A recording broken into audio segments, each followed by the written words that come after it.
Am I truly a tree?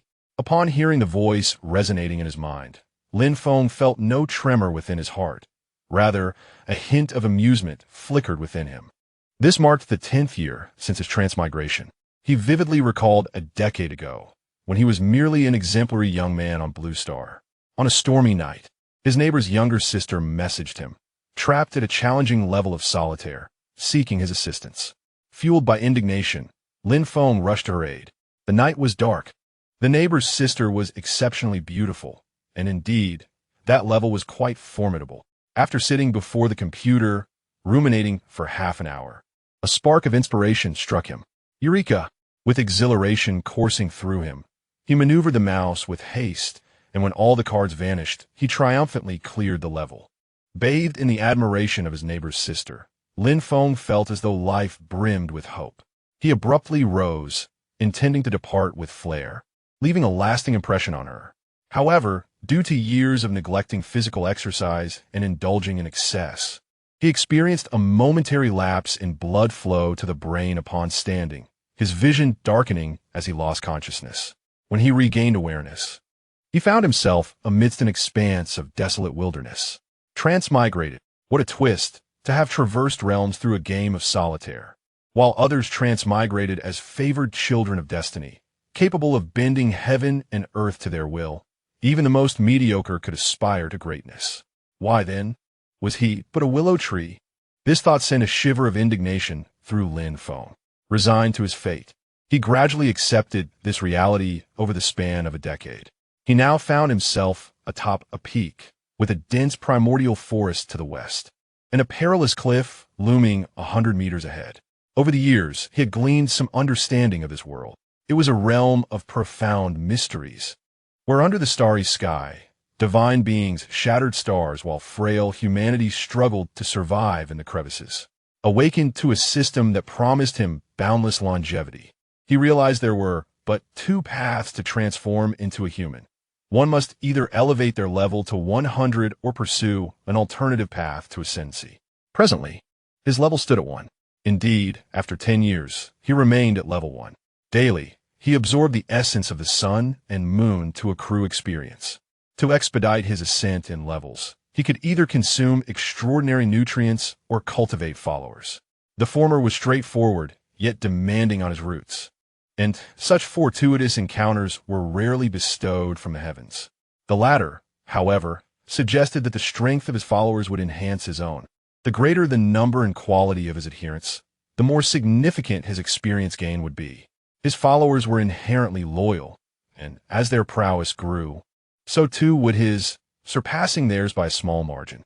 This implied that should he nurture a quasi-emperor level follower, he might swiftly ascend.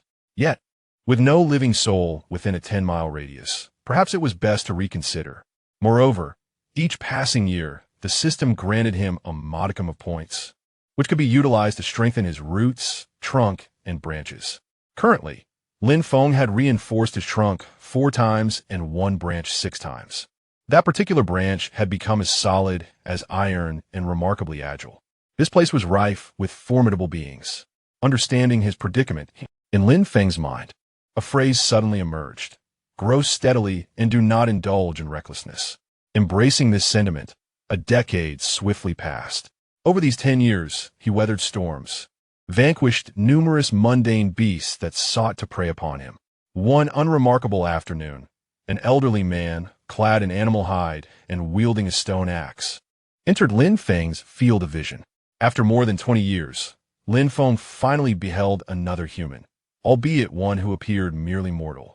Should he cultivate this individual as a follower? After much contemplation, Lin Feng resolved to observe the unfolding situation. His current strength was meager, and he possessed nothing of value to impart.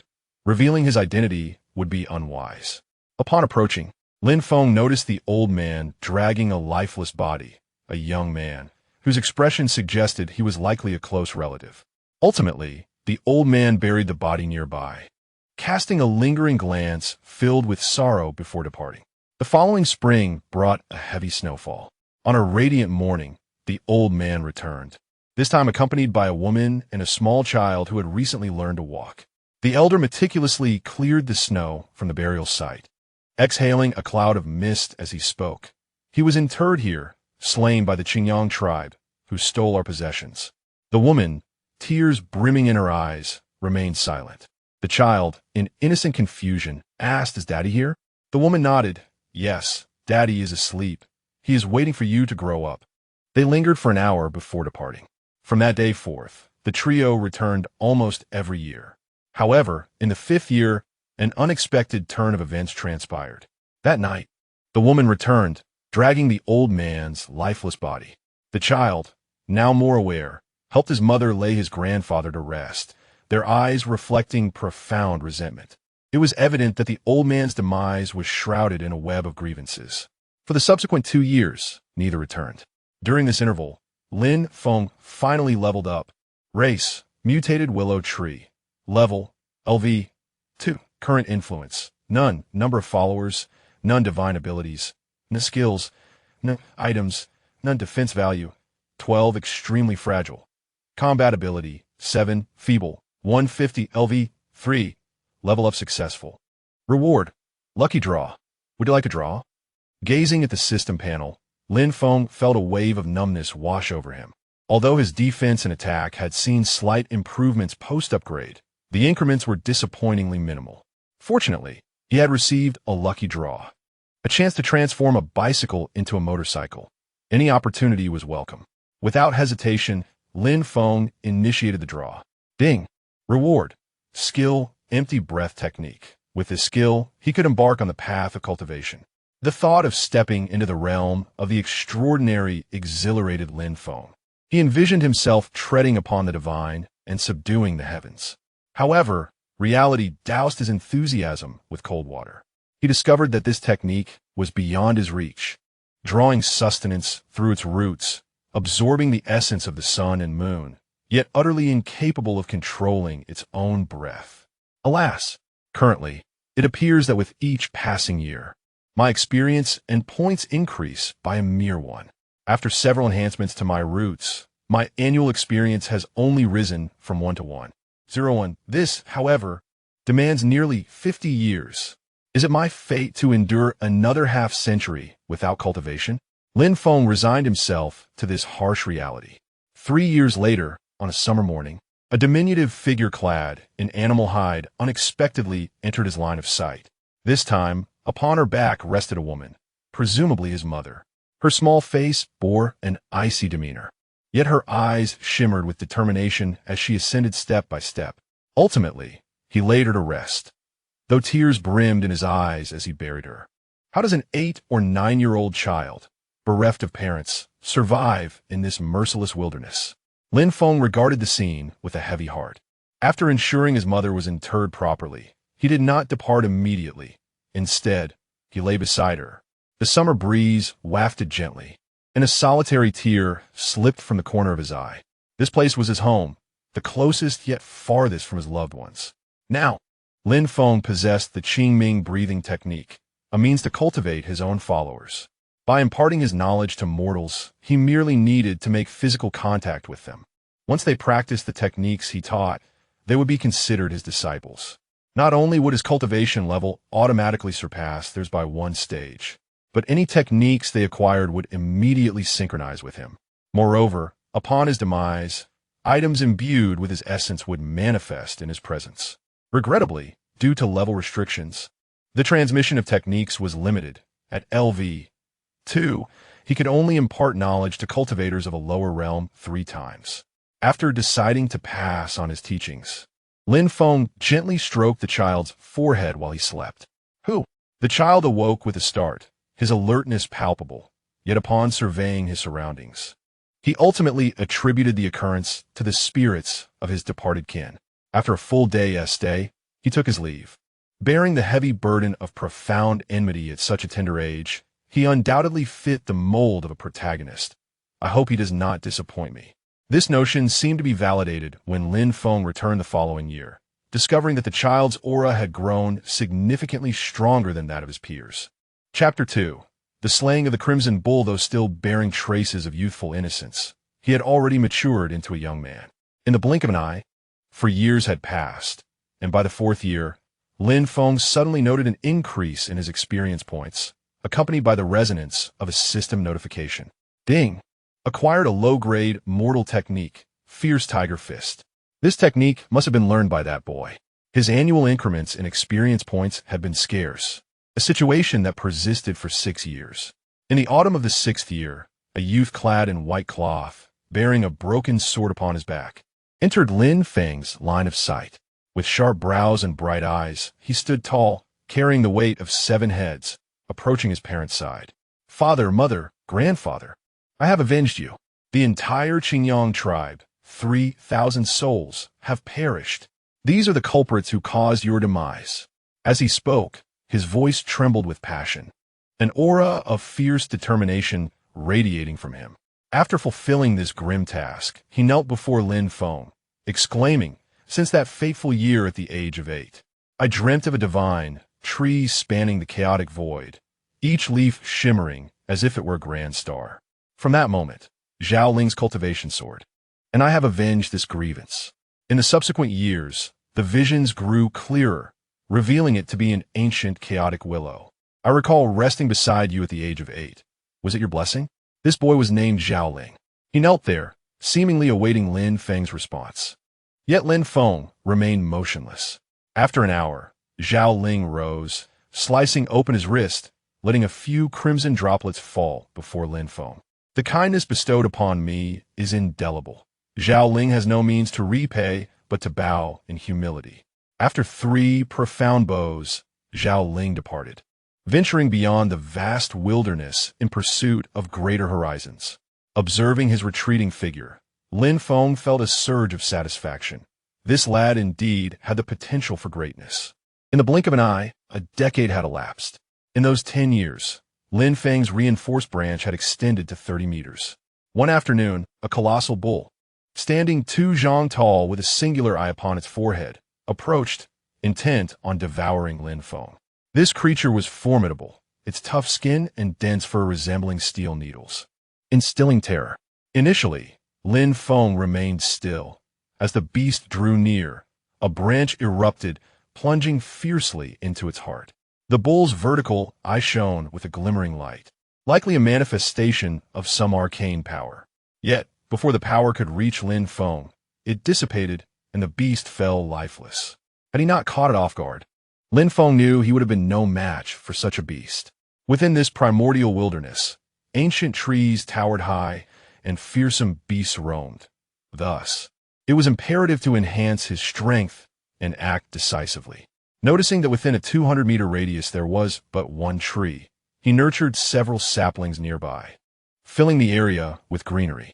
Additionally, the flesh and blood of the giant bull were immensely nourishing, fortifying his entire being.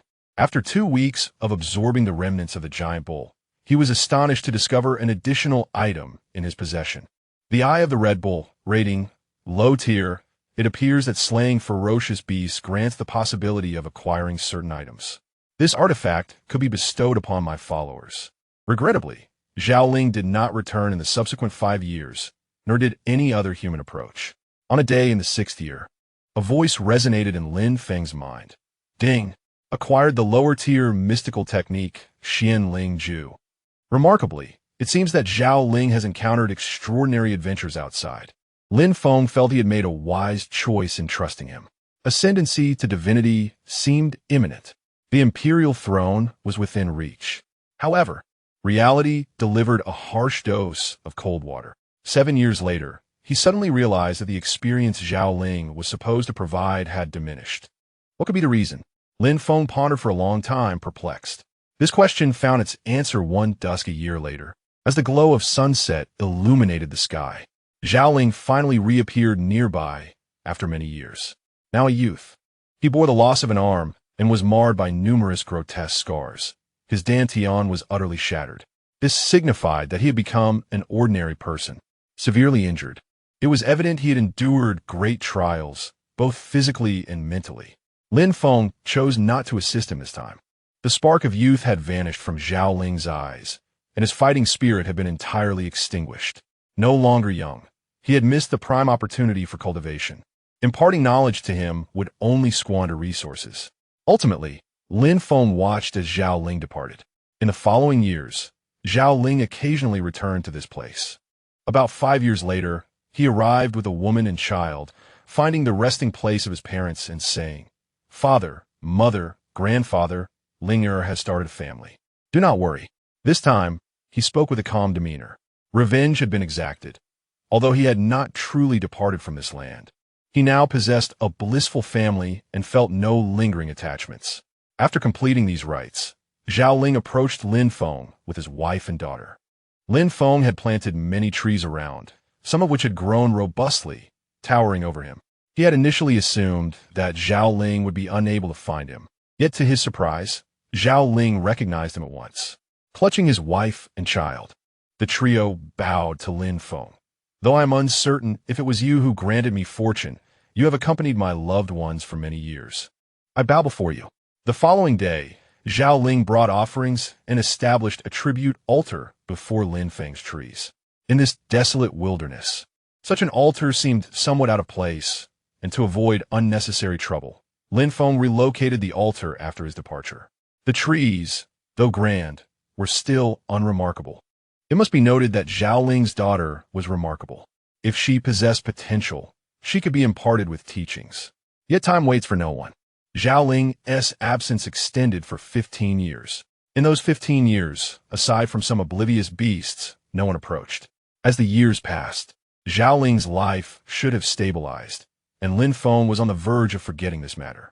However, life is often more convoluted than fiction. One day, 15 years later, the voice of the system suddenly echoed in Lin Feng's mind. Ding! The remnants of the sword X1, the transformation elixir X1, spirit stones X12, gold, and silver. Suddenly, a plethora of items had materialized before him. Zhao Ling had perished. As soon as his faithful follower met his demise, his possessions would manifest beside him. Indeed, the intricate details of Zhao Ling's life unfurled in Lin Feng's mind like a series of slides, vividly illuminating his existence. Chapter 3. Advancement at the tender age of 14. Zhao Ling pledged himself to a modest sect known as Qingyun sect, situated thousands of miles away. Though diminutive in stature, the sect was no ordinary force. After years of cultivation, Zhao Ling found himself merely an outer disciple, and the remnants of a shattered sword he possessed caught the eye of a senior brother. During an outing, this senior brother turned against him. However, Zhao Ling, hailing from the vast wilderness, had already sensed the impending peril and prepared an escape plan. After orchestrating the demise of his brother, he paid a heavy price, losing an arm and rendering his dantian useless. Realizing he had no path to cultivation, he returned to his hometown. Despite having lost his martial prowess, his years of training rendered him a formidable opponent among the indigenous people of the wilderness. He established a martial arts school. However, a year later, individuals from Qingyun sect came knocking.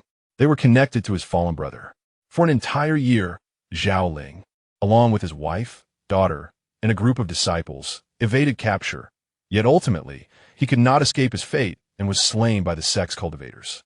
Upon reading this, Lin Feng felt a twinge of sorrow, as Zhao Ling had been his first disciple. His life had certainly been tumultuous. The broken sword he possessed bore no discernible rank in the system, likely due to its incomplete nature.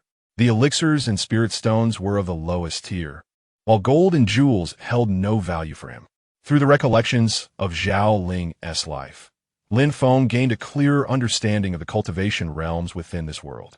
The realms were as follows: Mortal Realm 11, Qi Training, Profound Understanding, Xianjiao, Spirit Sea, Celestial Pivot, Tao Spirit, Transmutation, Creation, Celestial Being, Supreme, and Calamity Dispersal. Goodness, such an abundance of realms. Qi Training itself comprised 10 stages, and Zhao Ling had only achieved the 5th. The year following Zhao Ling's demise, a young woman clad in flowing robes approached him, brandishing a jade pendant. She stated, "My father insisted that I return here to pay my respects to you and bury this pendant beside our ancestors." With that, she bowed deeply before a tree 20 paces away from Lin Feng.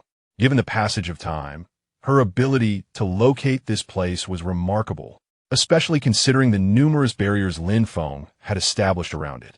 Thus, mistaking the identity of the tree could be deemed excusable.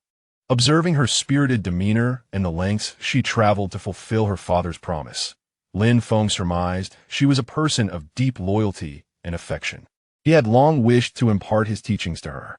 Finally, as she lowered her head, Lin Feng gently brushed her forehead with a leaf. The technique he chose to convey was the Xianling Ju.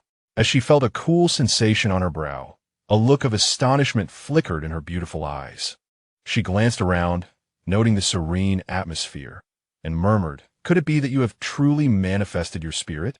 After inquiring around, but receiving no further response, she departed, having searched in vain. The following year after her departure, Lin Feng suddenly sensed a rapid increase in his experience points. In the autumn of that year, a voice resonated. Ding! Acquired the Xian-level low-grade technique, Jingyu Gong. This young woman possessed even greater talent than her father. By the third year, Lin Feng's experience points surged to 2 per annum. On a night adorned with a brilliant starry sky, Lin Feng achieved another advancement.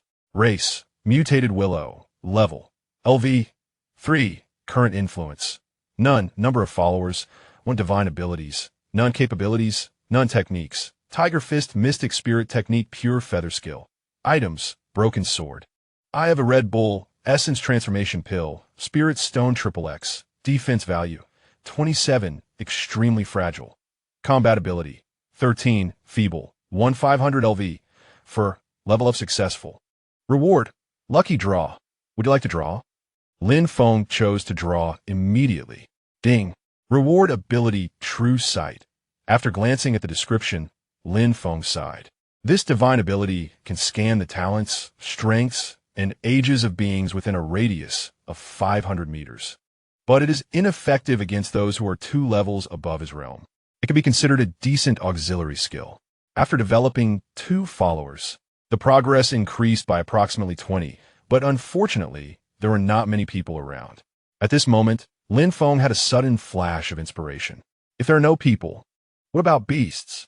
During this long period, apart from the Zhao family, no one else had visited, yet many beasts roamed about, and Lin Feng realized a potential opportunity. Without hesitation, he acted on his thought, and 2 months later, a mischievous little rabbit ventured into Lin Feng's territory. For such an adorable rabbit, Lin Feng usually struck with a single blow, but this time he first employed his true sight for investigation. Race, common beast, life wheel, 2, talent, 0, 0, 0, 0, potential, 0, 0, 0, 0, strength, 0, 0, 0, 1. After the examination, Lin Feng ultimately decided against it primarily due to his lack of beast training techniques. Would the rabbit even understand the tiger fist? He contemplated abandoning this notion, but found himself irresistibly curious to investigate every approaching beast. 3 months later, a large mouse caught his attention. This mouse was quite sizable, nearly a meter tall when standing, weighing around 50 to 60 pounds.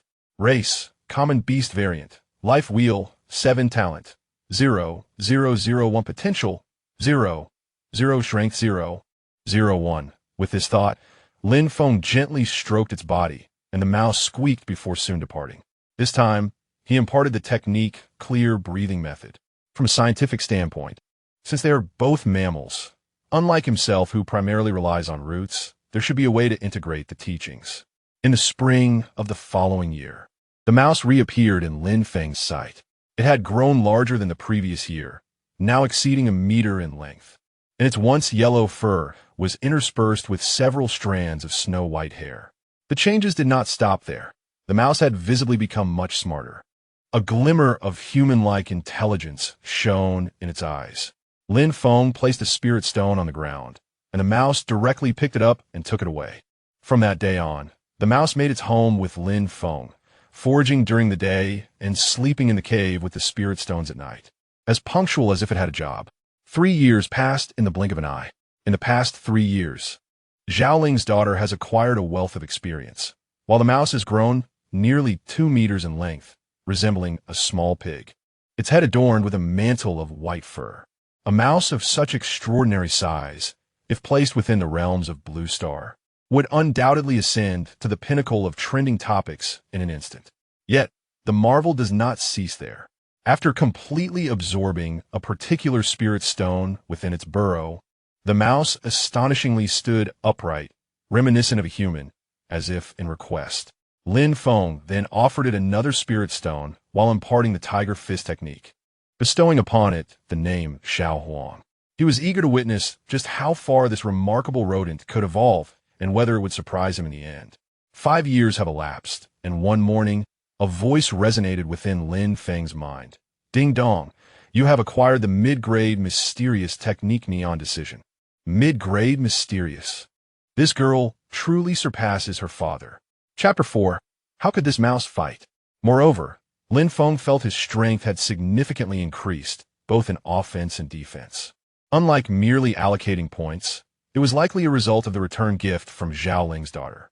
Lin Feng, the entire tree, was brimming with excitement. The range of its enhanced branch had expanded to 50 meters, allowing for free extension and retraction.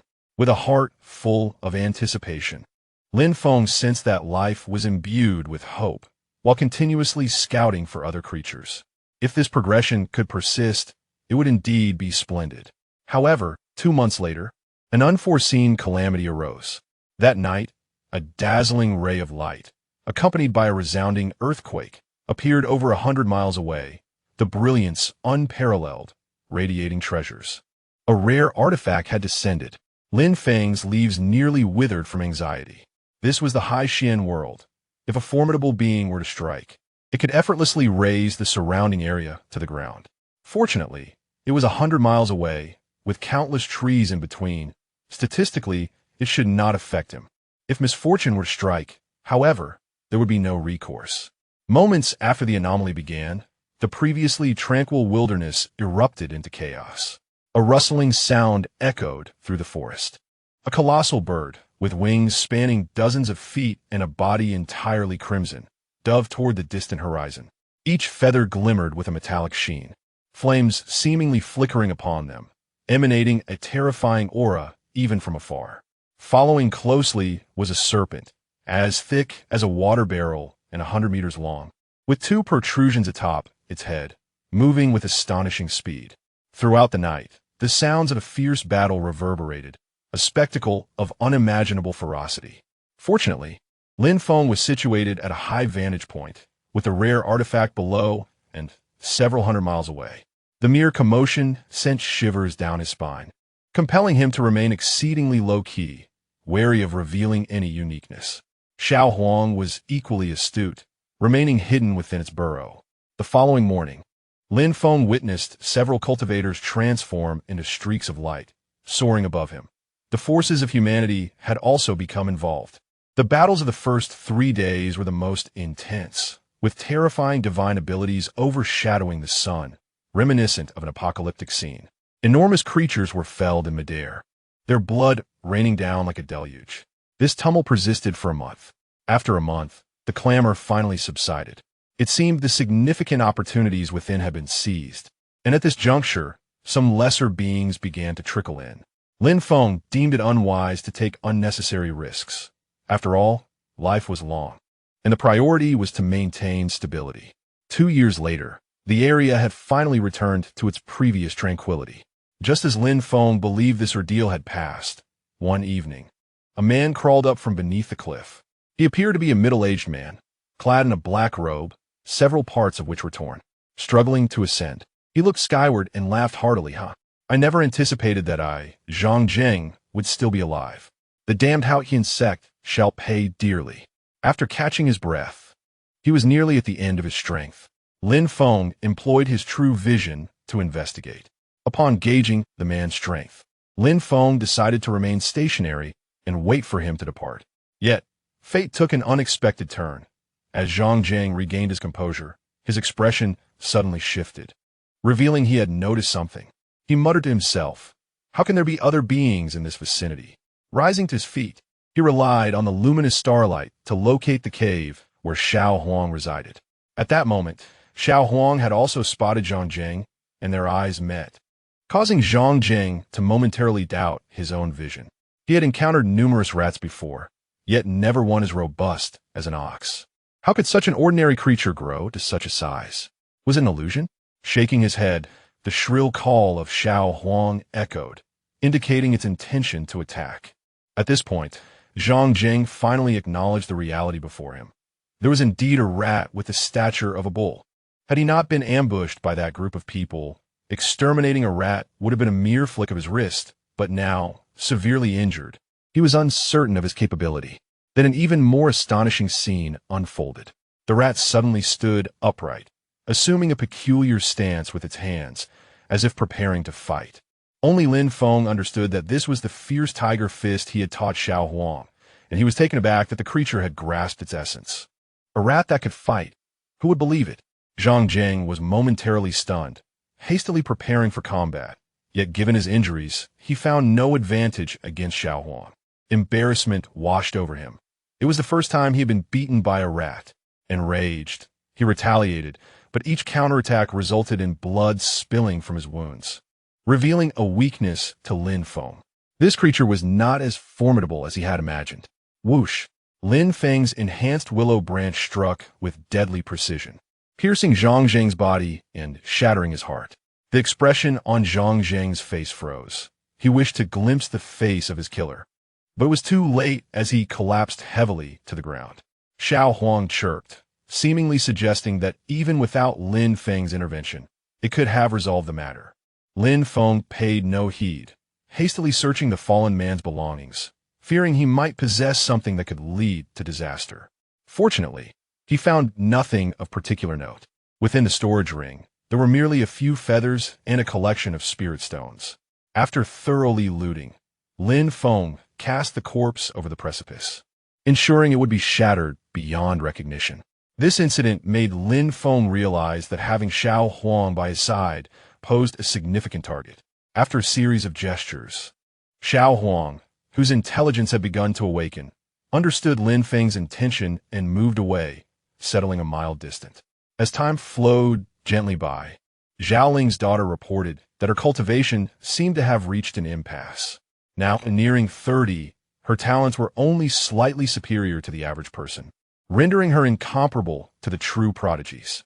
5 years later, Xiao Huang had transformed entirely, its fur now a brilliant white, and its strength had notably increased. One morning, it returned with a fox. Logically, these two species should not intersect. Yet this fox was no ordinary creature. It was a mutated variant. Though small in size, it appeared exceptionally intelligent, and Lin Feng chose not to impart his teachings immediately. The reason for bestowing power upon the little yellow creature was due to its nascent intelligence. Even when it manifested its abilities, it would not conceive of opposing its benefactor. However, beings of higher intellect posed a different scenario. Lacking mobility, one could only succumb to despair should any adversaries arise.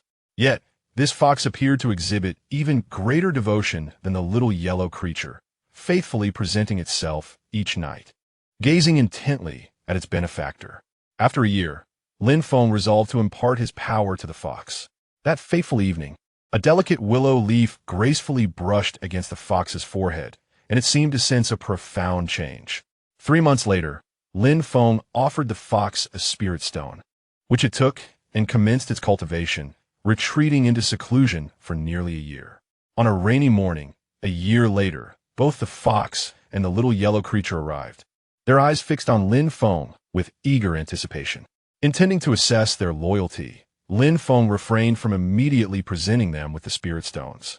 After 2 weeks of waiting, the fox could no longer contain itself. A covetous gleam sparkled in its eyes as it attempted to scale Lin Feng's tree, yearning to gnaw at the willow branches. Then, an extraordinary event unfolded. No sooner had the fox taken 2 steps than its body began to convulse, emitting a series of anguished cries. Shortly thereafter, its entire form ignited spontaneously. The flames glimmered eerily, leaving the little yellow creature beside it in a state of shock. In that moment, the gaze of the little yellow creature toward Lin Feng's tree was imbued with profound reverence. The fox perished, its body reduced to mere ashes. The 5th disciple Lin Feng received a crucial piece of intelligence. Should his disciples harbor intentions that could harm him, they would face repercussions. This revelation was of utmost significance. It had not been marked within the system, given that disciples could not act against him. Lin Feng felt he could relax certain boundaries regarding the transmission of his teachings. Nevertheless, the number of transmissions was limited, compelling him to select beings with considerable potential. Lin Feng awaited an opportunity, and a decade passed in anticipation. Over these 10 years, Xiao Huang had transformed significantly, no longer the small creature he once was, but now entirely white and capable of rudimentary communication with Lin Feng. This unexpected development brought him joy. He instructed Xiao Huang to plant several willow trees in the vicinity and discreetly acquired the remains of powerful beings. As a result, the summit became lush and vibrant. To divert attention, Lin Feng made one tree, situated farther from himself, more conspicuous while remaining unremarkable in appearance. The summit was no longer barren, undoubtedly attracting more wildlife. Among them, a peacock captured Lin Feng's attention. Unlike Xiao Huang, it was not an ordinary beast, but a demon beast, possessing the bloodline of a great demon, albeit without having awakened its innate divine abilities. The peacock built its nest here and laid 2 eggs. After nearly a year, the eggs successfully hatched, and as the 2 chicks emerged, Lin Feng promptly imparted his teachings to them. He chose to pass on the void breathing technique, which had proven beneficial for both Xiao Huang and the fox, and he believed it would also suit the peacocks. The 2 chicks grew rapidly, and due to their early initiation into Lin Feng's teachings, they appeared robust and vibrant within months. Within a year, the young peacocks shed their down, emanating an aura of the arcane. Lin Feng's number of disciples increased to 4, with Zhaoling's daughter holding the highest cultivation level, followed by Xiao Huang. While the 2 peacocks undeniably possessed the greatest potential, 2 years swiftly elapsed. The young peacocks had fledged, growing larger than their parents, soaring through the skies with a thunderous whoosh. As Lin Feng's disciples, the peacocks felt an innate affinity towards him, returning to his side each evening. Beneath their originally resplendent plumage, they had developed fiery red feathers, which, along with their emergence, provided Lin Feng with experiences that surpassed those gained from Xiao Huang. He became increasingly aware of the significance of innate talent. In just a few years, they had eclipsed Xiao Huang. Should this trend continue, it would be remarkable. Investing in demon beasts proved to be an astute choice. Many demon beasts congregated here daily, though none surpassed the potential of these 2 peacocks. Their parents departed in the 6th year, soaring high into the heavens, leaving no trace behind. The 2 peacocks acquired names. The larger was called Xiao Qing, and the smaller, Xiao Lan.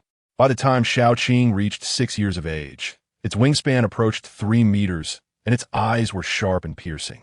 The sustenance has transformed from mere grains to the flesh of lesser beasts. Indeed, this creature has taken to consuming meat. A meat-eating peacock, can you believe it? Lin Feng was taken aback. He was not alone in this astonishment. After witnessing the 2 brothers, Xiao Qing and Xiao Lan, indulge in meat, Xiao Huang gazed at them with a look of disbelief, as if to say, "Goodness, what filth!"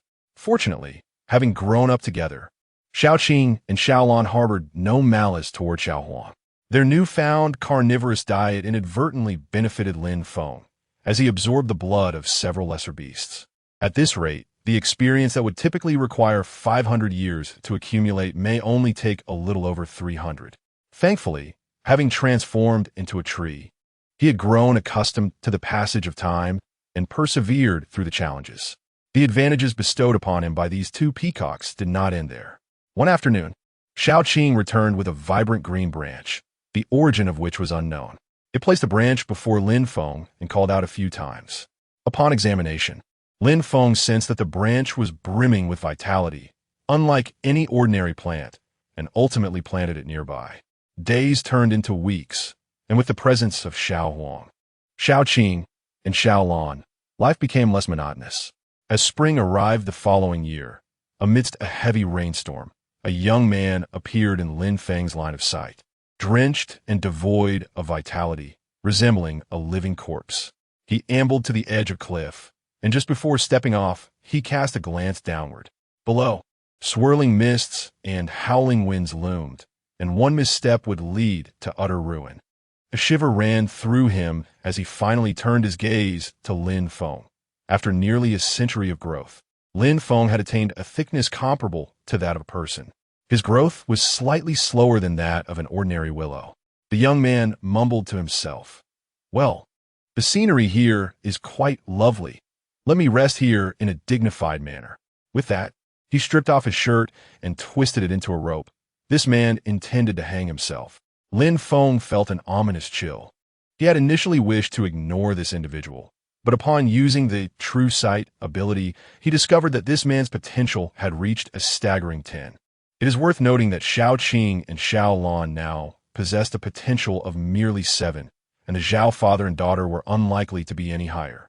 After much contemplation, Lin Feng resolved to save him from his fate. The woes of mortals often stem from having nothing at all. Just as the young man was tying the rope, a sudden sound echoed. Something had fallen. The young man turned in surprise to see a golden ingot lying several meters away. He blinked in disbelief. Approaching cautiously, he picked up the ingot, feeling as though he were in a dream. Had fortune finally smiled upon him? Yet, he quickly shook his head. Material possessions are left behind in life and taken away in death. Stowing the ingot away, he prepared to continue with his grim intent. But again, there was a sound. This time it was 5 golden ingots. His face contorted with conflict. He did not wish to live, yet this was far too much. Perhaps he should spend it all before meeting his end. With a heavy sigh, the young man finally convinced himself to collect a few of the golden ingots and trudged back into the rain. He remained oblivious to the fact that, in the fleeting moment he turned around, a willow leaf had gracefully settled upon his hair. Lin Feng gazed at his receding figure, and suddenly a thought struck him. What cultivation method had he imparted? It seemed to be, perhaps, the neon technique. Let fate take its course. Chapter 6. Little Yellow departed. Little Yellow had burrowed a hole a mile away, and Little Green and Little Blue only returned at dusk. Thus, for the majority of the time, Lin Feng found himself alone beneath the tree. After imparting his teachings, a year swiftly passed, during which Lin Feng discovered that his followers had grown to 5. That young man had entered the path. After exhausting his funds, rather than choosing to end his life, he bravely persevered. Remarkably, in just a year, his cultivation had caught up to Little Yellow, almost rivaling Zhao Ling's daughter. It seemed that potential indeed held great significance. The tender sprouts he had nurtured had not flourished well, but Little Green and Little Blue had generously shared their essence with these sprouts. With the infusion of their vital blood, the sprouts finally began to exhibit signs of rejuvenation. Could the plants he cultivated be considered followers? Perhaps only time would reveal the answer. Time flew by, and one day, 6 years later, Little Yellow suddenly appeared beneath Lin Feng's tree. Having lived for over 30 years, it had grown larger than an ox. Yet, it ultimately could not transcend the limitations of its species. Generally, the lifespan of ordinary mice ranges from 1 to 3 years. Despite being a mutated kind, it too had reached the end of its journey. It came to bid farewell to Lin Feng, its intelligence now akin to that of an 8 or 9-year-old child. Besides saying goodbye, it expressed its gratitude towards him.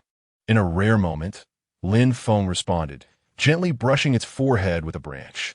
Little Yellow departed, having traversed these vast, untamed woods for over 2 years. One afternoon, 2 years later, it passed away. The entirety of Little Yellow's life flashed through Lin Feng's mind. It was a rather pure existence, revolving around eating and sleeping until it encountered him. After receiving his teachings, its awareness began to awaken. Emotions blossomed within it, and in its eyes, Lin Feng became the sole deity of its world. It cherished resting beside him, instinctively feeling a sense of safety. Thus, when Lin Feng urged it to leave, Little Yellow felt a tinge of sorrow. Realizing its time was short, in those 2 years of departure, it first returned to its kin, yet it could not reintegrate. It was too large, too intelligent. Convinced that it could never belong, Little Yellow resolved to do something in gratitude to Lin Feng.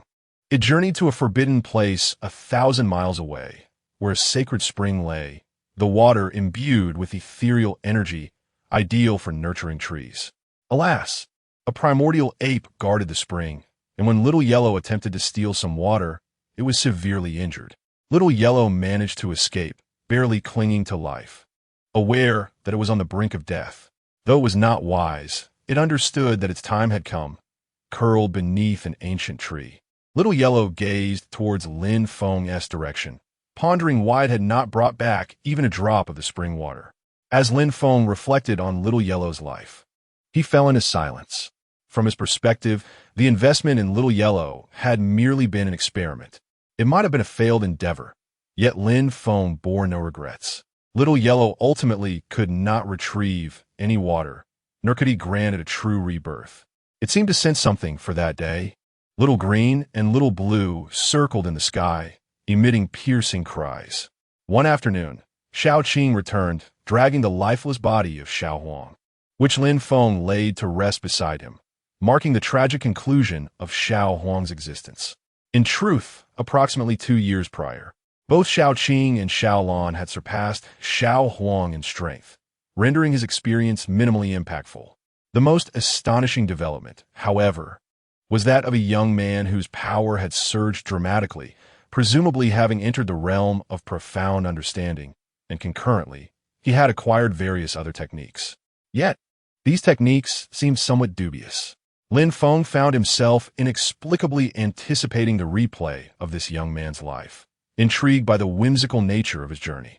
As anticipation lingered, several months slipped by. Winter arrived with heavy snow, cloaking the land in a silvery shroud, while the tender branch he had planted years ago remained vibrant. Remarkably, as the tree flourished, the surrounding spiritual energy grew increasingly abundant. After absorbing this energy, Lin Feng's own experiences accelerated at an impressive rate. With the changing seasons, another year passed. In the spring of that year, Xiao Qing and Xiao Lan spent their days by Lin Feng's side, seemingly on the verge of breaking through their limits. Albeit the process appeared arduous. Lin Feng recalled having discovered several bloodied feathers from Zhangjiang and promptly bestowed these feathers upon Xiao Qing and Xiao Lan. Following their acquisition, their progress became markedly swifter. By summer, the two suddenly began to gather branches, constructing a nest in the tree adjacent to Lin Feng. Were they preparing to lay eggs? Lin Feng was utterly perplexed. A month later, when both Xiao Qing and Xiao Lan simultaneously entered the vast nest, Lin Feng's confusion deepened, though he discerned their intentions. Were they attempting to encase themselves? During the process of metamorphosis, silkworms emit silk to envelop themselves. Yet did birds engage in such behavior? After all, in this fantastical realm, it was only natural that some phenomena eluded his comprehension. Ultimately, Xiao Qing and Xiao Lan fully entered the nest, leaving Lin Feng to rely on the faint aura emanating from within to confirm their survival. Just days after they had entered, an old acquaintance reappeared. Decades had passed. For an ordinary person, such a span would alter their appearance beyond recognition. However, she retained the visage of her youth. Indeed, the daughter of Zhao Ling had returned. Now nearing 60, yet apart from her weathered eyes, she had changed little since their last encounter. Years had gone by, and the trees Lin Feng had nurtured had matured splendidly, leaving Zhao Ling's daughter astonished. The transformation was immense, and the spiritual energy here was so rich that it rivaled a paradise. Her gaze fell upon a willow tree, seemingly providing her with the answers she sought. She was the first to locate the resting place of her parents, and she spoke, "Father, Mother, I have personally avenged the injustices inflicted by those scoundrels of the Qinyan sect.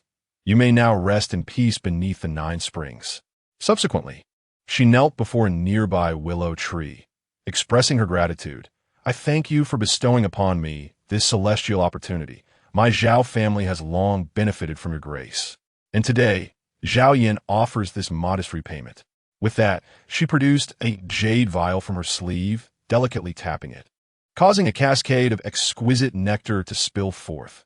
A treasure of great worth, no doubt. Lin Feng felt a profound sorrow. However, after her departure, the soil could still be excavated.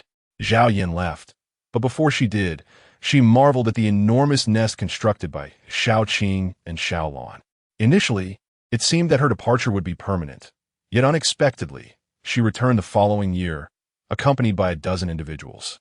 She instructed these companions to wait at the mountainside while she ascended to the summit to address Lin Feng.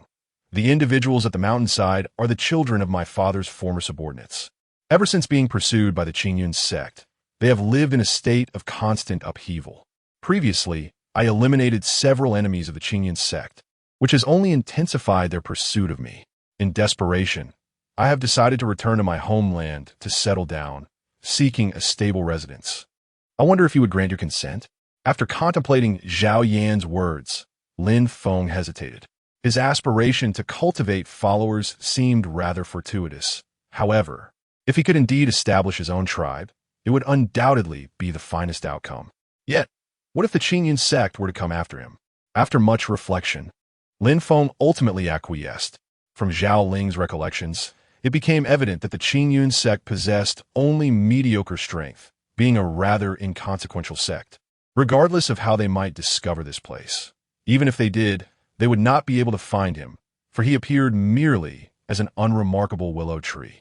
Chapter 7. Jili Village. Zhao Yan had become a devoted follower, unwilling to engage in actions detrimental to her own well-being. For the first time in her life, she witnessed a response from Lin Feng. He inscribed the character underground, a symbol that had been written within her blind spot, near the willow tree opposite her. Initially, she contemplated surrendering her hopes, but to her astonishment, she turned around and beheld that single character. Overwhelmed with joy, Zhao Yan realized that after all these years, it was the first sign of acknowledgement from Lin Feng.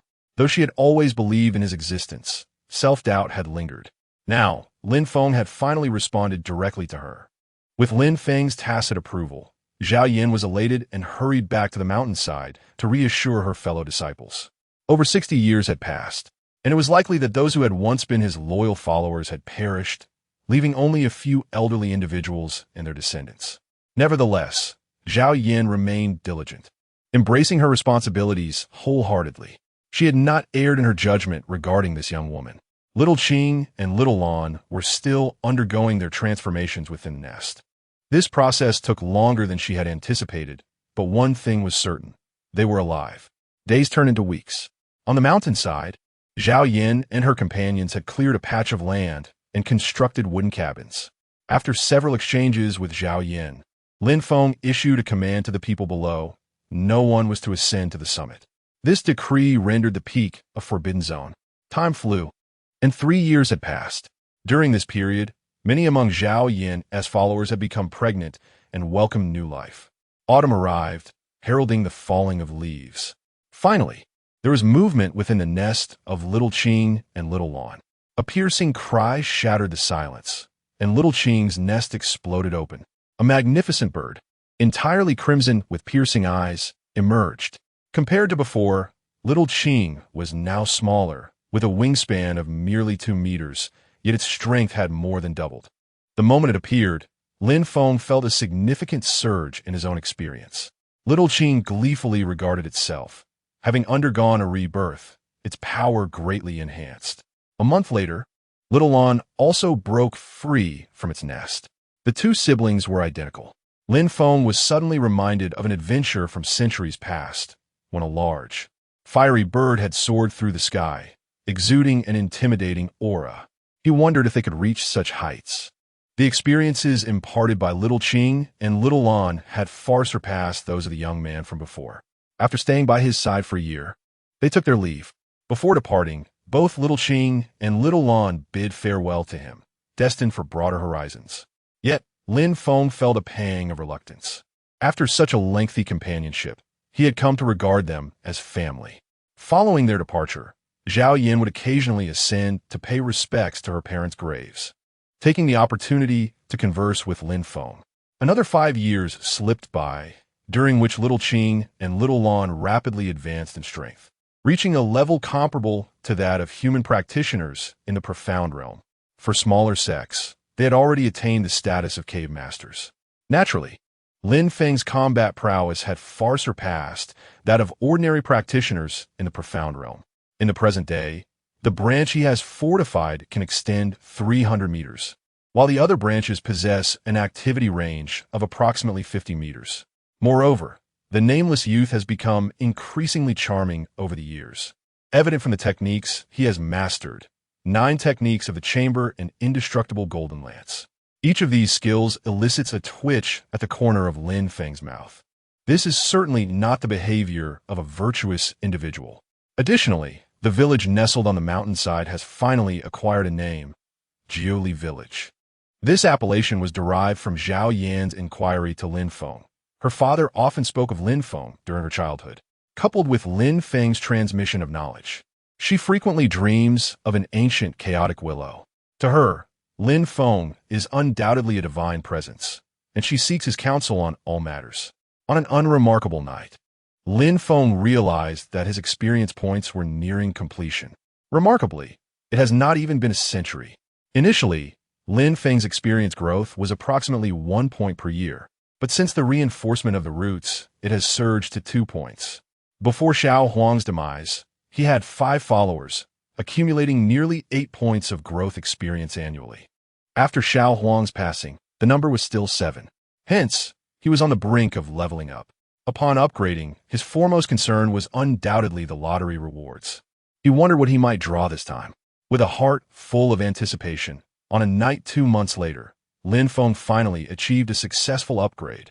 Race, mutated willow tree, level, LV, for current influence, Jiuli Village, number of followers for divine powers, and abilities, Eye of True Sight, techniques, Fierce Tiger Fist, Mystic Spirit Decision, Pure Feather Skill, Neon Technique. Items, Broken Sword, Eye of the Crimson Bull, Essence Transformation Pill, Spirit Stone XXX. Storage Ring, Defense Value, 51, Fragile, Combat Capability, 68, Feeble, 1000 LV, 5, Successfully leveled up, Reward, Lucky Draw. Would you like to draw? Draw now, ding.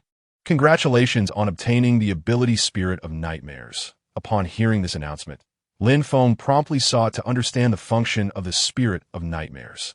In essence, it allows him to invade the dreams of his followers and communicate with them.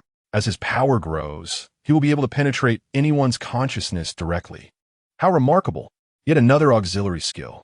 The only advantage is a significant increase in combat and defense values, albeit the subsequent notes remain quite disheartening, showing no change.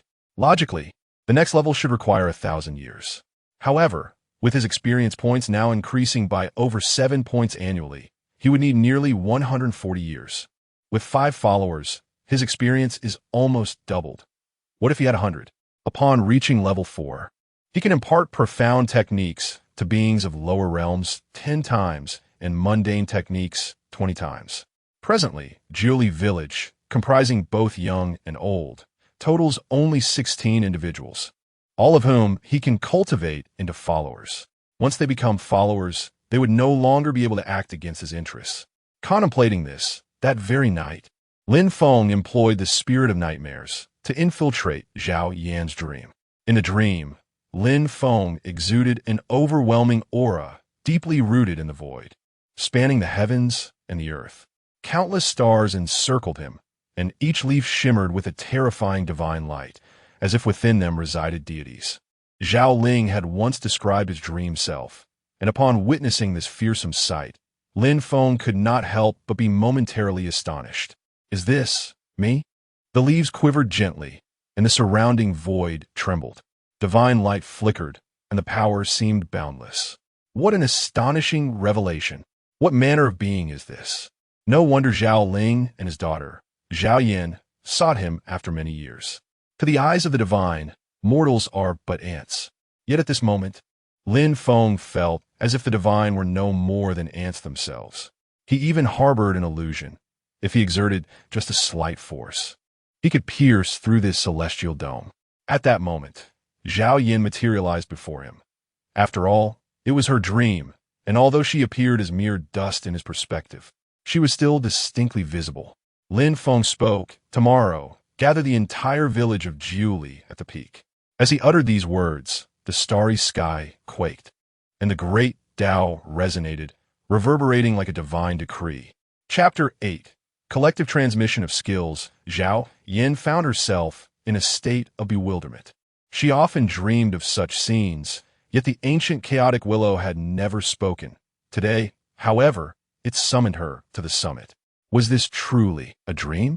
Strangely enough, Lin Feng seemed to perceive her thoughts in an instant.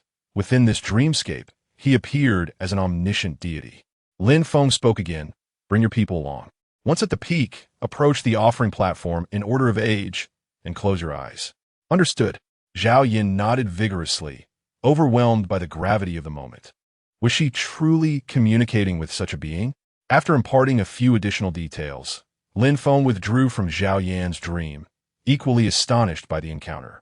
If one could attain such heights, would not the heavens and earth yield before them? His excitement persisted throughout the night, only to be dampened by a light drizzle that fell. The following morning, a mist enveloped the mountains, shrouding everything in a soft haze. Zhao Yan arrived punctually, accompanied by a contingent of villagers. "Village chief, what are we to do?" An elder inquired curiously. A timid child beside him looked up at Zhao Yan and asked, "Village chief, isn't this place supposed to be a forbidden area for our village?" Zhao Yan offered a wry smile. "Do not ask too many questions. Simply do as I instruct."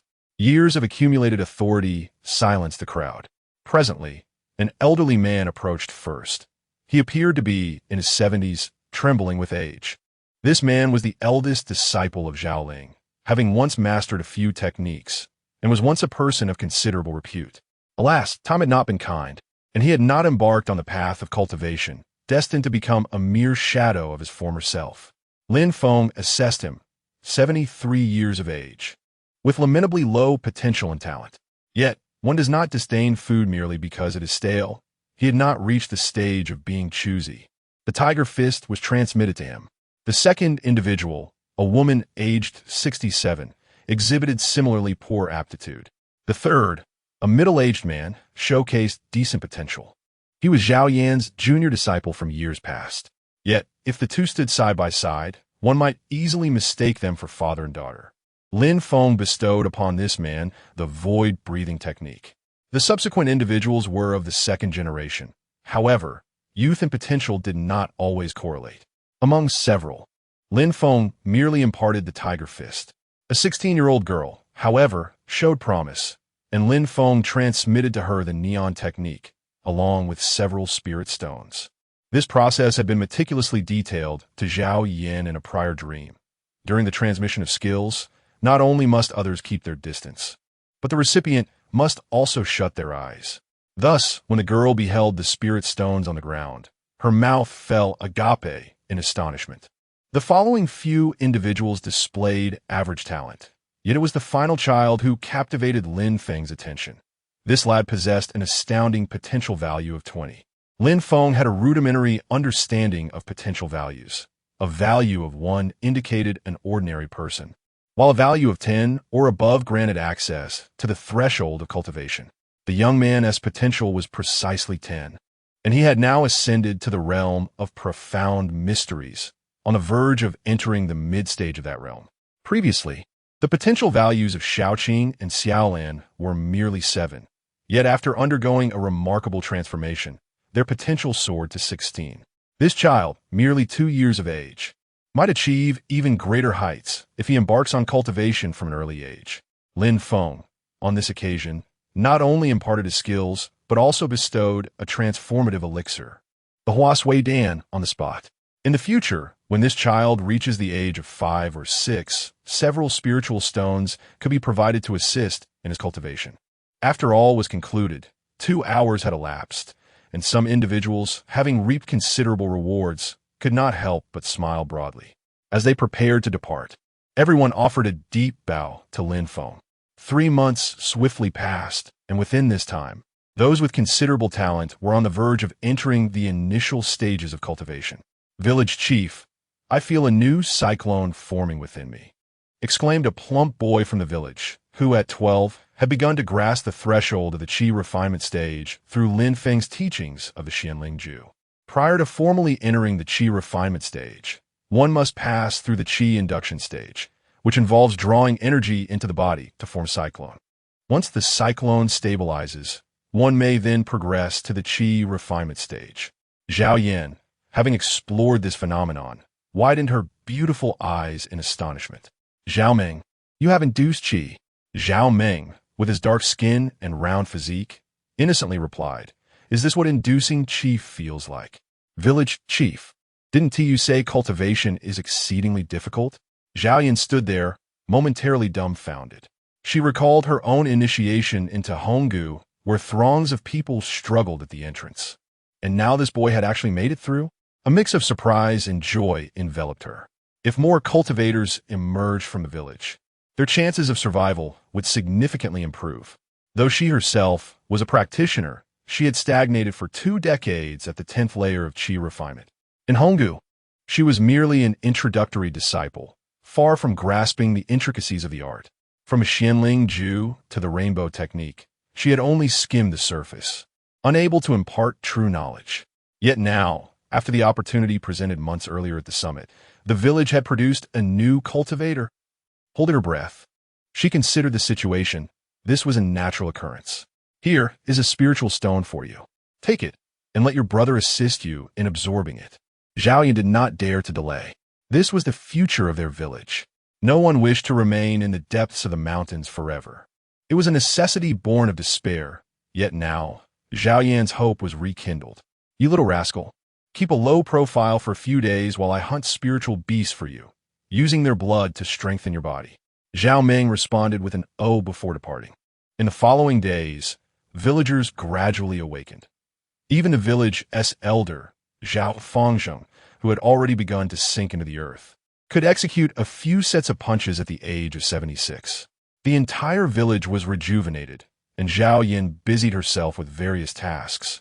Yet despite her fatigue, her eyes sparkled with joy, a spectacle her father had not witnessed. Men, women, and children throughout the village had nearly mastered a complete technique. Over the years, they had endured countless hardships alongside Zhao Yan and her father, Zhao Ling. To escape the persecution of the Qingyun sect, they had even changed their names to Zhao. Now, was it time to hold their heads high? The greatest surprise awaited just a week later, when Zhao Yan received news that the youngest child in the village, Zhao Li, had suddenly become motionless in his room. Zhao Yan hurriedly rushed over, finding many villagers already gathered in a state of distress. As the most formidable practitioner at present, she quickly discerned that this little one was not in trouble, but on the verge of a breakthrough. Everyone, please step back, Zhao Yan exclaimed, retrieving several spirit stones from her storage ring to form a protective array for Zhao Li. Witnessing this, the crowd collectively breathed a sigh of relief. Was Zhao Li about to achieve a breakthrough? Moments later, a humming resonated through the air. At merely 2 years of age, Zhao Li ascended to the first layer of qi cultivation, stepping into the realm of cultivation, no less formidable than the so-called prodigies of the sections. Chapter 9, the inhabitants of this village are truly terrifying. The villagers outside have come to realize what has transpired. Li Wazi seems to have seemingly broken through. Is cultivation truly this simple? The crowd exchanged glances. Ever since that day atop the peak, those gathered felt as though they had been injected with a catalyst, their strengths surging dramatically, leading them to question whether they had squandered the earlier part of their lives. Time flew swiftly, and in the blink of an eye, a year had passed. Jili village now boasted 3 cultivators, Zhao Yan, Zhao Li, and Zhao Yu.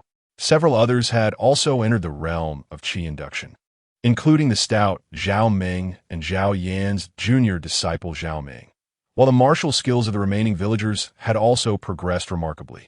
In the heart of Jili village, a well had been dug, surrounded by stone walls, and within stood over a dozen wooden houses, taking on the semblance of a proper settlement.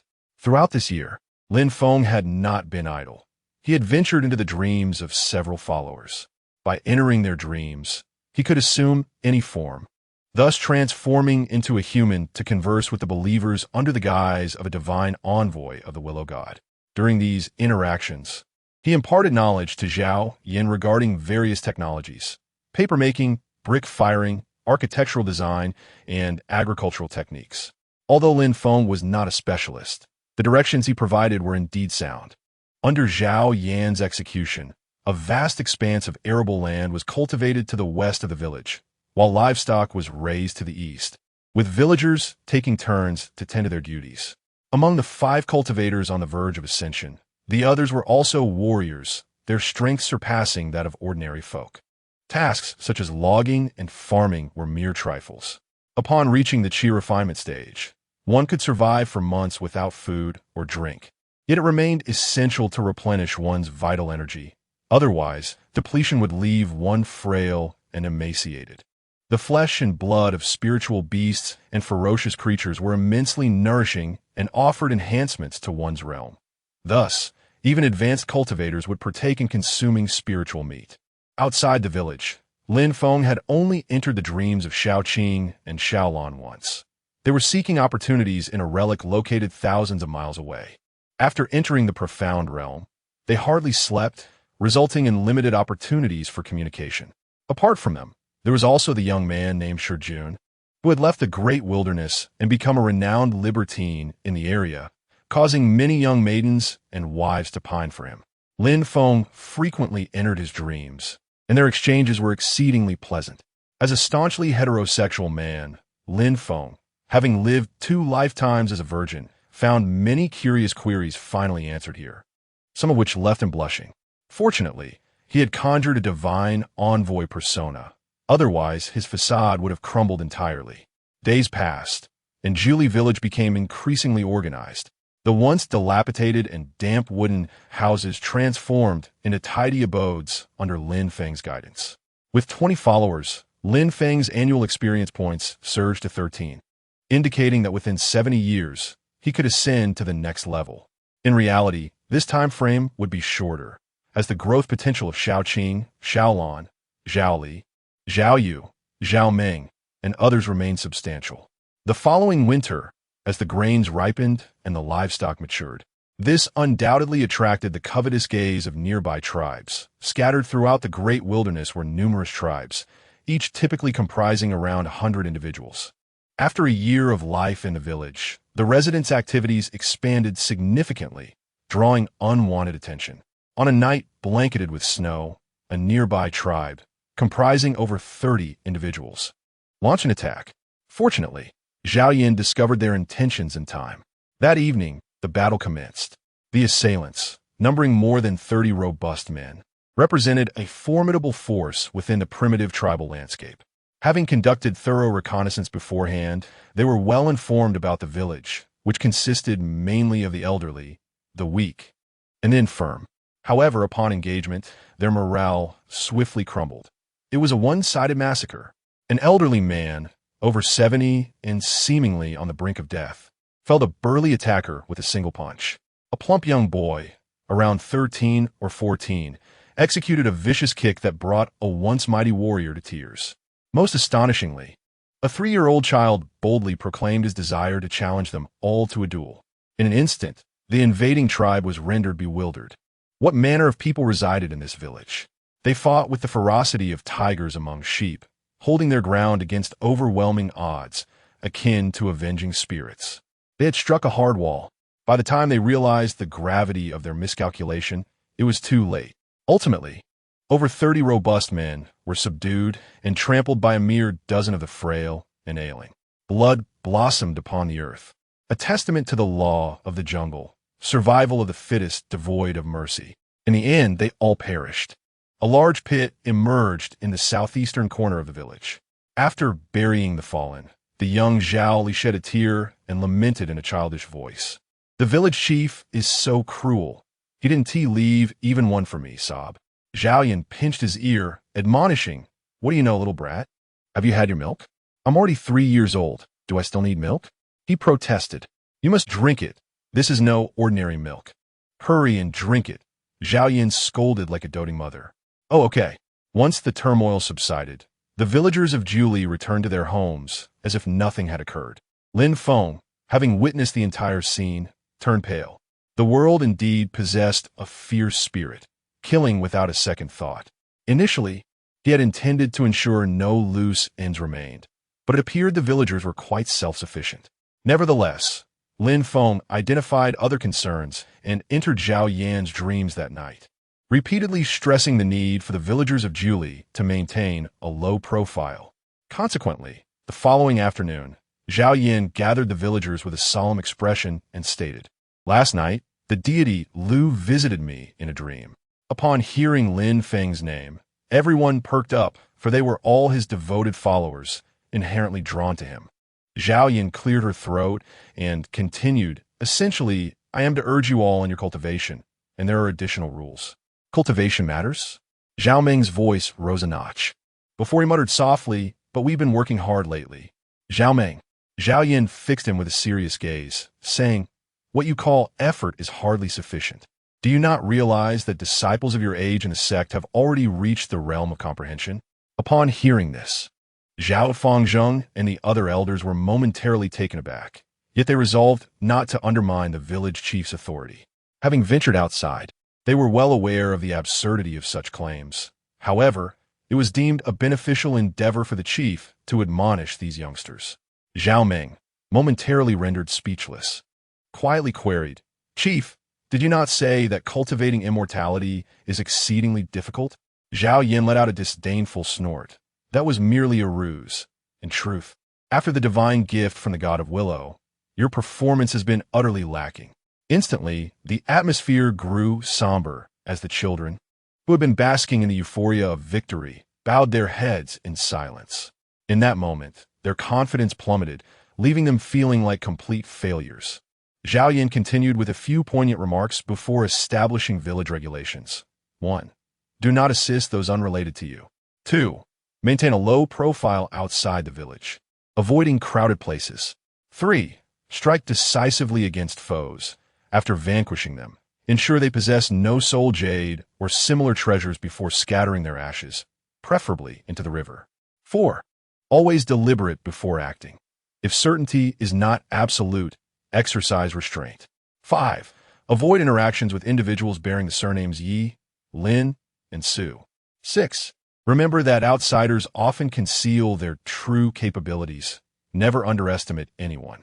This address lasted half an hour, and as it concluded, Zhao Yin scanned the assembly and solemnly inquired, "Have you all remembered?"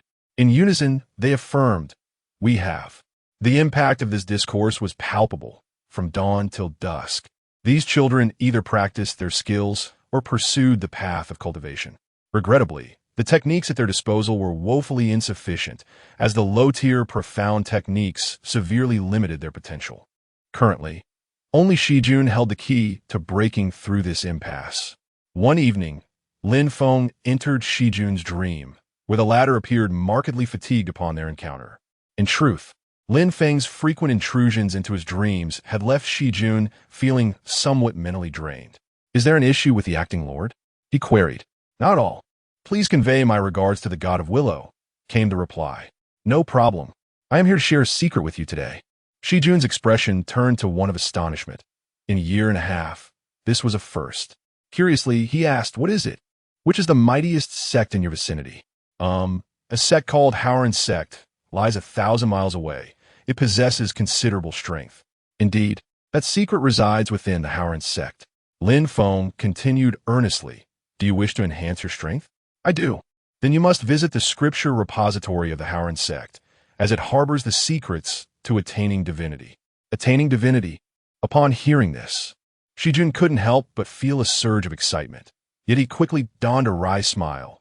Such esteemed sects are notoriously stringent with their disciples. How can one gain entry? There are always more solutions than problems, Lin Feng coaxed gently. Perhaps adopting a different identity could yield fruitful results. Ultimately, Shijun acquiesced, largely due to the overwhelming pressure emanating from Lin Feng. Moreover, the followers subconsciously adhered to his directives as their rank increased. Their influence over those of lesser power became even more pronounced. A month later, when Lin Feng reappeared in Shijun's dreams, he had successfully infiltrated the Howren sect. This clever youth employed the most unpretentious means to bribe an inter-sect disciple, gaining entry into the sect. Subsequently, Lin Feng would sporadically enter Shijun's dreamscape to gather information while also providing emotional support. The young man proved to be resourceful. After joining the sect, he adeptly won over 3 senior sisters from the scripture pavilion using his charm, ultimately gaining access to the pavilion itself. "Where lies the secret you spoke of, my esteemed patron?" Shijun pondered, having risked his life to infiltrate, eager to uncover the astonishing secret concealed within. Lin Feng had anticipated this query and responded, The ultimate secret of the Haoran sect lies hidden among the 9 scriptures. The first technique in the first row, the second technique in the second row, and so forth. In his mind, these techniques were solely for his own learning, as Lin Feng, as a proxy, had nothing to gain from deceit. Upon hearing this, Shi Jun inhaled deeply, astonished by such a hidden mystery, acknowledging Lin Feng's brilliance. Lin Feng continued, moreover, once mastered, the first character of the first book, the second character of the second book, the third character of the third book. These 9 characters are of utmost importance. Excellent. Shi Jun nodded emphatically, thereafter falling into a period of contemplation. Over the next 3 months, Lin Feng intermittently heard the system's voice resonating in his mind. Heart's illusion scroll, consolidating the true canon. Golden spirit marvelous art. 9 tomes of scripture were synchronously bestowed upon him.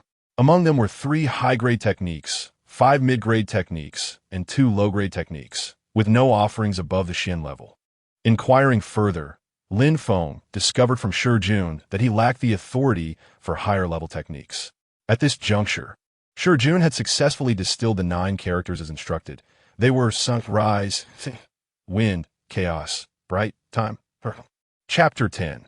Has this fellow truly encountered extraordinary adventures? Gazing intently at himself, Shi Yun seemed eager for elucidation. After all, he had fabricated this piece of information to make the necessity of comprehending the 9 volumes of techniques more compelling.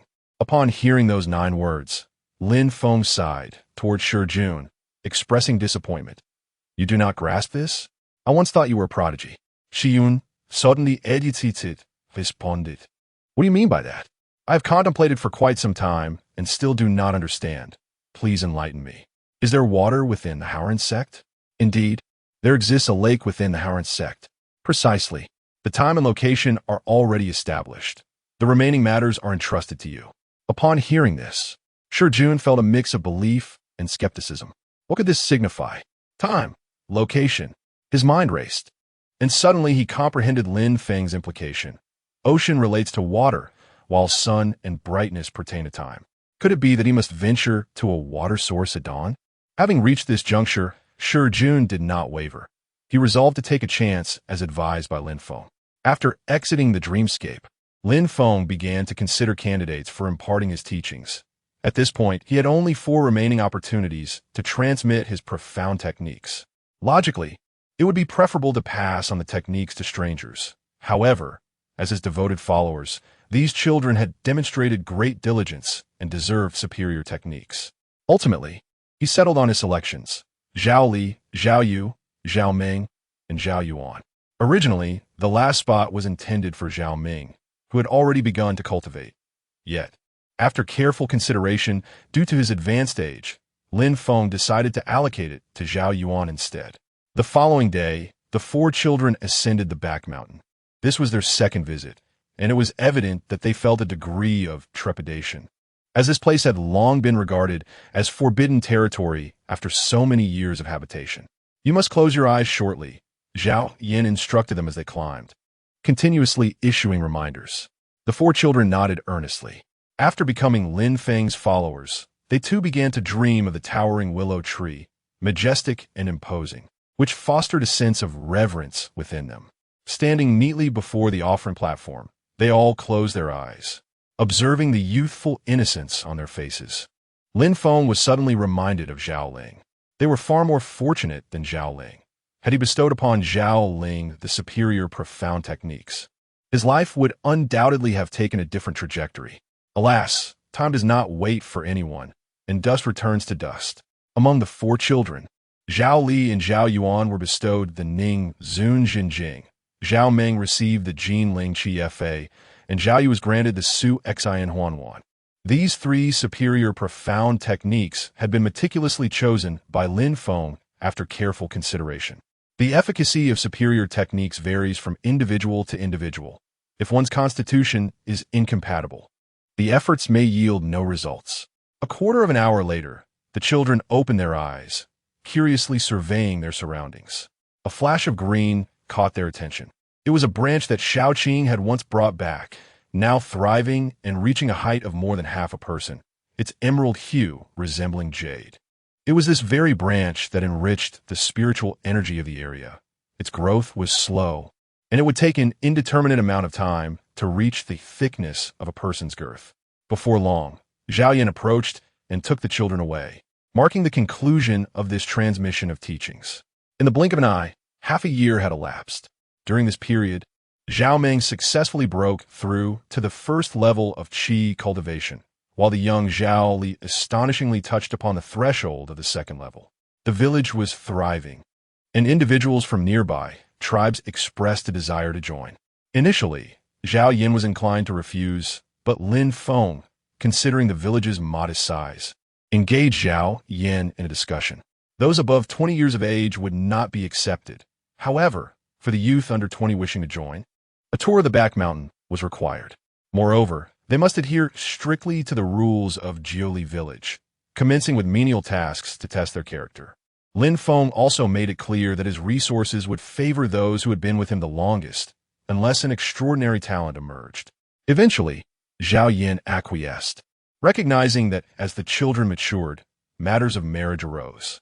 Provided there were no ulterior motives, the community could expand akin to a sect accepting disciples.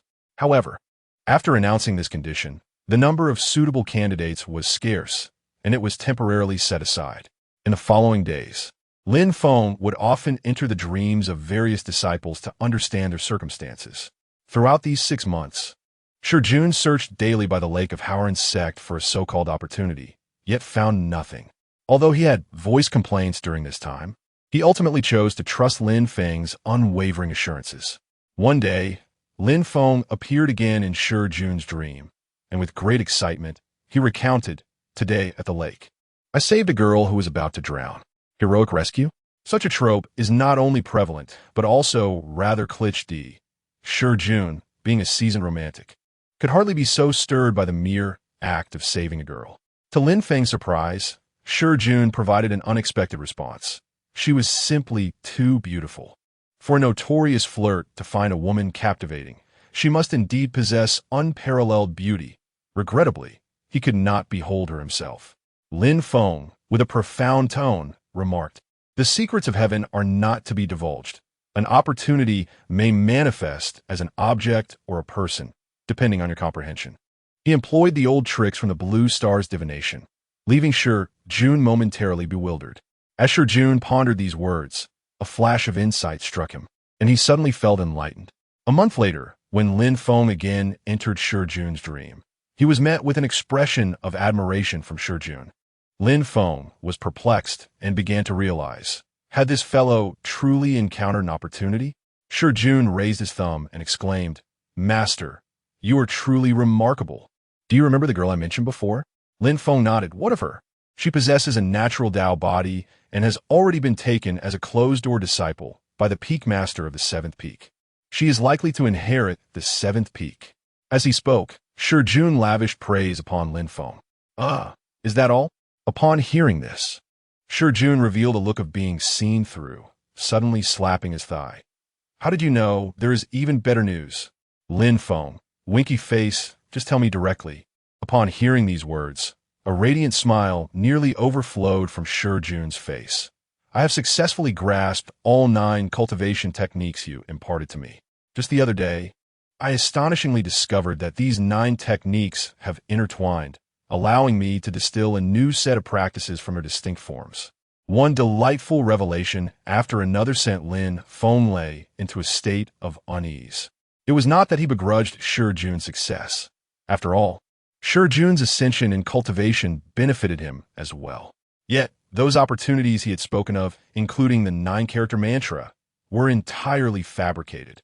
Nevertheless, by a twist of fate, Jun had indeed stumbled upon genuine fortune, which Lin Feng chose to view as a silver lining. He composed himself and adopted a demeanor of calm assurance. "This is merely a small step on your path of cultivation. The true opportunities lie ahead, and it remains to be seen whether you can seize them." This statement was profoundly insightful, prompting Jun to nod vigorously in agreement. Yes, you are absolutely right. Esteemed mentor, I too sense that the real opportunities await us further along. Well then, focus on your cultivation. Lin Feng concluded their conversation with these words. Time flew by swiftly, and in the blink of an eye, a decade had passed. During this span, 4 newcomers, a trio of women and a man, arrived in the village, survivors from a nearby tribe. Upon their arrival at Juli village, they adhered to the village's regulations and were entrusted by Lin Feng with the foundational cultivation techniques. Chapter 11. Leaving the village this time, it was not the tiger fist. Ever since Shi Jun became a disciple of the Haoran sect's scripture pavilion, he has contributed 10 top-tier mortal techniques and 3 elite techniques to Lin Feng over the past decade, along with 2 inferior techniques. However, lacking the authority to impart the techniques himself, he could only watch. During these 10 years, Zhao Li has reached the 10th level of Qi training, now a 13-year-old youth. Zhao Meng has attained the 8th level, appearing quite dashing, though he still harbors a certain lewdness. Zhao Yu has broken through to the 9th level of Qi training. Additionally, Zhao Yin has also entered the realm of. The combat prowess of the entire village has significantly increased. At this rate, in approximately 30 years, I could ascend to the next level. Yet, in such a perilous world, encounters with various conflicts are inevitable. In the spring of the coming year, several tribes united to attack Jiuli village, which had flourished remarkably in recent years, boasting hundreds of acres of fertile land and numerous livestock, inciting envy. 3 tribes mobilized over 200 warriors, advancing with great momentum. As the saying goes, 2 fists cannot contend with 4 hands. Thus, these tribes were filled with confidence, reminiscent of the tribe from over a decade ago. Besides their numerical superiority, the people of Jiuli village had been exceedingly humble, rarely venturing beyond their borders, often retreating upon encountering formidable beasts. This further convinced their adversaries of the village's lack of strength. That night, upon witnessing such a formidable enemy, Zhao Li broke into tears. Village chief, after all these years, can I take them all on by myself? Zhao Yan, standing beside him, chided with a smile. Have you forgotten the village rules? Do not underestimate them. As the 2 sides prepared for battle, the villagers of Jiu Li maintained an innocent demeanor, which instilled a sense of confidence in the leaders of the opposing forces. One of the leaders, a rotund man, brazenly declared, "If you girls are willing to join us, we may spare your lives." He leered at Zhao Yin, completely unaware that she was of a generation far beyond his. Zhao Yin had no interest in explaining. Her response was swift and decisive, a single palm strike. Boom! Dust erupted as a surge of energy obliterated the front line of attackers, reducing them to mere pulp. Witnessing this scene, the 300 assailants stood frozen in shock, their previously agitated spirits now extinguished. A practitioner. There is a practitioner here. How could there possibly be a practitioner? Generally, tribes with practitioners have long since departed the wilderness for the towns. They could never fathom that a practitioner would choose to reside in such a place. What astonished them even further was that there was not just one practitioner. Zhao Li, Zhao Meng, Zhao Yu, Zhao Ming, and Zhao Yuan had all entered the Qi training stage. In the midst of their astonishment, several young warriors launched into action, striking down their foes without mercy. The tribesmen wielded their bows and arrows in a futile attempt to defend themselves. For the cultivators, such mundane weaponry was as insignificant as children's playthings. A massacre ensued, one-sided and brutal. The battalion of 300 crumbled at the first encounter, the men fleeing like startled rabbits in a frenzied panic. Regret gnawed at their insides, leaving them bewildered as to how such a small village could harbor an abundance of cultivators. There was no time for repentance, nor any opportunity to plead for mercy. Nearby, for newcomers from Jiuli village felt their legs weaken. Having spent several years among the villagers, they had once believed the inhabitants to be benevolent souls. Yet now, the usually amiable elder Zhao Fengzheng had crushed 2 heads with his bare hands, blood splattering his clothes. Zhao Meng, known for his love of cricket fights and jokes, reduced a man to mere pulp with a single punch. Most absurdly, Zhao Li, typically whimsical, was now laughing as he took lives. In an instant, cold sweat beaded on their foreheads, their throats parched with fear. At that moment, Zhao Yin approached to console them, saying, "This world operates thus. To take a life, one must be prepared for the possibility of losing their own. Had today's villagers been ordinary folk, the outcome would have been far more tragic. She offered a reassuring smile, adding, "Do not be anxious. We should not harm those who do not deserve it." As she spoke, she adjusted her blood-stained garments. The others were left speechless, vowing to adhere to the village's rules, lest they meet a gruesome fate. To the east of the village, a large pit emerged, where over 300 souls had perished. Yet, Julie village did not cease its actions. This was a coalition of tribes united against them, and they understood that leaving roots intact would only allow for regrowth. A few terrified survivors remained, and that very night, the villagers infiltrated the tribes, systematically dismantling them. In the end, the region surrounding Julie village fell into a void, with scarcely any major tribes remaining. The villagers did not annihilate every last foe. They spared those who willingly surrendered and had never resisted, granting them refuge on the outskirts of Julie. Zhao Yan expressed that, should they abandon their hatred in 10 years, they could be allowed to leave. Thus, Julie village expanded to over 200 members, though only 20 were core individuals, while the rest managed daily chores on the periphery.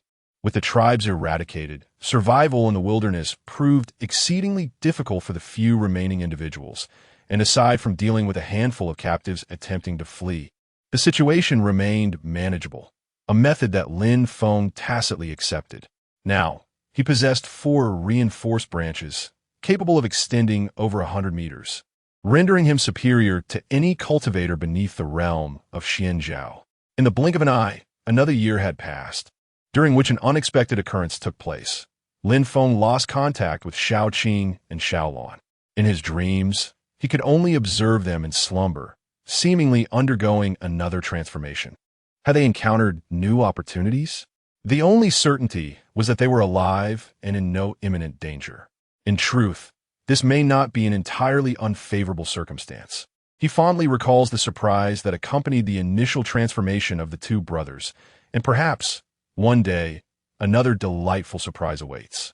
On a late autumn night, Lin Feng gazed at the celestial phenomena while entering the dreams of his followers to engage in conversation.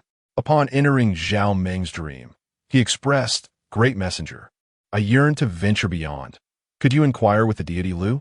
Zhao Meng, now a young man in his 20s, had spent his entire life in the village and had yet to behold the world beyond. Lin Feng had no intention of dissuading him, but simply inquired, "Do you still remember the village rules?" Zhao Meng nodded earnestly. "Indeed, the village rule is..." Lin Feng acknowledged with a nod. "The outside world is fraught with peril. One cannot be certain that even a beggar lying on the street could pose a threat to you. Are you not afraid?" "I am not afraid," Zhao Meng proclaimed, patting his chest. "I have heard from grandfather Feng Zheng that the outside world is filled with wonders, and I long to explore it." Chapter 12, The Reappearance of the Rare Treasure. If you find yourself at a loss as to where to go, seek out a man named Shi Jun at the Haoran sect. He is the steward of the scripture pavilion. After imparting this advice, Lin Feng withdrew from Zhao Meng's dream. The following morning, Zhao Meng ascended the mountain's peak, where Lin Feng bestowed upon him the Eye of the Red Bull as a token for his journey. Descending the mountain, Zhao Meng bid farewell to the villagers. Zhao Yan's eyes glistened with tears. These children had grown under her watchful eye, and now, as they prepared to depart, a wave of concern washed over her. "Little rascal, remember the village rules, live well, and do come back to visit." Zhao Meng chuckled, waving his hand in response. "This is my home. How could I forget it wherever I go? When I return, I shall surprise you all." After embracing the villagers, he set forth with his belongings. That very night, Lin Feng relayed this news to Shi Jun, who had already secured a position as a steward at the Haoran sect, urging him to take good care of Zhao Meng upon his arrival. Shi Jun readily agreed, having flourished in the sect and shed his former identity as a notorious rogue. He felt increasingly assured of Lin Feng's wise decision and saw no reason to decline the request. Besides, as fellow disciples, they were akin to brothers. After Zhao Meng's departure, Zhao Yan often found herself preoccupied with thoughts of him, frequently inquiring about his well-being. For several months, Lin Feng ventured into Zhao Meng's dreams almost every 3 days, where the young man harbored no secrets, allowing Lin Feng to monitor his journey. The lad proved to be resourceful. encountering numerous unexpected challenges along the way, yet persevering until the end, adhering to the principles of not seizing opportunities that came his way or assisting strangers. While diligently concealing his own cultivation, he traversed the path to the Howard sect as if he were a specter, stumbling yet determined. During his journey, an evil cultivator sought to do him harm. Zhao Meng feigned compliance before executing a swift and cunning maneuver that left the assailant incapacitated. Seizing the moment of vulnerability, he struck decisively, leading to the downfall of this nefarious figure, notorious for silencing even the cries of children. However, the locals could only shake their heads at the unscrupulousness of Zhao Meng's tactics. Crime begets crime yet. Zhao Meng paid no heed to such judgments. The village regulations were unambiguous. Actions must be executed swiftly and without mercy. On the second day after arriving at the Howard sect, Shi Jun stealthily went to greet him. Upon their first meeting, they found an immediate camaraderie, lamenting the time lost prior to their acquaintance. Shi Jun first treated Zhao Meng to a feast at a tavern adjacent to the sect, followed by arrangements at a nearby brothel. However, en route to the establishment, Zhao Meng, feeling discomfort, ultimately declined the invitation. "I am not yet suited for such places," he asserted. Shi Jun chuckled. "Very well. It seems a shame to deny your first experience with such courtesans. Tomorrow, I will arrange for you to assume the identity of an outer disciple. You shall start anew." Zhao Meng acquiesced, and in his dreams, Lin Feng cautioned him. "At the Howard sect, do not reveal your original techniques, as it may lead to perilous consequences. Learning gradually as an outer disciple will ensure your safety." Time swiftly passed, and as winter arrived, Zhao Meng was taken in by the master of the second peak, becoming a prominent figure among the younger generation of the Howard sect, with boundless prospects ahead. Upon learning this news, Lin Feng conveyed it to Zhao Yan, allowing her to finally set her mind at ease and attend to matters in the village. During this period, Lin Feng had long ago welcomed 4 individuals from Jiuli village into his fold as disciples. Additionally, a few children with promising talents were born on the outskirts of Jiuli village. Lin Feng, fortunate enough to utilize all his available slots, knew that they would refresh upon his advancement. Currently, he had 24 disciples, among whom Xiao Qing and Xiao Lan had attained the highest cultivation level. Mid-stage Tong Xian, followed closely by Shi Jun and the newly initiated Zhao Yan. They were all part of Lin Feng's inaugural group of disciples, most of whom had reached the Tong Xian realm. Unfortunately, Xiao Huang had succumbed due to species limitations, leaving a sense of regret. As days turned into weeks, and spring of the following year approached, significant events unfolded around Jiuli village. A radiant flash appeared over 100 miles away, suggesting the emergence of another extraordinary treasure. This region had witnessed such phenomena in the past, and decades later, the ruins had seemingly come to life once more. The residents of Jiuli village took note of this occurrence. Zhao Li, Zhao Yu, and the younger generation displayed expressions of wonder and eagerness.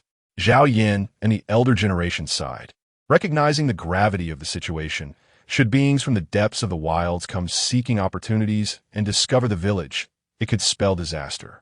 That evening, Lin Feng entered Zhao Yan's dreams, advising her that for the next few days, all villagers should limit their activities to within 2 miles and refrain from venturing out. Aware of the seriousness of the matter, Zhao Yan disseminated this information during the day, including to the numerous prisoners of war on the outskirts. A month swiftly passed, during which it appeared that something had returned from the depths of the wilds. Yet compared to decades prior, the commotion was considerably subdued. Subsequently, after the radiance dissipated, everyone assumed the matter had settled and began preparing to resume their activities. However, on an unremarkable evening, 2 figures, one stout and the other lean, both clad in white robes, stumbled into the vicinity. "Brother Huang, it seems there is a village ahead." The lean man, peering through the gaps between the trees, spotted the buildings nestled along the mountainside. It was indeed Jiuli village. The stout man, injured with a gaping wound in his abdomen, marveled at the sight of Jiuli village, exclaiming, "In this 100-mile radius, it appears to be the only settlement. Let us see if we can procure some sustenance from these locals. Come." Let us venture in. Thus, the two boldly approached the foot of the mountain, where the prisoners of war from Jiuli village resided. Upon seeing the unfamiliar figures, particularly noting their elaborate white robes, the villagers were momentarily taken aback. Their silk garments and haughty demeanor suggested they were practitioners of the cultivation arts. Tribes along the edge of the wilds held the lowest status.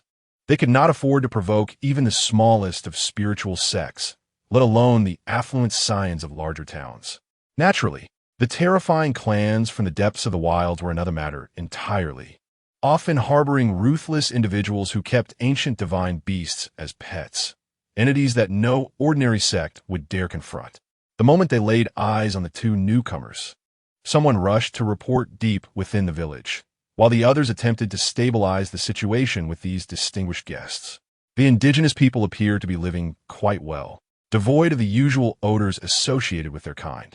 With a chuckle, the lean man remarked, "Let us, in our good spirits today, select a few charming maidens to accompany us, and perhaps indulge in some fresh offerings as well." Noticing the villagers of Jiuli still frozen in place, his expression turned stern. "What is this?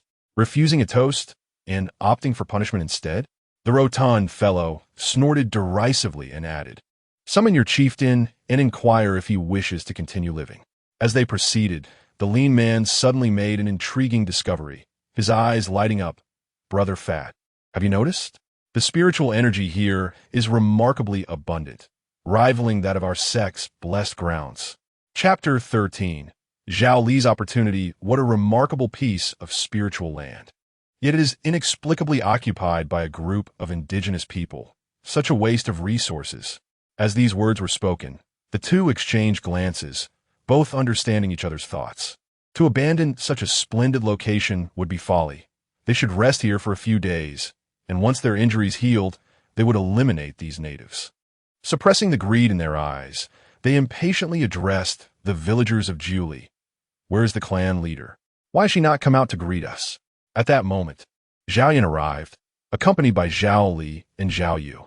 Initially, Zhao Yan intended to come alone, but both Zhao Li and Zhao Yu, curious about the cultivators from the outside world, insisted on following her. "May I inquire what brings you here?" Zhao Yan asked as she stood before the two figures, hoping they would take their leave to avoid offending any unknown powers. "You are the clan leader?" The plump man blinked in disbelief as he regarded Zhao Yan. Though she appeared to be in her early 20s and exuded an air of coolness, she did not seem like a native. Zhao Yan nodded, scrutinizing the two men before her. Though clad in white robes, they were made of mundane silk, and the bloodstain on the plump man's belly indicated a wound inflicted by a common weapon. Their cultivation levels were rather low. They likely held positions as outer disciples or servants within their sect. Merely two insignificant lackeys who might exert some influence in a typical tribe, but were unlikely to stir up any trouble here. It remained uncertain whether they had other disciples backing them. If not, it would be easy to find a suitable place for their burial. At that moment, the plump man arrogantly replied, "We are disciples of the Howran sect from thousands of miles away. As we pass through this area, should you not treat us well?" His gaze swept over Zhao Yan's alluring figure. She was quite impressive. It was surprising to find such beauty in this remote wilderness. Meanwhile, the lean man turned his attention to Zhao Yu, who was also a beauty, even more exquisite in appearance than Zhao Yan. At that moment, they both felt as if they had struck gold, a land rich in spiritual energy and two stunning women. It was nothing short of paradise. Observing their expressions, Zhao Li whispered, "Is this what outsiders are like? They look rather sleazy." Zhao Yu replied, "Did you not hear the village chief mention that outsiders are skilled in deception?" "Oh, is that so?" Their conversation displeased the plump and lean men. The lack of reverence in the eyes of these two small natives was intolerable. "What are you little things murmuring about?"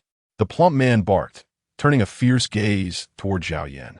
"What? Did you not hear me clearly?" The lean man added, "Hey, let me tell you, our presence here is a blessing for you. It would be wise for you to recognize that our patience is not infinite." "Wow, they are so fierce." Zhao Li couldn't help but murmur once more, recalling the large pit in the southeastern corner of the village. Once, over 300 individuals as fierce as these two had been buried there. Upon witnessing Zhao Li's expression, both individuals felt an intense surge of anger, ready to erupt. However, Zhao Yin interjected, stating, "Very well, we shall warmly welcome you both as our guests. Is it sufficient to prepare only for the two of you?" The corpulent man cast a fierce glare at Zhao Li, thinking to himself that this little native was awaiting his demise. He then nodded repeatedly, "Yes. Just prepare for the two of us. You two will come over to drink later." Hearing such presumptuous words, Zhao Yu could no longer contain herself, but was silenced by Zhao Yan's gesture. "Please," Zhao Yan motioned. The five departed together, heading towards the southeast corner. As they made their way in that direction, the villagers surrounding Jiuli village suddenly grasped the situation, their expressions turning vivid. It seemed that the stout and slender pair were doomed. They had witnessed the terrifying prowess of the people from Jiuli village before. The southeast corner was imbued with a richer aura of spiritual energy. Passing by the livestock pens, they observed numerous robust, mundane beasts, even remnants of ferocious creatures. The villagers appeared to be living quite well. However, as they walked on, they sensed something amiss. Why were they veering further off course? What is going on? Are we on the right path? The stout man said impatiently. Zhao Yin replied with a cold smile. "Indeed, this soil is quite fertile, suitable for eternal rest." "What do you mean?" The stout and slender duo immediately took action, yet they were merely at the third level of qi cultivation. Zhao Li effortlessly handled both of them, not to mention Zhao Yin, who had already attained the Xian realm. In the instant they engaged, their expressions drastically changed. How is this possible?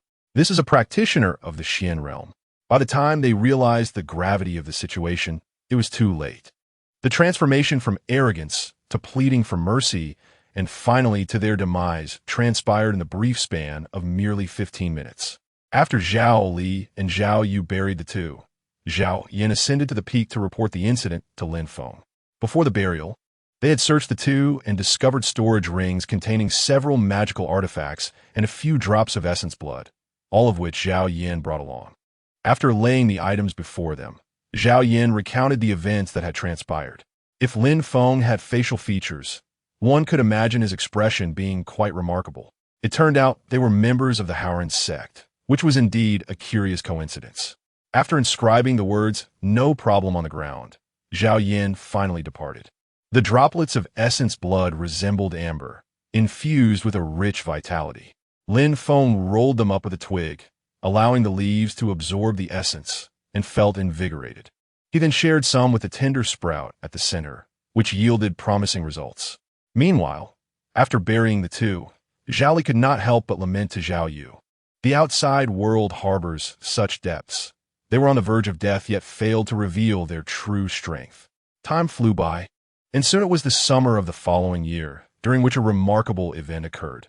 Zhao Li broke through to the Xian realm. Achieving this at the age of 13 signified boundless potential. One night, he even brought back a ferocious beast weighing over 1,000 pounds, leaving the villagers in awe. This young lad was exceptionally talented, truly a worthy candidate for significant investment. Lin Feng bestowed spiritual stones upon him once more. After a month of cultivation, Zhao Li's realm stabilized, and his range of activities expanded significantly. One morning, he said to Zhao Yin, village chief, "I wish to visit that ancient site." Zhao Yan's initial reaction was to refuse, but ultimately, she could not withstand Zhao Li's persistent pleas and agreed to consult Lin Feng. Upon hearing the name of the divine Lu, Zhao Li's temper dissipated, for they rarely defied Lin Feng's commands. After some contemplation, Lin Feng recognized that Zhao Li, with his remarkable talent, had outgrown the resources currently at his disposal. Thus, venturing out seemed prudent. In the end, Lin Feng acquiesced to the request. Overjoyed, Zhao Li danced with excitement. Yet as he was only 13, both Lin Feng and Zhao Yin harbored concerns and reiterated their warnings before his departure.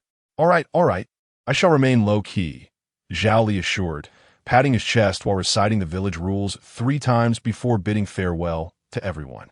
Chapter 14.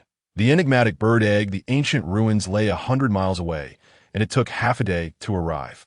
However, Zhao Li remained elusive in slumber, thus remaining ignorant of the circumstances.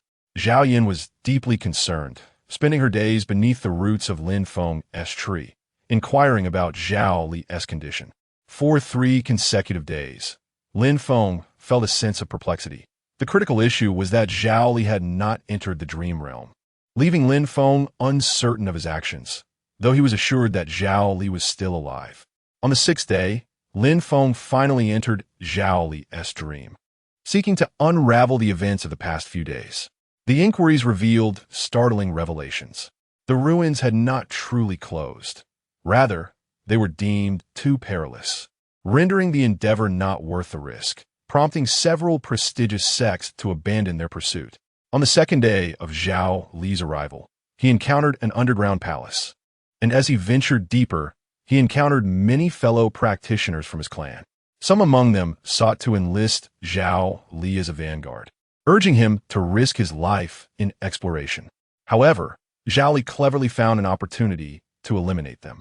Having already entered the profound realm, Zhao Li's prowess rivaled that of core disciples from smaller sects, and those who underestimated him soon discovered their grave miscalculation. After several days of exploration, Zhao Li made a discovery, triumphantly presenting an egg with the declaration, "Esteemed envoy, I have found an egg that seems poised to hatch." Lin Feng immediately cautioned, it would be prudent to avoid arousing suspicion from others. Upon making a discovery, one must exercise restraint and not succumb to greed. Zhao Li Shuklad, Reasung Inafem. Rest assured, esteemed envoy, I am fully aware of my own intentions. Upon hearing this, Lin Feng refrained from further admonitions, offering a few more words of advice before withdrawing from Zhao Li's dream. Upon learning this news, Zhao Yin felt a wave of relief. It appeared that the children who had ventured from the village were aware of the gravity of their situation. Time swiftly passed, and Zhao Li had delved into the ruins for over 4 months. During this period, Zhuli village functioned smoothly, thanks to an increase in manpower. The cultivated land expanded to 1,000 acres, and the livestock population grew from 30 to over 100. The core members of Zhuli village no longer needed to attend to these mundane affairs, instead devoting their time to imparting martial skills to the outer members. Especially notable was Zhao Fengzheng, the eldest among them. His cultivation had stagnated, rendering him one of the weaker core members. However, he gradually regained his confidence among the outer members. In the treacherous wilderness, where danger lurked at every turn and martial prowess was esteemed, one could witness the villagers of Zhuli training under Zhao Fengzheng's guidance during the twilight hours. Initially, some were hesitant, but as time progressed, men, women, and children alike joined in. Hey ha! Hey ha! The villagers moved in unison with Zhao Fengzheng's motions, learning together. Although the martial arts were of a mundane level, they contained profound principles. Each technique required precision, but the essence lay in the practice of breath control, which could lead to transformative experiences. Immersing oneself in this practice allowed one to hear not only their own heartbeat, but also a resounding rhythm that echoed the essence of life itself.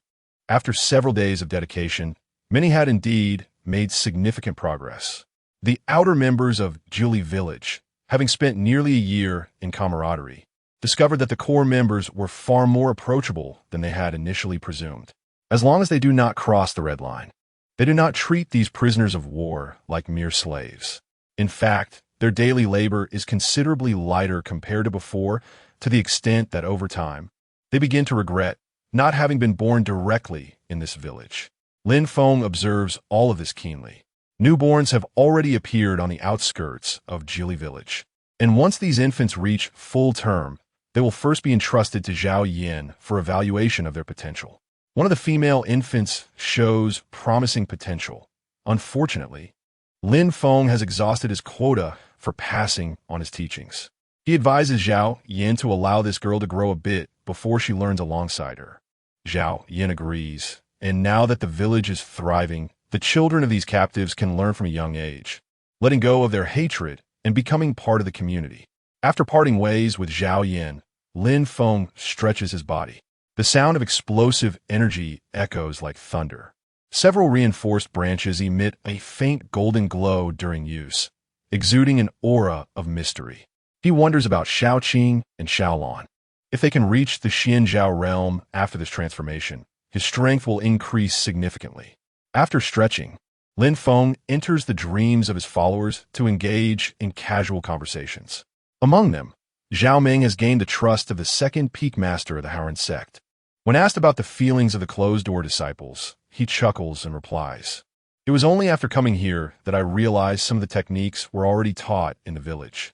I participated in a test that day, showed off a bit, and was deemed a genius. To be honest, my experience has been rather ordinary, mainly because the master is quite beautiful." Lin Feng raises an eyebrow. Is this a case of a rebellious disciple? Zhao Ming is certainly not the most honest person. After chatting for a while, Lin Feng mentions the recent intrusion of two individuals into Jili village. Unexpectedly, Zhao Ming pauses and says the deaths of disciples from Haoran sect are recorded. If they were on a mission, an investigation might cover 100 miles around, but if they were devoured by ferocious beasts in the wilderness, the chances of finding them are slim. Upon hearing this, Lin Feng decides to have Zhao Yin dispose of the corpses of the two individuals in a nearby beast lair. However, Zhao Ming adds, "I'll inquire tomorrow. If someone is investigating, I'll have a valid reason to return to the village." Lin Feng can't help but give him a thumbs up. Excellent. They discuss the day's events before Lin Feng withdraws from the dream. The following week passes peacefully, until a week later, Zhao Li returns. With several scars adorning his body and carrying the head of a ferocious beast, Zhao Li's aura appears much steadier than before, indicating a fruitful expedition. Zhao Yin and several core members of Jili village go to greet him, relieved to see Zhao Li unharmed. "You little rascal. You were gone for so long. You scared me to death," Zhao Yin exclaims, patting her chest. "Hee hee, I mainly miss the village chief, otherwise it would have taken even longer to return." Enough with the jokes. Did you manage to avoid trouble on your journey? Zhao Li scratched his head, recalling the group of cultivators who had perished due to his actions, and shook his head. "No, the ones I offended are all dead. Can the deceased still be considered human?" After a brief conversation, Zhao Li stated, "I wish to ascend to the peak to meet the divine Lu. Freya brought something of great value." Zhao Yin initially asked him to wait outside, but subsequently sought Lin Feng's opinion before allowing Zhao Li to ascend the mountain. Upon reaching the summit, Zhao Li approached the offering platform and raised his left hand, revealing a multitude of storage rings densely clustered together, each varying in color and belonging to different factions. Lin Feng was momentarily taken aback. Where had these storage rings come from? As Lin Feng pondered, Zhao Li began to extract items from the rings, explaining as he did so, "This is the storage ring of the eldest disciple of Haotian sect. It contains several scrolls that I have yet to cultivate, and this one belongs to the saintess of Qingguang sect." Numerous treasures appeared on the ground, causing Lin Feng's mouth to twitch in disbelief. Had this fellow gone on a looting spree? Just how many factions had he involved? After a quarter of an hour, Zhao Li finally laid out all the items, a proud expression on his face as he proclaimed, "Divine Lu, what do you think of my haul?" Noticing Lin Feng's silence, he continued, "You have always assisted me in my path to enlightenment, and I hope there is something among these that may be of use to you. Please feel free to take whatever you need when you come up tomorrow." He added, "Oh, and this egg, I have studied it for quite some time without any discoveries. Perhaps it would be best to leave it here with Divine Lu for incubation." Chapter 15. Zhao Ming returns to the village after finishing his words. Zhao Li descended from a peak. Lin Feng, with a wry smile, glanced at the items below, most of which were mundane human belongings. Only a few seedlings exuded an extraordinary aura. Additionally, there lay a stone-like object resembling an inkstone, which, moments after being placed on the ground, began to weep drops of spring water. This object was considerably larger than ordinary inkstones, adorned with intricate patterns, indicating that it was no ordinary item. Lin Feng decided to keep the seedlings and the stone, taking a few spirit stones, while leaving the rest untouched. As for the egg, Lin Feng placed it beside the offering table, where the remnants of the nests built by Shaoqing and Xiaolan lay, hoping that something might hatch from it. That night, Lin Feng entered Zhao Li's dream, communicating with him as a divine envoy. He realized that he did not possess enough cards in his hand. It would be most beneficial for Zhao Li to utilize these items to elevate his cultivation. The following day, Zhao Li gathered the remaining items and bowed deeply to Lin Feng. He then entered seclusion, having reaped substantial rewards. After sharing some of his gains with the villagers of Jiuli, he commenced his pursuit of the mid-level of the Tongxian realm. Should he succeed in breaking through, he would become the strongest in Jiuli village, second only to Lin Feng. Zhao Yin, with tears in her eyes, remarked that her child had grown up. Witnessing this, Zhao Yu seemed to come to a decision and said to Zhao Yin, village head, I wish to venture out as well, but I shall return. After several discussions, Zhao Yin sighed in resignation, acknowledging that the children had grown and yearned to explore the world. Lin Feng also expressed his agreement and conveyed this situation to Zhao Meng, who beamed with joy upon hearing the news. I had planned to cultivate for 2 years before returning, but if Zhao Yu is coming, I shall certainly host her well. Having grown up together, the bond between them was unspoken. Ultimately, after thoroughly understanding the village rules, Zhao Yu embarked on her journey. 10 days later, Zhao Li successfully broke through to the mid-level of the Tongxian realm, joyfully running about the village. Zhao Yin continued to tease him, saying, look at you, so full of yourself. You are still far from those prodigies in the outside world. Zhao Li made a face in response, I know. Upon learning of Zhao Yu's departure, he scoffed lightly, when I go out, I will surely be stronger than them. I just need to grow up first. Time passed swiftly, and by the 3rd month at Howren's sect, Zhao Yu was accepted as a closed-door disciple by the master of the 4th peak. The children who had emerged from Jiuli village possessed formidable talents and strength, naturally becoming sought-after disciples in various sections. One evening, Zhao Meng, Zhao Yu, and Shi Jun gathered for a small reunion. Zhao Meng remarked, if all of them were to be accepted as closed-door disciples in a few years, they would inherit the position of peak master. Wouldn't this turn into our territory? At this, Zhao Yu couldn't help but smile, but quickly doused the enthusiasm with cold water. Zhao Li has no issues, but Zhao Yuan and Zhao Lei will likely only make it to the inner sect. So what if they are in the inner sect? As long as we have enough to eat, we won't treat them poorly, right, Brother Shi Jun? Shi Jun nodded vigorously. I'm already in contact with a junior sister from the Treasure Pavilion, and I expect to acquire something within a year. By then, we can arrange some treasures for ourselves. A few individuals exchanged knowing smiles, and Zhao Meng suddenly remarked, having been away for such an extended period, I find myself yearning to return to the village. How are the villagers faring? The village has expanded considerably, and Zhao Li has reached the mid-stage of the profound realm. I wonder what level he has attained now, Zhao Yu replied. Upon hearing this, a twitch of Zhao Meng's lips betrayed his astonishment. Truly, the spirit of our Jiuli village runs deep. This young one is remarkably formidable. After a brief sigh of admiration, he shifted the subject. Not long ago, weren't there 2 cultivators from the Howren sect who visited our village? I hear an investigation is underway. Zhao Yu took a delicate sip from her cup and replied, yes. They are already deceased. What will happen if the investigation reaches us? Zhao Meng chuckled. I was just thinking of returning to the village. This gives me a perfect excuse. I have my own means. The village's conditions are poor, so I plan to bring some supplies back for the village chief and Lu Shan. Do you all have anything to contribute? Yes. Zhao Yu nodded in agreement, then added, I shall see if my master has any treasures to spare. Just be cautious not to carry any traces of your master's aura. It could lead to trouble if detected. Of course, I am well aware of that. The group shared a knowing glance and raised their cups for another toast. Their roots lay firmly within the village, a bond that could never be severed. Now, as they ventured into the world beyond, the opportunities they encountered would undoubtedly aid in the village's prosperity. Thus, 1 month later, when Lin Feng reappeared in Zhao Meng's dreams, Zhao Meng declared, Deputy Lord, please convey to Lu Shan that I shall return in 3 months. Lin Feng nodded in understanding, surprised by the swiftness of Zhao Meng's desire to return. During his time studying at the sect, Zhao Feng had acquired several mid-grade Earth-level techniques, though he was unable to impart them. If he remained a while longer, he might even grasp the true intricacies of this realm. Time passed swiftly, and within this month, a spring emerged in the village, flowing from a stone inkstone. The villagers constructed an aqueduct to channel the spring water into a pond they had excavated at the village's center. This was no ordinary water. It was infused with spiritual energy invigorating those who drank it and seemingly providing boundless strength. Prolonged consumption would undoubtedly enhance one's constitution. Previously, the Haida rain had made well drilling challenging, and this spring provided a perfect solution.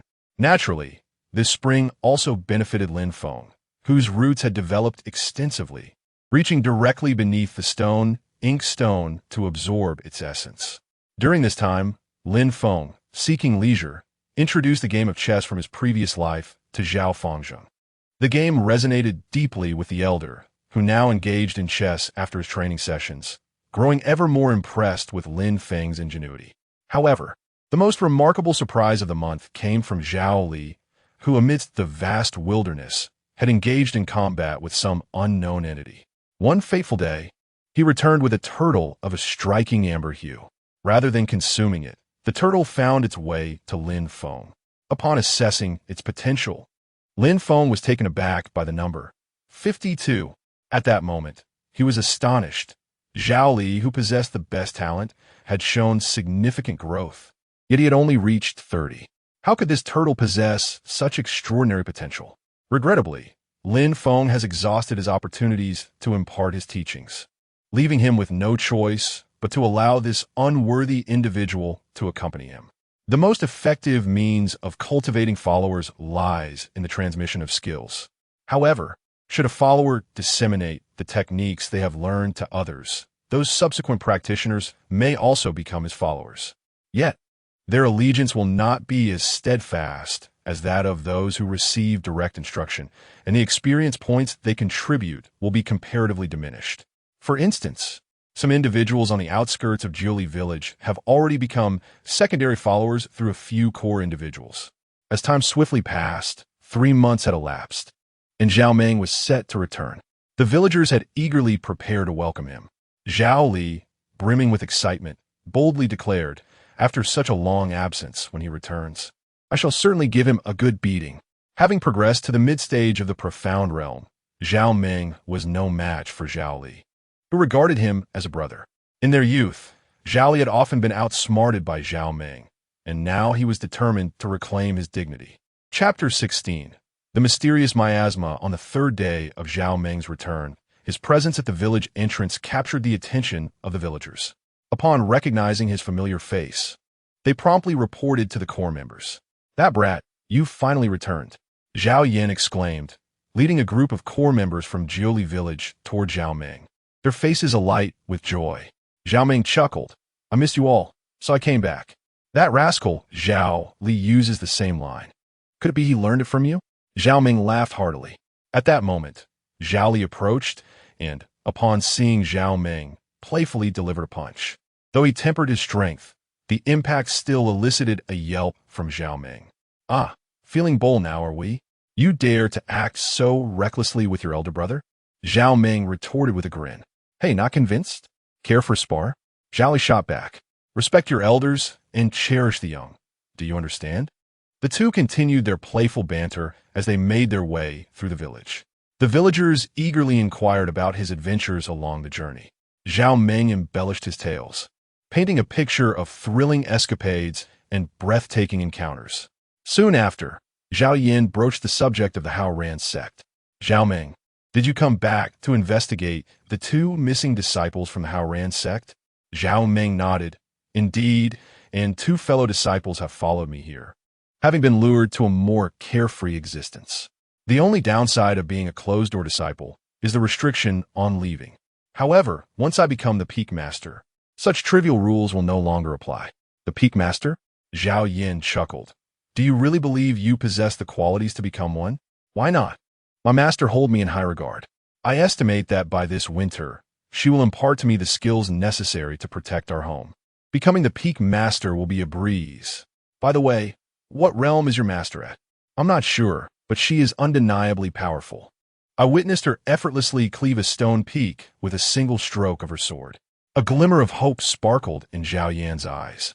If only our village could produce such a remarkable talent one day. Zhao Li, standing nearby, patted himself. I could be that person. The others erupted in laughter at his comical demeanor. Yet, in all honesty, Zhao Li possessed considerable talent and indeed had the potential to reach such heights. As the conversation drew to a close, Zhao Ming retrieved an array of items from his storage ring, swords, spirit stones, and solar stones among them. Some of these belong to me, some to Zhao Yu, and others to Brother Shijun. This formation flag can be used to contain ferocious beasts, preventing them from wandering. These are some body-tempering secret techniques. You all can refine your bodies, especially you, Grandpa Zhao Fengzhong. The assortment was dazzling and abundant. Zhao Yin surveyed the items, her eyes gleaming with delight. With these treasures, the village's strength will surely increase. Once they had organized these items, Zhao Ming announced, I shall pay a visit to the divine Lu. I have some ancient ferocious beast's true blood to offer as a sacrifice. Zhao Yin did not decline and accompanied Zhao Ming to the peak. Along the way, Zhao Ming marveled at the village's crystal-clear spring and the dense spiritual energy that enveloped it, exclaiming, only upon venturing outside did I realize how rich our village's spiritual essence truly is. It rivals even the cave abode where I reside. Upon reaching the summit, Zhao Ming placed a few drops of the ferocious beast's true blood upon the offering platform. Lady Lu, this is a tribute for you, he declared. Previously, Zhao Li had gifted him several drops of essence. Now it was Zhao Ming again. This group of devoted followers provided him not only with experiential enhancement, but also with tangible treasures. Ultimately, Lin Feng absorbed it all. Zhao Ming spent approximately 10 days in the village, mingling with the younger generation and casually repairing the village houses. In the blink of an eye, 10 days had elapsed, and it was time for Zhao Ming to depart. Once again, the villagers gathered to bid him farewell. Zhao Ming spoke, I will study for another 2 years. Once I become the peak master, I shall return to the village. One day, I will make our village more vibrant than the Haoran sect. As long as you return safely, Zhao Yin replied. In the end, Zhao Ming took his leave. Watching his retreating figure, the villagers felt a deep sense of nostalgia. Life in the village gradually returned to normal, while Lin Feng entered Zhao Ming's dreamscape to inquire about the Haoran sect. He learned that the 2 individuals who had accompanied him for the investigation had indulged in frivolities along the way, ultimately designating the case as unresolved. It seemed that in any world, there existed those who merely drew a salary without contributing. For months passed swiftly. Zhao Li had grown significantly taller, with rosy lips and pearly teeth, his eyes gleaming with vitality, unlike a child born in the desolation of the great wilderness. Recently, a miasma had arisen around the periphery of the great wilderness, shrouding the entire border region in a hazy gloom, causing some tribes to succumb to the miasma, leaving their villages filled with lifeless husks. What could be the cause of this? Though Jiuli village was not among these ordinary tribes, matters concerning life and death could not be taken lightly. Zhao Yin led a group of core members from Jiuli village to investigate the situation. After traversing several hundred miles, they ultimately uncovered a horrifying reality. This miasma, whose origin was unknown, was spreading toward the outskirts, teeming with terrifying creatures that feasted upon flesh and blood. Upon returning to the village, Zhao Yin promptly consulted with Lin Feng, who was encountering such a circumstance for the first time. At present, it appeared that after the miasma spread, trees could still grow normally, suggesting that it might not directly threaten them. But what about Zhao Yin and her companions? Lin Feng responded, you must remain vigilant. If it truly encroaches upon the village, seek shelter temporarily. This was the only course of action available, and Zhao Yin nodded in agreement. 2 days swiftly passed, during which tribes from the depths of the great wilderness began fleeing. Zhao Yin and the members of Jiuli village continued to monitor the miasma's movement. But on this day, they made another alarming discovery. Village chief, I ventured eastward and found miasma there, and it is even more severe than here. Zhao Yan's expression turned grave. Does this mean we are surrounded? This posed a significant dilemma. The unknown lurking within the miasma rendered their complete encirclement perilous, leaving them uncertain of any escape. We cannot remain idle. Ultimately, Zhao Yin, accompanied by Zhao Li, resolved to seek an outlet. As they prepared to depart, Lin Feng bestowed upon them 2 leaves. Zhao Yin and Zhao Li were the strongest in the village. Should anything befall them, it would spell trouble. Concern enveloped everyone. Yet, an unforeseen event was destined to unfold. Zhao Li hurriedly returned with Zhao Yin on his back, exclaiming, "The village chief is in trouble. The village chief is in trouble." As the crowd gathered, they discovered a wound on Zhao Yan's neck, the cause of which remained unknown. Zhao Yin had already succumbed to unconsciousness. From Zhao Li's account, they had ventured into the miasma, intending to gauge its depth, only to be ambushed by several figures resembling desiccated corpses. After a fierce struggle, Zhao Yin sustained an injury and fell unconscious within the span of half an hour. The sight of the unconscious Zhao Yin left everyone in a state of anxious distress. She was the backbone of Jiuli village, and with her incapacitated, the villagers felt as though they were headless flies. The community was primarily composed of martial artists, possessing formidable physical prowess, yet they lacked any experience in healing. Ultimately, Zhao Li resolved to carry Zhao Yin to the mountain peak, declaring, "I shall seek out Lu Shun and see if he possesses a remedy." Chapter 17. A surprising discovery at the summit. Lin Feng gazed at Zhao Yin, who lay on the ground, and gently brushed her wound with a branch. A palpable chill emanated from the injury, and Lin Feng absorbed a fraction of this cold aura with a leaf, initially intending to assess its potency. To his astonishment, this act yielded unexpected results. After absorbing the chilling essence, he felt an invigorating sensation coursing through his entire being, leaving him momentarily bewildered. While this aura was lethal to humans, it seemed to possess a nourishing quality for him. Realizing this, he completely absorbed the essence from Zhao Yan's wound before instructing Zhao Li to take her back for some rest, hoping she would awaken soon. With the aura fully absorbed, her revival seemed assured. Observing the words Lin Feng had inscribed on the ground, Zhao Li nodded and carried Zhao Yin down the mountain. Once they departed, Lin Feng began to relish the sensation and monitored the changes within himself. To his delight, the aura indeed proved beneficial, albeit in limited measure due to its small dosage. This revelation led Lin Feng to perceive the miasma, which was a calamity for others, as an opportunity for himself. That evening, Zhao Yin regained consciousness, albeit in a weakened state. Upon learning that Lin Feng had saved her, she felt a wave of relief wash over her. We are now surrounded by the miasma, which stretches for an unknown distance. If we venture out recklessly, we face certain death. The villagers felt a heaviness in their hearts at this statement. Were they to await their demise? However, Zhao Yin continued, before our departure, "The willow god bestowed a leaf upon both Zhao Li and me. With the protection of the willow leaf, the miasma has retreated." Zhao Li concurred, stating, "Currently, we have no other recourse but to wait, as the willow god watches over us." This declaration instilled a sense of calm among the villagers. As believers, their only solace in this dire situation lay in their faith. In the following days, the miasma continued to spread relentlessly. Tribes on the fringes of the wilderness fell into despair, fleeing with their entire communities. Some of these groups made their way near Jiuli village. As time passed, an increasing number of tribes congregated in the vicinity, with some even discovering the existence of Jiuli village, yet they dared not act. Since the mysterious disappearance of 3 medium-sized tribes, this area had been regarded as a forbidden ground. Noticing this, Zhao Yin reported to Lin Feng, "There are at least 4 tribes at the foot of the mountain, totaling nearly 1,000 individuals. Should we drive them away? 1,000 individuals?" Lin Feng pondered. To expel them would only lead these people to their doom, potentially igniting a fierce conflict with Jiuli village. While the core members were practitioners and could withstand such an encounter, the peripheral members, whom Lin Feng had painstakingly developed, would suffer grievously under the onslaught of 1,000. It would be far wiser to accommodate these individuals at the mountain's base, nurturing them into a future force of his own. Upon this reflection, Lin Feng entered a dream that night, engaging in a dialogue with Zhao Yin, ultimately solidifying the entire course of action.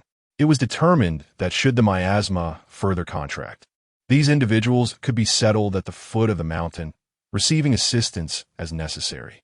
This aid, however, would not be without cost. They would be required to remain stationed there for the subsequent 3 years and offer annual tributes to Jiuli village. Upon hearing this, Zhao Yin nodded in agreement.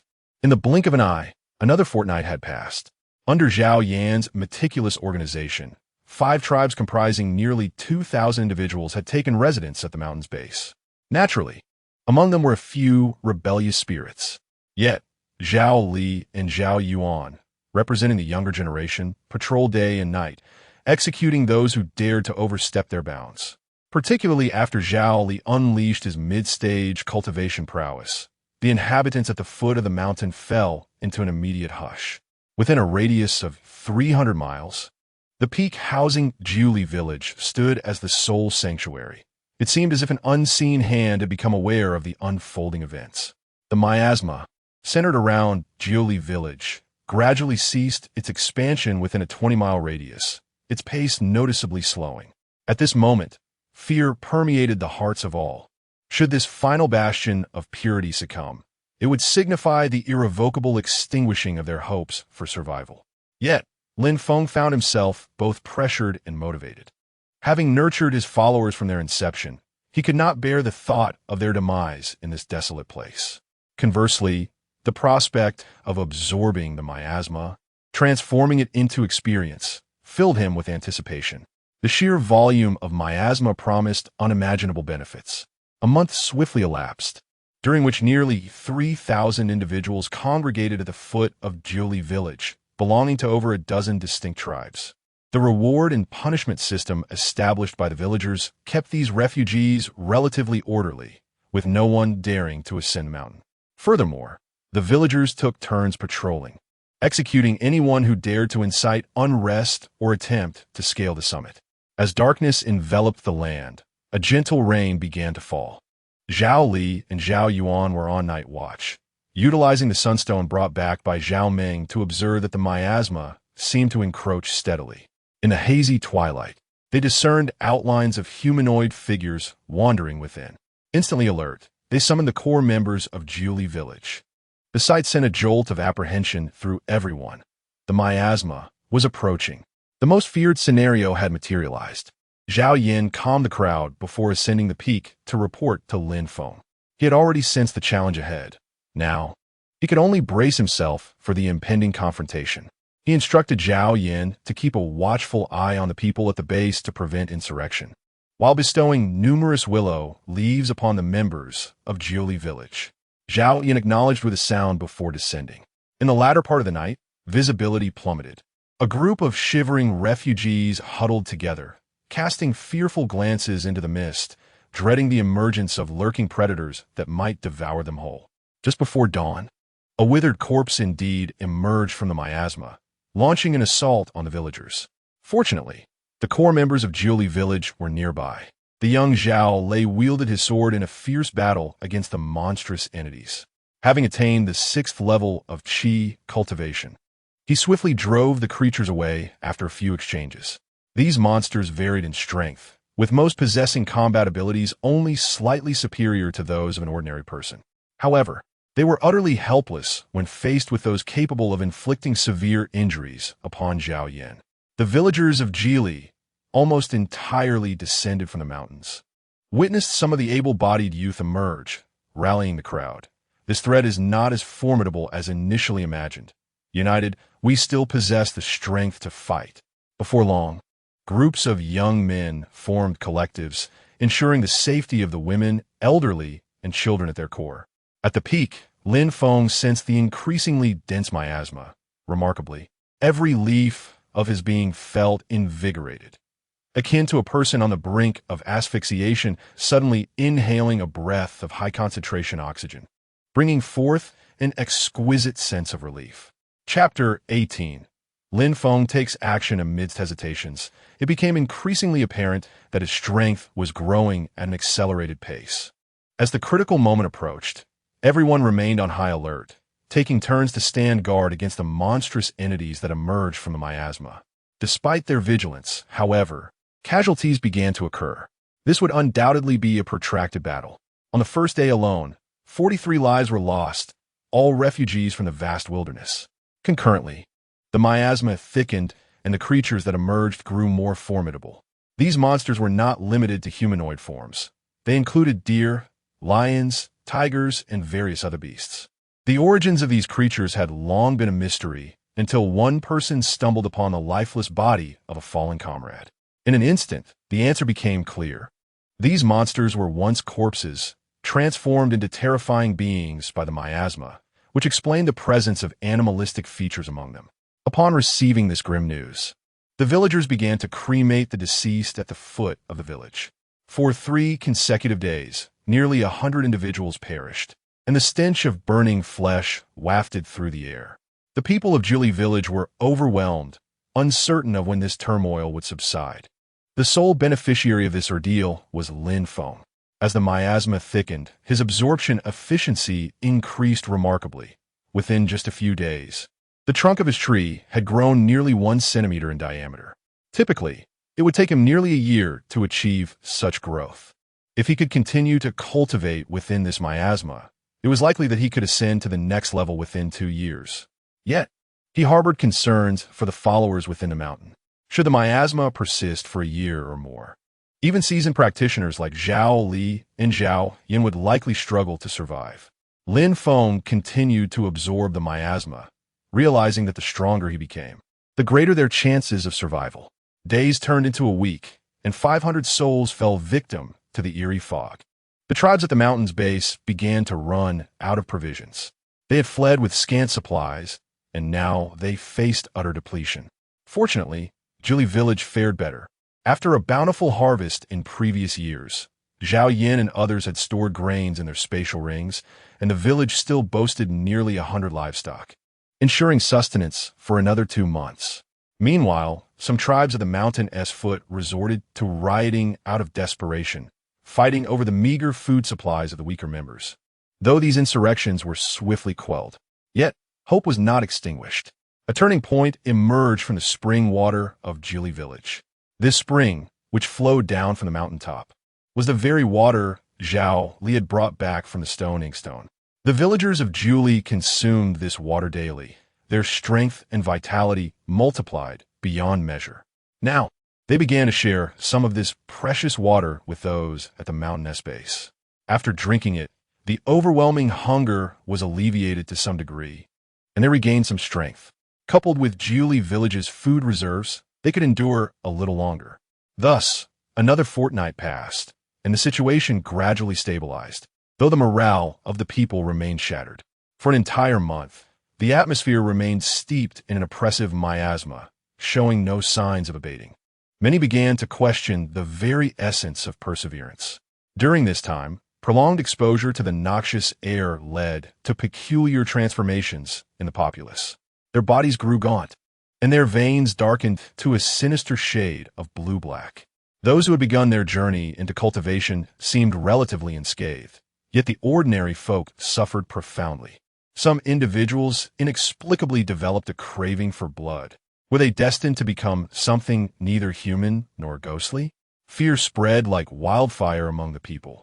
Throughout this month, Lin Feng confided in Zhao Meng about the dire situation. Both Zhao Meng and Zhao Yu were consumed with anxiety, yearning to return to the great wilderness and bring the villagers back. Yet, as cultivators in the Qi refinement stage, their ability to assist was limited. They could only seek information from the outside world. According to Zhao Meng, numerous sects had taken notice of the miasma and dispatched cultivators to investigate.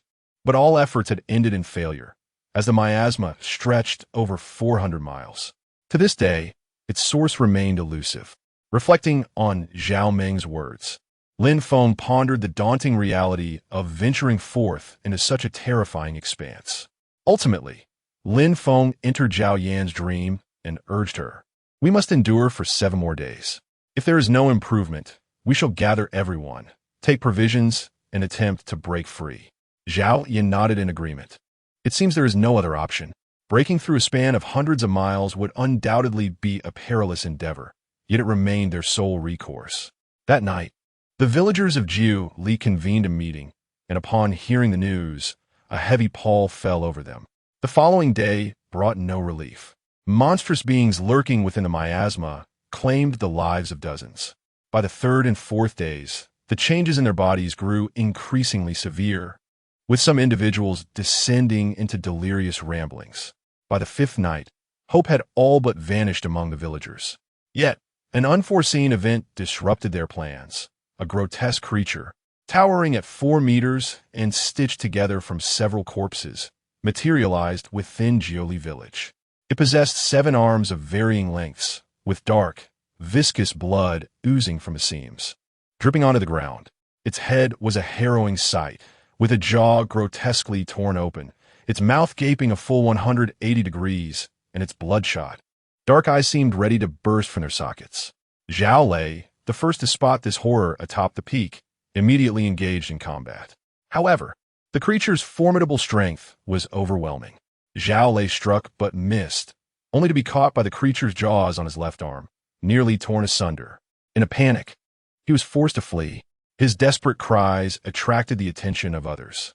Zhao Yin and Zhao Li sprang into action, momentarily halting the creature's advance. This beast was even stronger than any they had encountered before. After a brief skirmish, Zhao Li found himself outmatched, barely managing to defend himself. All those from Jiuli village who had taken their first steps into cultivation swiftly joined the fray, unleashing waves of potent energy. Yet, the creature grew ever more emboldened, its terrifying physicality ensuring that any contact would result in grievous injury. Most despairing was the emergence of several grotesque creatures amidst the miasma, their ravenous gazes fixated upon the crowd. The faces of the people turned pale, for they sensed imminent doom. The inhabitants of Jiuli village retreated while fighting, unknowingly ascending to the peak, where Lin Feng remained vigilant, observing the unfolding events. There were 3, indeed 3. Upon confirming this, Lin Feng acted decisively, his reinforced branches shooting forth instantaneously, striking with the swiftness of lightning. Whoosh! A terrifying sonic boom reverberated through the air. The verdant willow branches extended at an inconceivable angle, piercing the monstrous beings. Crack! Crack! The creatures emitted muffled thuds from within. Their bodies, as fragile as tofu, were ruthlessly shattered by Lin Feng's branches. A crimson mist billowed upward as several colossal entities collapsed thunderously. It was the intervention of the willow deity. Witnessing the spectacle, the people of Jiuli village erupted in fervor. As devoted followers of Lin Feng, they were undeniably shaken by his display of power. An overwhelming surge of passion coursed through the crowd. Indeed, the willow deity would not stand idly by. As the sanguine haze dissipated, Lin Feng's branches retracted, as if nothing had transpired. The villagers emerged from their shock, bowing deeply to Lin Feng before descending the mountain. Along the way, Zhao Li exclaimed with excitement, "This is the first time I've witnessed the willow deity in action. It was so decisive and so magnificent." However, Zhao Yin interjected, "The willow deity has always been discreet. Now that he has acted on our behalf, we must not speak of this to others." The crowd nodded in agreement, for as Lin Feng's disciples, their fates were irrevocably intertwined with his safety, and they would not engage in actions that could jeopardize him. The night swiftly passed, and with the assistance of everyone, the wounded Zhao Lei finally found relief from his injuries. Chapter 19. The dissipation of the miasma. At this moment, atop the peak, Lin Feng was engaged in the task of dealing with the remnants of the monstrous entities. His roots began to absorb the dark, bluish blood that flowed from them. The benefits derived from this sanguine essence surpassed those of the miasma, and as he absorbed the blood from the ground, he felt a profound sense of clarity coursing through him, as if each leaf were undergoing a sublime transformation. Furthermore, another phenomenon occurred. The egg that Zhao Li had placed nearby began to tremble and roll towards the pool of dark blood as if animated by a life force. This bewildered Lin Feng. What would be the cause? Could it be that the egg, too, could derive some advantage from this forbidden blood? Lin Feng offered some morsels of flesh to the egg. As anticipated, the moment the eggshell made contact with the flesh, the morsels transformed into wisps of black mist, penetrating the shell and being absorbed within. After a continuous half-hour of feeding, the egg finally stilled, coming to rest. What species could this egg belong to? Lin Feng eagerly anticipated the day it would hatch, wondering if it might give rise to a true phoenix. The truth would only be revealed upon its emergence. But one thing was certain. This creature would be far more formidable than Shaoqing and Xiaolon. As dawn broke, The events of the previous night remained vivid in the memories of the villagers of Jiuli. They felt it was time to make a decision. If they continued to linger in uncertainty, they risked dire consequences. In the final moments, Zhao Yin gathered the villagers together, intending to depart the following morning. Having lived here for a decade, bonds had formed, and after a moment of silence, Zhao Fengzheng spoke. You all should go. I'm not young anymore, and having found a place of relative peace, I do not wish to be uprooted once more. After 40 years of a nomadic existence, Zhao Fengzheng had finally enjoyed a period of stability in his twilight years, yet now he was faced with the prospect of leaving once again. Escaping from miasma seemed an insurmountable challenge. With his limited strength, he could only be a burden to the others. He was reluctant to abandon his newfound haven. Zhao Yin gazed at her senior brother, wishing to offer comfort, but the words caught in her throat, prompting a sigh. Where indeed is home? This journey held peril at every turn, with hope seeming faint, and uncertainty loomed over how many would survive. As leaves fell softly, some among them felt the sting of tears, yet others offered solace, asserting, "This miasma cannot last forever, as long as we can escape. We can always return once it dissipates." For now, that was all they could hope for. The villagers endeavored to persuade Zhao Fengzheng, but he remained resolute, expressing his willingness to perish in this place.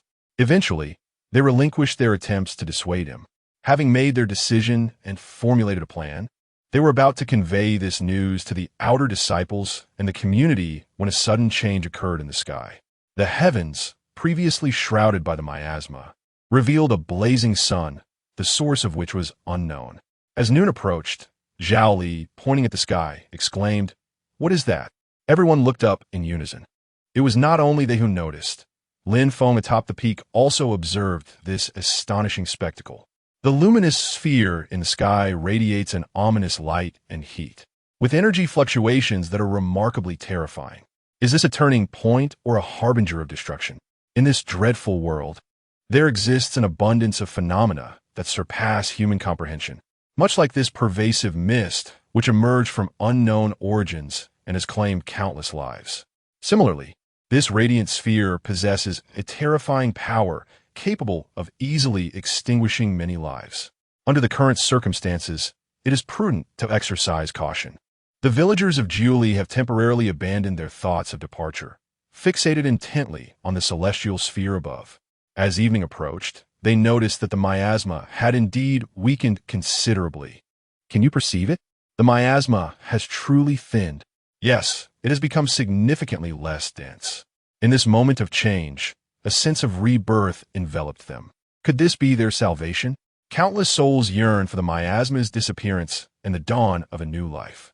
At midnight, a sudden violet beam of light illuminated the sky from dozens of miles away, emanating an intensely terrifying aura, piercing the heavens, accompanied by a colossal, decayed figure. Can still confine me for years to come. A dreadful voice reverberated, causing the trees to tremble and setting countless birds in flight. Subsequently, the surrounding miasma began to recede rapidly.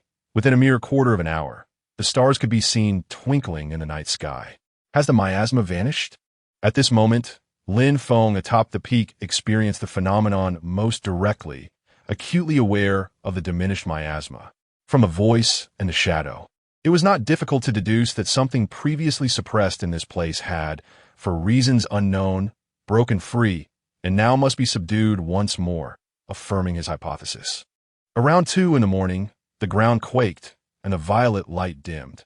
After a lengthy interval, aided by the orb of light above, they witnessed the terrifying figure retreating deeper into the wilderness.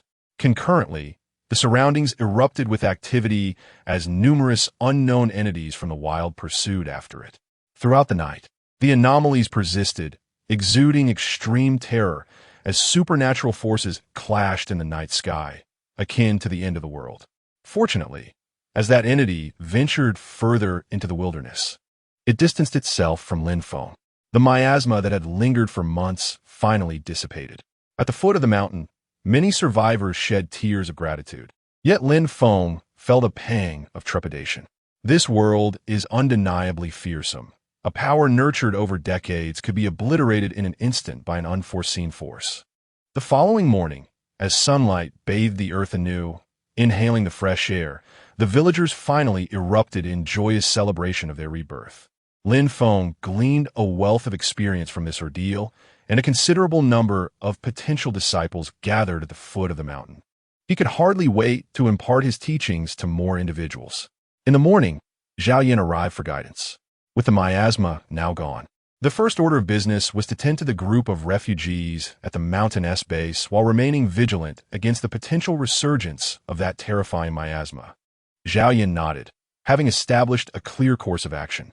She guided the refugees at the foot of the mountain in repairing the buildings, many of whom exhibited bluish-black veins. Yet this condition was not irreversible. Zhao Yin and Zhao Li possessed the spiritual energy to cleanse and rejuvenate their bodies. Throughout this process, the villagers of Jiu Li had undoubtedly been deified in the minds of these refugees. Furthermore, having previously agreed upon this arrangement, there were no objections to settling at the mountain's base. 2 months passed swiftly. During this time, a large tribe had formed at the foot of Jiuli Mountain. The elder villagers, including Zhao Fengzheng and Zhao Ming, with the assistance of the second-generation villagers, propagated the rich culture of Jiuli.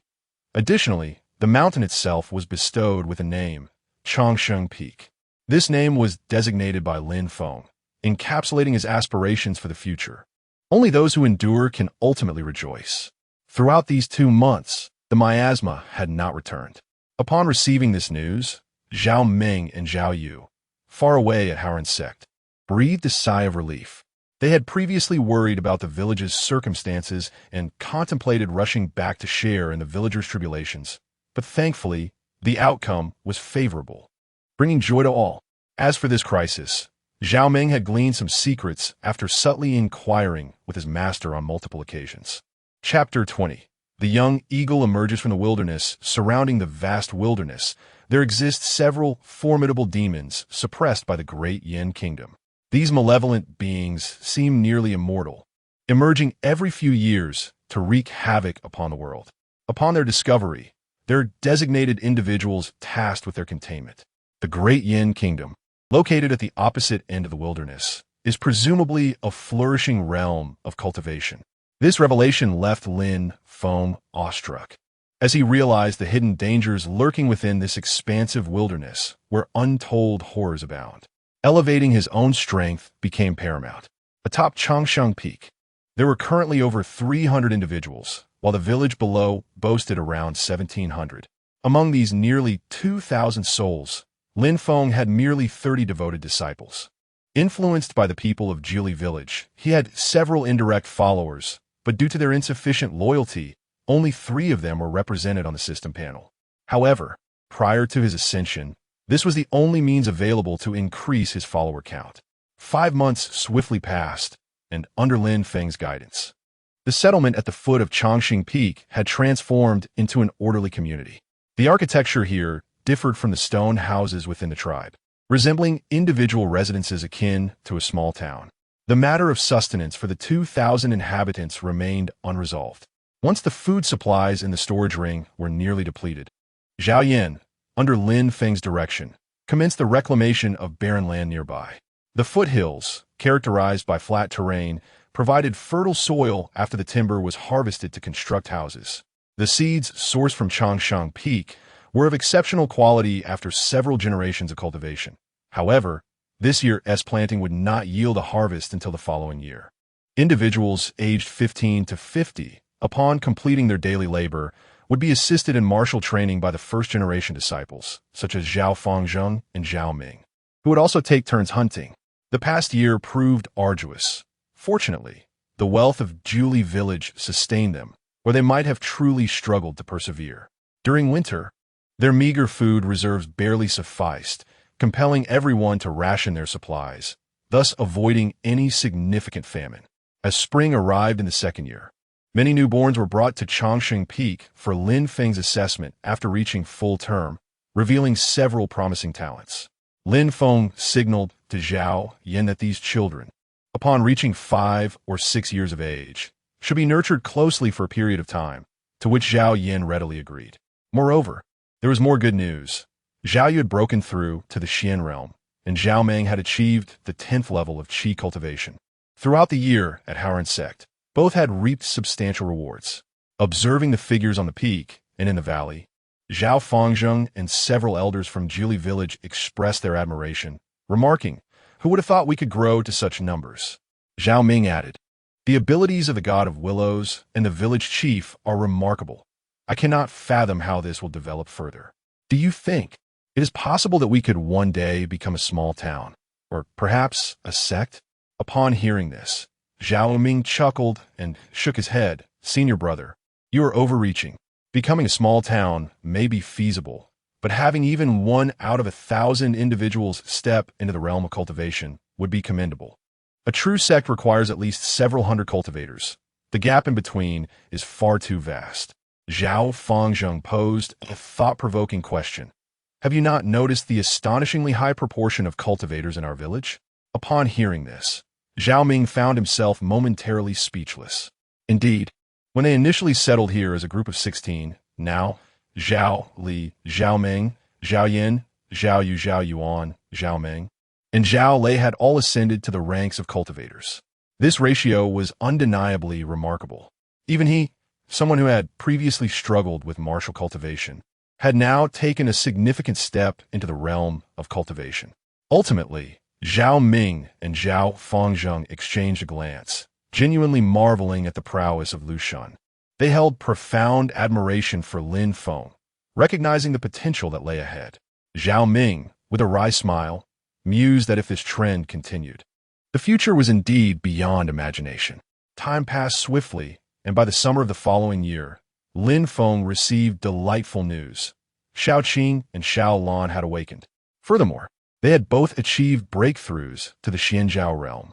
The moment they regained consciousness, Lin Feng felt a surge in his own strength. Experience points skyrocketed. This indicated that his own power had also ascended to the mid-Xuanzhao stage. Now, with a gentle extension, he could command 5 reinforced willow branches, reaching an astonishing distance of 300 meters, a terrifying sight that even startled the nearby, slumbering turtle, which opened one eye. That night, Lin Feng delved into Xiao Qing's dream. In the dream, Xiao Qing spoke with the voice of a young boy. "Is that you, master?" Lin Feng acknowledged him and inquired about the circumstances of the two brothers. To his astonishment, he learned that they had encountered the remains of a fearsome beast, the devouring sky sparrow, within the ruins. After refining it, they underwent a transformation. The name alone, devouring sky sparrow, resonated with an air of grandeur. Indeed, this creature had the potential to evolve into a divine being capable of swallowing entire continents, though such growth was exceedingly rare. Following their transformation, Xiao Qing and Xiao Lan were now developing in the direction of the devouring sky sparrow. When Lin Feng asked if they wished to return, Xiao Qing replied, "The situation in the ruins is quite intricate, connected to a small world where many prodigies vie for supremacy. There may be other opportunities as well." Lin Feng understood Xiao Qing's implication. The resources he possessed were insufficient for their growth, and their time spent outside could be beneficial. He advised, "If you come across any human cultivation techniques, be sure to take note." Xiao Qing nodded earnestly. Subsequently, Lin Feng conversed with Xiao Qing about the village's changes over the past few years.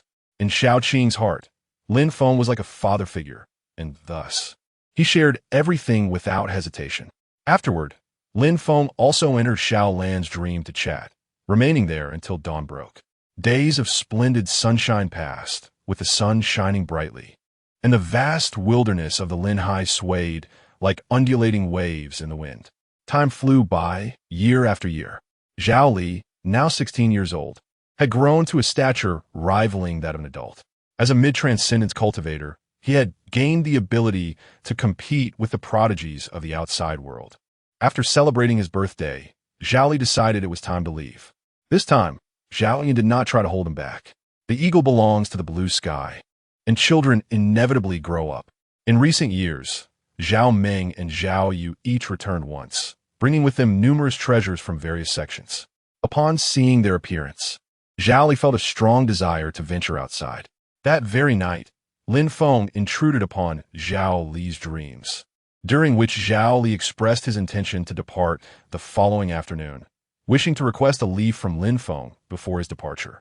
When asked about the reason, Zhao Li replied that having a leave from the willow deity by his side made him feel as though his parents, grandfather Zhao Fengzheng, the village chief, and his brother Zhao Lei were all present with him. The next afternoon, Zhao Li ascended to the peak, where he bowed 3 times and paid his respects to Lin Feng, who bestowed upon him a leaf. Chapter 21. The third batch of believers. Before long, Zhao Li departed, leaving behind a letter without anyone to bid him farewell. He feared the sight of his loved one's tears would make it difficult for him to leave. Lin Feng gazed at his receding figure and was suddenly reminded of Zhao Ling. A century ago, when the young Zhao Ling descended the mountain, he too departed in a similar manner. Unfortunately, his achievements were limited, and he became but a skeleton on the path of cultivation. And then there was Xiao Wang. Lin Feng often remembered it. Each of these believers had been nurtured under his guidance, and the departure of any one of them filled him with a profound sense of melancholy. Zhao Li was exceptionally strong. After leaving Jiuli village, he followed the path once traversed by Zhao Yu and Zhao Ming, slaying countless demon practitioners and evil spirits along the way. His exploits on this ancient road garnered attention. Many sects grew curious about this young prodigy, speculating about his origins. These sects endeavored to track him, but were utterly unable to keep pace with the lad. He was astoundingly cautious and remarkably adept at disguise, always managing to leave others far behind. By the time he reached Haoran sect, a month had elapsed. Zhao Ming, Zhao Yu, and Shi Jun quietly emerged to greet him.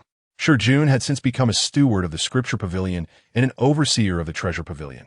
Zhao Ming, as the disciple of the second peak, maintained a close relationship with his master, with sect disciples often witnessing him engaged in philosophical discussions with the peak master throughout the night.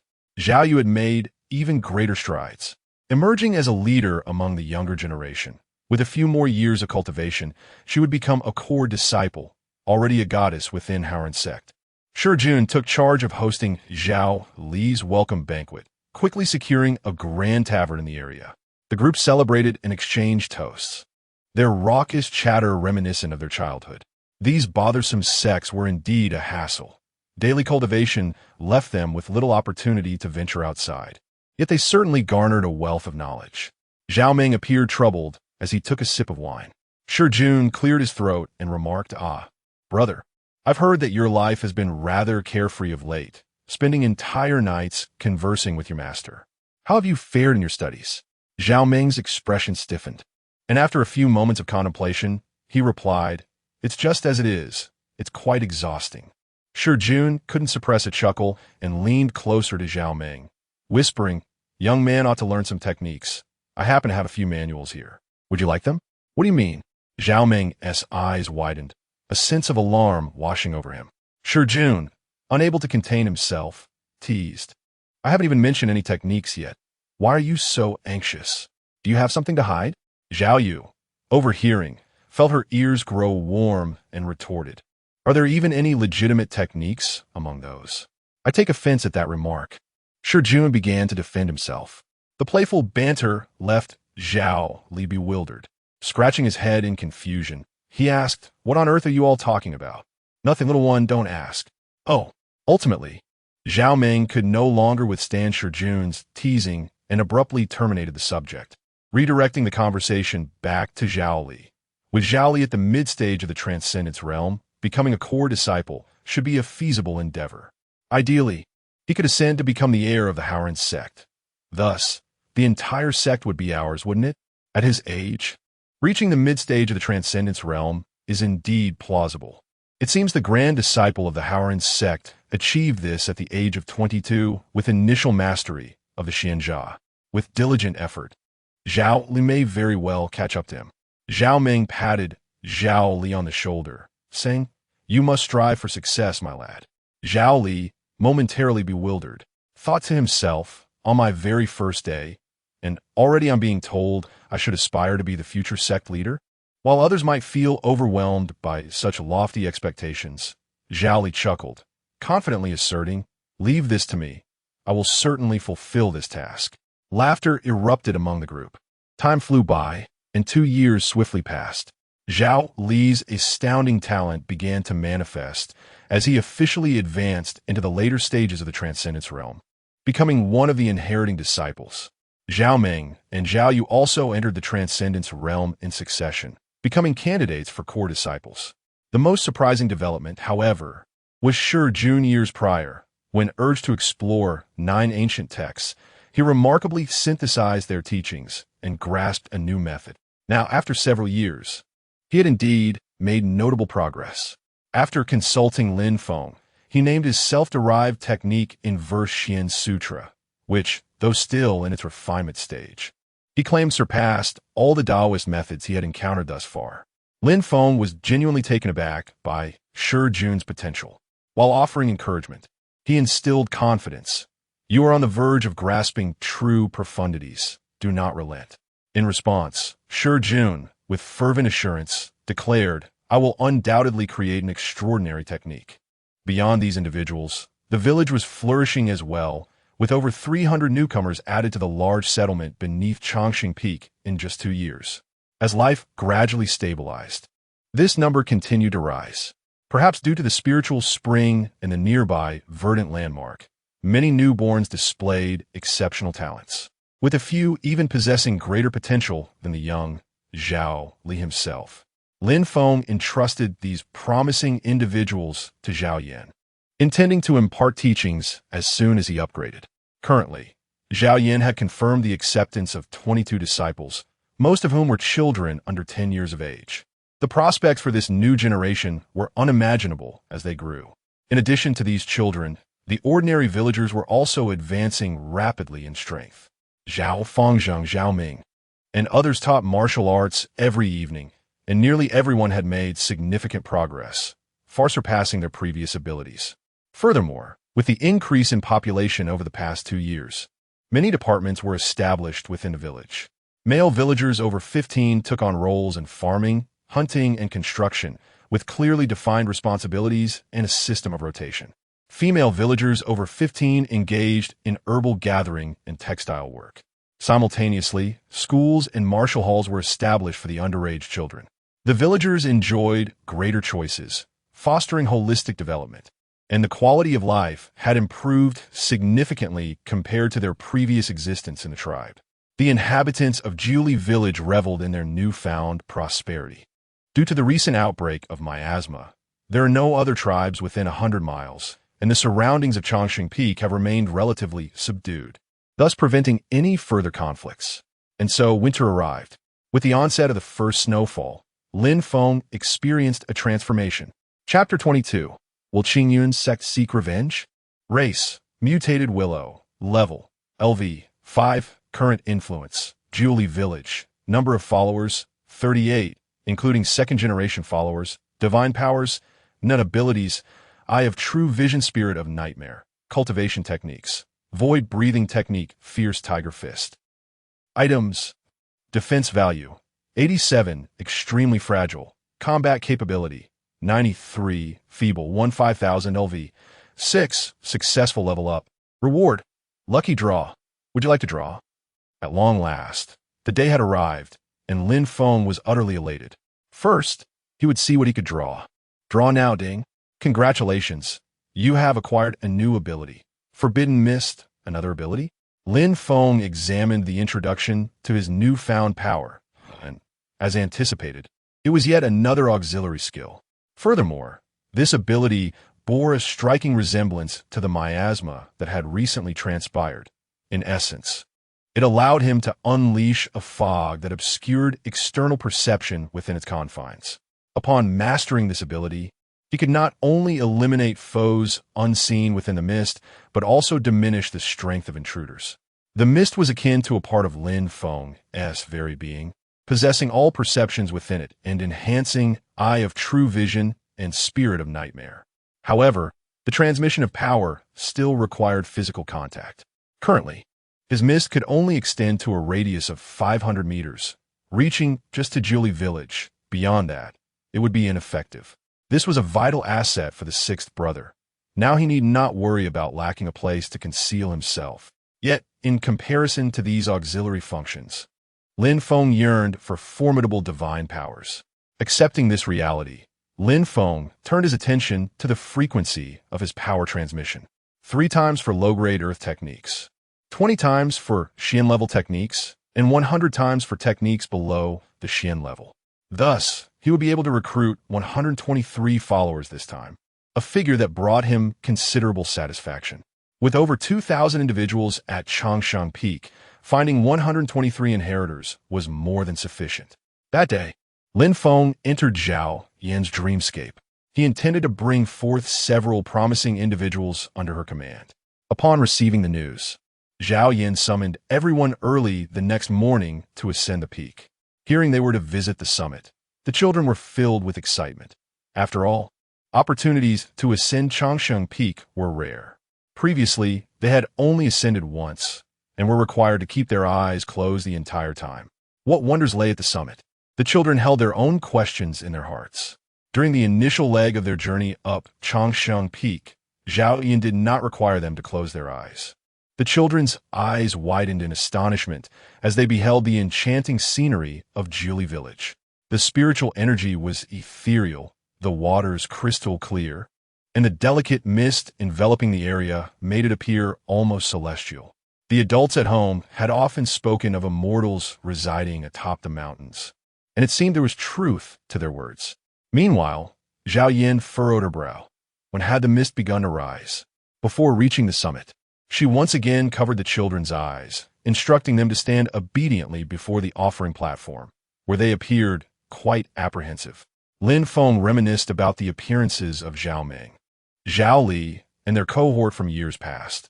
They had all matured into young adults. These little ones might potentially catch up in the future.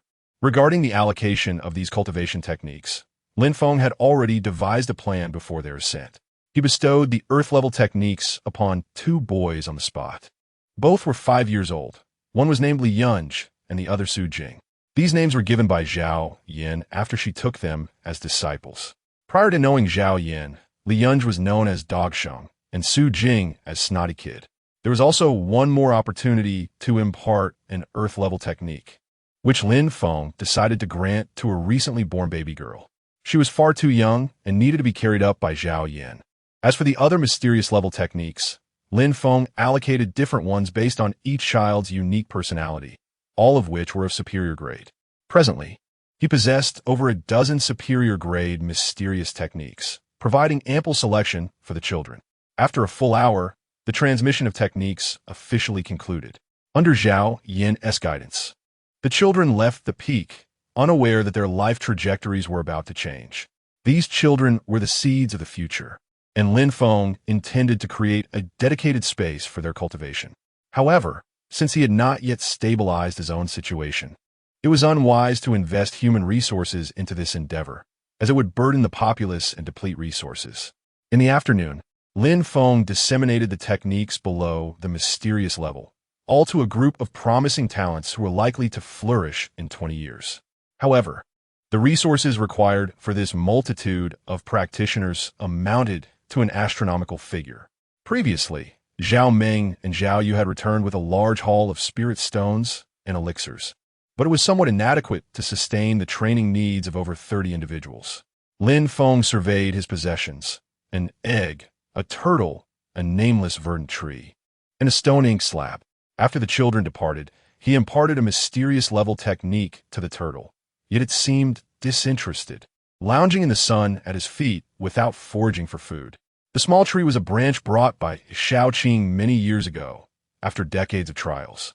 It had survived and now boasted a thickness akin to a wrist. As for that egg, it remained dormant. They were all potential stocks, but it was uncertain when they would come into play. To expedite their advancement, he needed to devise a strategy. Fortunately, these little ones were just beginning their journey.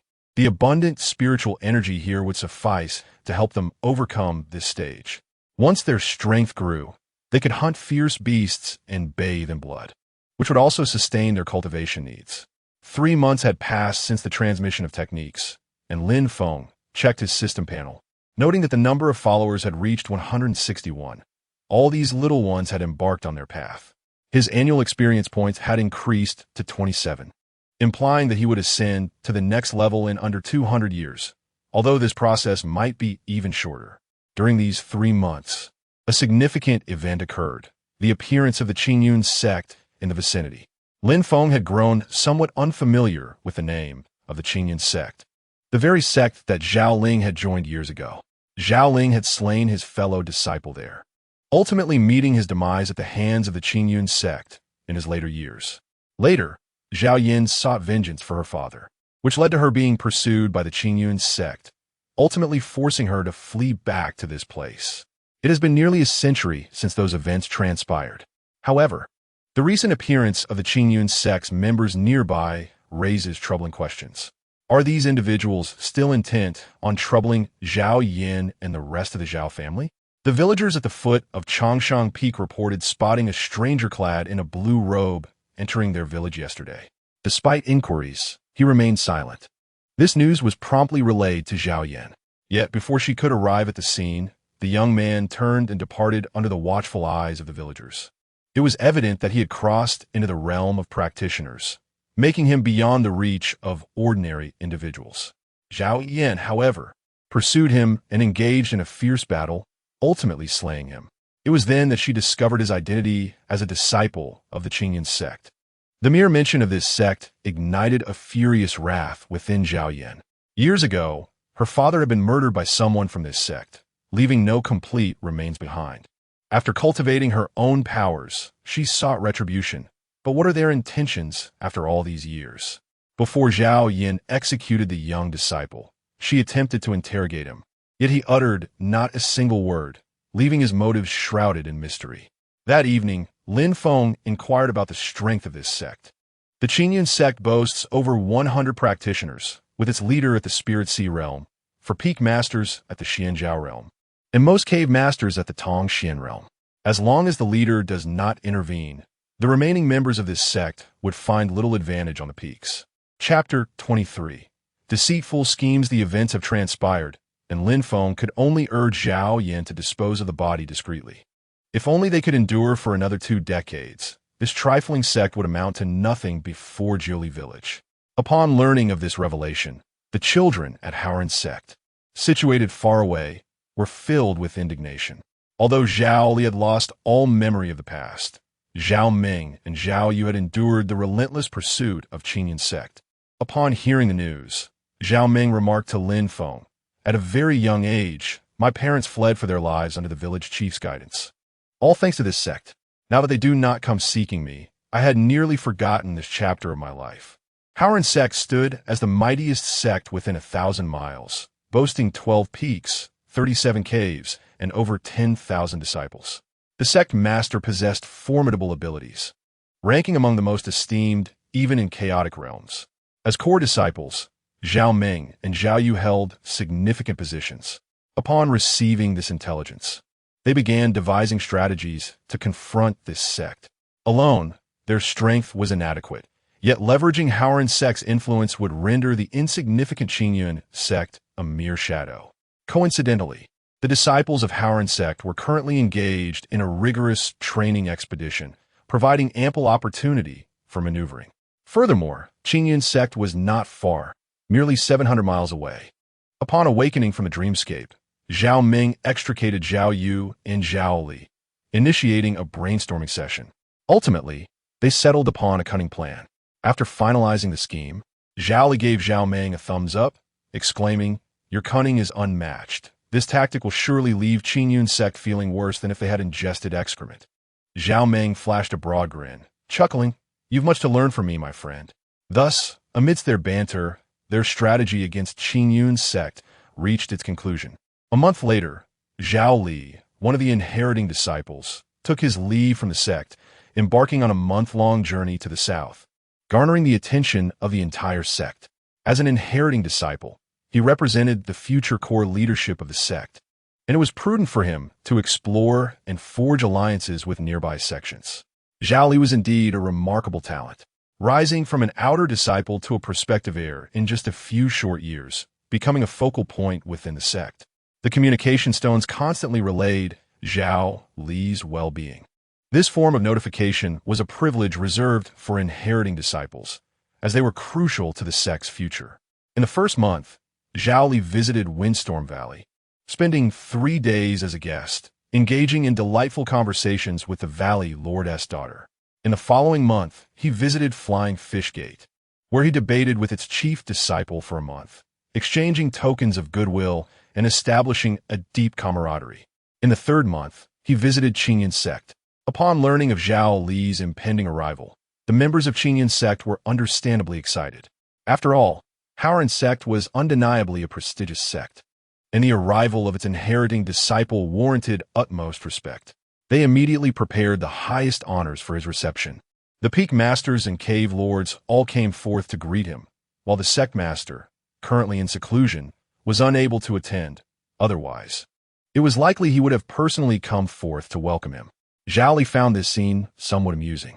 Little did these individuals realize that the one they were welcoming was a descendant of the lineage they had relentlessly pursued for a century.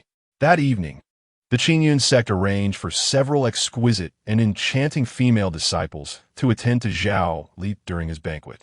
The grand hall was alive with song and dance, filled with melodious tunes, while the sect's chief disciple, a woman in her 30s, cast flirtatious glances at Zhao Li, who responded with a semblance of understanding. The entire Qingyun sect was immensely pleased with the evening's proceedings. Following the banquet, several elders wore beaming smiles, contemplating how to ensnare this heir of the Haoran sect with a few beautiful young maidens. They believed that any potential conflict with other sects would have to take into account the Haoran sect's sentiments. However, the following day brought unexpected turmoil. Zhao Li knocked at the door early in the morning, rousing the elder who had been engaged in a late-night discussion with the chief disciple, claiming that he had lost a token of utmost value, a token exchanged with a disciple from the Feiyu sect. Upon hearing this news, the elders and peak masters of Qingyun sect took it very seriously and immediately initiated a search throughout the sect, but to no avail. Where could this precious item be? The elders, their beards turning gray with worry, found the situation far from amusing. Losing such an important token within their own sect undoubtedly risked incurring the wrath of 2 major sections. The thought of such consequences left the elder with a throbbing headache. This incident was communicated to the Haoran sect via a communication stone, transforming the entire sect into an audience of onlookers. The heir had lost a token within Qingyun sect? Logically, since the token was stored within a spatial ring, it should not have been lost. This notion was shared by many, leading to rampant conspiracy theories. Could this be a deliberate act by Qingyun sect? However, how could such a small sect as Qingyun dare to show such disrespect to the heir of Haoran? As the situation continued to escalate, the elders of Qingyun sect repeatedly apologized to Zhao Li and sought his forgiveness for a few days. Zhao Li, filled with righteous indignation, declared, "It has been so long without resolution. I might as well search for it myself." To dispel Zhao Li's doubts, the elder agreed, allowing him to search freely. Yet he soon regretted this decision. Initially, Zhao Li's search area was reasonable, but progressively became outrageous. He began searching the rooms of the female disciples, eventually invading the elders' quarters. After a thorough rummage, chaos ensued, exposing the private lives of the elders. For instance, from the elders' room, several pieces of women's lingerie were discovered, alongside peculiar pills that would make anyone blush. In front of everyone, how could this elder maintain his dignity? His fists clenched in frustration. Yet, this was not the most outrageous act. The most audacious was when Zhao Li stood before their ancestral grounds, intending to breach the sanctity of the site. This was the burial place of the Qingyun sect's ancestors, and, at that moment, even the most patient elders could no longer contain their fury, glaring at Zhao Li with suspicion that he had come specifically to challenge them. Chapter 24, The Bitter Memory of Yesteryears. The Grand Elder clenched his teeth and declared, "Zhao Li, young friend, this is the ancestral ground of our Qingyun sect. No outsiders are permitted." Zhao Li, with wide eyes and a serious demeanor, replied, "I am not an outsider, but rather the rightful owner of a lost item. It is evident that something of significance is concealed here." The Grand Elder scoffed, narrowing his eyes at Zhao Li, retorting, Are you suggesting we should unearth the coffins of our ancestors to inquire if they have taken it? Zhao Li thought to himself, how does he know my intentions? Yet, maintaining his solemn facade, he responded, this item symbolizes the alliance between my Haoran sect and the Feiyu sect. Its loss here compels me to seek it out. The Grand Elder could no longer contain his frustration, his beard bristling as he bellowed. You claim that a token was lost within my sect, causing chaos throughout the entire establishment. What is your true intention? Zhao Li feigned innocence. Is this the hospitality of your esteemed sect? It leads me to suspect that you might be shielding the thief who has taken my belongings, intending to manipulate this token. Upon hearing this, not only was the Grand Elder incensed, but several elders from Qingyun's sect also bristled with anger. It was akin to stepping in a pile of mud. Regardless of its origin, it was still a mess. They retorted, if you can provide evidence that it was lost within our sect, I will permit you entry into the ancestral ground. If I knew where it was lost, I would not need to cause such a stir to seek it. From my perspective, it seems you have conspired against me all along, Zhao Li replied. The Grand Elder's eyes nearly bulged with fury, as if he were about to breathe fire. The atmosphere grew tense, with the Grand Elder stating, I perceive your visit is merely to provoke trouble. Zhou Likuntaret. The matter at hand originated within your Qingyun sect. How have I become the instigator? We have no prior connection. Why would I seek to trouble you? It is your entire sect that obstructs my quest for the token. What is your true motive? With a series of pointed inquiries, the complexion of the Qingyun sect elders shifted from pale to crimson, their teeth nearly grinding to dust. Yet, this young man's logic was irrefutable, leaving them at a loss. The Grand Elder's expression darkened, his gaze sharp enough to cut. What if I declare that you cannot enter? Zhao Li responded with feigned surprise. Such an audacious statement from your esteemed sect. Are you implying that my Haoran sect is inconsequential? With this heavy accusation, the other observing elders sensed a shift in the atmosphere. However, the Grand Elder chose not to engage further and coldly remarked, I hold great respect for Haoran sect, but we do not welcome you. Zhao Li donned an innocent smile. Very well, I shall take my leave. With that, he turned and departed. He had thoroughly vexed the Qingyun sect, and upon exiting, he planned to disseminate public opinion, leaving Qingyun sect struggling to maintain its standing. As for the token bestowed upon him by the Feiyu sect, it had been stealthily tucked into the chair of the main hall during the welcoming banquet a few days prior, when Qingyun sect was caught off guard amidst the crowd. They had not anticipated such a maneuver, thus had no defenses in place. Once revealed, it would undoubtedly draw the attention of the entire Haoran sect. Once the accusation against the thief is substantiated, a profound enmity is irrevocably established. Observing Zhao Li's departing figure, the elders wore expressions as dark as stormy waters. One whispered, should we make this young man disappear on his way? The Grand Elder shook his head, remarking, his status is too elevated. Should any misfortune befall him, it will be impossible to conceal. Moreover, he is exceedingly vigilant. Let him depart for now. My frustration is truly unbearable. An elder's face flushed with indignation. The Grand Elder coldly smirked. Let him revel in his arrogance for the time being. Has news of the broken sword been uncovered? It was the second elder, a woman, who responded. The disciples we sent to investigate have vanished and have already met their demise. This remnant group possesses formidable strength. At this juncture, the Grand Elder lowered his voice, perplexed. How could the broken sword, which had once fallen into our hands, mysteriously vanish? Years ago, they had taken note of the broken sword upon Zhao Ling's back, and despite several attempts to entice him to relinquish it, they refrained from direct theft to preserve the sect's reputation. Instead, they orchestrated a journey, inciting Zhao Ling's senior brother to seize it. Unexpectedly, Zhao Ling, possessing remarkable wit, managed to turn the tables and slay his brother, who was 2 realms above him. Fearing that news of this extraordinary treasure would leak, for decades the Qingyun sect had pursued Zhao Ling under the guise of eradicating heretics. After finally locating and slaying him, the elders were elated, clutching the broken sword. Yet, their joy was short-lived as a blinding white light enveloped the sword, causing it to vanish inexplicably. A prize so near had flown away. The sword they had grasped had simply disappeared. The onlookers were left dumbfounded, jaws nearly dropping.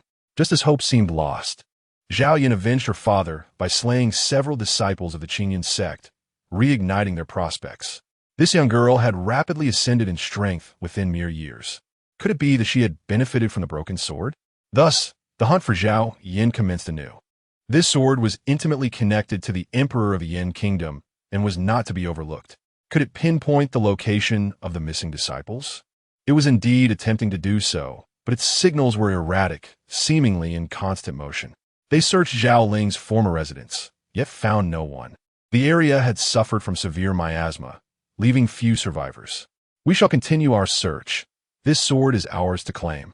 Time passed swiftly, and in the blink of an eye, 3 days had elapsed, during which Zhao Li's treatment at the Qingyun sect was exposed. Upon learning that Zhao Li had been expelled from the Qingyun sect, the entire Hao Ran sect erupted in outrage. How dare Qingyun sect act in such a manner? To cast out a disciple of our lineage is to declare a complete break with us. Passionate disciples immediately voiced their discontent, asserting that such audacity could not be tolerated and implored the peak master to take action and teach this sect a lesson. This uproar reached a crescendo, fueled further by Zhao Li's embellishments. Not only the Hao Ran sect, but also the disciples of the Flying Fish sect could no longer remain idle. What exactly was this minor Qingyun sect plotting? In an instant, Qingyun sect became the target of collective ire. Upon witnessing the commendable results, Zhao Li and Zhao Meng, along with others from the Haoran sect, exchanged knowing smiles. This tactic was indeed remarkable. After several months of fermentation, should the Qingyun sect fail to respond, they could directly retrieve the token, leading to the utter demise of the Qingyun sect. The group raised their cups in a toast, sharing another drink. Meanwhile, far away in the vast wilderness, Lin Feng became aware of this development. He was genuinely surprised by the cunning of these young individuals. Nevertheless, the enmity between the Qingyun sect and the Zhao family had been firmly established, and retribution was inevitable. During this period, the village beneath Chongqing Peak acquired a new name, Changyin Town. The regulations of Changyin Town mirrored those of Jiuli Village, adhering to the principle of discretion, with an unspoken rule of minimal external engagement unless absolutely necessary. Furthermore, Lin Feng discovered that his ability, known as Forbidden Mist, was advancing at an astonishing rate. As long as the villagers offered their blood in sacrifice, its reach would expand. In just a few short months, it had grown to 800 meters, enveloping the second-generation inhabitants of Jiuli Village. It was estimated that within 2 years, it would encompass the entirety of Changyin Town, and with sufficient sacrifices, this time frame could be significantly reduced. Thus, it became customary for Changyin Town to slaughter livestock, first sending a portion of the vital blood to Lin Feng. Chapter 25. The Awakening of the Little Turtle Yet Life, in addition to its unexpected twists, also holds delightful surprises. The little turtle, which lay basking in the sun, paid no heed to the path of cultivation, although it had unwittingly become a devotee. Entering the realm of dreams proved to be a formidable challenge. Until today, when it finally ventured into the dreamscape of this turtle. At the outset, Lin Feng decided to assert his presence, transforming into the majestic willow deity in the ethereal void. As anticipated, this grand entrance profoundly astonished the little turtle, which lifted its head in bewilderment. "Who are you?" A voice emerged, belonging to the little turtle and sounding akin to that of a young child. "Do you not recognize me?" thundered a voice, resonating like the reverberations of the cosmos. The little turtle stood frozen in place, an innate sense of reverence blossoming within its heart. Subsequently, under the guise of the willow deity, Lin Feng posed numerous inquiries and discovered that this creature possessed a faint lineage of the divine beast Bishi, hailing from the depths of the great wilderness, with no knowledge of its parents. Upon hearing this revelation, Lin Feng was secretly astounded.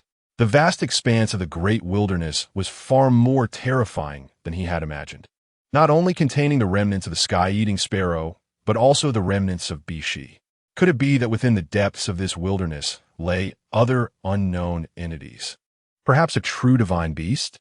Unfortunately, the little turtle, having only known a life of eating and sleeping since birth, remained blissfully ignorant of such matters, its intellect akin to that of a 4 or 5-year-old child. Ultimately, Lin Feng withdrew from its dream and bestowed upon it the name Lin Xia. Upon learning of Lin Xia's divine lineage, Lin Feng requested a drop of its blood. This drop was a deep crimson, radiating with vibrant life energy even from a distance. As the leaf-like structures unfurled, this precious essence was absorbed, and a terrifying phantom of Bishi suddenly materialized in Lin Feng's mind, leading to a noticeable enhancement of his root stem and the forbidden mist.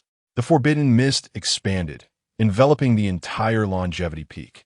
Alas, excessive consumption of the essence could harm the source, and Lin Feng had no intention of draining his devotee's blood. Time swiftly passed, and another month had come to an end. During this time, Zhao Yin again encountered individuals from the Qingyan sect, a duo, one male and one female. Upon their defeat, both bore soul jades. That very night, Zhao Yin captured 2 birds and affixed the soul jades to them, sending them away into the skies. It appeared that the Qingyun sect had intensified its efforts. This pair possessed strength far surpassing that of the previous solitary individual, raising alarms for Lin Feng. However, it was likely they could not dispatch stronger disciples for the time being, as the Qingyun sect was currently in disarray. Zhou Li, accompanied by numerous elders and disciples from the Haoran sect, had unearthed the previously lost ring from within the Qingyun sect. In these days, the Qingyun sect was in a state of turmoil, grappling with this incident. They could never have anticipated that the ring would be discovered within the main hall of their sect's peak. That day, the major sects gathered around, eager to witness the unfolding drama. The Qingyun sect adamantly declared that they would never possess Zhao Li's belongings until Zhao Li emerged from the main hall, revealing the item, causing the atmosphere to freeze. The Grand Elder's eyes nearly bulged from their sockets as he exclaimed in astonishment, "How is this possible?" Zhao Li wore a somewhat frosty smile. "After all these days, I never anticipated that the Grand Elder would arrive in such a stealthy manner. Had I not dreamed of this scene recently, I might have fallen prey to his deception." The other sects that had gathered around expressed their astonishment, realizing that this matter was indeed true. The peak master from Haoran sect, who had accompanied them, changed his expression dramatically and scolded. "You Qingyun sect have treated my inheritor with disrespect and even pilfered. What punishment do you deserve?" The Grand Elder glared at Zhao Li with a face full of resentment, suddenly understanding that he had been outmaneuvered. This young man had likely devised a plan to deal with him long before arriving. However, at this juncture, he could only swallow his indignation and forcibly calm his emotions, stating, "This may be an oversight on our part in Qingyun sect. I apologize and will do my utmost to accommodate your sect's wishes." Upon hearing this, the peak master of Haoran sect's eyes gleamed with intrigue. If he could extract some benefits from this situation, it would be quite advantageous. Although Haoran sect was a colossal presence within a vast radius, they still adhered to unwritten rules amidst the chaos. Ultimately, all eyes turned towards Zhao Li. "Nephew Zhao Li, what compensation do you desire?" After a moment of contemplation, Zhao Li replied, "I have heard that Qingyun sect possesses 5 lower-grade spiritual veins. It seems you may not require all of them. Perhaps you could grant us one." The spiritual veins in this vicinity were controlled by various sects, and requesting one could be considered a substantial compensation. The Grand Elder, with his beard bristling, ultimately replied defiantly, "Very well, I shall grant you 1 spiritual vein." The peak master's eyes sparkled with newfound respect for Zhao Li. Regardless of whether he had indeed orchestrated this against Qingyun sect, acquiring such a valuable resource was no small feat. He immediately agreed. "Agreed. This matter is settled. Zhao Li shall take charge of this spiritual vein, so quickly present the spiritual contract." The Grand Elder produced a spiritual contract from his sleeve and stated, "With the sect leader absent, I will take charge for now. You may proceed with the contract." Zhao Li happily accepted it, realizing that it was unrealistic for Haoran sect to annihilate Qingyun sect outright. In this chaotic region, there were established rules acknowledged by various sects. Crossing these boundaries would invite collective retaliation, and Haoran sect could not afford to breach such taboos. However, Taking control of this spiritual vein and attempting to provoke Qingyun's sect could yield unforeseen possibilities. After receiving the contract, Zhao Li remarked with a sense of reflection. As a prestigious sect, Qingyun's sect should refrain from engaging in such underhanded tactics. Upon hearing this, several elders from Qingyun's sect felt more distressed than if they had ingested a dead fly. They could easily discern Zhao Li's subtle maneuvering. This entire upheaval was evidently premeditated, and now they were compelled to concede, only to have this young man take advantage of their predicament. Nevertheless, with the peak master of Haoran sect present, they could only watch Zhao Li's audacious figure gradually fade from view. In the span of a single hour, he had left an indelible impression on everyone present. If this truly was a scheme devised by Haoran sect's inheritor, then the depth of his cunning was indeed formidable.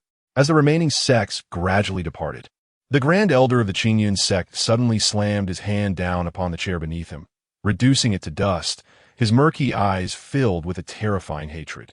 This chair was the very one pointed out by Zhao Li, and since his departure, no one else had touched it. Clearly, that young man had meticulously prepared this pretext in advance. However, at that moment, explanations were futile, no one would believe him, and there was no choice but to acquiesce. What perplexed him the most was why this young man sought to target him. In the sects he had previously visited, he had not witnessed such antics. Zhao.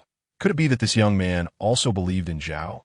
The moment this thought emerged, he felt a chill run down his spine, yet dismissed it as impossible. Zhao Ling had only a few disciples left, aside from his sole daughter. Even if she remarried, the likelihood of her children bearing the Zhao surname would be exceedingly slim. Chapter 26. The conspiracy against Zhao Li. Moreover, there are numerous individuals with the surname Zhao in this world. Why is it that this Zhao Li is a descendant of Zhao Ling? Although the likelihood is slim, it remains a possibility. If he truly is a descendant of Zhao Ling, then no amount of forbearance would suffice. Once he matures, he would undoubtedly uproot the entire Qingyun sect. Someone, investigate this youth's identity and origins. Yes. Meanwhile, upon exiting the gates of Qingyun sect, the peak master who had accompanied Zhao Li could not help but exclaim, "Your scheme is quite astute. I presume you were well prepared?" Zhao Li dared not acknowledge this openly, replying, "All circumstances stem from the Qingyun sect. I am merely a victim in this affair." The peak master chuckled in disbelief, recognizing that his disciple was indeed talented. This matter swiftly reached Haoran's sect. Upon learning the news, the disciples within the sect were filled with admiration. Did they truly acquire a spiritual vein? It seems Qingyun's sect has made a significant sacrifice. Do you think this was orchestrated by the inheritor disciple, Zhao Li? If so, this child possesses deep cunning.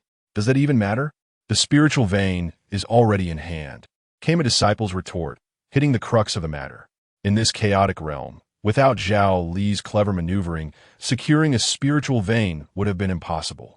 Shortly after Zhao Li returned to the sect, he encountered Zhao Meng and Zhao Yu. This strategy had been conceived by Zhao Meng, and the three exchanged knowing smiles. "This spiritual vein is ostensibly yours. When do you plan to take possession?" "In a few days, I shall discuss this with the divine envoy and also inform Lord Liu." Indeed, that very night, as Lin Feng entered Zhao Meng's dreams, he received the delightful news, a spiritual vein. This was indeed a timely boon. With this spiritual vein, the cultivation resources in the village would be assured. However, since this ultimately belonged to Zhao Li, and despite the unwavering loyalty of his followers, Lin Feng was a man of integrity and would not simply take it. Haoran sect could not relinquish full control of the spiritual vein to Zhao Li either. The most prudent course would be to have Zhao Li discreetly integrate some villagers to facilitate the transfer of spirit stones. Subsequently, Lin Feng discussed this with Zhao Li, who fully concurred with the plan. 5 days later, Zhao Li, armed with the jade slip, proceeded to the spiritual mine and successfully took charge. During this process, those originally stationed there from Qingyun's sect expressed discontent. Yet with the presence of the two peak masters from Haoran's sect and the jade slip, they had no choice but to accept the reality. Zhao Li's visit was primarily a formality. As an inheritor disciple, his focus remained on cultivating within the sect. Nevertheless, Since this spiritual vein had been secured through Zhao Li's efforts, he possessed a degree of influence. Zhao Li stated that he desired 40% of the spirit stones produced by this vein, with the remainder allocated to the sect. The peak masters nodded in agreement, for this was indeed the purpose of their visit. As for Zhao Li's decision to arrange personnel to reside within this spiritual vein, the two found it quite reasonable, considering he was a disciple of the lineage. Nurturing one self-confidence would undoubtedly place him in a favorable position for future sect elections. After a week of organizing matters, Zhao Li returned to the Haoran sect. As for the individuals from Jili village, currently, no one was deemed suitable for the tasks at hand, so they were temporarily set aside. At this moment, in the main hall of the Qingyun sect, 700 miles away, the Grand Elder furrowed his frost-like brows. His subordinate had just presented the results of their investigation. Zhao Li was exceptionally adept at concealing his whereabouts. The only known fact was that he had abruptly emerged from the edge of the great wilderness.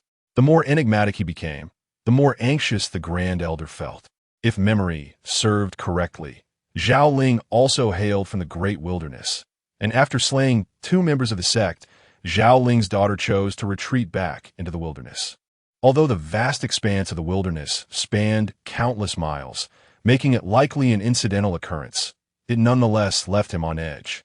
However, with Zhao Li now holding the esteemed position of heir to the Haoran sect, it would be a formidable challenge to contrive harm against him. Setting this matter aside for the moment, the Grand Elder inquired about the whereabouts of Zhao Yin and the others, only to learn that several disciples sent out for reconnaissance had gone missing. Their soul jades had been bound to birds, rendering their efforts futile for months. Upon hearing this, the Grand Elder seethed with anger. A bunch of useless fools. Get out there and search immediately. Yes. His subordinates hurriedly departed, leaving the Grand Elder alone, with Zhao Li ever a thorn in his side. After much contemplation, he finally devised a plan. This young man favored devious tactics. He could bribe disciples within the Haoran sect to set a trap within a trap, forcing the sect to make a choice. With his thought, he quickly issued new orders. In the ensuing days, Zhao Li immersed himself in closed-door cultivation, striving to break through to the Xianzhao realm. Achieving this would elevate his standing among the lineage disciples. During his training, Lin Feng occasionally entered his dreams to converse, sharing amusing anecdotes from the village. Su Jing and Li Yunj had also begun channeling energy. Their progress lagged behind the younger Zhao Li, but catching up to Zhao Meng was merely a matter of time. The youngest, a girl named Li Wenqing, had recently learned to walk and was likely to surpass Zhao Li. Keep up the effort. The village is currently promoting you daily. Zhao Yin is using your example to admonish the children. If they catch up to you one day, it will be disastrous, Lin Feng encouraged. Zhao Li confidan li raplia. Rest assured, they will gaze upon my back until I vanish from sight. Lin Feng suddenly sensed an air of ambition about the young man. Regarding the series of events at the Qingyun sect, Zhao Li expressed his difficulties. Deputy Lord, the regulations in this chaotic land are stringent, for now. We cannot contend with the Qingyun sect. Lin Feng nodded in understanding. No harm done. Once you achieve your cultivation, do take the time to visit the village. This winter, we shall return together, and we should prepare something for the Lu god then. Lin Feng smiled meaningfully, without further comment. After secluding himself for 7 days, Zhao Li found no signs of progress in his cultivation and reluctantly decided to emerge from his isolation.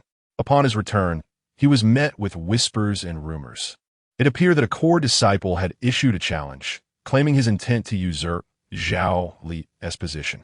This core disciple, while a pillar of the sect, held a status that was somewhat inferior to that of the legacy disciples. Within the sect, annual internal competitions are held, where each peak may send representatives to engage in friendly contests, with a portion of rewards at stake, though participation is not mandatory. Thus, Zhao Li had never taken part in such events. Chapter 27. He treats me like a nuisance at the age of 31. He possesses formidable strength at the late stage of the Enlightenment realm. Previously, our paths had not crossed, but now he approaches me with palpable malice, eager to engage in a contest with me a month hence.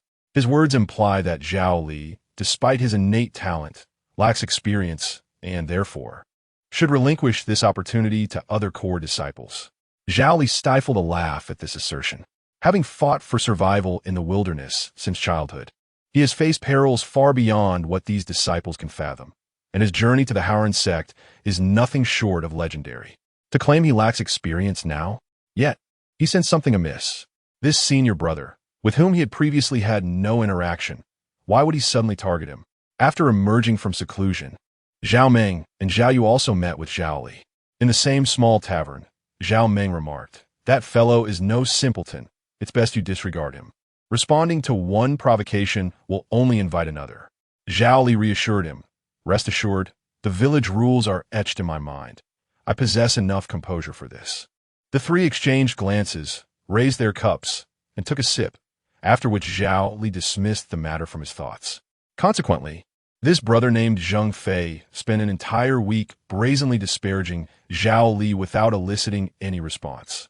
The disciples of the sect, initially stirred with excitement, soon resorted to mocking Zhao Li for his cowardice, eventually becoming indifferent and returning to their usual activities.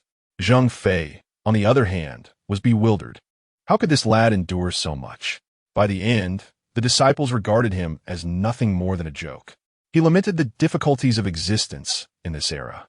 Not long ago, a member of the Qingyun sect approached him, casually offering a third-grade spiritual pill and urging him to provoke Zhao Li, as long as he could exchange a few blows with him. After much contemplation, he agreed, believing Zhao Li, being in his early 20s, would be at the height of his temper and easily provoked. To his utter astonishment, this fellow maintained his composure. Now, he felt akin to a capering clown, his mindset steadily warping. This lad, does he truly consider himself inconsequential? Well, Zheng Fei would ensure that he understood, even if he were deemed insignificant. He was still a noxious and lethal nuisance. Gritting his teeth, Zheng Fei escalated his antics, unfurling banners within the sect, explicitly denouncing Zhao Li, and relentlessly provoking him as if driven mad. In response, Zhao Li and several villagers from Juli stared in disbelief. Something was clearly amiss. This individual was acting erratically. Zhao Meng and Zhao Yu promptly initiated an investigation into this Zheng Fei. Their inquiries unveiled a troubling connection. Zheng Fei had recently interacted with several individuals from outside the sect and had even spent the night at a tavern in the nearby city. A spy, undoubtedly a spy. Zhao Li surmised that he had caught the attention of a certain faction. After much deliberation, they all suspected the Qingyun sect. The villagers of Juli had always adhered to a philosophy of humility in their dealings, never provoking enmity, leaving only the Qingyun sect as a potential external threat. The elders of the sect remain indifferent to the conflicts among their disciples, for this world is inherently cruel, governed by the law of the jungle where the strong prey upon the weak, as long as no one crosses the line. However, the involvement of external forces alters the situation entirely. Zheng Fei is truly playing with fire. He warned Zhao Li to be wary of falling into this fellow's trap, and the two began to gather evidence. On the first day, Zheng Fei spent the whole day in the sect venting his frustrations, quenching his thirst with a few sips from the spiritual spring. On the second day, he continued his protest, brandishing a banner, and so went on for the third and fourth days. Zhao Meng and Zhao Yu kept a close watch on Zheng Fei, ultimately discovering that he had left the sect after 9 days. They hastily followed him, only to find that Zheng Fei had wandered into a brothel in Dian City. Eavesdropping for an entire night, Zhao Meng and Zhao Yu returned, their faces flushed with embarrassment and having gained nothing. They even began to doubt their own judgments. Could it be that this fellow possessed an inherent character flaw?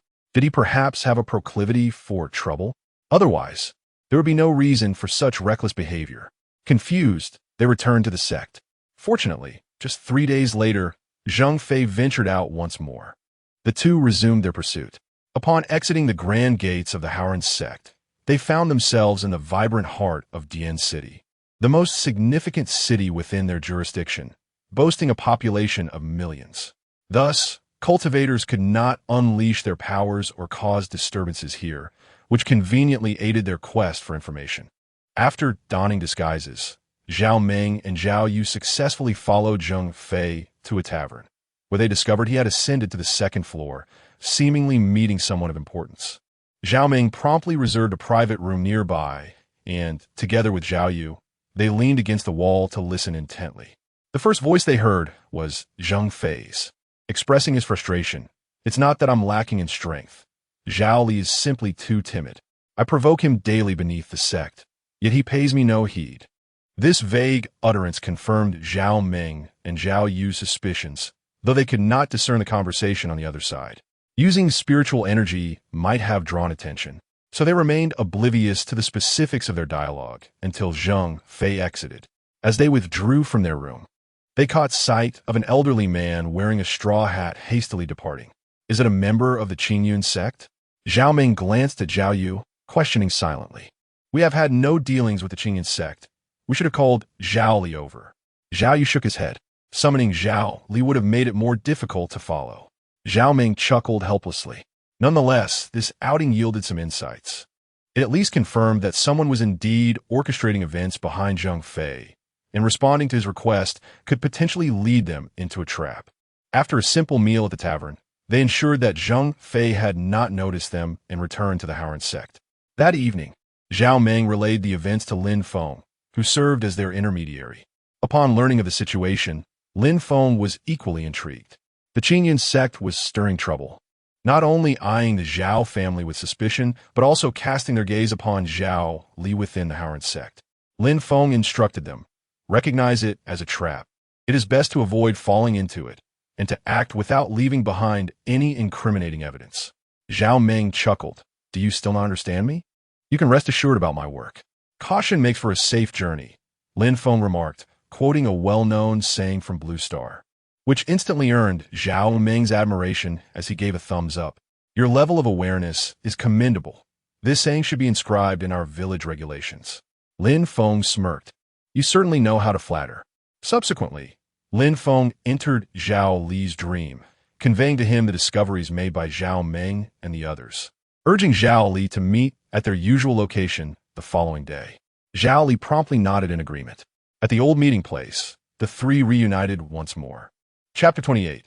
Luring the enemy, Zhao Ming remarked, "The person meeting with Zheng Fei appears to be an elderly, unkempt individual, likely affiliated with the Qingyun sect. It would be prudent to gather evidence of collusion with other forces to harm our own sect, allowing our order to deal with him. Simultaneously, we must decisively strike at the Qingyun sect and their disciples. This is no longer something the Haoran sect can tolerate." Zhao Li nodded, expressing gratitude. "I owe you one, brother Zhao Ming." Zhao Ming chuckled. "You're quite polite. It's been years since I've heard you call me brother. The last time was when you soiled your trousers and begged me not to tell anyone." Zhao Li's face turned crimson as he gritted his teeth, retorting, "Didn't I ask you not to mention it to anyone? Who else is there? Zhao Yu has seen you in such a state. Can she be considered anyone?" Clearing his throat, Zhao Li interjected, "Let us not dwell on that. Otherwise, I shall reveal your training of that particular technique to Lu Shun and the village chief." Zhao Ming, feeling somewhat embarrassed, thought to himself that Stone Jun was indeed unreliable for allowing Zhao Li to discover such matters. Zhao Yu added, "This is no trivial matter. You should procure a few pieces of shadow stone from your master. Shadow stone is a rare treasure capable of recording and replaying through the manipulation of spiritual energy. Is there anything else you require? Just let me know." Zhao Li nodded in agreement. 3 days swiftly passed after their encounter, during which Zhao Ming and Zhao Yu diligently sought information regarding Zheng Fei's movements, eager to ascertain when he would next leave the sect. However, on the 4th day, a horrifying event unfolded. Zheng Fei was found dead. Upon hearing the news, both Zhao Ming and Zhao Yu were taken aback, doubting their own ears. Subsequent inquiries revealed the cause of Zheng Fei's demise. He had fallen victim to a terrifying spirit worm. This incident drew the utmost attention from the sect, with the Elders' Council personally overseeing the investigation. After all, with 11 legacy disciples and 76 core disciples, each one represented the future of the Haoran sect. Minor disputes among these disciples were commonplace, and even physical confrontations were not unusual. However, when it came to fatalities or crippling injuries, the stakes were significantly higher. With Zhang Fei's death, all eyes turned to Zhao Li, especially since Zhang Fei had clashed with him in recent days. If anyone were to be suspected, it would undoubtedly be Zhao Li. Yet, Zhao Li, Zhao Ming, and Zhao Yu were all acutely aware that Zhang Fei's demise had nothing to do with them. Nevertheless, they couldn't help but marvel at the cunning nature of the Qingyun sect. Now that Zhang Fei was dead, everyone suspected Zhao Li, and if this continued, Zhao Li could be adversely affected even if he remained inactive. He might even face an inquiry. As anticipated, 2 days later, Zhao Li was summoned for questioning. However, he had spent the preceding days within the sect, his outings completely overlapping with Zhang Fei's absence. Consequently, Zhao Li emerged unscathed from the ordeal.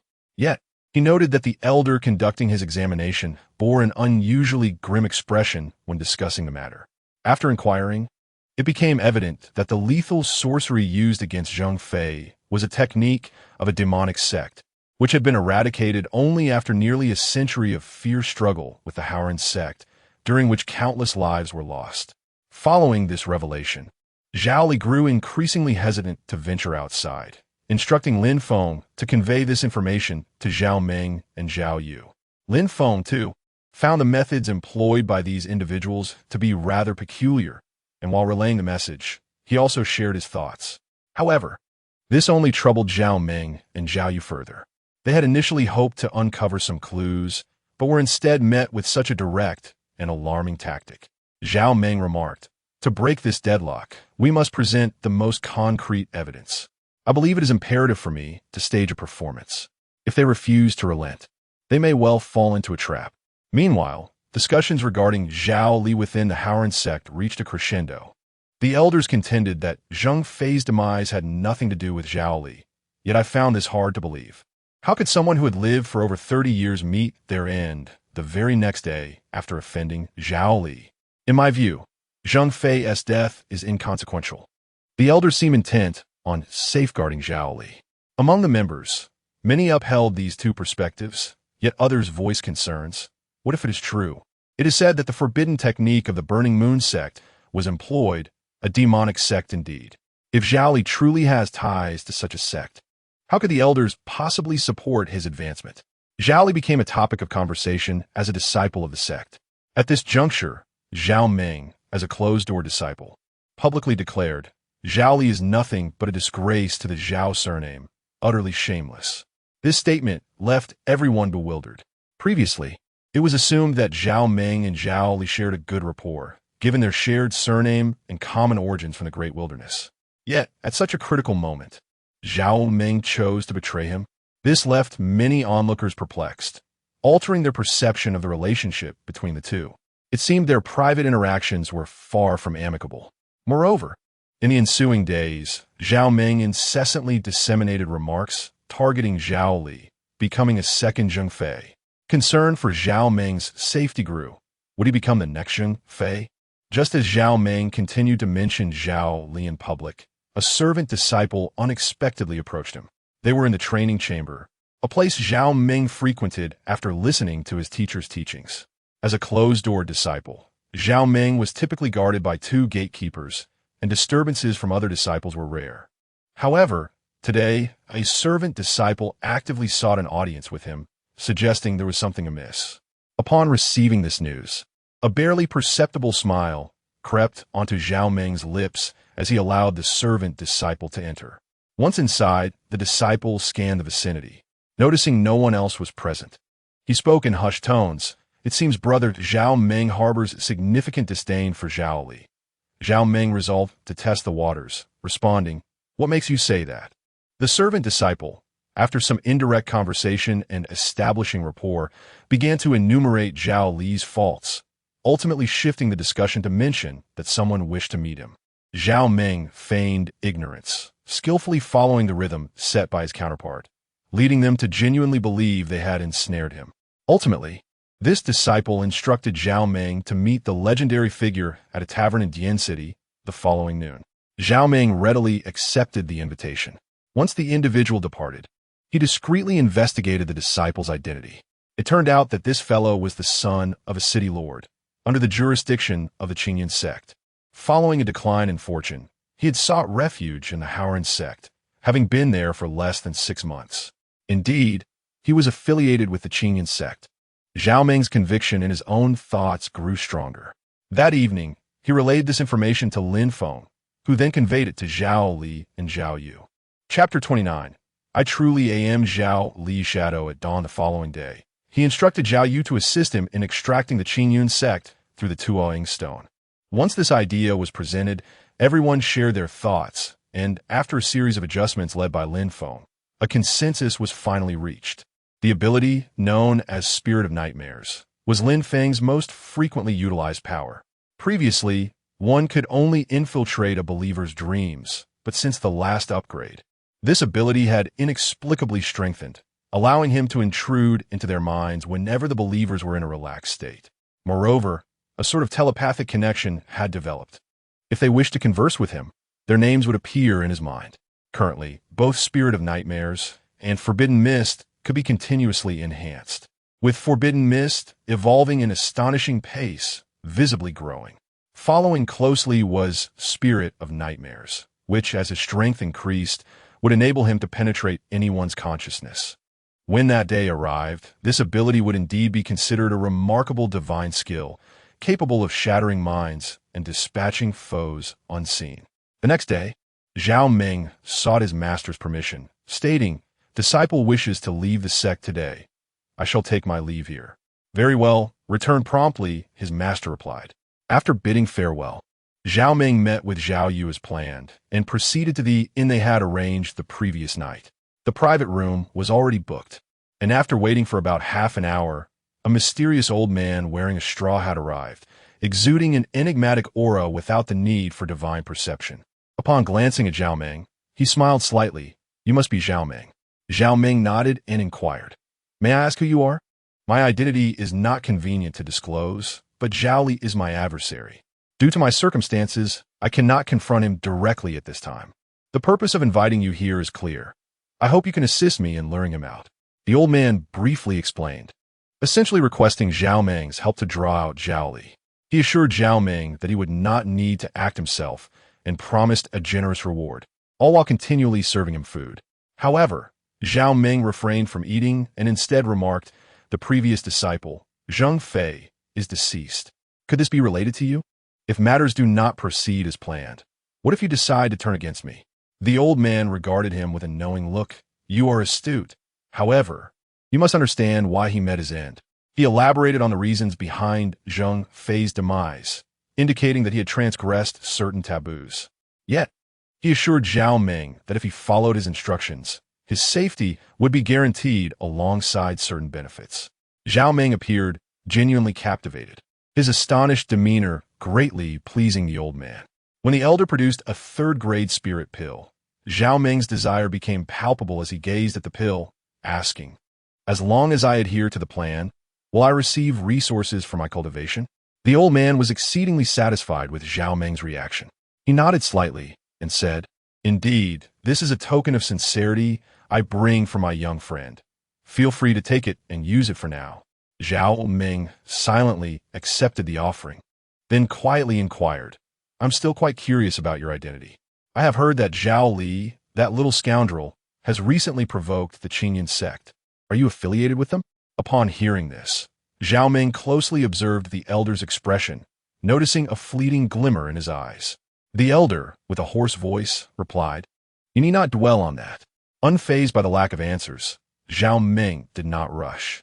Pressing further might lead to revealing too much, so he indicated that he would follow her advice, and thus, their meeting concluded amicably.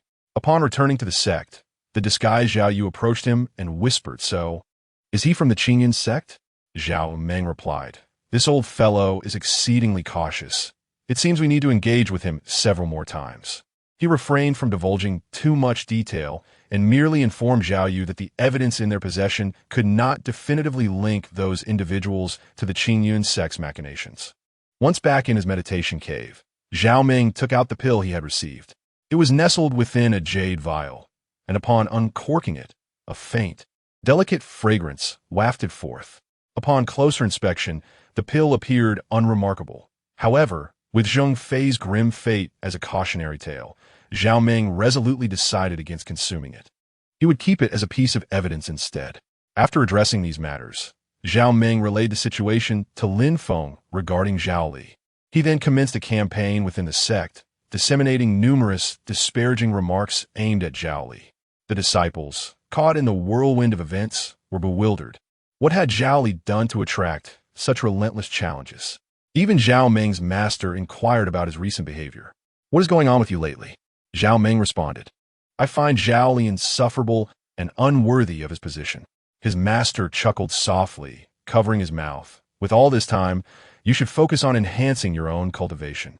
How can a beginner in the profound realm challenge someone at the late stage? Is that not courting disaster?" Zhao Meng remained unperturbed, not allowing his master's admonitions to deter him from his course of action, adhering to the plan meticulously. In truth, Zhao Meng harbored many doubts regarding the elder's scheme. What would happen if Zhao Li accepted the challenge? It would merely result in a thrashing for him. Would it have any lasting impact? Zhao Meng suspected the situation was far more intricate. The elder would surely employ underhanded tactics during the tournament. Days passed, and under the influence of an outer sect disciple, Zhao Meng had several more encounters with the elder.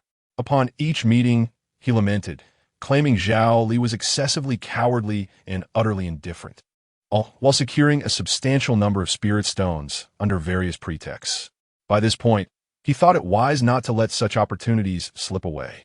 During their third meeting, the elder remarked, "This boy's continued avoidance is untenable. If you could manage to meet him, I could bestow upon you a treasure capable of eliminating foes without a trace." "Oh, what treasure might that be?" Zhao Meng gazed intently at the old man, who retrieved a bundle of paper from his storage ring, revealing a mass of crimson specks akin to vermilion. Upon closer inspection, it became evident that the contents were writhing insects. The sight made Zhao Meng feel nauseated, as he suspected that Zheng Fei had met his demise due to such a thing. He remarked, "If this object is released, I will be hunted down by the sect if discovered." The elder reassured him, "No one will find out. Dear friend, you need not worry." Nonetheless, Zhao Meng refrained from accepting the item, fearing the consequences if his master were to uncover it. It would be akin to stepping in a pile of dung. Noticing Zhao Meng's reluctance, the elder conceded, yet a flicker of subtle malice danced in his eyes. Their encounter ultimately ended on an unceremonious note. Upon returning to the sect, Zhao Meng sensed that the old man had lost patience with him. During their next meeting, he might very well wield the knife against him. Thus, he began to contemplate a solution. The old man's strength surpassed his own, making any confrontation exceedingly perilous. Yet if he were to inform the upper echelons of Howren's sect, they would likely not turn a blind eye to the matter. Chapter 30. The net tightens. Previously, the lack of sufficient evidence had deterred action. A premature alert among the leaders and elders of the Howren sect could jeopardize their efforts. However, the current situation left no alternative. Ultimately, Zhao Meng conveyed this notion to Zhao Li and Zhao Yu through Lin Feng, indicating that it was time to proceed. Both expressed their agreement and sought Lin Feng as counsel. In recent days, while indulging in gossip, Lin Feng had been concerned for their safety. Yet he trusted Zhao Meng's intellect and believed that following his plan would yield favorable results. Thus, after confirming with the villagers, Zhao Meng proactively explained the situation to his master. Grasping the Tuo Ing stone, he had crafted an image of himself as one who sought to unearth traitors within the sect. To Zhao Meng's surprise, his master took this revelation with unprecedented gravity. After advising Zhao Meng to hold back for the moment, his master informed the elders' pavilion of the sect about the matter. A day later, Zhao Meng received a response. His master was willing to accompany him to apprehend the elder, aiming to uncover the latter's true identity. Zhao Meng had witnessed his master's formidable prowess, knowing that even the leader of the Qinyan sect would find no advantage against him. With his master's involvement, revealing the elder's true nature was merely a matter of time. On the following morning, Zhao Meng discreetly contacted the servant disciple and arranged a meeting place. When the time came, he, along with his disguised master, left the sect. During their journey, Zhao Meng's master expressed bewilderment. Is it truly necessary to dress in such a manner? The revealing shoulder-length gown, paired with gossamer white silk, radiated an alluring effect. Yet after years of cultivation, it was the first time Zhao Meng's master donned such revealing attire. Clearing his throat, Zhao Meng reassured him, "Indeed, the women outside dress like this. It is quite beautiful.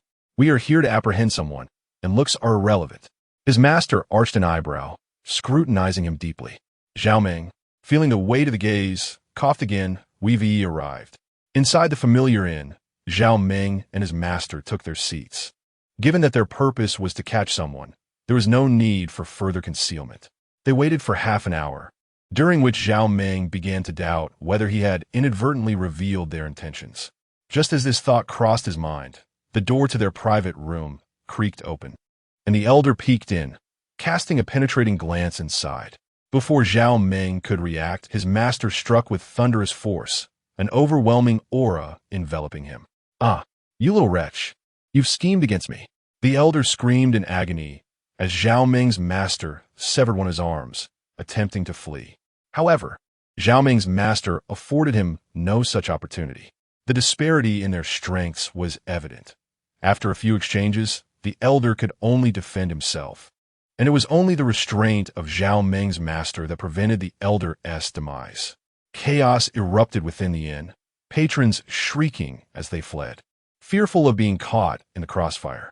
The old man produced a mystical treasure, hurling it swiftly towards Zhao Meng's master, exuding a terrifying aura. However, it was rendered dim and ineffective by Zhao Meng's master's skillful fist, ultimately collapsing to the ground in a daze. "Were you truly, with such tactics from the Burning Moon sect?" Zhao Meng's master exclaimed, seizing the moment to pursue and firmly restrain the old man. The elder's complexion turned ashen as he cast a venomous glare at Zhao Meng, resenting his own misfortune in being outmaneuvered by this younger generation. Seeing the elder silent, Zhao Meng's master removed his mask, revealing an exceptionally aged face. "Are you from the Qingyan sect?" Zhao Meng inquired hastily. However, his master shook his head, stating no. "This individual bears the aura of the demon sect. We must return him immediately." He then produced an item known as the binding spirit rope, securing the old man tightly before escorting him back to their sect. The moment this rope was applied, the elder ceased his struggles, his spiritual energy entirely sealed, resembling a lamb awaiting slaughter. By now, the sect would likely have commenced a sweep, apprehending those connected to the demon sect, as per Zhao Meng's intelligence. The Howren sect was undergoing a thorough purging. Zhao Meng concluded affairs at the inn, instructing the proprietor to claim compensation from the Howren sect before departing. Upon returning to the sect, he discovered that, as expected, the individuals had indeed been captured, 17 in total, as reported by a disciple of lesser rank. This revelation astonished Zhao Meng. 17 individuals embedded within the sect posed an immeasurable threat if they sought to undermine the Howren sect. The repercussions of this matter within the sect were swiftly subdued, delegated entirely to the Elder Hall for resolution. Zhao Meng inquired several times, yet his master insisted on maintaining confidentiality for the time being.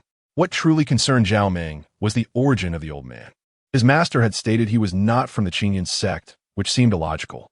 If he were not associated with them, why harbor such malicious intent towards Zhao Li, seeking to eliminate him with such urgency? Furthermore, what means did he employ to discreetly dispose of Zhao Li? Through discussions with Lin Feng and Zhao Li, Zhao Meng learned that Zhao Li had been summoned multiple times by the Elder Hall over the past few days, revealing the man's true identity as a remnant of the Burning Moon sect. The Burning Moon sect had been the largest demon sect in this region centuries ago, obliterated by the righteous forces of the chaotic lands. Yet, some remnants had escaped and unexpectedly resurfaced here. Could this situation truly be unrelated to the Qingyan sect? Zhao Meng found it hard to believe, and Zhao Li shared his skepticism as well. Over the years, was it possible that this individual had been sheltered by the Qingyan sect? However, at this juncture, there was no evidence to substantiate such claims. 3 days later, Zhao Meng's master summoned him into her chamber, her lips curling upwards as she spoke. "Do you know how this remnant of the demon clan intends to deal with you?" Zhao Meng shook his head, eyes wide with anticipation as he gazed at his master. With a playful smile, she continued, "He intends to target you directly. The pill he previously gave you, should you consume it, would allow him to implant a parasite within you. As long as you challenge Zhao Li to a duel, and the two of you ascend to the arena, the malevolent energy within you will be detected by the stage and thus eradicated in an instant." Upon hearing these words, cold sweat broke out on Zhao Meng's forehead. Chapter 31. The Howren sect strikes back. He had originally contemplated challenging Zhao Li, orchestrating a clever duet. But he was astonished by the presence of such an intricate scheme. This arena appeared to be no ordinary venue. Zhao Meng's mentor elucidated. This platform was once utilized for the execution of members from the demonic sect, a treasured artifact indeed, yet over the years, as the demonic sect faded into obscurity, it had been all but forgotten. Zhao Meng displayed an expression of realization and subsequently inquired about their ties to the Qingyun sect. Suddenly, his master's demeanor turned grave. Many individuals here were affiliated with the Qingyun sect, yet they remained steadfastly tight-lipped, their consciousnesses bound by a prohibitive seal. Any attempt to invade would result in instant demise. Shall we simply let this be? Zhao Meng's master scoffed. Certainly not. A mere Qingyun sect dares to infiltrate our sect with so many spies. It is time for their annihilation. Zhao Meng's spirits lifted. When shall we make our move? That I cannot disclose, came the reply. However, it appears the sect master Qingyun has recently encountered a fortuitous event.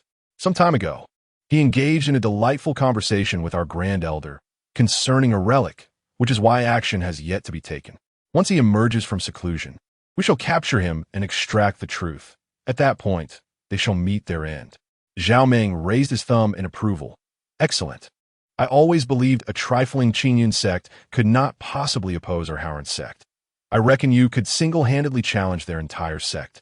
Huh, you possess nothing but a silver tongue, his master chuckled, covering his mouth with amusement. Zhao Meng raised an eyebrow and grinned. What? Do you not find it appealing? You are indeed the only one who knows how to speak thus. Come here. 10 minutes later, Zhao Meng exited his master's quarters. He conveyed this intelligence to Zhao Li and Zhao Yu through Lin Feng, who then grasped the underlying circumstances. In summary, the Qingyun sect had embroiled itself in significant trouble, as the Howren sect would soon take action, though the specific timing hinged upon the emergence of the Qingyun sect's master. Lin Feng had pieced together much of this situation, lamenting that he was situated in the vast wilderness, unable to witness the unfolding conflict. Recently, the renovations in the village had reached completion. The town had begun to take shape, and now his forbidden mist had enveloped a portion of Changyin town. Within the mist, he could manifest various beings, derived from the sacrificial blood offerings made to him. The purer the blood, the more lifelike the manifestations, which he could command in battle. If one day he could conjure fearsome beasts or even divine creatures, the implications were beyond imagination. Additionally, in the village, Li Yungu had entered the qi refinement stage, with hopes of catching up to Zhao Li. As for Li Wenqing, she was still quite young and had yet to gather qi, but it was merely a matter of time. Thus a month passed. During this period, Lin Feng frequently inquired about the Howren sect's progress and learned that they had successfully encircled the Qingyun sect. However, the sect master had not yet emerged, and a thorough extermination had yet to commence. Recently, there had been no disturbances from the Qingyun sect in the village, presenting an excellent opportunity for Changyin town to thrive and develop. However, such tranquil days were soon shattered. On that night, as Lin Feng admired the twinkling stars above, a luminous point appeared in the firmament, hurtling rapidly toward him. Lin Feng was momentarily taken aback. A meteor descending from the heavens? Surely not. If it were indeed a meteor, would he not be utterly obliterated? He summoned the forbidden mist, his branches extending with a terrifying rustle, preparing to struggle against fate once more. The glowing point continued to enlarge, and upon closer inspection, it revealed a colossal corpse, reminiscent of a mountain. This humanoid figure possessed 3 eyes, wings sprouting from its back, and exuded a resplendent golden aura, emanating an overwhelming sense of pressure, akin to that of a deity. What on earth was this? Lin Feng was rendered speechless. He had contemplated the notion of absorbing nutrients to augment his own strength, often daydreaming of serendipitous encounters. Yet, when faced with this reality, he suddenly felt unworthy. This creature could potentially sink the very land beneath it. It grew larger, relentlessly expanding. A cacophony arose from the wilderness, with birds and beasts scattering in a futile attempt to evade the impending calamity. Just as Lin Feng felt he was on the brink of annihilation, a few shadowy figures emerged from the depths of the wilderness, and in an instant, the immense corpse shattered. Their speed was beyond description. Only fleeting glimpses of the shadows could be discerned, radiating an aura of the forbidden. The sound of shattering echoed like thunder, deafening in its intensity. The corpse exploded in the sky, and Lin Feng gazed upward, witnessing unknown entities engaging in a fierce battle, incessantly dissecting the remains. With a sigh of relief, Lin Feng was grateful to still be alive. As long as he endured, his strength would inevitably grow, and once he became powerful, he would seize his own opportunities while others merely watched. Despite this thought, the presence of such formidable beings would surely be beneficial, even if but a drop of their blood were to descend here. Just then, a shadowy figure fell from the sky, creating a terrifying disturbance. Its flesh and blood landing hundreds of miles to the west. Could it truly be so? Lin Feng believed that his past misfortunes must have culminated in this stroke of good fortune. This opportunity could be shared with the villagers for exploration. Just as Lin Feng intended to enter Zhao Yan's dreamscape, she fortuitously arrived on the mountain. Hearing the earlier commotion, Zhao Yan initially feared disaster and sought Lin Feng, only to exhale in relief upon finding him. She remarked, "I shall investigate. There are no formidable beasts or tribes within hundreds of miles." Lin Feng inscribed the character in the dirt. It had not been long since the object's descent, and even if nearby sects detected it, they would not arrive in haste. Now, with the forbidden mist, he could conceal the treasure's aura. What a delightful prospect. Soon, Zhao Yan set off, accompanied by Zhao Yuan, who was nearing the threshold of enlightenment himself.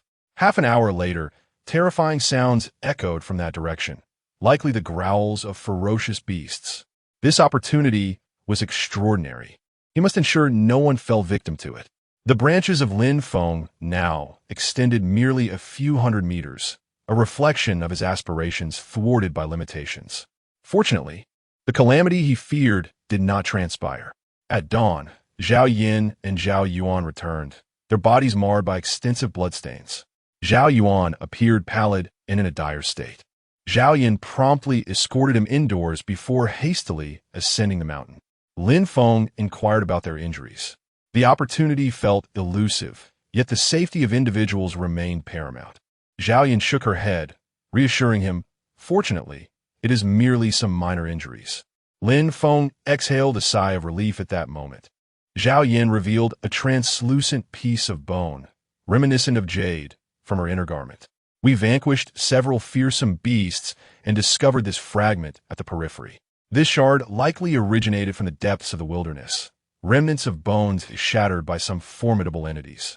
Nevertheless, it presented an excellent opportunity." Uncertain if he could absorb the essence of the bone fragment, Lin Feng first entrusted it to Zhao Yan, hoping she might glean some profound insights. However, she shook her head, indicating an inability to comprehend its mysteries. Unable to store the fragment in her storage ring, she held it for a moment, only to find it exuded an intense heat akin to a branding iron. Ultimately, Lin Feng accepted the artifact, instructing Zhao Yan to take it along with some spiritual spring water for Zhao Yuan's recuperation. Moreover, it was prudent to consider that many sects in the vicinity would likely have taken notice. Thus, the villagers should refrain from hunting outside the village for the next few days and remain within the village confines. Zhao Yan nodded in understanding and proceeded down the mountain. Meanwhile, Lin Feng lifted the bone fragment with branches. Although it was merely the size of a child's palm, it was astonishingly heavy, weighing several hundred pounds. Chapter 32. A fortuitous encounter. Sensing the divine essence through the leaves, Lin Feng felt a warm stream coursing through his roots and trunk. This object was indeed no ordinary entity. Lin Feng buried it near his roots. At that moment, a small turtle, which had been lurking nearby, suddenly exhibited a glimmer of desire in its eyes, and it too settled in that spot. Lin Feng marveled at this creature's discerning nature. However, its potential for growth would also benefit him. As the sun shone brightly, noon approached. It became evident that cultivators had arrived in the vicinity. Yet the true treasures lay deep within the vast wilderness, where the scraps had long been claimed. This object was not a relic. Time was of the essence, and it could vanish in the blink of an eye. Approximately 2 waves of cultivators came and left empty-handed. Some took notice of Chang'an town and inquired among the local villagers. This cultivator held a respectable status and possessed significant strength. Yet he showed little interest in the insignificant beings of the wilderness and ultimately departed. A week passed, restoring tranquility to the area, and Lin Feng was astonished to discover that the white bone fragment he had buried underground had begun to sprout a trace of blood. What could this signify? After careful examination, Lin Feng concluded that this object seemed to possess a spirit, exhibiting reverse growth. Reflecting on this, Lin Feng could not help but ponder the terror of such existence. Had it not been shattered, would it have regenerated flesh and blood, thus reviving? The thought was chilling. Was this body divine? What unspeakable horror had brought it down to this place? Regardless, this discovery was advantageous for Lin Feng. He absorbed a small amount of the blood, causing the scope of the forbidden mist to expand once more, enveloping much of Chang'an town. Simultaneously, his experience grew exponentially, even surpassing the rate at which he had absorbed the miasma before. Indeed, it seemed that fortune had smiled upon him. A month swiftly passed, during which Zhao Li and Zhao Ming encountered developments. The leader of the Qingyun sect emerged from seclusion, and several peak masters and elders of the Haoran sect invited him to their domain. This action drew the attention of other sections. However, the Haoran sect publicly exposed the collusion between the Qingyun sect and the Fenyu sect, thereby dominating the narrative. At this juncture, the Qingyun sect's leader was left with only 2 choices. Firstly, to surrender information regarding the relic, allowing the Haoran sect to overlook past grievances and spare the Qingyun sect, albeit leading to its dissolution.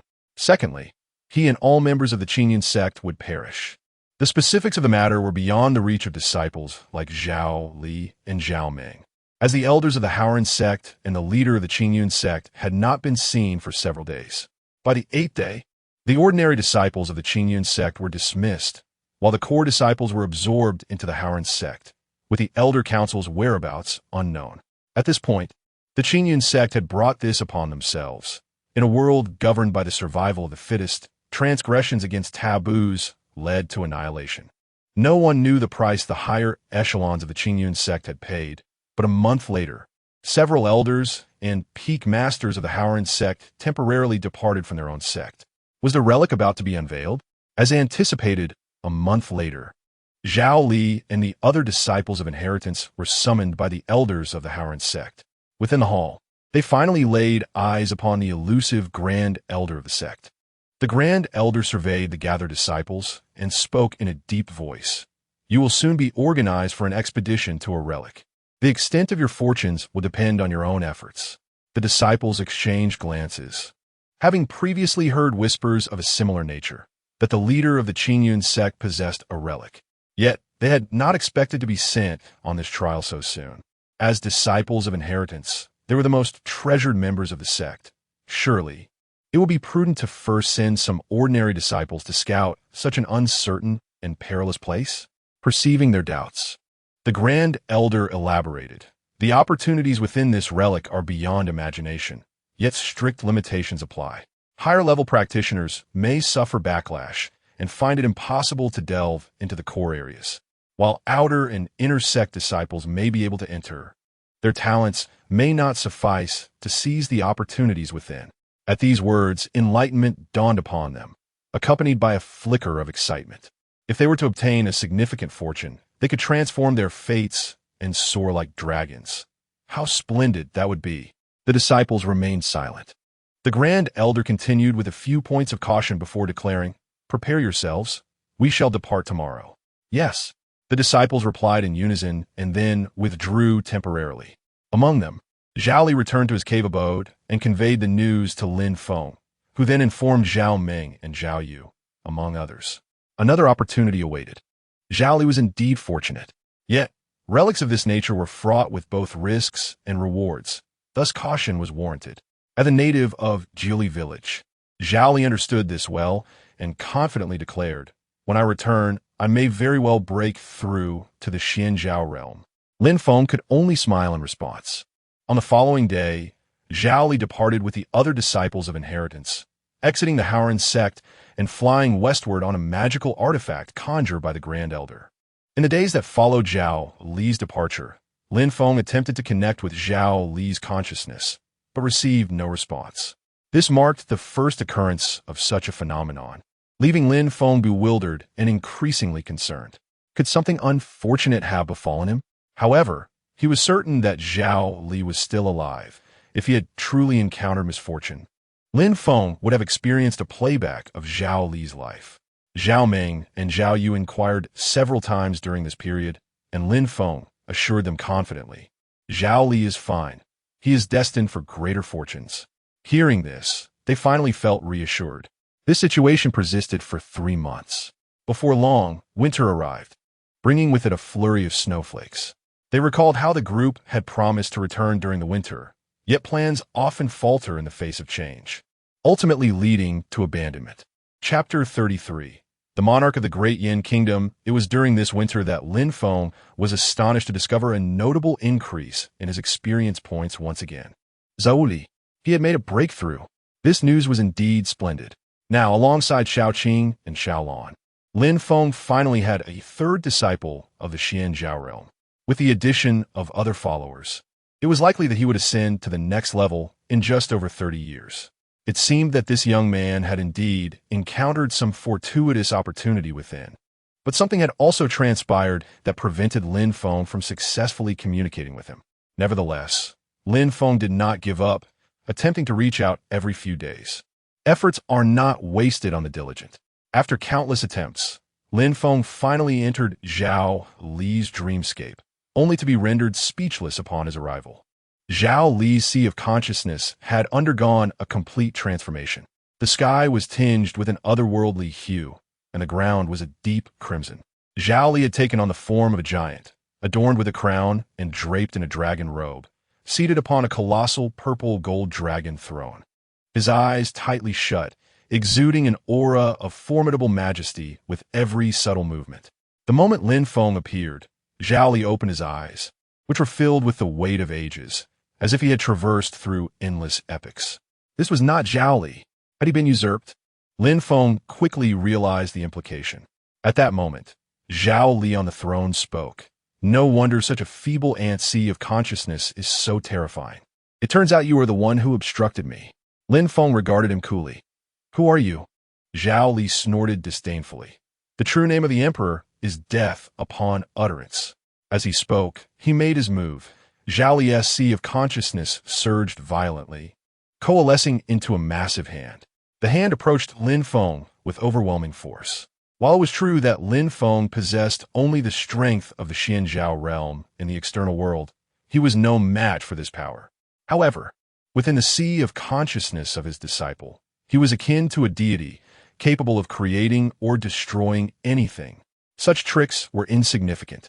With a thunderous roar, Lin Feng swiftly transformed from human form. A colossal ancient willow tree erupted forth, shattering the realm formed by the emperor. Its immense roots tore apart the land, and its canopy pierced the heavens, with leaves that sparkled like stars, radiating a golden glow. Each leaf cradled a deity, seemingly engaged in an eternal chant. The seemingly terrifying hand, in comparison to Lin Feng's dreadfully imposing trunk, was nothing more than a speck of dust. When it descended, it left no ripple in its wake. Zhao Li's expression shifted dramatically, turning pale as his eyes sparkled with disbelief. How is this possible? His hand, if unleashed in the external world, could flatten mountains and annihilate countless lives. Yet before this willow tree, it was utterly insignificant. What on earth was this tree? He had never encountered such a grand and fearsome tree before. At that moment, Lin Feng declared, "Leave the body of my disciple, or die." The terrifying voice resonated like a decree from the heavens. The massive form began to fracture, shattered by Lin Feng's words. Feeling as though his very essence was on the brink of obliteration, Zhao Li uttered a terrified query. What are you? He had encountered numerous powerful beings, yet the willow before him emanated an aura of immortality. How could such a thing exist in the realm of mere mortals? The immense form collapsed, transforming into a golden silhouette. He watched as Lin Feng's terrifying tree trembled, suddenly regretting his earlier arrogance. After years of cultivation, had he finally met his match? Lin Feng inquired once more, "Who are you?" With each utterance, divine light surged, and the cosmos reverberated. The golden figure, feeling diminutive, pitiful, and helpless, hastily replied, "I am Liu, a former sovereign of the great Yin kingdom, wronged by treachery. Though my true spirit remains, I now dwell in the realm of illusions." The great Yin kingdom's monarch? Lin Feng had never heard of such a power. However, the fact that this being's true spirit persisted after death suggested formidable strength. Lin Feng then inquired about his realm. Liu, with utmost reverence, declared in life, "I was a celestial sovereign." A celestial sovereign? From the information Zhao Ling had relayed, the realms of mortals comprised 11 stages: Qi refinement, profound understanding, radiant illumination, spiritual sea, celestial pivot, Tao spirit, ethereal transformation, creation, celestial being, sovereign, and cataclysm. Among these, Qi refinement, sovereign, and cataclysm each had 9 tiers, placing Liu at the precipice of cataclysm. Regrettably, without a corporeal form, he could not become Lin Feng's disciple. Realizing this, Lin Feng bellowed, "Do you comprehend that this vessel belongs to my disciple? Should any harm befall him, I shall sever your soul and obliterate your true spirit." Liu was nearly paralyzed with fear at Lin Feng's threat. Once a revered sovereign of the great Yin kingdom, existing like a blazing sun in the outside world, he now found himself in such a predicament. He quickly responded, "Please do not be hasty, my lord. His consciousness remains, but it requires time to revive." In the span of 2 breaths, Liu had transformed from a position of grandeur to one of trepidation. Fearful that any delay in his explanation might result in his demise at Lin Feng's hand. This revelation was undoubtedly fortuitous. Lin Feng exhaled in relief, but soon contemplated further. As the ruler of the great Yin kingdom, Liu was undoubtedly a prominent figure in the vicinity, although he could not become Lin Feng's follower. If he were to assist Zhao Li in her cultivation, then Zhao Li might soar to new heights, along with Lin Feng's own advancement. Considering this, Lin Feng subtly probed for information. "Very well, I shall ask you again. Should you withhold anything, I shall annihilate your true spirit, condemning you to eternal oblivion." Upon hearing this, Liu nodded vigorously. To be barred from reincarnation would mean an eternal absence of the opportunity to be reborn, a terrifying prospect indeed. The power of this ancient willow was formidable. With words wielding the force of law, Lin Feng, exuding an air of superiority, posed several questions, to which Liu answered candidly, leaving no truth concealed. After several exchanges, Lin Feng's understanding deepened. He discovered the possibility that Liu's attempt at possession had failed. Should he venture beyond, he would likely face obliteration. With Lin Feng's presence, success in possession was an impossibility, allowing for a temporary coexistence between them. Once Zhao Li has attained the pinnacle of his cultivation, he shall assist Liu in seeking a new vessel, thus enabling his revival.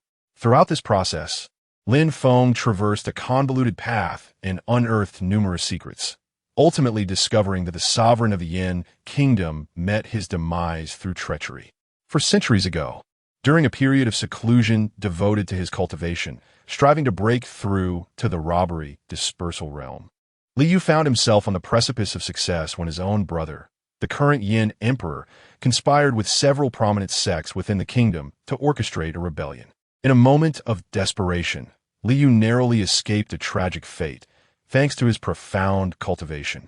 Upon fleeing the palace, he ventured 1,000 miles, only to be betrayed by his steadfast captain during their journey through a desolate expanse. In his final moments, Liu eliminated all his attendants, driven by an overwhelming hatred that compelled him to survive. As his corporeal form disintegrated, his true spirit descended into the Yin Kingdom's treasured illusion realm, where he clung to life, perpetually evading death until he finally eluded the relentless pursuit of his brother and reached the vast wilderness. Chapter 34. The secrets between changes after slumbering for centuries. He awakened only when the illusory realm was unveiled, presenting a glimmer of hope. This realm was indeed a remnant discovered by the Howren sect, and as soon as Zhao Li entered, he caught the attention of Li Yu, because Zhao Li possessed the most exceptional talent among them. Thus, after manipulating the illusory realm, Li Yu lured Zhao Li in, ultimately intending to seize his essence. Unfortunately, during the attempt, he encountered an inexplicable and formidable resistance, thwarting his success. It was only after Lin Feng made his appearance that the situation became clear. Within the sea of consciousness, Lin Feng reigned as the unparalleled true deity. And even though Li Yu was formidable, he held no secrets before Lin Feng. From this, Lin Feng discerned several crucial points. First, if Li Yu wished to escape the illusory realm, he must seize another's essence, otherwise his true spirit would decay. Second, Li Yu had no alternative. He had thoroughly entered Zhao Li's sea of consciousness and could not force his way out until he fully grasped it. Third, as long as Lin Feng remained, Li Yu could not completely usurp Zhao Li. His only means of escape hinged on Zhao Li willingly releasing him. A spark of brilliance illuminated Lin Feng's mind. This was indeed a stroke of genius. Previously, as he watched opportunities slip through his fingers, a hint of envy had stirred within him. Yet now, fortune had smiled upon him. Lin Feng promptly addressed Li Yu. Assist my disciple in attaining the realm of celestial beings, and I shall grant you a reprieve, aiding you in your rebirth. In this state, Lin Feng exuded an extraordinary aura, as if he possessed the power to decree divinity. Li Yu felt as though he could ascend to the divine himself. However, the prospect of nurturing a celestial-level powerhouse was slim. Although Zhao Li's talent surpassed that of the others who had entered when compared to Li Yu's former self, it fell woefully short. Yet, at this juncture, he was left with little choice. Moreover, as the sovereign of the great Yin Kingdom, situated within the illusory realm and endowed with countless resources, the possibility was not entirely unattainable. Ultimately, Li Yu nodded in agreement. Yet, he stipulated a condition. In the world of cultivators, treachery abounds. Even if this child grows in strength and ultimately brings about my demise, I shall harbor no regrets. However, I demand to witness the death of Li Sheng and the destruction of the Taishan sect. As he spoke, Lin Feng could vividly sense the deep-seated hatred within Li Yu. Indeed, from being the emperor of the Yin, now reduced to this state, he owed it all to his brother Li Sheng and the Taishan sect, one of the 7 great sects of the great Yin Kingdom. Lin Feng replied, as long as you assist my disciple in transcending to the celestial realm, that day shall inevitably come. Li Yu fell silent thereafter. With a mere thought, Lin Feng isolated Zhao Li within his sea of consciousness, and after a short while, he finally awakened Zhao Li's long-dormant consciousness. In a haze, Zhao Li grasped the gravity of his circumstance, and upon learning of Lin Feng's intervention, expressed his gratitude with a bow.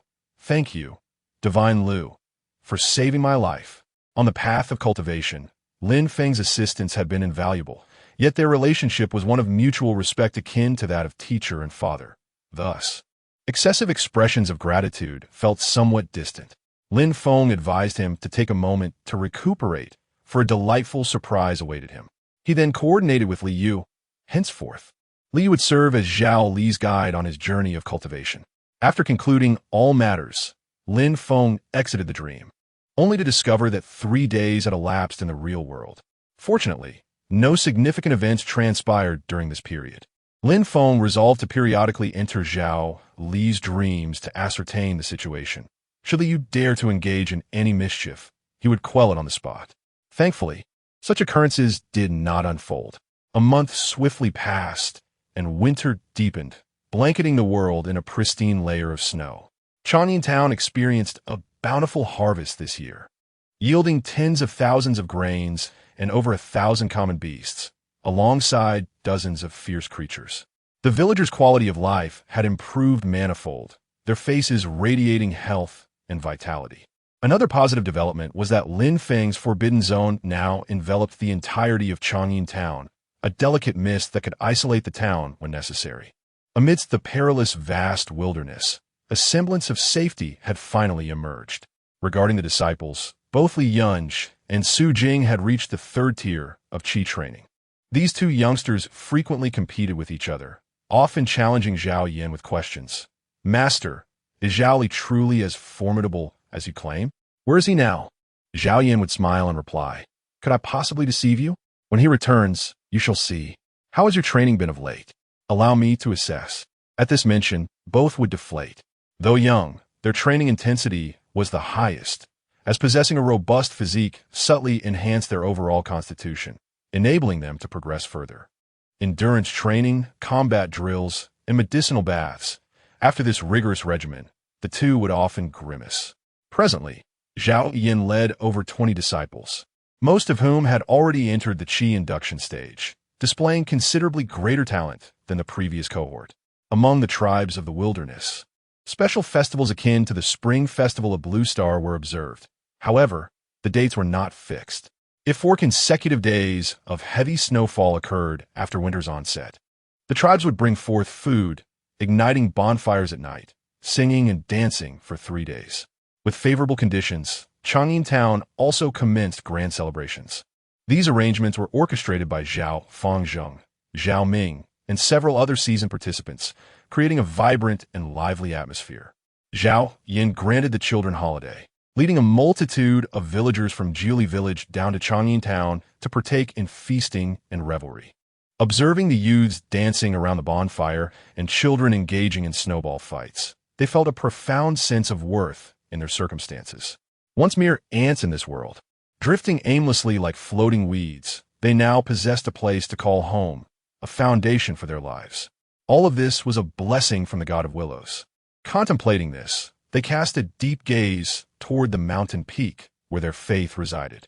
Through the flickering bonfire, they seemed to envision Chang'an town flourishing, its villagers breaking free from the wilderness to embark on grander battlefields, astonishing the world.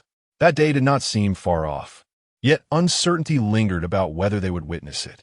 That night, Zhao Yin indulged in rare revelry, choosing not to use her spiritual power to neutralize the effects of the alcohol, and drank to a state of delightful inebriation. Ultimately, it was Zhao Ming and Zhao Yuan who pulled her back. It was the first time I had witnessed the village chief indulging in alcohol.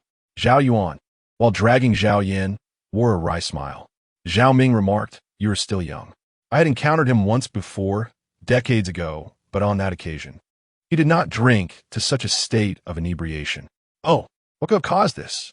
Zhao Yuan appeared quite curious as to how the typically rational and clear-minded village chief could find himself inebriated. Chapter 35. Zhao Fengzheng has departed. Zhao Ming's thoughts drifted back several decades to a year when his master, Zhao Yan's father, resolved to step forward and conclude a decade-long evasion.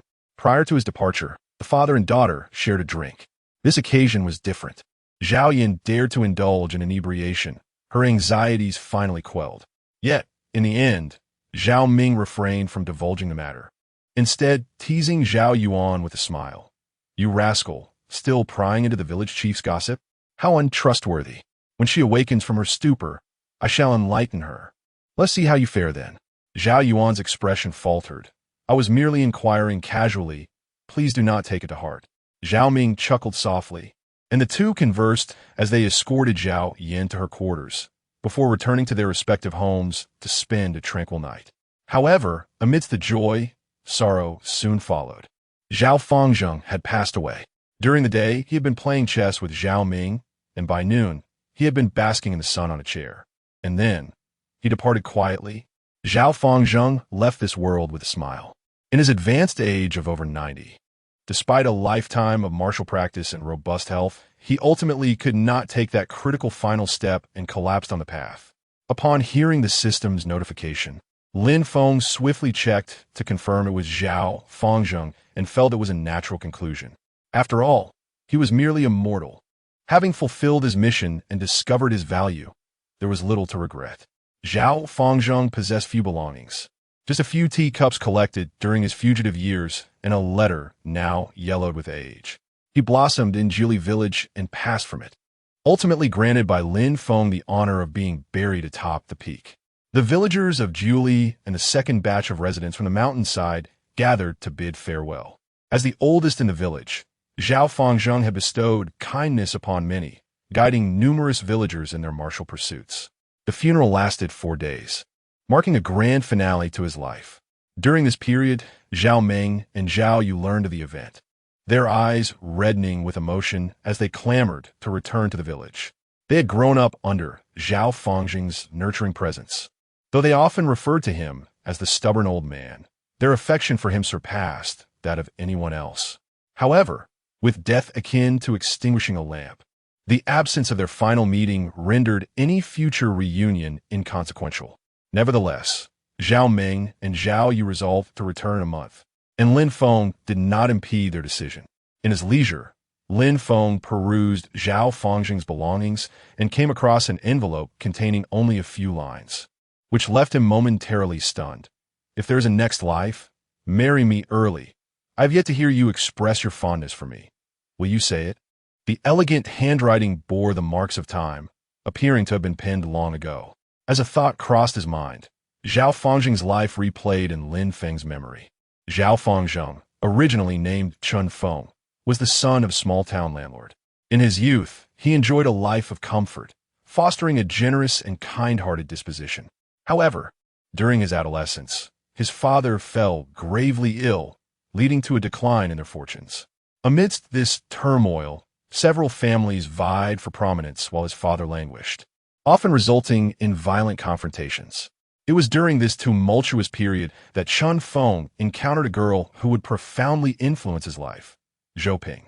At the tender age of 14, he practiced swordplay by the lakeside, amidst the fluttering willow catkins, under the radiant sun, and accompanied by the chirping of cicadas. Chun Feng gradually became absorbed in his training, only pausing when he was drenched in sweat. Not far away, a young girl with large, glistening eyes watched him intently. She was of his age, her features clear and delicate, not conventionally beautiful, yet imbued with a certain vivacity. Chun Feng thought little of it and left hastily after his practice. Whenever he faced troubling matters thereafter, he would return to the lakeside to train. Each time, the girl would appear, her gaze fixed upon him. As summer transitioned into autumn, he practiced while she observed. One day, she picked up a stone and tossed it into the water, capturing Chun Feng's attention. She then called out, "Hey, could you teach me? You wield your sword with such flair." Chun Feng glanced at her and replied indifferently, "I'm not interested." The girl approached him directly, asking, "Are you sure?" Chun Feng sheathed his sword and walked away. For a considerable period, Chun Feng refrained from returning to the lakeside. After more than half a month, when he finally reappeared, he found the girl in his usual practice spot, gazing vacantly at the lake, a twig in hand, mimicking sword movements. Inquiring with a nearby person revealed that she had consistently shown up at the same time during his absence, leaving only after dusk. Upon seeing Chun Feng again, the girl's previous disappointment vanished, her smile radiant as starlight. "Why haven't you been practicing lately?" she asked. Chun Feng remained silent for a moment, then inquired, "Do you truly wish to learn?" The girl eagerly nodded yes. Moved by her sincerity, Chun Feng consented. "Then I shall teach you." "Really? That's wonderful," she exclaimed, jumping with joy. Her name was Zhou Ping, and they were both 14 that year. In the days that followed, the two practiced swordplay almost daily by the lakeside. Through their interactions, Chun Feng learned that Zhou Ping was the daughter of a new city lord.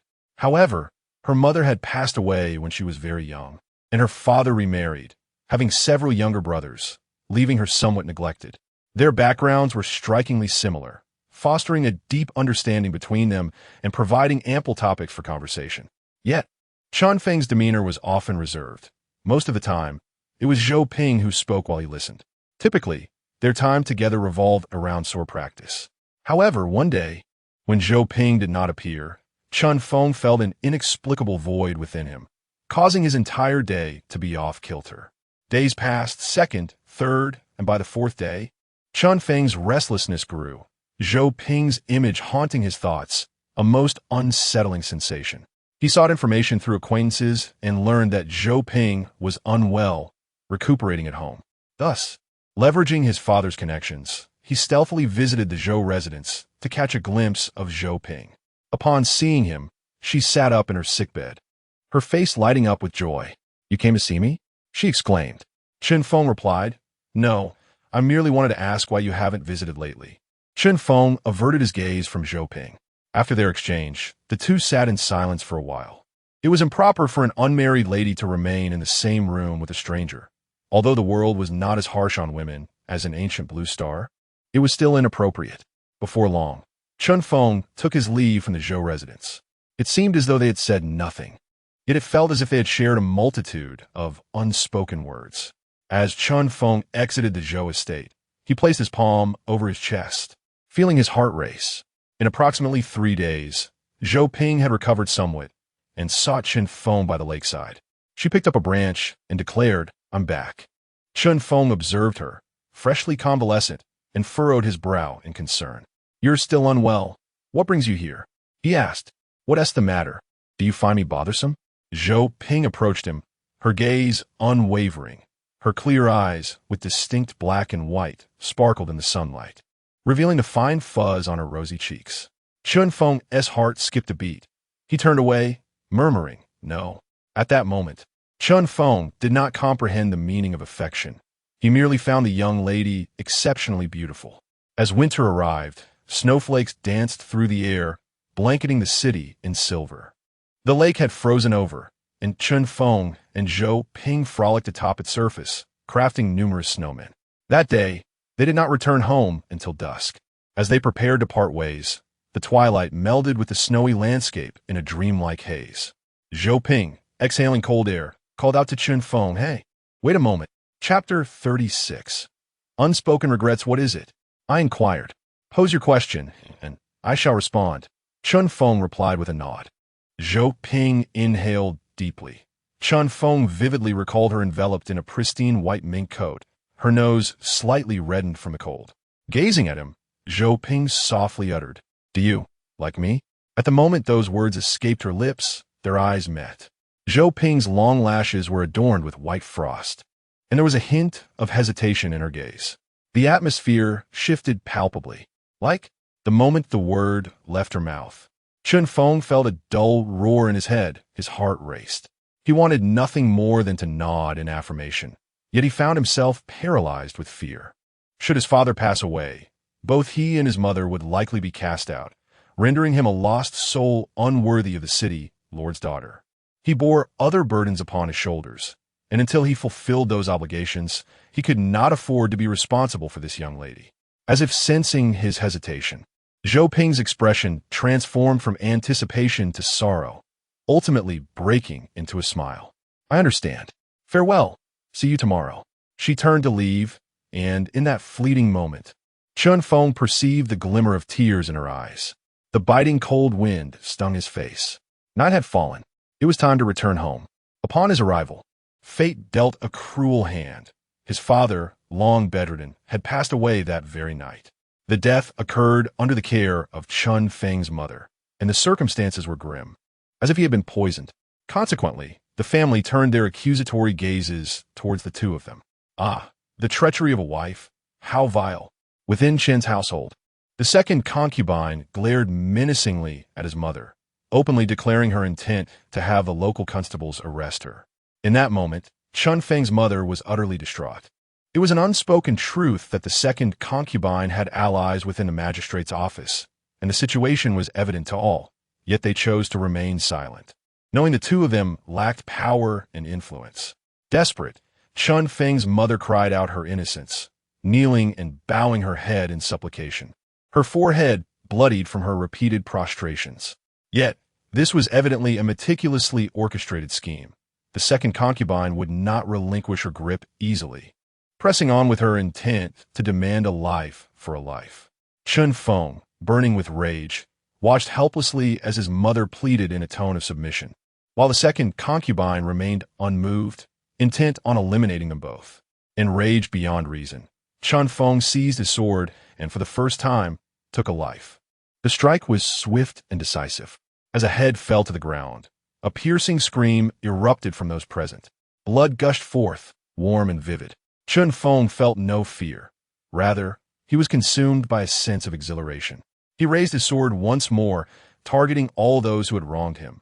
Thus, the noble concubines screamed like slaughtered pigs, desperately fleeing into the night. On that occasion, Lin Feng claimed the lives of 3 individuals. The others escaped far too swiftly. In the depths of a frigid winter night, Lin Feng seized his mother, and the two fled into the darkness. Yet, their escape was fleeting, as pursuers soon closed in. His mother urged him to run swiftly, to leave her behind and seek refuge in the outer city, imploring him to survive. As he dashed away, tears streamed down his face, for he was acutely aware that everything he held dear had been obliterated.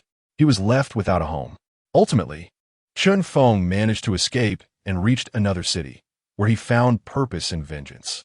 However, lacking the necessary skills, he remained merely a 14-year-old boy, enduring hardships and turmoil along the way. Just as despair threatened to engulf him, a man appeared, bringing with him a glimmer of hope. The man, with one arm and a battered sword on his back, exuded vitality and presence. He took Lin Feng under his wing and transformed his identity to Zhao Fengzheng. Although Zhao Fengzheng possessed only average talent and was deemed unfit for the path of immortality, his diligence bore fruit. Over 4 years of rigorous training under Zhao Ling, he cultivated a robust internal energy far surpassing that of ordinary individuals. Yet throughout this time, the fire of vengeance burned relentlessly within him.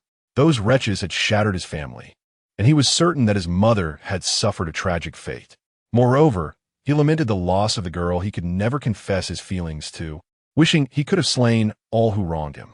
In the spring of the 5th year, Zhao Fengzheng requested a sword from Zhao Ling, declaring his intent for revenge, to which Zhao Ling readily agreed. Armed with the sword, Zhao Fengzheng returned to that small city, this time equipped with a meticulous plan to eradicate his enemies before vanishing into obscurity. Upon re-entering the familiar town, his first destination was the lakeside, where time had wrought significant change. The pavilion he once knew remained, and memories flooded back. In that sun-drenched year, amidst the vibrant blooms, he and she had practiced swordplay together. 5 years had passed, yet the place felt desolate, save for the gentle breeze that lingered.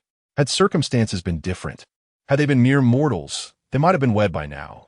Yet, alas, there are no what-ifs. In the days that followed, Zhao Fengzheng refrained from immediate action, opting instead to gather intelligence. He learned that his mother had indeed been executed. His vengeance now lay against his 2 remaining aunts and the corrupt officials. Additionally, he uncovered a few poignant truths. Zhou Ping had awaited him for 3 years.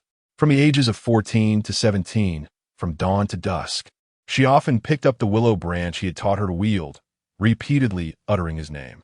This daughter of the city lord seemed to have lost her mind, obsessively building half a snowman and inscribing half a name, driven to the brink of madness by unrequited love. She believed he had intentionally avoided her, and her heart ached from longing, leading to tears on multiple occasions. Fortunately, on her 17th birthday, she finally learned that Lin Feng had taken a life and was now a fugitive, realizing that perhaps he would never return. Moreover, she never had any affection for swords, nor did she relish the practice of swordsmanship. What she cherished from the very beginning was herself. Zhao Feng's eyes glistened with unshed tears. If only he could relive that twilight moment, perhaps he would have embraced her tightly. That unspoken sentiment would not have lingered in his heart for so long. Alas, it was too late. Zhou Ping had married at the tender age of 18, embarking on a new life, and would soon assume the role of a mother. Chapter 37, Forget Me Not. Zhao Fengzheng chuckled self-deprecatingly. The subsequent events unfolded with remarkable ease. Zhao Fengzheng, a master of martial arts, executed his mission with lethal precision. Observing his former adversaries sprawled on the ground, he felt the shackles of hatred that had burdened him for so long gradually dissipating. After dispatching his foes, he ensured the scene was impeccably clean, knowing that for the foreseeable future, no one would trace the deeds back to him. Zhao Fengzheng contemplated erecting a tombstone for his mother, yet he realized he possessed none of her belongings. Ultimately abandoning the idea and bowing his head in reverence at the spot where she had departed years ago. As he prepared to leave, a yearning to catch a glimpse of Zhou Ping lingered within him, even if it meant merely observing her from afar. He understood that this departure would render any future encounters impossible. Thus, he sought out information regarding Zhou Ping's current whereabouts and stood at her doorstep, gazing into the courtyard. It was a well-to-do household, and she seemed to be living comfortably. Perhaps she had forgotten him by now. 5 years had elapsed. No matter how profound their connection, time had likely dulled its edges. Zhao Fengzheng pondered this, yet it did little to justify his presence at that moment. In the span of a day, Zhao Fengzheng caught a glimpse of Zhou Ping. From a distance, he watched as she emerged from the door, having matured. Her frame slimmer than in her youth, yet her features remained exquisitely defined, albeit with a weary demeanor. It was as if their hearts were in sync. As Zhao Fengzheng beheld her, she too lifted her gaze, their eyes meeting for a fleeting moment. This time, however, a complexity shadowed Zhao Fengzheng's expression, while Zhou Ping's eyes mirrored astonishment, quickly followed by joy, even tinged with disbelief. "Have you recognized me?" Zhao Fengzheng turned to leave. His purpose had been fulfilled. There was no need to disrupt the tranquility she had cultivated in her life. Little did he anticipate that Zhou Ping, as if driven by a frenzy, would surge through the crowd, tears streaming down her face as she chased after him, desperate not to let him slip away. Ultimately, Zhao Fengzheng halted, turning to face her. In that moment, time seemed to stand still. "Is it truly you?" she questioned, her voice filled with uncertainty. "I'm afraid you have mistaken me for someone else." "How can you deny it?" "You cannot deceive me," Zhou Ping replied, her eyes red and glistening with unshed tears. Zhao Fengzheng was taken aback, realizing that even after 5 years, he still held immense significance in her heart, leaving him momentarily disoriented, his heart aching. After a brief silence, Zhao Fengzheng spoke in a low tone. "I must take my leave now." "Live well. Where are you going?" Zhou Ping inquired, but Zhao Fengzheng responded, "You are now a married woman. Forget me."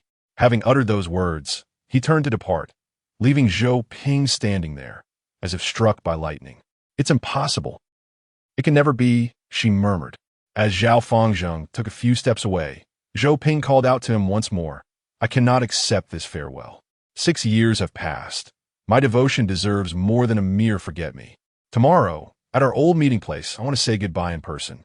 Zhao Fengzheng paused momentarily, not looking back, vanishing into the throng. Yet Zhou Ping knew he had heard her clearly. As the crowd gathered, more and more people recognized Zhou Ping, pointing and whispering from a distance, their cacophony ultimately drowning her out. She turned and left. That night, Zhao Fengzheng remained awake, gazing at the stars, his mind replaying the moments they shared. She could have led a tranquil life in her later years. Why did he have to intrude? Under the scrutiny of so many, Zhao Fengzheng couldn't fathom the immense courage it took for Zhou Ping to call out to him. Thus, he felt compelled to attend their final meeting. Even if it meant delaying his departure, even if it meant facing his end there, it would serve as a testament to his youth. The following day, Zhao Fengzheng appeared at the lakeside as scheduled. Autumn had arrived, the withered leaves fluttering down, and with a sword slung across his back, his attire was impeccably neat, his previously disheveled hair now arranged. The lake mirrored his figure like a clear glass, and time seemed to overlap. Once a youthful lad stood in this very spot, basking in the autumn breeze, consumed by dusk. The years had stirred the waters, and though he was that boy, he was no longer the same. Zhao Fengzheng waited for a long time, yet Zhou Ping did not arrive. In truth, this might not be a bad outcome. If she had forgotten him, that too would be acceptable. Like a statue, he stood until twilight, a strange sensation welling within him. Just as he was about to leave, a raucous group invaded the tranquil setting. A handful of burly men were dragging a woman towards him. The leader, short and stocky, wielded a knife, his beady eyes glinting with malice. Upon spotting Zhao Fengzheng, he spat venomously, "You must be the little brat who has bewitched this wretched woman. Now the neighbors know I wear the green hat." With the lake as a witness, he brandished his knife, glaring menacingly at Zhao Fengzheng, who had already dismissed him. his gaze fixated on the woman held captive. The woman bore signs of torment, bloodied and barely clinging to life, yet her face unmistakably revealed it was Zhou Ping. What she endured in just one day. Upon seeing the bruises on her body, Zhao Fengzheng's breath quickened, his body trembling, a wave of fury coursing through him. His eyes clouded in crimson rage. For him, that girl had waited 5 arduous years. For him, she had suffered such torment. It was all his fault. Why hadn't he taken her away? Why hadn't he offered her an explanation? Why? In that instant, Zhao Fengzheng felt the air grow thick, the deafening rhythm of his heartbeat echoing around him. He drew his sword with a resounding clang, the intent to kill surging forth. His gaze fixed on the men, his voice icy and terrifying. Release her at once. Who the hell do you think you are? I'll chop you to bits. With a command, the men surged forward. Zhao Fengzheng brandished his sword, advancing with the unstoppable force of a tidal wave. After countless days and nights and innumerable sword dances, all his training culminated in a series of terrifying sword strikes. The surface of the lake rippled as crimson droplets of blood fell into its depths, sending waves of sanguine hues dispersing through the water. On this fateful day, Zhao Fengzheng wielded his sword for the one he cherished, dispatching 7 foes. His white robe, stained with blood, fluttering in the wind. The leader among them, having lost his sword hand, did not succumb immediately. Instead, he gazed at his defeated subordinates before him, hoarsely exclaiming, "What a wretched creature, bringing a lover to slay me, ha!" Chapter 38. Harvest in the illusory realm with a swift motion, he wielded the knife in his left hand and struck down upon Zhou Ping. Zhao Fengzheng's eyes brimmed with rage, but it was too late. No, as the last person fell, he rushed forward in a frenzy, ending that life. Yet, Zhou Ping was already beyond saving. In the final moments, Zhou Ping posed 2 questions to him and handed him a letter. "I have finally waited for you. It hurts so much. Can you hold me?" The crimson hue resembled a blooming rose as her once clear eyes gradually lost their focus. Zhao Fengzheng cradled her, wiping away the tears that formed at the corners of her eyes, from warmth to coldness. Later, Zhao Fengzheng whispered his affection into Zhou Ping's ear countless times. Yet she never heard him. Eventually, Zhou Ping fell into an eternal slumber at the bottom of the lake, taking with her Zhao Fengzheng's entire youth. The authorities pursued Zhao Fengzheng for several nights, but under Zhao Ling's intervention, he narrowly escaped without harm. Having lost his fighting spirit, Zhao Fengzheng became despondent, choosing to follow Zhao Ling as a way to repay his kindness. He preserved Zhou Ping's letter until now, and just a few days ago, he saw her coming to greet him. Zhou Ping appeared as a teenager, fair and delicate, her large eyes pure and sparkling with hidden starlight. "Hey, teach me to wield a sword. Did you come to see me? Do you, like me?" In a moment of daze, that twilight reappeared. She remained as beautiful as ever, her clear and pristine eyes longing for an answer. "I like you so very much." Zhao Fengzheng ached to embrace her, fearing she might vanish, yet his aged body no longer had the strength to rise. In another realm, perhaps Zhao Fengzheng had rectified his regrets. After witnessing Zhao Fengzheng's life, Lin Feng felt a tumult of emotions. If every person's life were a book, there would inevitably be a few pages fraught with unbearable pain. Even as an observer, he felt a pang of heartache. What more could be said for Zhao Fengzheng himself? One could only wish for both souls to find eternal peace in another world. Within a month, Zhao Meng and Zhao Yu returned separately. Both bid farewell to Zhao Fengzheng while marveling at the vast changes in the village. After all, when they had departed, there was no Changyin town, and Jili village had only a handful of people. They brought back some spiritual stones from their sect, alleviating the immediate hardships. Naturally, they paid their respects to Lin Feng. Zhao Meng even requested a leaf from him, remarking as he departed, "Next time I return, I might bring someone along." Lin Feng understood this referred to his master. The lad shared a close bond with his teacher in secret. However, given his current lack of strength, bringing him over would spell disaster, and he had to insist that it was unnecessary. With the return of the two, Jili village and Changyin town buzzed with excitement for several days, creating a joyful atmosphere throughout the village. Zhao Yin beamed with delight, while the two young lads, Li Yunji and Su Jing, were awestruck by Zhao Ming and Zhao Yu's prowess, declaring their intent to emulate them in the future. Amidst this harmony, the two eventually departed, and new developments emerged on Zhao Li's side. Ding! Upon receiving the celestial level martial art, Tai Wang Ju, Lin Feng was taken aback by the resonating voice in his mind. A celestial level martial art. He had previously inquired with Shi Jun, discovering that the finest martial arts of the Haoran sect were merely of the earth-level superior grade. Now, to his astonishment, Zhao Li had actually mastered a celestial level technique. Undoubtedly, this was a testament to Li Yu's prowess. Truly, the monarch of the Dayan Kingdom possesses remarkable skills. Martial arts are categorized into several tiers: Xian, Earth, Heaven, Emperor, Immortal, Ancient Emperor techniques, and the legendary Tao scriptures. Excluding the Tao scriptures and Emperor techniques, the remaining martial arts are further divided into inferior, medium, and superior qualities. Currently, Lin Feng's level permits him to transmit Earth-level inferior techniques thrice, while celestial level arts would require him to elevate his rank further. Nonetheless, having such a technique is far better than lacking one. Most crucially, with a celestial level martial art and a supreme aid, how formidable would Zhao Li's growth become? In recent days, Lin Feng frequently entered Zhao Li's sea of consciousness for discussions, learning that Zhao Li had secured most resources within the illusory realm, including a source of celestial vein. Spiritual veins are also classified by levels: inferior, medium, superior, celestial, emperor, and immortal. The source of celestial vein, true to its name, can nurture a celestial grade spiritual vein. If placed atop the eternal life peak for cultivation, after gathering spiritual essence, wouldn't it yield a celestial grade spiritual vein? At that point, not only would resources for thousands be abundant, but even tens of thousands could be sustained, providing a boon to his own tree body. Cultivating a spiritual vein requires time, and fortuitously, time is in ample supply. Zhao Li and Li Yu expressed their intention to bury this source of celestial vein within the village upon exiting the illusory realm.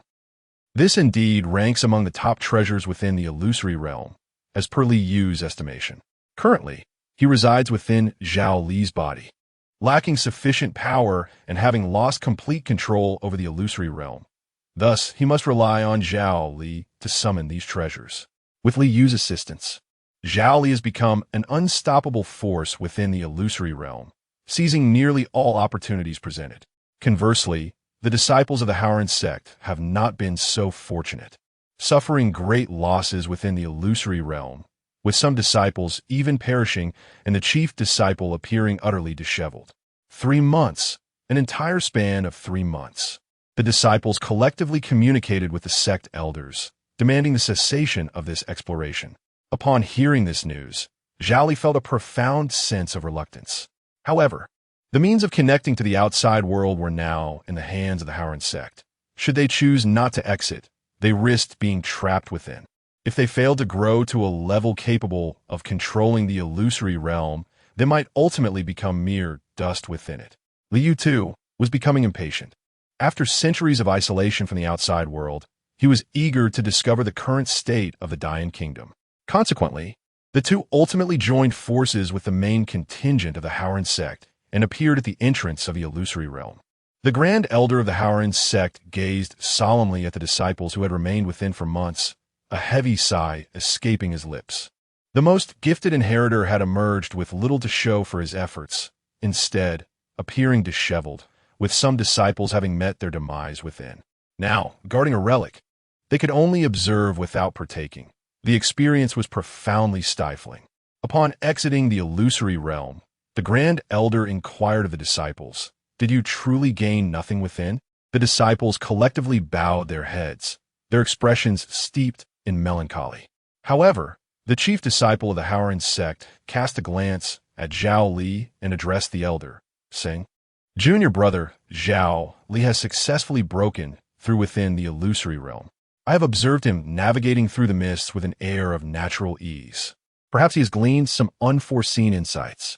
Upon hearing this, all eyes turned to Zhao Li, who, upon meeting the gaze of the chief disciple, could not help but muse that this individual was not a virtuous character. He had indeed encountered fortuitous gains, yet should they be revealed, such discoveries could spell disaster for both himself and the Haran sect.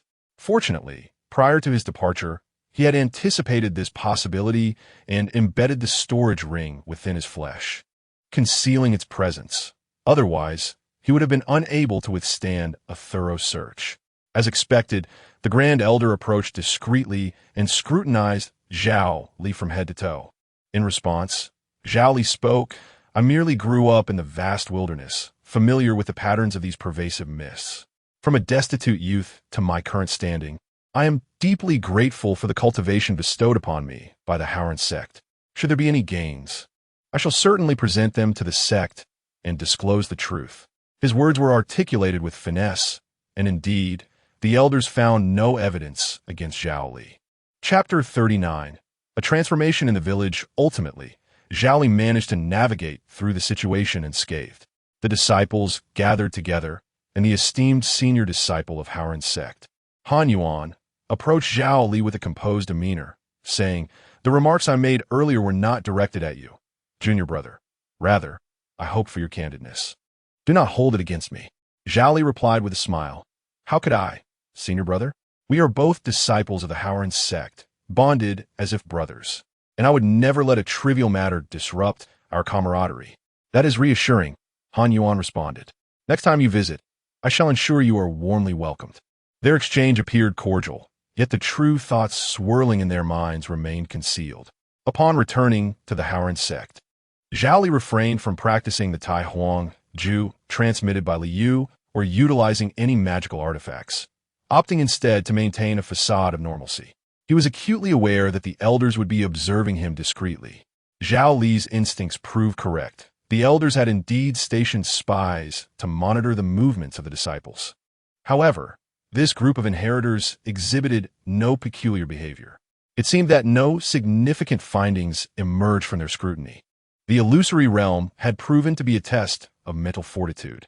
The elders resolved to send in a new batch of core disciples for further evaluation, ultimately accepting this reality as they entered the planning phase.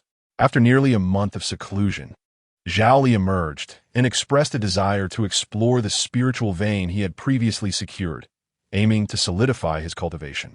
The elders acquiesced to his request.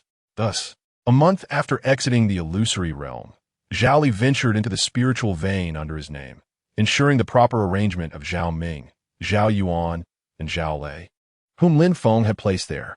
To avoid drawing attention, the three changed their names, and their appointed roles were deemed quite ordinary. Zhao Li managed to meet with the three in secret, and after such a long period, seeing his kin stirred his emotions. Given his unique status and the constant scrutiny from the Haran sect, the prospect of returning to see the village chief and his parents felt almost insurmountable. In the end, Zhao Li bestowed a storage ring upon Zhao Ming, instructing him earnestly to deliver it to Lu Shun.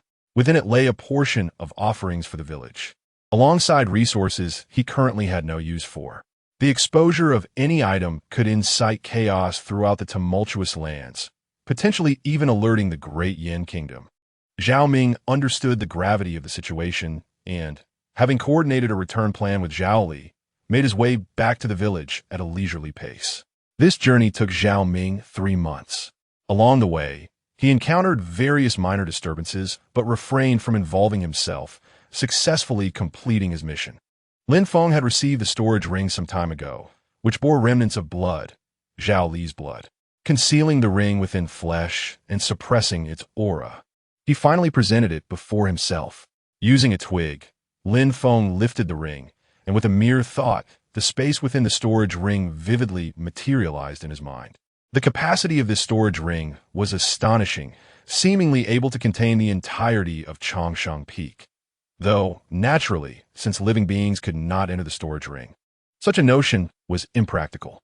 However, the vast expanse before him left him wide-eyed.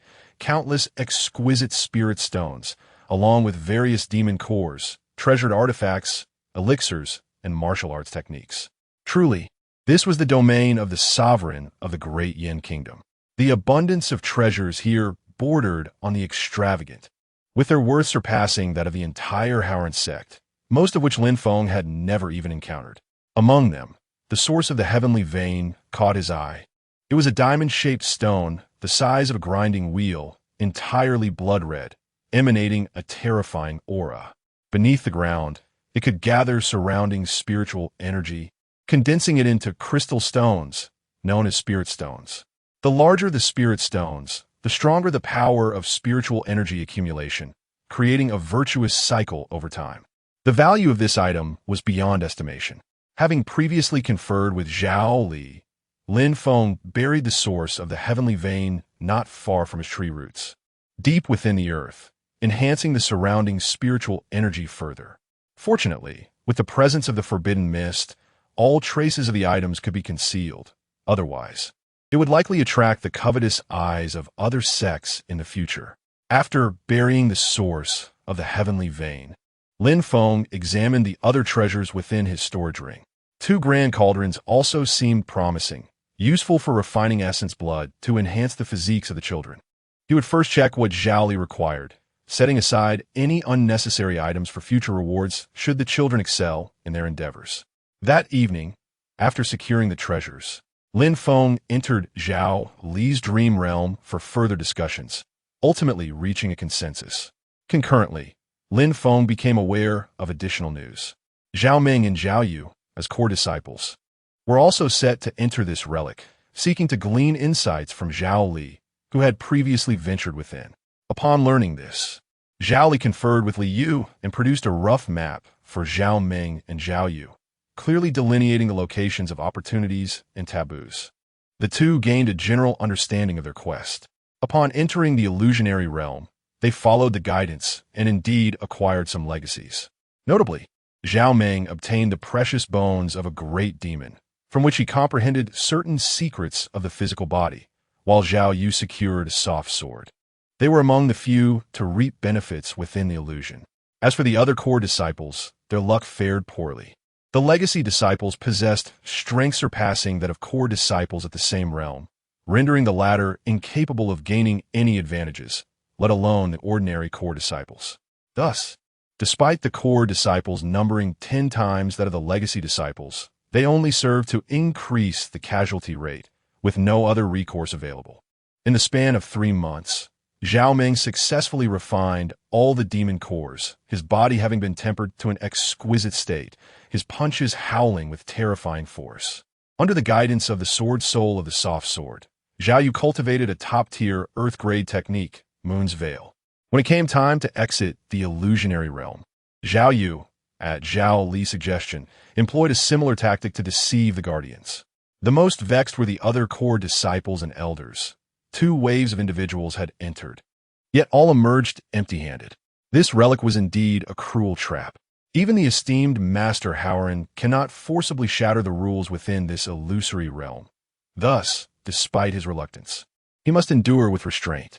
Upon returning to the sect, Zhao Ming soon achieved a breakthrough, reaching the mid-stage of the Tongxian realm, while Zhao Yu chose to suppress her own level, for she would have otherwise also advanced.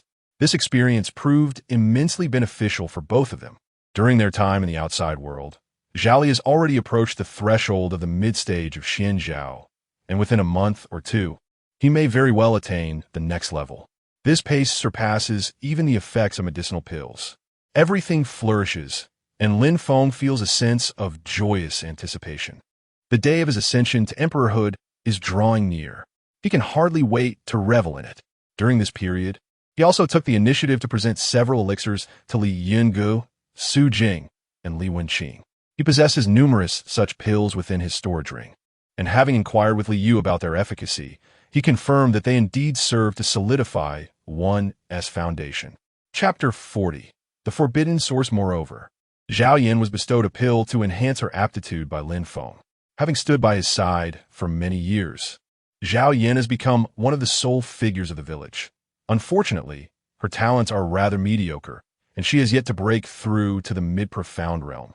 After consuming this pill, the breakthrough to the mid-profound realm should be within reach. Interestingly, when Zhao Yan received the pill, she appeared somewhat incredulous. Once she confirmed it was meant for her, rather than expressing joy, she spoke with a complex expression. Give it to the children. I am no longer young and have missed the most suitable age for cultivation. Lin Feng replied, you may very well accept it. After years of hard work, you are deserving of this modest reward. And as for the children, I have many similar treasures at my disposal, so you need not worry. After some persuasion, Zhao Yan finally accepted it. Lin Feng noticed that as she turned to descend the mountain, her eyes were slightly red. Time flew by swiftly. A year passed in the blink of an eye. During this year, the scope of Lin Feng's forbidden mist expanded to a radius of 7 miles, and he could already manifest some ferocious beasts, easily dealing with beings within the profound realm. Zhao Ling, within this year, broke through to the mid-illuminating realm, now on par with the adventurous Shaoqing and Shaolon. Furthermore, the entire town flourished.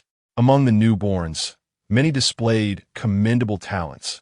Regrettably, his current quota for imparting teachings had been exhausted, necessitating a wait for the next upgrade. At this rate, he could expect to reach the next level in about 20 years. The population had surged to over 600, while his followers numbered 211, including numerous indirect adherents. The rapid growth of these numbers was largely attributable to the efforts of Zhao Ming, Zhao Yin, and the elder villagers of Jili village. The community of Changyin Town had united as one, adhering to the village's regulations, remaining low-key in public and amicable within. Throughout the year, there had been little discord. Li Wenqing had begun to speak. Her aptitude now surpasses that of Zhao Li from years past. At under 2 years old, she had already reached the 3rd layer of qi cultivation. If outsiders were to witness this, their eyes would surely bulge in astonishment, for she is extraordinarily gifted. Meanwhile, Li Yunj and Su Jing had both reached the 8th layer of qi cultivation, undeniably standing out among the 2nd-generation disciples. The two often engaged in friendly competition, vying to see who could hunt more ferocious beasts, inviting villagers to assess their achievements. Lin Feng encouraged this spirit of competition, believing that to survive in this world, one must be adept in battle and possess an indomitable will. Additionally, Lin Feng and Zhao Li sent several youths from the 2nd generation, each over 15 years old, to the spiritual vein, gradually occupying the primary section of this vein. The steady influx of spirit stones resolved the cultivation challenges faced by the indirect followers. Among the over 600 individuals, more than 100 had stepped onto the path of cultivation, while the rest were practitioners, giving the semblance of a budding sect. It is foreseeable that in a decade or so, as these children mature, this secluded town hidden within the vast wilderness will become a formidable force. However, the tranquility did not persist in an orderly fashion as unsettling events began to unfold around the great wilderness. A thin mist materialized, causing the entire town to become tense. Many years prior, a similar phenomenon had occurred, resulting in nearly 100 fatalities. Had that noxious miasma lasted longer than a month, the existence of Changyin Town would have remained uncertain. Lin Feng was among the first to sense this change. The mist bore a striking resemblance to the miasma from years ago, and he found that its absorption could yield benefits. Should the situation continue to deteriorate, it would be prudent to disperse the townsfolk temporarily, allowing them to return only once the miasma had dissipated, for he lacked the confidence to protect them at present. In that moment, Lin Feng suddenly thought of Liu. According to Zhao Ming, the source of the miasma was several malevolent beings sealed by the Diyin kingdom in the vicinity. With the former monarch of Diyin present, he might possess a solution. Time was of the essence. Lin Feng entered Zhao Li's consciousness and met with Liu, conveying the general situation. Upon hearing this, Liu furrowed his brows, his expression grave as he remarked, the presence at the edge of the great wilderness, the miasma. Could it be that entity is about to emerge? Do not keep me in suspense. What is this entity? The situation is urgent. If there is no viable solution, we must disperse the villagers. This is not the time for hesitation. Nonetheless, Liu is indeed knowledgeable about the matter. His advice warranted consideration. He responded, "It is a divine corpse that fell from the upper realm, tainted with forbidden powers.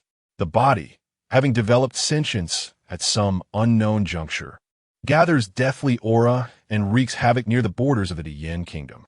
The kingdom in alliance with several nearby sacred grounds, barely managed to suppress this entity, sealing it at the edge of the great wilderness. The corpse was divided into 5 parts, each suppressed by a pseudo-immortal artifact. It continuously absorbs deathly aura and will break free once it reaches a critical threshold. At that juncture, the deathly aura must be purged, and the 5 artifacts must be employed once more to contain it. Upon hearing this, Lin Feng understood. It was indeed a decayed divine corpse, explaining its formidable power. Yet, the duration of this phenomenon's decline remained uncertain. Liu confessed he was also unaware, as this timing is unpredictable. Once the people of the Yin become aware, they would dispatch personnel, with this interval varying from 10 days to a year. Lin Feng sighed. If it were to drag on for a year, the village would surely be unable to withstand it. This entity loomed like a sword above them. If not resolved, it would manifest every few years, impeding the village's development. Inquiring whether there was a definitive solution, Liu shook his head, stating, even the elders of the major sects, those of the supreme realm, cannot eradicate it completely. We can only endure the pain of using several pseudo-immortal artifacts to suppress it. There truly is no way. However, he mentioned, it is possible to control several pseudo-immortal artifacts, thereby temporarily delaying this process. Lin Feng was taken aback. To control pseudo-immortal artifacts would require unparalleled cultivation. Such an idea seemed implausible. However, Liu's response was somewhat unexpected. Generally speaking, to activate a celestial artifact, at least a powerful being at the level of creation is required. Yet, due to the peculiar nature of the great wilderness, should a truly formidable individual venture into this realm, it could potentially draw the attention of certain overlords within. After all, the great wilderness stretches endlessly and has long been considered a forbidden zone for humanity, where only a handful of mortals can survive. The repercussions would be dire should a powerful cultivator from the human race encroach upon it. Therefore, these several pseudo-celestial artifacts are imbued with restrictions, which can be activated with merely a few incantations. Merely a few incantations? Chapter 41. A decade. Does this imply that the villagers of Changyin Town are capable?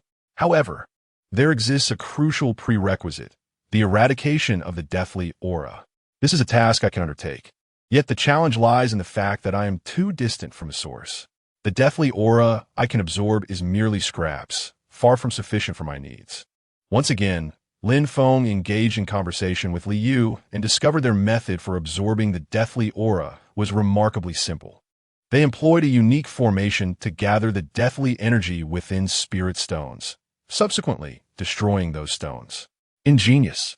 A brilliant idea suddenly sparked in Lin Feng's mind. He instructed Liu to relay the formation to Zhao Li, and then communicated with the villagers of Juli, preparing for 2 contingencies. They would first conduct a trial. Should it fail, the inhabitants of Changyin Town would swiftly evacuate, returning only after the deathly aura had been subdued. This process involved numerous critical points. Firstly, the villagers needed to master the formation and the accompanying incantations. Secondly, they had to act quickly, controlling the turmoil before the great Yin kingdom could react. There were several advantages to this approach. 1. The spirit crystals formed from the condensed deathly aura would enhance my own abilities. 2. Changyin Town would no longer have to contend with this latent threat. Lastly, the energy of a pseudo-immortal artifact is unimaginably vast. If harnessed for additional purposes, it would be akin to adding wings to a tiger. Time was of the essence. Lin Feng conveyed this to Zhao Yin, and under her coordination, everyone prepared diligently. Within a single day, Zhao Li mastered the formation and incantations, synchronizing with Lin Feng. Although Lin Feng had exhausted his ability to impart knowledge, he repeatedly practiced the essence of both with Zhao Lei and Zhao Yuan in their dreams, ensuring they would serve as the vanguard of this endeavor. They had made a special trip back from the spirit vein to assist the village. Zhao Lei and Zhao Yuan learned swiftly. Approximately 2 days later, they grasped the intricacies of the formation and incantations, which were not overly complicated. As they prepared to depart, Lin Feng retrieved numerous high-quality spirit stones and 2 pieces of armor from Zhao Li's storage ring. The 2 set off resolutely into the vast wilderness. Watching their departing figures, Lin Feng was filled with myriad thoughts. The armor they donned was of exceptional quality, providing substantial protection against typical assaults. He hoped for their safe return. Zhao Yin and the other villagers wore expressions of concern, not just for the safety of Zhao Lei and Zhao Yuan, but for the fate of the village. The shadows cast by the previous incident had yet to dissipate. The second-generation disciples, including Li Yungu and Su Jing, bore complex expressions, silently clenching their fists, lamenting their own lack of strength. Zhao Lei and Zhao Yuan had been gone for 2 days, their spirits taut with tension, and Lin Feng found himself unable to enter their consciousness for communication. He could only gauge their progress through the surrounding deathly aura. If the deathly energy began to dissipate, it would signify their success. Conversely, if it intensified, the likelihood of their return would diminish greatly. Yet, the situation appeared to be deteriorating, rather than fading. The deathly aura thickened at a sluggish pace. Lin Feng's heart plummeted to the depths. Under the current circumstances, if no news arrives within 2 days, the town of Chang'an will have to contemplate evacuation, and the children Zhao Lei and Zhao Yuan may be lost in the vast wilderness. Fortunately, the system has yet to provide any alarming indications. As hope flickers, the clock has struck midnight. The darkness is oppressive, occasionally pierced by the chilling roars of terrifying beasts echoing from the depths of the wilderness. Then, unexpectedly, a moment of wonder occurs. The thin mist in the air begins to dissipate, as if contracting. Zhao Lei and Zhao Yuan are exerting their strength. Indeed, an hour later, a brilliant purple light ignites in the southeast, shortly followed by the emergence of a blazing sun in the sky. This is another pseudo-immortal artifact. Upon closer inspection, it resembles a spear. Accompanying the appearance of this divine weapon is a terrifying roar from the southeast, akin to sound from the depths of hell, filled with dread. This cacophony persisted until dawn. The surrounding mist, once thick with a sense of impending doom, has transformed. They have succeeded. Lin Feng's forbidden mist serves as an extension of his senses, rendering him nearly omniscient within its confines, making him acutely aware of the areas bordering the fog. The ominous aura is indeed receding. Lin Feng relayed this good news to Zhao Yin, urging her to reassure the villagers. Following this, a long wait ensued. Zhao Lei and Zhao Yuan returned 5 days later, bearing injuries but none that were critical, though their spirits were somewhat diminished. Upon their return to the village, the two ascended the peak to recount the events of the past few days. Their journey was fraught with peril. Had it not been for the protection of 2 exceptional armors, they might have perished far from home. According to their account, the sealed area was a subterranean palace, from which the malevolent aura emanated. As soon as they set foot inside, they were nearly obliterated by the artifact.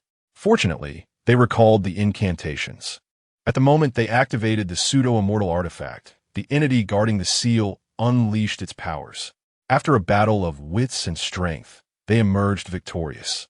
They also returned with the spirit crystals infused with the malevolent aura, as instructed by Lin Feng. Observing their condition, Lin Feng rewarded them with 2 pills and promised that should they break through to the Xianjiao realm, he would bestow upon them the armors. As for the items in Zhao Li's storage ring, aside from those that Li Yu deemed necessary to retain, the rest were not particularly valuable within the illusionary realm, and Lin Feng disposed of them at his discretion. After all, Zhao Lei and Zhao Yuan have accompanied him for many years, willingly facing dangers, and such rewards are well-deserved. After bidding farewell to Zhao Lei and Zhao Yuan, Lin Feng picked up the storage ring. Inside, thousands of spirit crystals, saturated with malevolent energy, glimmered in an unsettling shade of purple due to their contamination. While these crystals spell disaster for humans, they are treasures beyond measure for him. If he were to fully absorb these thousands of tainted spirit crystals, ascending to the next level would pose no significant challenge. This harvest is indeed remarkable. Lin Feng set to work absorbing these spirit crystals. Moreover, he gleaned from Zhao Lei and Zhao Yuan that the likelihood of controlling and suppressing the demonic entity with a pseudo-immortal artifact was slim, particularly for those below the realm of creation. Lin Feng was not surprised. After all, a pseudo-immortal artifact could be regarded as a treasure of the highest order. Should it become available, the first to act frantically would undoubtedly be the various sects surrounding them, as well as the entities dwelling deep within the great wilderness. Thus, he decided to temporarily set this matter aside and immersed himself in his cultivation. This endeavor lasted a decade. Since the emergence of Jiuli village, life had become increasingly vibrant, with numerous trivial matters requiring Lin Feng's attention, making time feel exceedingly fulfilling. However, this time, Lin Feng threw himself wholeheartedly into his path of cultivation, and as no significant events transpired in the village, he became oblivious to the passage of 10 springs and autumns. Over these 10 years, Zhao Li reached the late stage of the Xianzhao realm, just a step away from the Spirit Sea, and correspondingly, Lin Feng's combat prowess ascended to the Spirit Sea realm as well. Now, he possessed 21 enhanced branches, capable of extending a mile, their power formidable. Lin Feng rarely engaged in combat, and thus he remained somewhat unaware of his true strength. Yet he understood that he could, in a single breath, slay a practitioner of the profound realm. Chapter 42. Under surveillance, moreover, he was on the brink of an upgrade, his experience bar nearly full. He pondered what abilities he might acquire this time. The number of his followers had reached 297, among whom the disciples of the second-generation follower, Zhao Yan, had entered the Qi refining stage. Li Yungu, Su Jing, and Li Wenqing had all ascended to the realm of Tongxian. This was indeed quite extraordinary. Particularly noteworthy was Li Wenqing, a mere girl of not yet 12, possessing the prowess to rival her peers in the chaotic lands. Even in the central state, she could be considered a remarkable talent. However, the path of cultivation was long and arduous, and a steadfast disposition was of utmost importance. Zhao Meng and Zhao Yu had both broken through to the late Tongxian stage, a feat made possible by the treasures they had obtained within the illusory realm. Otherwise, with their innate talents, they might have reached a standstill. The population of Chang'an town had surged to over 3,200, predominantly comprised of young and vigorous individuals, making it an almost supernatural force on the fringes of the Great Wastes. In fact, even some minor sects were no match for Chang'an town at this moment.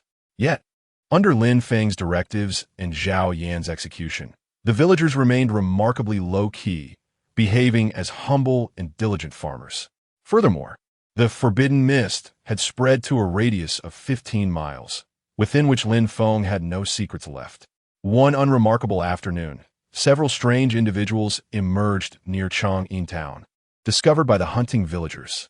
These individuals masqueraded as tribal inhabitants, yet their demeanor and aura were not characteristic of the residents of the Great Wastes. Moreover, there were no tribes within a 200-mile radius of Chang'an town. Where had these individuals come from? The villagers reported this phenomenon to Zhao Yan, and Lin Feng soon learned of it as well. Disguised as tribal residents, it seemed they had come prepared. After conferring with Zhao Yan, it was decided to first engage with this group and ascertain their intentions. This task was originally assigned to Zhao Ming, Zhao Lei, and Zhao Yuan, but young Li Yungu and Su Jing volunteered to contribute to the village.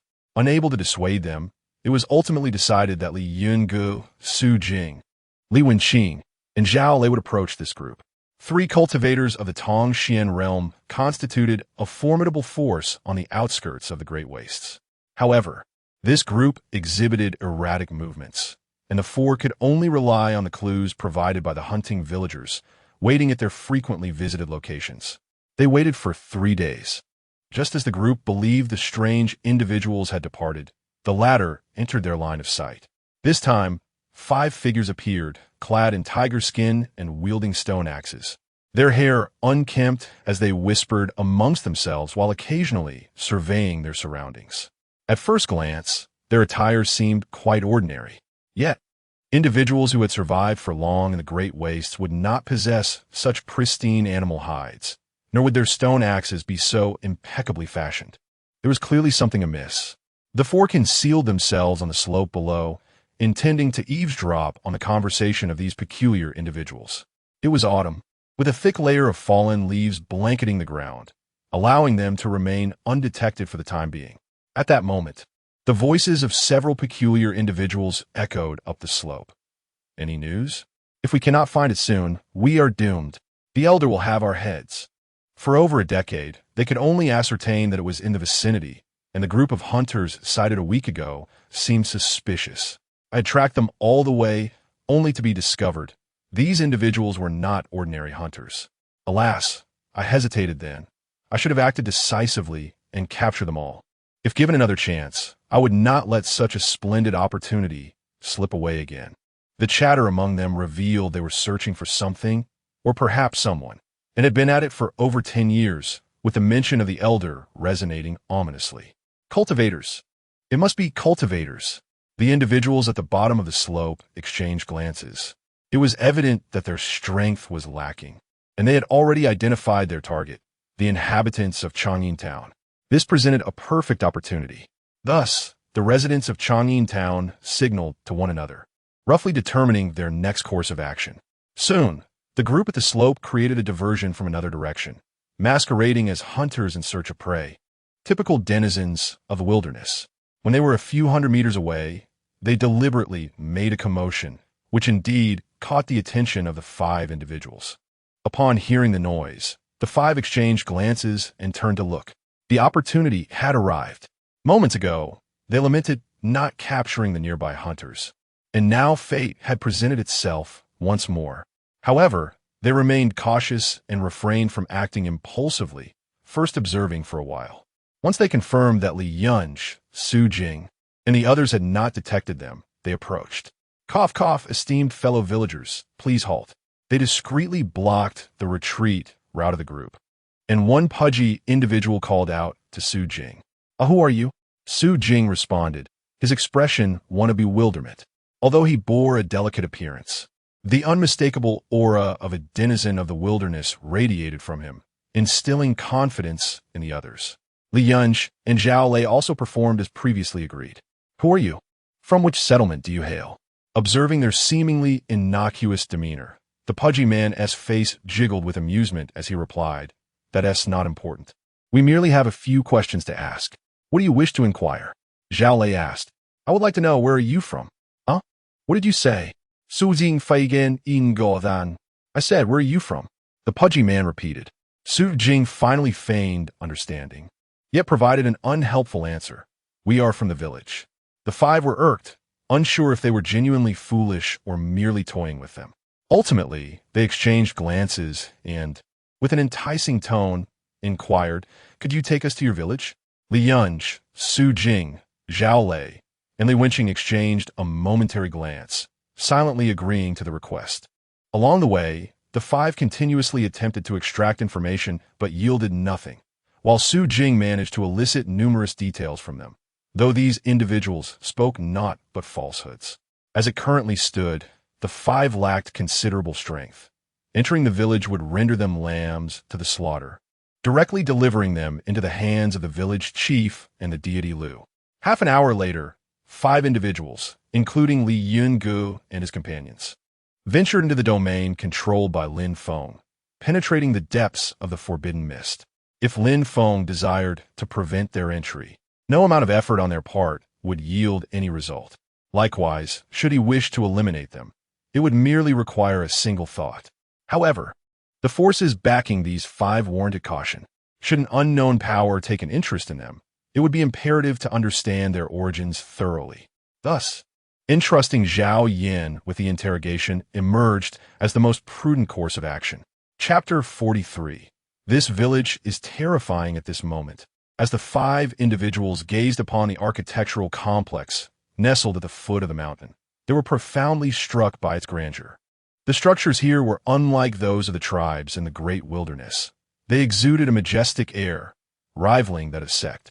Curiously, despite having searched the vicinity for many years, they had remained oblivious to such an expansive edifice. At that moment, the villagers entered their line of sight. The demeanor of these villagers starkly contrasted with that of those from the tribes. Each possessed a keen gaze and robust physique, resembling accomplished martial artists. This realization reached its zenith when they beheld a young boy effortlessly lifting a stone tablet with a single hand. To lift such a weight with one hand was beyond their capabilities, even as they had stepped into the threshold of cultivation. This was ominous. The depths of this village were unfathomable. Suddenly, the five felt their intrusion was rather abrupt, and as the group of youths led them further into the unknown, a sense of unease washed over them. Seeking an excuse, they resolved to depart. However, Su Jing and Li Yunj, with their naive charm, implored him to venture deeper. While Li Wenqing, unable to contain herself, burst into laughter. Observing their expressions, the realization struck them. "You little rascals, are you deceiving us?" In the midst of this exchange, the chubby boy's expression shifted dramatically as he seized a stone axe and swung it towards the nearest Su Jing. Yet, Su Jing was swifter. He grasped the axe firmly, exerting a slight pressure that sent stone fragments flying. With a resounding crack, the axe shattered in Su Jing's grip, leaving the five in utter disbelief. To crush a stone axe with bare hands while maintaining such an air of nonchalance. What manner of creature was he? Su Jing wore a simple smile. "Is that all you've got?" As he spoke, he struck with a single punch, so swift that it was nearly imperceptible. The chubby boy's chest caved in, and he was sent hurtling backward, spitting blood. "The village chief instructed us to leave one alive." Li Yunj's voice of reproach echoed as he effortlessly subdued the nearest outsider. You little wretches, how dare you deceive us?"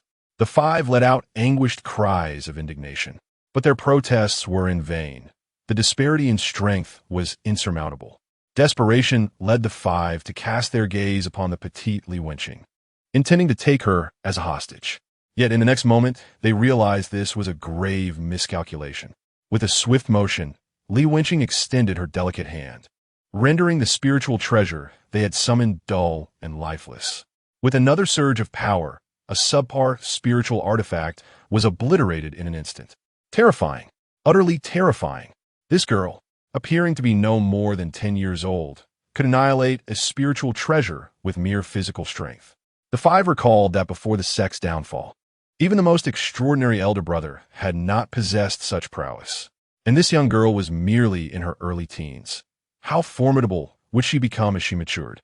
At that moment, they were engulfed in despair. They were indeed surrounded by monsters. How could such a fearsome village exist at the edge of the great wilderness? It was simply too surreal. In the midst of humiliation, several individuals found themselves captured and promptly handed over to the village chief. During this period, the villagers bustled about, gleefully observing the scene. Is this what outsiders are like?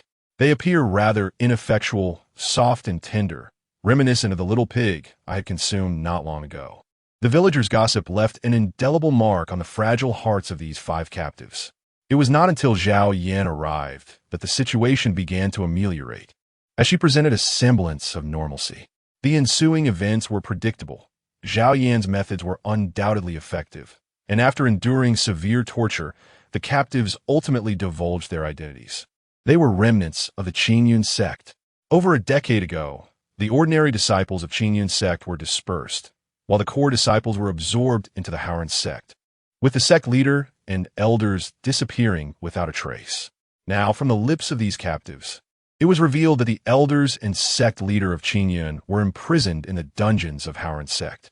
However, prior to their incarceration, the Grand Elder of Qingyun had placed restrictions upon the minds of many disciples, manipulating them to carry out certain tasks. Their mission was to locate the descendants of Zhao Ling and seize a broken sword. It was utterly unexpected that this Qingyun sect, akin to an unshakable adhesive plaster, could not be easily discarded, yet it also underscored the significance of this broken sword. Zhao Yin recalled from her childhood the presence of a broken sword on her father's back, which must be the very one they sought. In her youth, she had not perceived its uniqueness. Now, it seemed far more complex than she had imagined. Zhao Yin skillfully extracted further information from the disciples, learning that this broken sword was connected to the Diyin kingdom. But beyond that, they were unaware of any additional details. Once she ascertained that they no longer held any value, Zhao Yin candidly declared, "I am a descendant of Zhao Ling. A century ago, your sect murdered my father, all for the sake of the sword." Old grievances and new resentments were reckoned together, resulting in a most tragic demise for these individuals, which finally brought Zhao Yin a sense of relief. Finding no other useful information on them, Zhao Yin ascended to the peak and relayed the matter to Lin Feng. The mention of Qingyun's sect and the broken sword astonished Lin Feng, who was also intrigued by the origins of these individuals. However, the broken sword was currently concealed within his own space, having synchronized with him at the moment of Zhao Ling's death. Decades had passed, and it was nearly forgotten. How could this sword be related to the Yin kingdom? Lin Feng's expression turned peculiar as he pondered the inexplicable nature of fate. After all, was not the previous monarch of the Yin kingdom currently residing within Zhao Li's sea of consciousness? Contemplating this, Lin Feng soon entered Zhao Li's consciousness to converse with Liu. After a lively exchange, he finally rekindled Liu's memories. After a moment of reflection, Liu remarked, "Once, my father possessed a sword, but it vanished after his ascension. As for this sword, I have no knowledge of its purpose, nor have I seen my father wield it." Upon hearing this, Lin Feng fell into deep contemplation. Equipped with omniscience within the faithful sea of consciousness, Liu was not deceiving him. What, then, was the true purpose of this sword? Remembering the time when Zhao Ling was but a youth, he had always carried that sword with him. Decades have passed, yet it has not bestowed upon him any significant advantages. However, to have garnered the attention of such a figure as the monarch of the great Yin kingdom, it surely cannot be mere scrap. For now, it must be set aside, awaiting the moment when Zhao Li's prowess matures further, at which point it shall be presented to him to observe what fruits it may yield. Exiting Zhao Li's sea of consciousness, Lin Feng comprehended the intentions of the Qingyun sect and realized they would not simply let this matter rest. This sect must be eradicated entirely. Patience. Wait a little longer. Once Li Yunj and Su Jing's generation comes of age, the Qingyun sect will be rendered inconsequential. With this matter placed on hold, one evening, approximately 3 months later, Lin Feng finally ascended to the 6th level. Chapter 44. Ascension Once More Race. Mutated Willow. Level. LV. 6. Current Influence. Jili Village. Changyin Town. Number of followers, 212, including second-generation followers. Divine powers. None abilities. Eye of True Sight. Spirit of Nightmares. Forbidden Mist. Cultivation Techniques. Taiwan Decision. Moon Shadow. Coming Breeding Technique. Fierce Tiger Feast. Items. Defense value. 134. Extremely fragile. Combat capability. 176. Feeble. 110000. LV. 7. Successful upgrade. Reward. Lucky draw. Will you participate in the draw? Draw immediately ding. The divine power, Heaven's Punishment, was acquired. Lin Feng eagerly opted for the draw, and upon obtaining this divine power, he felt as if he were soaring. The name, Heaven's Punishment, resonated with an air of dominance, and indeed, it bestowed upon him the formidable power of thunder, overlapping with the realm of Forbidden Mist. Within the confines of the Forbidden Mist, he could unleash Heaven's Punishment to strike, while outside its range, he could bestow the might of thunder upon his followers. With a mere thought, Lin Feng commenced his experimentation. The willow leaves rustled, and golden arcs of electricity danced, illuminating the foliage in a resplendent gold, exuding an aura of terror. With a flick of his mind, a boulder at the edge of Changyin Town was obliterated by the fearsome lightning. Boom! A deafening sound erupted as a massive stone was reduced to rubble, startling the villagers. Wow! Incredible! This divine power is far from trivial. It can be regarded as his most potent ability. Initially, based on the realm of his followers, he was equivalent to a cultivator at the Spirit Sea stage. However, with this divine power, his current standing became uncertain. As his combat prowess increased, this divine power would grow even more terrifying, potentially transforming one day into true Heaven's Punishment, capable of striking down immortal deities. What he had just demonstrated was merely a practice run. He had yet to unleash his full force. This divine power was genuinely formidable. Lin Feng, filled with delight, turned to examine his newly refreshed transmission quotas. He discovered 1 high-grade, Earth-level technique, 3 mid-grade, Earth-level techniques, 10 low-grade, Earth-level techniques, 100 profound-level techniques, and an unlimited number of mortal-level techniques. Upon reaching the last entry, Lin Feng was momentarily taken aback. Unlimited? Does this imply he can transmit skills to all villagers? Moreover, 100 profound level techniques. Wow, this upgrade is remarkably rewarding. However, the transmission of Earth-level techniques is still restricted, only reaching mid-grade. If he could unlock 3 instances of heavenly-grade technique transmission, perhaps he could cultivate the next Zhao Li. Nonetheless, the surprises brought by this upgrade were already plentiful. By opening up the transmission of mortal-level techniques, he could effortlessly transform all villagers into his followers, over 3,000 of them. The potential for transformation is unimaginable, as even if their cultivation levels are low, the enhancement to his own power would be beyond comprehension. That night, Lin Feng entered Zhao Yan's consciousness, intending to summon all the villagers who had never ascended to the summit. This notion astonished Zhao Yan, for the peak had been a clearly defined forbidden zone for Lin Feng. Now, however, he sought to bring all the villagers up, an unprecedented occurrence. Nevertheless, Lin Feng had other stipulations, ensuring that his true identity remained concealed. It was imperative to maintain an air of mystery regarding the villagers. After all, the presence of spirits on Chongqing Peak was a well-known fact among the villagers, yet only the people of Jiuli Village were aware of their true nature. Others believed them to be deities. Thus, it was essential to blindfold the villagers. This precaution stemmed from a cautious approach.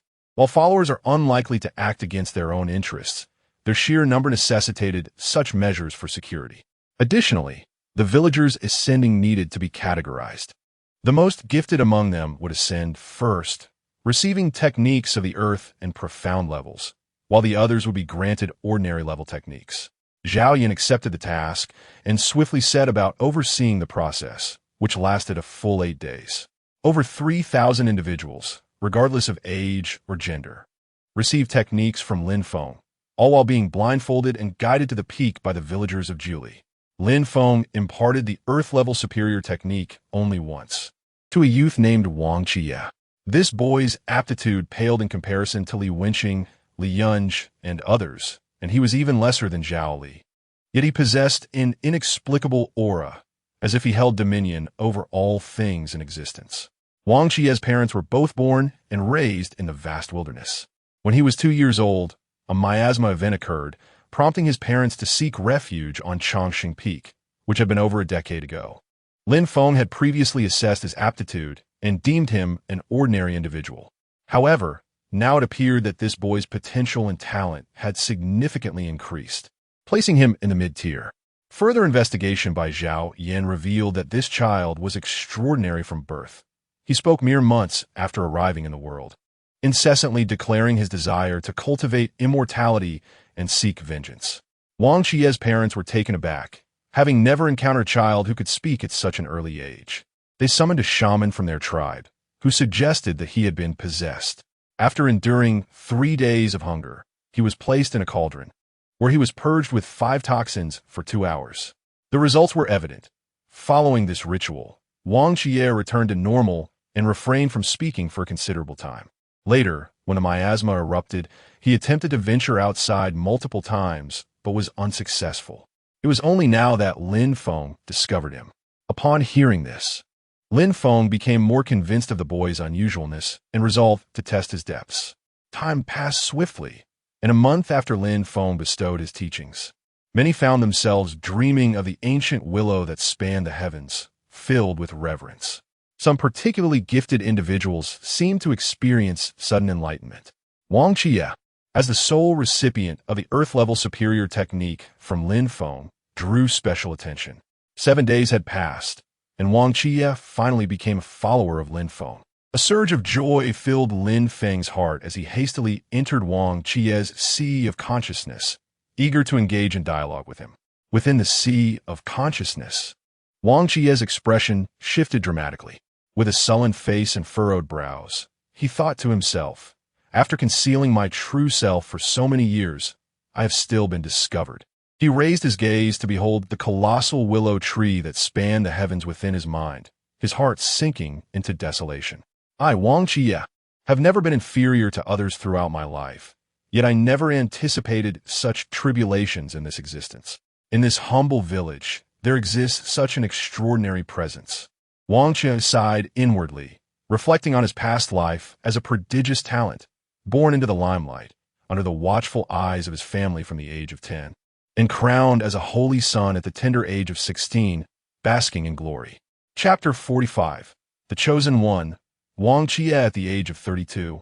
Wang Jie faced the betrayal of his childhood sweetheart, Chen Shuer, leaving him heartbroken. Fortuitously, as the scion of the Wang family, he possessed the reincarnation disc, a celestial artifact of extraordinary caliber, which allowed him to be reborn. However, he never anticipated that his reincarnation would occur in a remote tribe of the great wilderness. Accustomed to a life of luxury, Wang Jie could hardly endure this predicament and promptly expressed his discontent, proclaiming his lofty aspirations. Yet his parents, humble hunters, perceived his outcry as a sign of possession. The foolish priest even subjected him to hunger and humiliation. Had Wang Jie been an ordinary child, he would have long since perished. Subsequently, Wang Jie chose silence and came to a profound realization. One should not be overly ostentatious. Like the village's regulations dictate, it is essential to remain a figure beyond the spotlight to endure. Unexpectedly, he found himself under scrutiny once more. Although he was prepared for the confrontation atop the summit, his emotions remained tumultuous. In the realm of the faithful, Lin Feng was regarded as an omniscient deity, capable of perceiving Wang Jie's innermost thoughts. This individual certainly possessed an intriguing past. In his previous life, he had been the holy son of the Wang family. Lin Feng had previously conversed with Li Yu about the 5 colossal factions that dominated the other side of the great wilderness: the Great Yin Kingdom, the Wang family, the Lu family, the Feathered Holy Land, and the Qianyang Ancient Kingdom. These formidable powers had persisted for countless millennia, housing innumerable masters. The Wang family's holy son was undoubtedly a paragon of excellence. Reflecting on Wang Jie's plight, Lin Feng almost succumbed to laughter. Such a quintessential protagonist template had been reduced to this state. After regaining his composure, Lin Feng resolved to intimidate this individual. Although Wang Jie was now his follower, he still harbored rebellious tendencies. Only by demonstrating his divine might could he earn Wang Jie's complete submission. Thus, in the ensuing moments, Lin Feng unleashed cataclysmic energy within Wang Jie's consciousness, yielding impressive results. Wang Jie broke into a cold sweat, gradually becoming entranced. Observing the transformation of Wang Jie's expression, Lin Feng felt a sense of reassurance. Indeed, to subdue a prideful genius, one must first shatter their arrogance. Undoubtedly, this process was remarkably successful. Wang Jie answered all of Lin Feng's inquiries without reservation. Eventually, it was revealed that Wang Jie's reincarnation was entirely reliant on an artifact known as the reincarnation disc, currently concealed within his dantian, only retrievable after attaining the Tao spirit realm. Lin Feng marveled at the capabilities of such celestial artifacts, capable of directly influencing one's reincarnation. Considering the terrifying power of several pseudo-celestial artifacts that suppressed forbidden bodies, the might of a true celestial artifact was hardly surprising. Lin Feng indicated that in a few days, Zhao Yan would deliver some superior cultivation resources, and that Wang Jie should join the group of young cultivators being nurtured in Jili village. Wang Jie acquiesced. Having become Lin Feng's follower, he indeed required these resources. 4 days later, Wang Jie entered the ranks of the youths led by Zhao Yan. Currently, Zhao Yan's disciples have exceeded 20 in number. Over the past decade, numerous exceptionally gifted newcomers have been entrusted to her by Lin Feng. Additionally, a batch of profound techniques has been imparted to 100 individuals, bringing the total to over 160, thus forming a considerable force.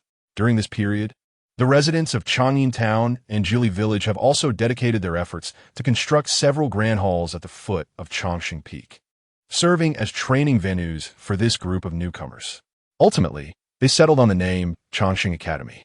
The academy boasts a substantial area, divided into a front courtyard and a back courtyard, along with several facilities for training the disciples' physical abilities. Wang Jie's arrival initially seemed unremarkable. After all, with over 100 individuals from various backgrounds, the mere act of entering indicated commendable talent, warranting support from the townsfolk. Those familiar with Wang Jie greeted him warmly, but after a week or two, they began to notice an imposing aura surrounding him. He He openly criticized the training methods of Jiuli village as rudimentary and declined to participate in collective training, requesting resources from Zhao Yin before retreating to seclusion. Zhao Yin relayed this news to Lin Feng, who was not surprised. After all, as a former scion of a colossal power, Wang Jie had undoubtedly undergone superior training. This prompted Lin Feng to entertain a bold idea. Why not directly seek Wang Jie's opinion to refine the training model of Changxing Academy? That very evening, Lin Feng entered Wang Jie's consciousness to discuss his thoughts, offering a high-quality cleansing elixir as an incentive. Wang Jie, with his hands behind his back, nodded and sighed, conceding, "Very well, since the divine spirit has expressed interest, I shall share what I have learned." The more Lin Feng observed, the more he believed this young man was destined for greatness. Setting aside the matter of cultivation levels, his demeanor was already commanding. Wang Jie did not disappoint Lin Feng's expectations. Drawing from his memories, he meticulously recorded his understanding of cultivation from his past life, alongside the training he received at the Wang family. Upon concluding his seclusion, he sought out Zhao Yin, presenting his findings in a compiled volume before her. Zhao Yan's eyes sparkled with excitement. Previously, she had relied on her experiences in Honggu to conduct her teachings and training, but after nearly a century, much of the essence had faded from her memory. However, she was utterly astonished to discover that what Wang Jie presented was infinitely more profound than the doctrines from Honggu. His insights into body refinement were particularly enlightening. Zhao Yin spent an entire night studying the material, unable to sleep from exhilaration. This knowledge was truly priceless. Simultaneously, she began to question Wang Jie's background, as such knowledge was clearly beyond what a youth should typically possess, having grown up in this village without venturing beyond its borders. From where had he acquired such insights? Nevertheless, when the divine spirit had previously mentioned him, the tone had implied something unusual. This individual was not ordinary. However, since the divine spirit was aware of his capabilities and entrusted him to her care, she surmised there should be no cause for concern. Chapter 46. Is this person the sixth one? Nevertheless, she eventually inquired about it with Lin Feng. Lin Feng did not conceal the truth, revealing it to her directly. Zhao Yin was somewhat taken aback. The scion of the Wang family? Thus, the materials entrusted to her by Wang Jie were indeed resources nurtured for the family's promising descendants. This was undoubtedly a boon for the village. Zhao Yin meticulously refined and categorized these lectures, and during the classes, she invited Wang Jie to take the stage. The children below were bewildered to see Wang Jie at the podium. Having grown up together, they were astonished to find this reticent boy standing there. What was he going to do? All doubts dissipated amidst Wang Jie's brilliant discourse. Although their cultivation methods varied, the essence remained the same. The deeper one's understanding of righteousness. The quicker one ascended in realm. Wang Jie's comprehension had reached a staggering height, leaving the audience in awe. After class, many children who had grown up alongside Wang Jie clamored around him with endless questions. At such moments, Wang Jie refrained from explanations, instead gazing slightly upwards at the sky, embodying an air of profundity. Ah, the heights can be quite lonely. As the days passed, numerous exceptionally gifted children in the town successfully entered the Qi induction stage. During their breakthroughs, the surrounding spiritual energy would momentarily coalesce into a mist before dispersing. However, there were many children in the village also undergoing Qi induction. Consequently, from an outsider's perspective, a faint mist often enveloped the entire town. In recent days, Zhao Yin had been exceptionally busy. The children in the Qi induction phase required careful supervision, as disturbances could disrupt their energies, necessitating the presence of cultivators to assist in restoring harmony, lest they suffer dire consequences. Fortunately, the cohort of children led by Li Yunj, Su Jing, and Li Wenqing had grown and alleviated much of Zhao Yan's burden. She looked at them with a sense of comfort, reminiscent of her past with Zhao Li and Zhao Ming. These children, nurtured under her guidance, naturally held a deep emotional bond with her. 3 months later, nearly all the gifted children had entered the Qi induction phase, and the villagers who had received mortal-level cultivation techniques were gradually finding their footing. The village's combat prowess had significantly increased once more.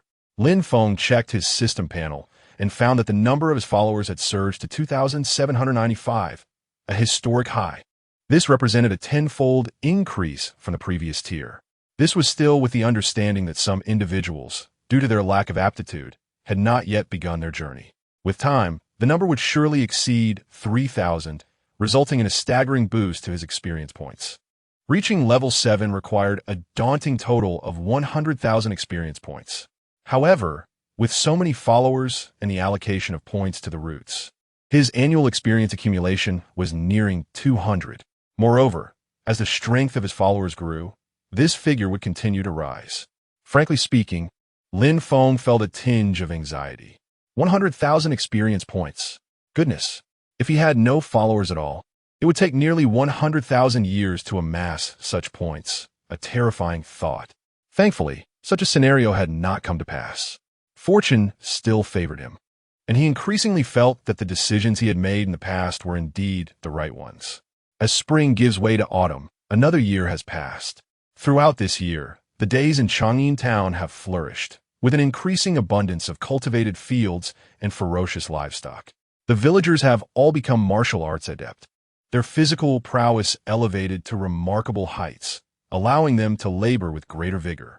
The children of Changshan Academy, upon the conclusion of their lessons, return home in a cacophony of laughter and lively banter, embodying the essence of earthly vitality.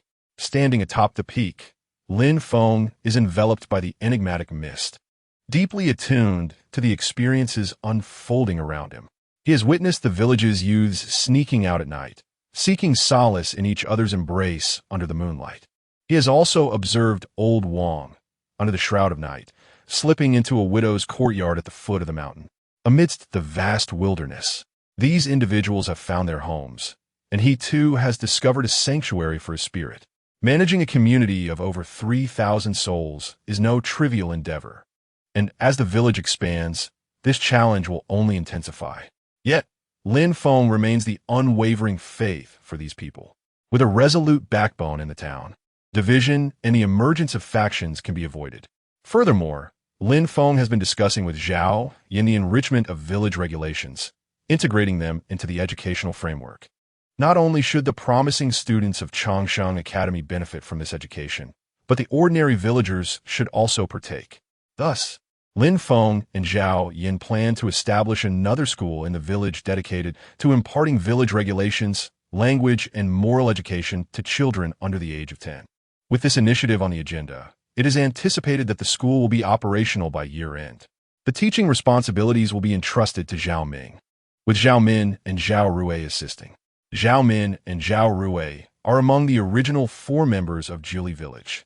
Despite their average talents, and having already reached the Qi level, they have hesitated to advance further. Now, with their age and the knowledge gleaned from their time with Zhao Yin, they are well equipped to give back to the community. After addressing the village matters, 2 nights later, Lin Feng received unexpected messages from Shao Qing and Xiao Lan. The duo had departed over 2 decades ago in search of resources within a relic, and had now attained the inheritance of the sky-eating sparrow, reaching the Xianzhao realm. Remarkably, Shao Qing is even capable of human speech. Entering the sea of consciousness, Shao Qing communicated, "Esteemed proxy, the relic is on the verge of collapse. But we have uncovered a secret." Lin Feng was momentarily taken aback, pondering from whom Shao Qing had learned to be so cryptic. He inquired what secret. Shao Qing replied, "The owner of this relic was a regional overlord of the great wilderness, a golden-eyed, divine monkey. He inscribed many secrets of the great wilderness into a map using demonic script.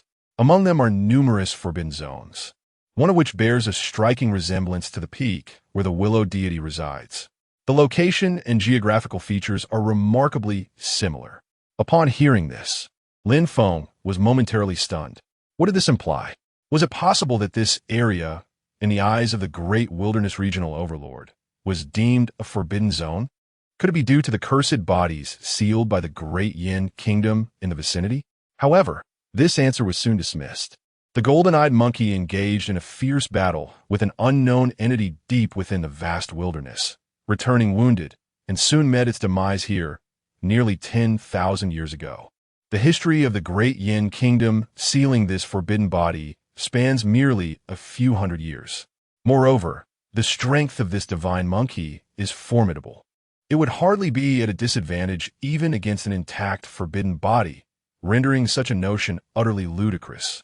Could it be that there are elements nearby that have eluded my attention? Are there other forbidden entities lurking in the shadows? Lin Feng was momentarily taken aback, struggling to believe this. After all, this place is at the edge of the vast wilderness. Just 700 miles to the east lies a small town. How could it possibly be a forbidden zone? If it were truly such a place, why would so many frail humans thrive here?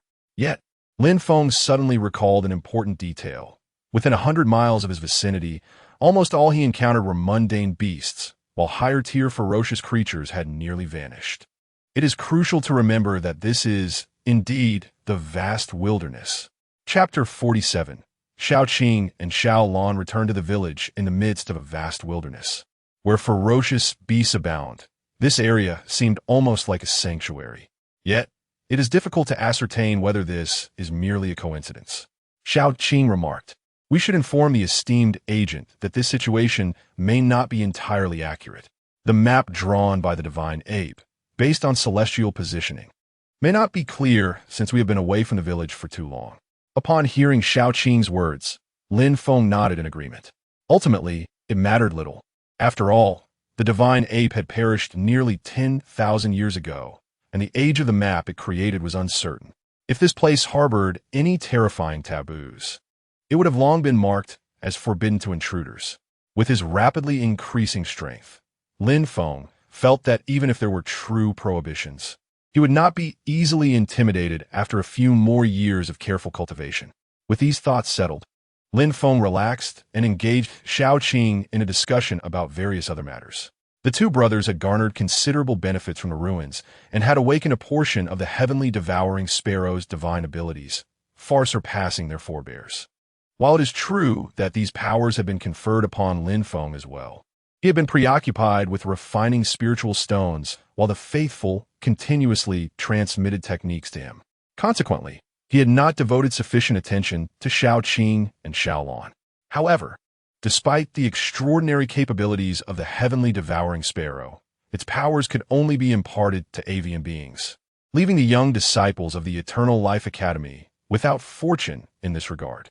After exiting Xiao Qing's dreamscape, Lin Feng took the time in the following days to collaborate with Zhao Yin to establish new village regulations, promoting the principles of unity and humility.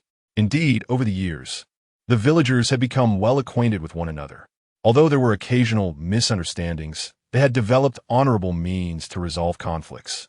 The new regulations were primarily aimed at those young individuals who had begun to harness their qi or had taken their first steps toward cultivation.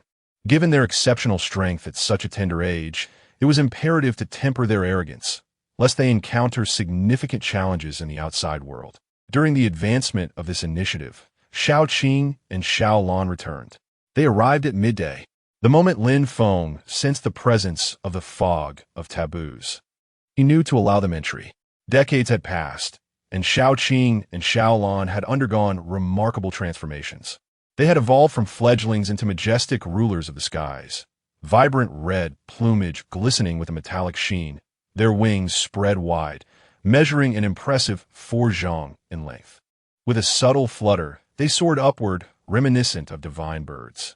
Their eyes gleamed with an ancient aura, capable of piercing gold and shattering stone. The villagers of Changyin Town, witnessing this spectacle, were filled with disbelief. What is that? Its presence is far more formidable than our domesticated beasts. The more timid among them whispered, "Should we inform the village chief?" The aura of these two birds is overwhelmingly intense. Yet, some observant individuals noted an important detail. The two birds were heading straight for the peak of Changsheng, exhibiting no signs of hostility. Perhaps their connection to our town was indeed significant. As they watched Xiao Qing and Xiao Lan gracefully ascend toward the summit, this notion solidified in everyone's minds. Meanwhile, Xiao Qing and Xiao Lan were equally bewildered. When they departed back then, this place was still barren, with only a small village of a dozen or so people nestled on a mountainside. Yet after all these years, that humble settlement has astonishingly evolved into such a grand scale. The magnificent architecture and closely packed houses rival the most prosperous towns of the human world. What transpired during their absence? Even more unsettling is the faint mist that envelopes the town.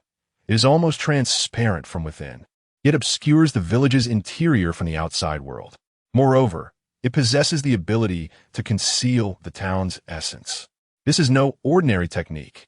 What then is the true nature of this mist? Xiao Qing and Xiao Lan exchanged glances, finding no answers in each other's eyes as they gazed upon the lush peak, their admiration deepening. Undoubtedly, this grand undertaking is closely tied to the presence of the willow deity. Within just 2 breaths, Xiao Qing and Xiao Lan reached the summit, where Lin Feng had long awaited their return.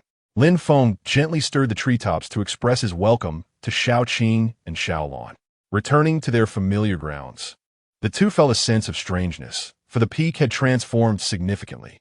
For instance, there was a small, amber-hued turtle resting beneath the willow deity's tree, and a stone altar the size of a grinding stone, from which clear springs gushed forth.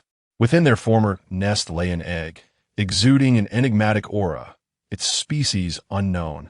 Yet Xiao Qing and Xiao Lan, being avian, sensed an overwhelming presence emanating from it. Such transformation is immense. They had initially believed their remarkable acquisitions from the ruins would be worthy of a tribute to the willow deity. Yet in comparison to what they now beheld, their findings seemed trivial. The abundant spiritual essence and formidable entities rendered Xiao Qing and Xiao Lan humble. Willow deity, we have returned. The village has changed far more than we anticipated, Xiao Qing remarked, his astonishment unmistakable. Xiao Lan nodded vigorously behind her brother. Lin Feng responded by inscribing words upon the ground with branches. Ah, it is good to have you back. You must have grown weary during your time away. Upon reading Lin Feng's message, Xiao Qing and Xiao Lan felt deeply moved.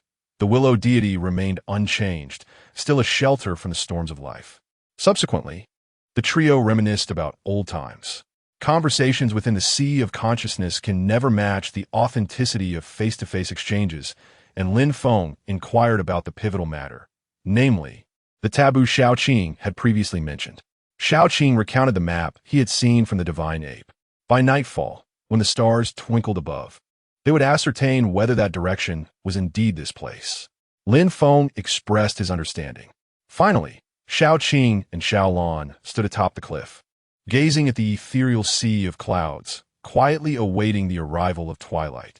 When the golden rays of the setting sun graced them, the sensations of yesteryear flooded back. This night, the starry sky was resplendent, a tapestry of countless stars. In the night, Xiao Qing and Xiao Lan observed the celestial patterns, their keen bird-like eyes reflecting an unspoken contemplation. For a brief moment, Xiao Qing closed her eyes, engaging in a silent communion with Lin Feng within the depths of her consciousness. Although face-to-face interaction would be more immediate, Lin Feng was unable to vocalize, making communication on the physical plane rather cumbersome. Sensing Xiao Qing's invitation, Lin Feng promptly traversed into her mental realm.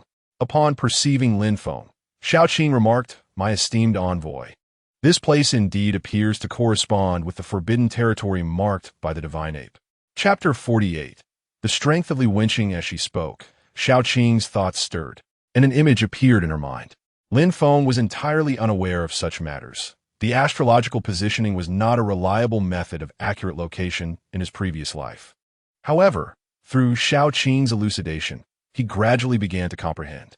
The forbidden area marked by the divine ape was indeed in proximity to him, or more precisely, on the very peak he occupied. Lin Feng was momentarily taken aback. Surely this was no jest? He had inhabited this mountain for a century, encountering various small creatures, and it was in no way comparable to a desolate forbidden zone. Nevertheless, Xiao Qing had neither the need nor the ability to deceive him. The only logical explanation was that long ago, this place may have harbored some form of taboo. Yet, with the passage of time, it had settled into tranquility. Currently, it posed no threat to him. After exchanging a few more words with Xiao Qing, Lin Feng decided to put this matter aside for the time being. After all, his strength was insufficient, and maintaining the current status quo was paramount, allowing him to wait several hundred years before further exploration. Any unforeseen complications could prove detrimental. Xiao Qing acknowledged this understanding, agreeing to temporarily set the issue aside. Naturally, Lin Feng sensed an underlying crisis, prompting him to observe Changsheng Peak with increasing scrutiny, ready to take action at the first sign of any anomalies. Time passed swiftly, and in the blink of an eye, a month had elapsed. Throughout this month, Xiao Qing and Xiao Lan silently accompanied Lin Feng. Zhao Yin and her companions from Jiuli village had become aware of Xiao Qing and Xiao Lan's existence. At present, these two had become the village's most formidable forces. With the addition of two ferocious beasts of the Xianzhao realm, the entire town's strength experienced a terrifying enhancement. After familiarizing themselves with the Changsheng Academy, Xiao Qing and Xiao Lan took the initiative to explore the area, gradually becoming acquainted with the villagers.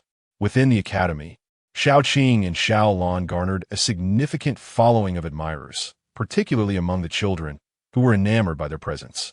Especially notable were Li Yunj, Su Jing, and Li Wenqing. The trio had surpassed Zhao Yin, establishing themselves as the strongest after Lin Feng, and they naturally bore the weight of their newfound status. However, at last, they had encountered intriguing rivals. Li Yunj and Su Jing eagerly issued challenges to Xiao Lan. In response, Xiao Lan, speaking in coherent language, accepted the challenge. At that moment, the young boys gathered in a circle to witness the spectacle. Yet the outcome of this challenge was never in doubt. The Xianzhao realm would undoubtedly overpower the Tongxian realm. Even when Xiao Lan relied solely on her physical prowess, the two boys suffered grievous defeats, unable to withstand more than a few exchanges. Witnessing Xiao Lan's formidable strength, the children felt a sense of despair. However, at this juncture, Li Wenqing also expressed her desire to compete. This young girl rarely took action, embodying the essence of village regulations. Yet her strength was no less than that of Su Jing and Li Yunj. Everyone was eager to witness the unfolding drama. Li Wenqing practiced a low-grade, earth-level technique, which harmoniously combined softness and strength, steeped in profundity. Li Yunj grasped it remarkably well. Upon confirming that Xiao Lan would utilize only her physical strength, Li Wenqing boldly entered the fray. Amidst gasps of astonishment, Li Wenqing engaged in a fierce struggle with Xiao Lan, surprisingly holding her ground without faltering. Su Jing and Li Yunj's eyes were nearly popping out of their heads. They had always regarded Li Wenqing as a younger sister, genuinely taking on the role of protectors. However, at this moment, they felt that the one in need of protection was not her, but rather themselves. This was simply too bizarre. Within the academy, there were many self-proclaimed prodigies who believed their abilities were commendable. Yet, upon witnessing Li Wenqing's display of skill, their once restless hearts were instantly doused with a bucket of cold water. Though Xiao Lan had not employed any spiritual power, it was well understood that the physical prowess of fierce beasts inherently surpassed that of humans. Moreover, Li Wenqing was younger than most present, yet had already reached such a formidable level, truly terrifying. Was this the chasm that separated geniuses from the ordinary? Not only the youths, but even Wang Qie, lurking in the corner of the crowd, cast an approving glance and muttered softly, "This girl possesses extraordinary talent. It is unfortunate that we exist in the same era." Wang Qie's remark was overheard by a companion nearby, who couldn't help but twitch at the corners of his mouth. "Qie, weren't you just at the Qi gathering stage? Have you lost your mind from teaching?" Upon hearing this, Wang Qie glanced at him, hands clasped behind his back, and replied nonchalantly, 30 years in the East, 30 years in the West. The future is hard to predict." In this contest, Li Wenqing ultimately reached a stalemate with Xiao Lan, who had refrained from using spiritual power. Yet everyone in the academy knew that Li Wenqing had undoubtedly held back some of her strength. Why was this assumption so certain? Because it was simply the unspoken rule of the village. Returning to the crowd, Li Wenqing gently brushed aside the stray hairs from her forehead, her smile radiant as she remarked, "Uncle Master Xiao Lan is truly formidable. I was so close, just a little bit more." Everyone responded with warm smiles. All of this was keenly observed by Zhao Yin and Lin Feng. Chapter 49. Han Yuan's plan with the addition of Xiao Qing and Xiao Lan. The students of Changxing Academy are destined to make remarkable progress in the art of life and death combat. This was a scene that Lin Feng was more than pleased to witness. Although the situation in the village had stabilized for the time being, peculiar occurrences began to unfold within the Haoran sect. Within the territory of the Haoran sect, remnants of various evil sects had emerged. The demon suppression division of the Haoran sect mobilized entirely, yet they found themselves short-handed and required the cooperation of the elder council and disciples. Initially, it was merely a matter of dispatching a few core disciples for the sake of appearances. However, the heir apparent Han Yuan took the initiative and expressed that the inheriting disciples should also descend the mountain to hone their skills. After repeated requests, the elders of the sect acquiesced to this proposal and decided to appoint Han Yuan as the leader. At first glance, this arrangement seemed unproblematic. Yet, tensions had long existed between Han Yuan and Zhao Li, and entrusting this task to Han Yuan would undoubtedly make the journey arduous for Zhao Li. Both Zhao Meng and Zhao Li recognized this dilemma, but in such a public setting, it was challenging to refuse. However, Zhao Li was unfazed by this predicament. On the eve of their departure, Zhao Li's aura fluctuated, suggesting a forthcoming breakthrough. He immediately sought an audience with a senior elder, stating, "Esteemed elder, I have recently had profound insights and fear I may be on the verge of a breakthrough, so I shall refrain from descending the mountain for now." Zhao Li had consistently presented himself as being at the early stage of the Xianzhao realm within the sect, when in truth, he had already reached the late stage of Xianzhao. Through the secret arts of Liu, he had masked his true strength to appear as though he were still in the early stage. Now, having unlocked his seal, he revealed a hint of the mid-stage Xianzhao aura, which instantly garnered the attention of the Elder Council. A breakthrough. The Xianzhao realm was considered a backbone within the sect, and the prospect of such a young disciple achieving the mid-stage Xianzhao was not to be taken lightly. Consequently, the elders unanimously agreed that Han Yuan should lead the disciples down the mountain, while Zhao Li would remain within the sect to pursue his breakthrough. Han Yuan was on the verge of grinding his teeth in frustration. He had meticulously planned to confront Zhao Li on this expedition, only to have Zhao Li seize the opportunity to withdraw into his shell under the guise of a breakthrough. It felt akin to striking a fist against a cushion. Naturally, Han Yuan was unwilling to let this go easily. He thus persuaded the Elder Council with various arguments, claiming he needed to prepare for the mission to eradicate evil, deliberately delaying their departure for several days. He could not believe that Zhao Li would truly manage to achieve a breakthrough, should days pass without any progress. He was eager to see how Zhao Li would justify his actions. During these days, Han Yuan incessantly probed into Zhao Li's situation. Yet Zhao Li showed no intention of exiting his seclusion, which greatly vexed Han Yuan. After all, so many eyes were upon him. He had announced his intention to cooperate with the Demon Suppression Division in eradicating evil, yet lingering on the mountain for over 10 days was hardly fitting. Thus, 10 days later, Han Yuan reported to the Elder Council, "The inheriting disciple, Zhao Li, has been in seclusion for over 10 days without any sign of activity.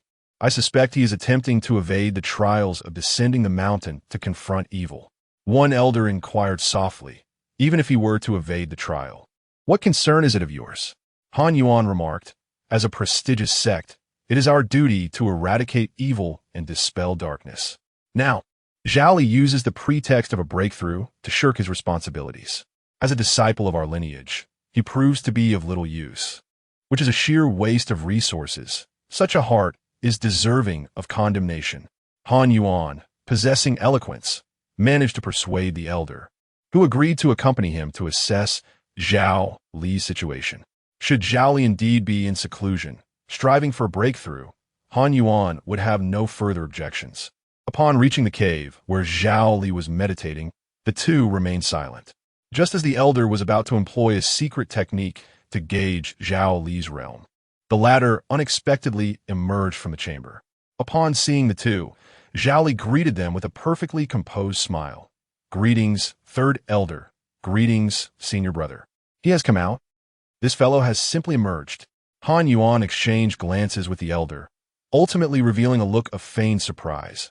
"Ah, junior brother Zhao, After over 10 days in seclusion, with no fluctuations in the surrounding spiritual energy, are you attempting to evade scrutiny? It appears you can no longer conceal the truth. Are you ready to confess? The elder's brow furrowed in concern. Yet, Zhao Li maintained an air of calm, responding, "What do you mean? Is it not entirely normal for me to emerge after a breakthrough?" Casting a meaningful glance at Han Yuan, he added, "It seems that senior brother has come forth only to tarnish my reputation. Do you harbor some prejudice against your junior brother?" Han Yuan stood momentarily stunned, his eyes narrowing in disbelief. A breakthrough? Has he truly achieved it? Observing Zhao Li's nonchalant demeanor, Han Yuan remained skeptical and retorted with a scoff. "Your actions are rather suspicious. It is only natural for us to harbor doubts. I wonder if my concerns hold any validity." "Oh, so, does that mean I must provide proof?" Zhao Li raised an eyebrow. The atmosphere between them instantly turned tense. At this juncture, the elder interjected, "Zhao Li, since you have indeed broken through, then reveal some of your aura from the spiritual palace. It will be evident." Han Yuan added, "Indeed, junior brother Zhao, you wouldn't dare to tell me that your breakthrough has failed, would you?" Zhao Li, unfazed, locked eyes with Han Yuan and replied, "So, according to you, I cannot have failed in my breakthrough. If I were to fail, what do you think should happen, senior brother Han Yuan?" Chapter 50. "I have truly broken through," Han Yuan remarked. "Should you fail, it would merely serve as an excuse for you to evade responsibility and descend to eradicate evil. As a disciple of the lineage, shirking responsibility reflects poorly on your character, and thus, a demotion to core disciple is warranted." Zhao Li nodded, understood. "But what if I succeed in my breakthrough? What then for you, brother Han Yuan?" Upon hearing this, Han Yuan furrowed his brow. "This lad, does he wish to see if I dare to gamble?" After a moment's contemplation, he replied, "If junior brother Zhao successfully breaks through, it would indeed be a moment of great joy. I shall retract my earlier statement and present you with a gift as an apology. How does that sound?" "Agreed. Let us have the elder witness this pact," Zhao Li affirmed. The elder, in turn, indicated his understanding. Subsequently, Zhao Li focused on controlling the aura of his spiritual palace, releasing a hint of mid-stage Xianzhao spiritual energy. The elder produced a spirit-testing stone, which upon contact with the spiritual energy suddenly illuminated, emanating a violet glow. It was indeed mid-stage Xianzhao. Zhao Li had succeeded in his breakthrough. As this revelation unfolded, Han Yuan's expression morphed into one of incredulity. He had initially thought Zhao Li was merely seeking to avoid descending the mountain with him. Now, it appeared that the lad had genuinely broken through. Was this mere coincidence? Han Yuan was momentarily stunned. At this juncture, Zhao Li regarded Han Yuan with a glint of amusement, akin to viewing a jester, and remarked, "Well, the outcome is evident now. I trust that the senior brother will uphold his word." Han Yuan's face oscillated between shades of green and white, managing to force a smile. "Very well, congratulations to you, junior brother Zhao. It seems I have overthought the matter and misunderstood. Please forgive me." Zhao Li nodded before adding, "As for the treasure you mentioned, this was your proposal, not mine. I'll leave it to your discretion." Han Yuan, acknowledging this, grimaced as he retrieved a pill from his storage ring and tossed it to Zhao Li. "This is a spirit-refining pill of decent quality. Take it." With that, he departed, his expression sour. However, as he exited, he left behind a remark.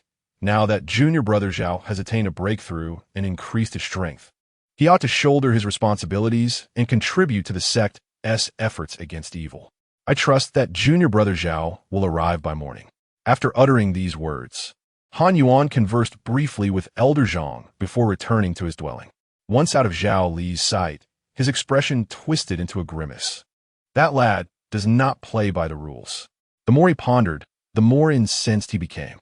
Fortunately, during this outing, there were numerous places targeted at Zhao Li. Should he dare to come, he would not escape unscathed.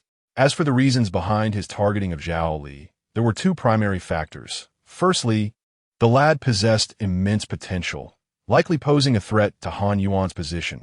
Secondly, a decade prior, in the illusory realm, he had witnessed Zhao Li maneuvering effortlessly amidst terrifying mists, undoubtedly having gained some extraordinary boon. Yet this lad had kept it all concealed. Han Yuan felt completely unable to see through him, as if he harbored a grand secret. If this venture were to unfold according to the expected narrative, Zhao Li ought to be captured, compelled to divulge all the secrets he held. On this day, he had prepared for a considerable length of time. Yet he could not have anticipated that Zhao Li would so brazenly disrupt his meticulously laid plans. Meanwhile, Zhao Li had carelessly placed the elixir given to him by Han Yuan into his storage ring, allowing it to gather dust.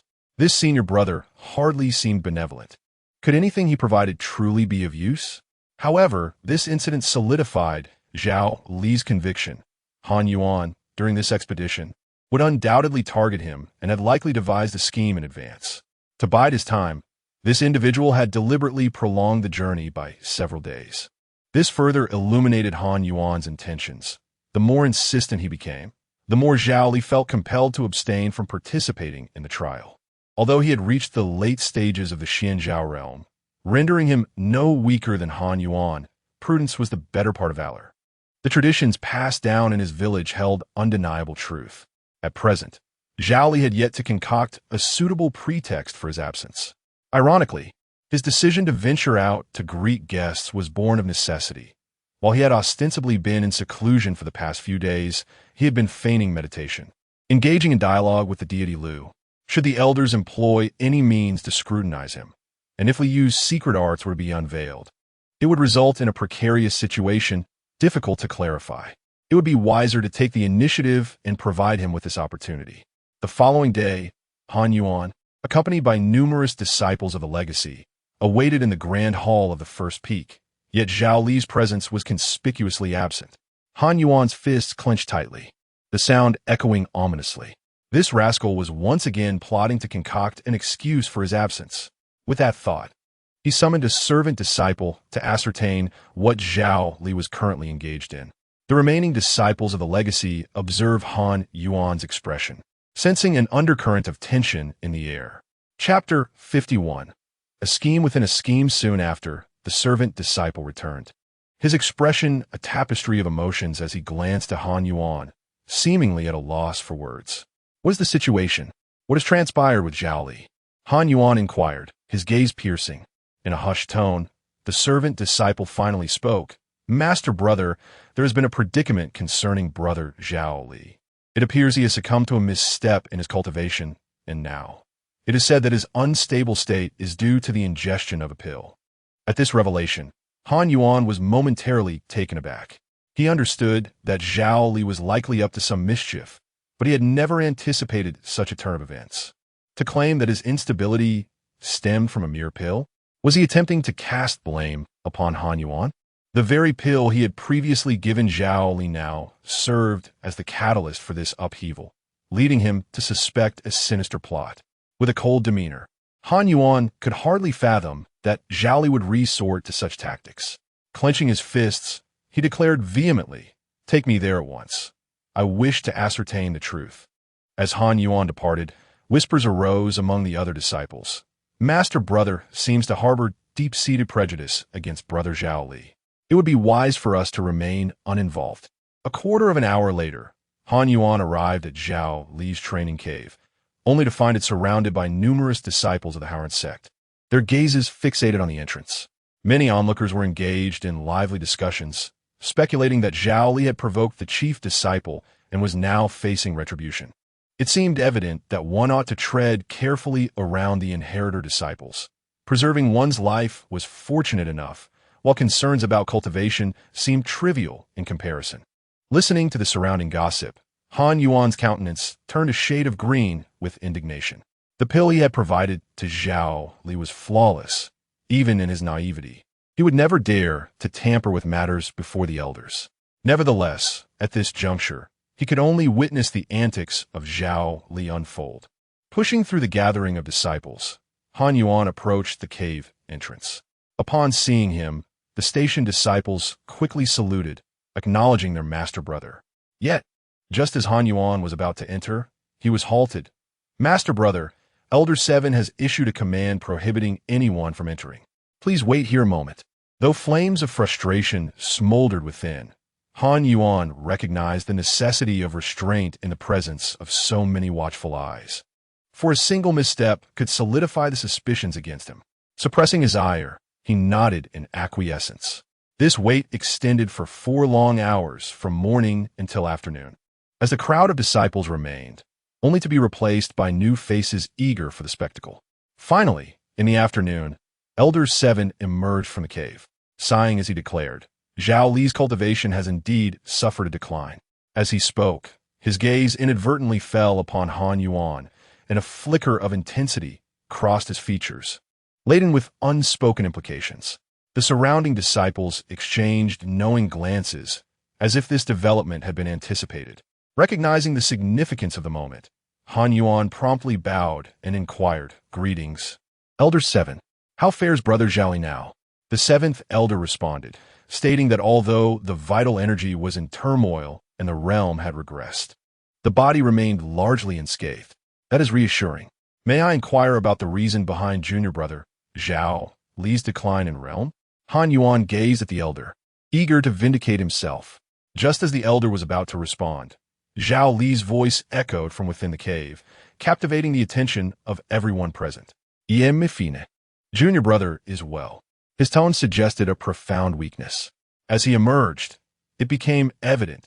Leaning against the wall, his complexion pale and limping with every step, he hardly resembled a cultivator. Han Yuan stared at Zhao Li, momentarily taken aback. Had this fellow truly regressed in his realm? Yet, that was not the crux of the matter. In fact, Zhao Li's decline could be advantageous for him. He needed to salvage his reputation among the group of brothers and coax an explanation from Zhao Li. With this in mind, he donned a professional fade and was about to speak when Zhao Li's words halted him. "It's all right, senior brother, I forgive you. This has nothing to do with you. It is merely my own inadequacy that prevented me from refining your elixir." Chapter 52. Is that all right with you? As Zhao Li uttered these words, he wore an expression of helplessness, seemingly feigning magnanimity. The onlookers among his fellow disciples gleaned a wealth of information from this, further solidifying their opinions. The inability to refine the elixir bestowed by his senior brother, coupled with Zhao Li's demeanor of resignation, led them to construct a narrative rife with intrigue and deception within their sect. It appeared that the machinations of the senior disciple of the lineage were at play, and Zhao Li, under duress, dared not expose the truth directly. To their surprise, it seemed that senior brother Han Yuan was of such a character. What lay unseen by others suggested that Zhao Li had likely faced considerable pressure. The murmurs among the surrounding disciples grew, and their gazes toward Han Yuan had shifted dramatically. Interpersonal rivalries within the sect were commonplace. One could always settle disputes in a manner befitting true men. However, actions that jeopardized the lives of fellow disciples or undermined the foundation of the sect were absolutely intolerable.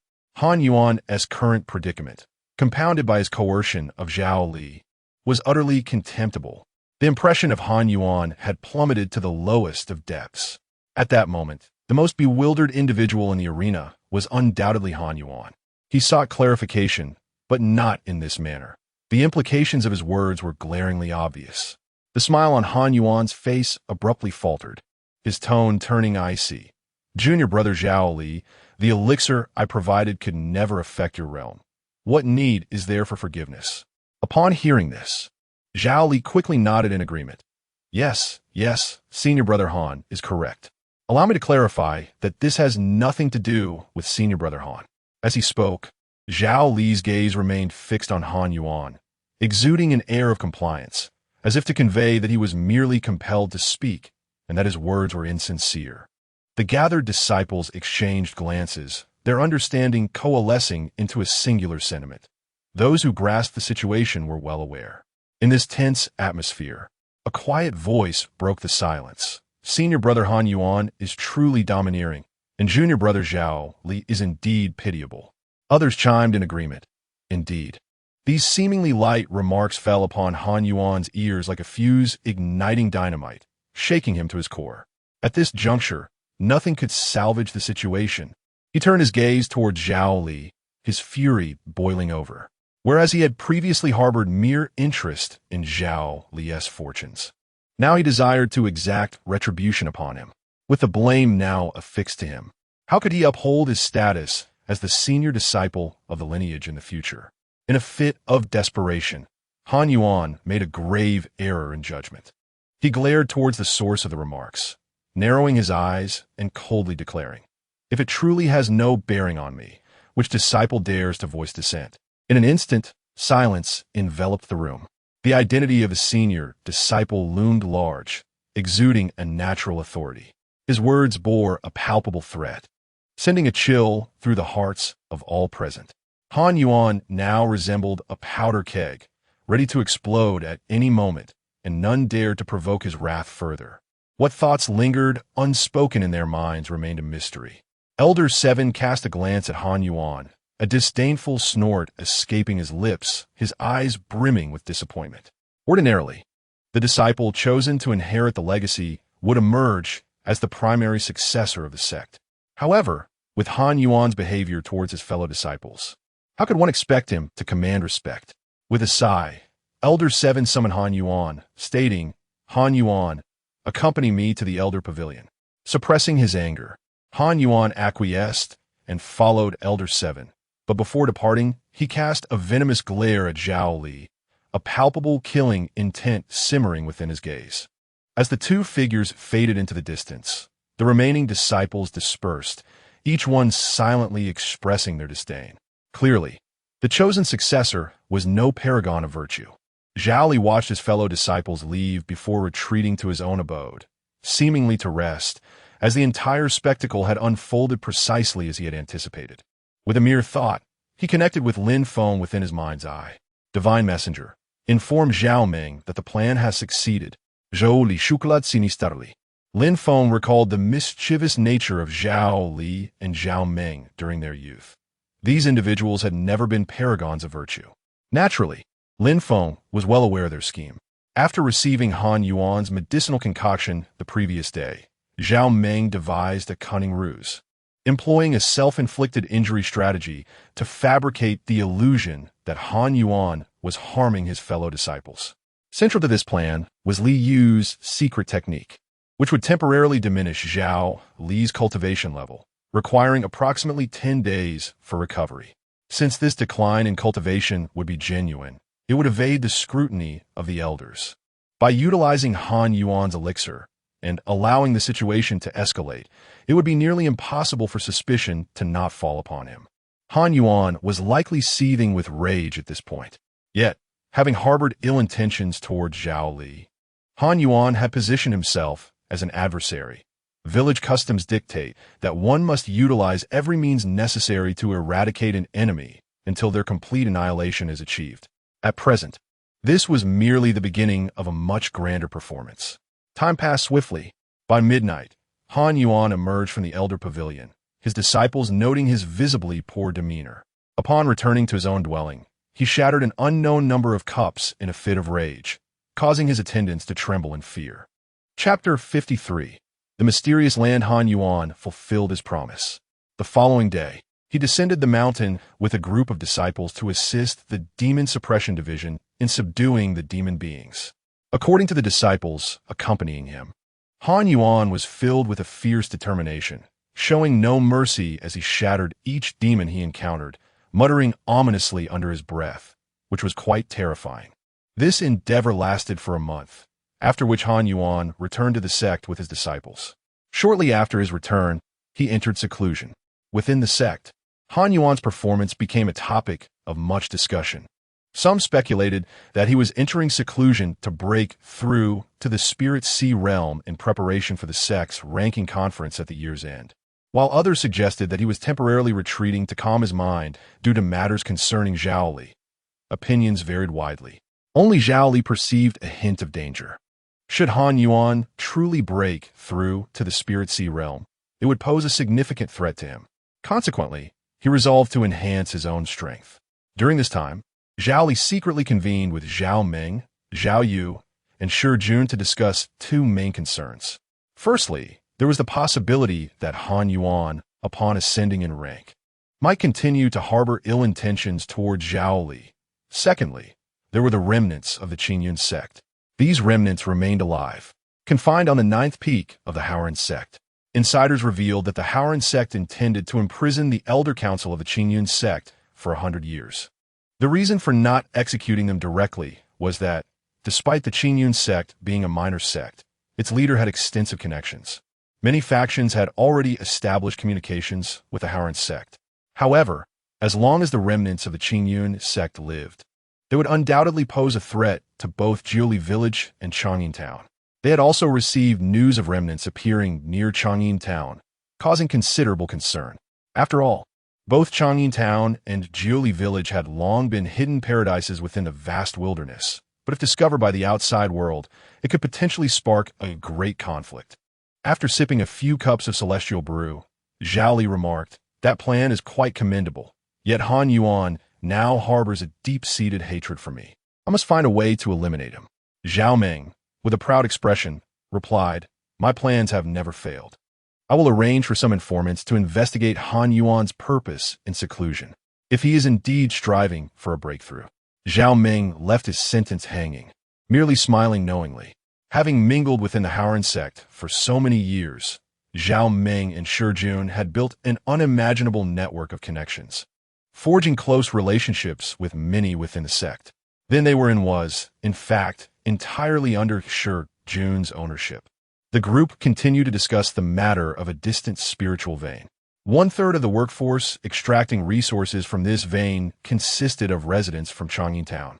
If this progress continued, they would only need to symbolically send a small portion of spirit stones to the Howran sect, while the remainder could be brought back to the village to improve the living conditions of its inhabitants.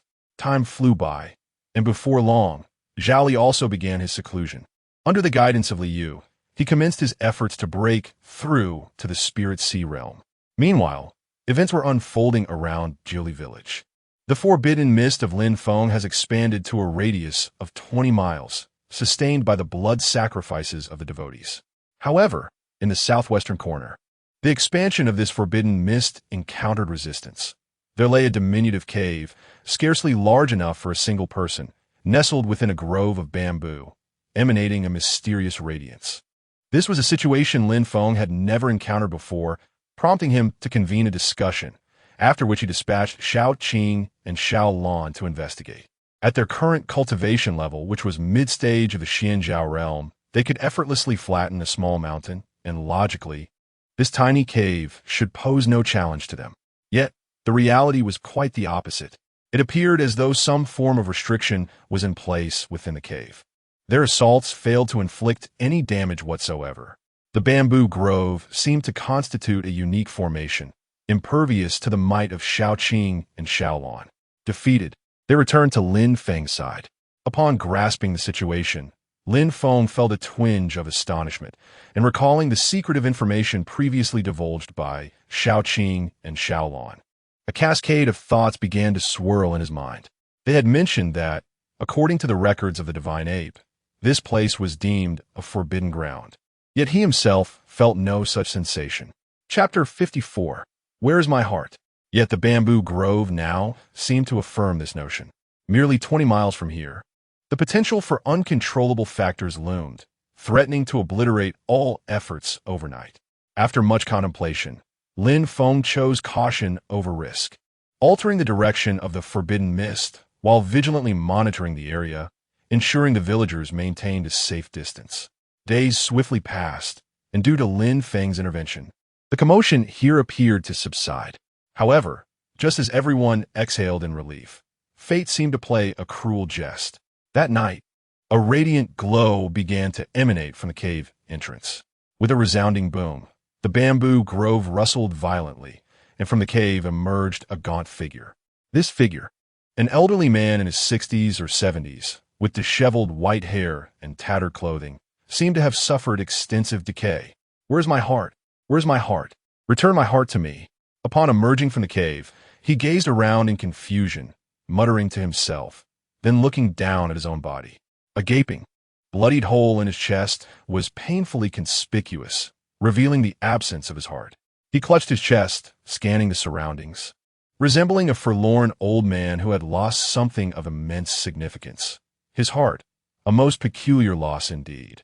The villagers of Chang'an town, witnessing this scene, were momentarily dazed, contemplating a hasty retreat to report the bizarre occurrence.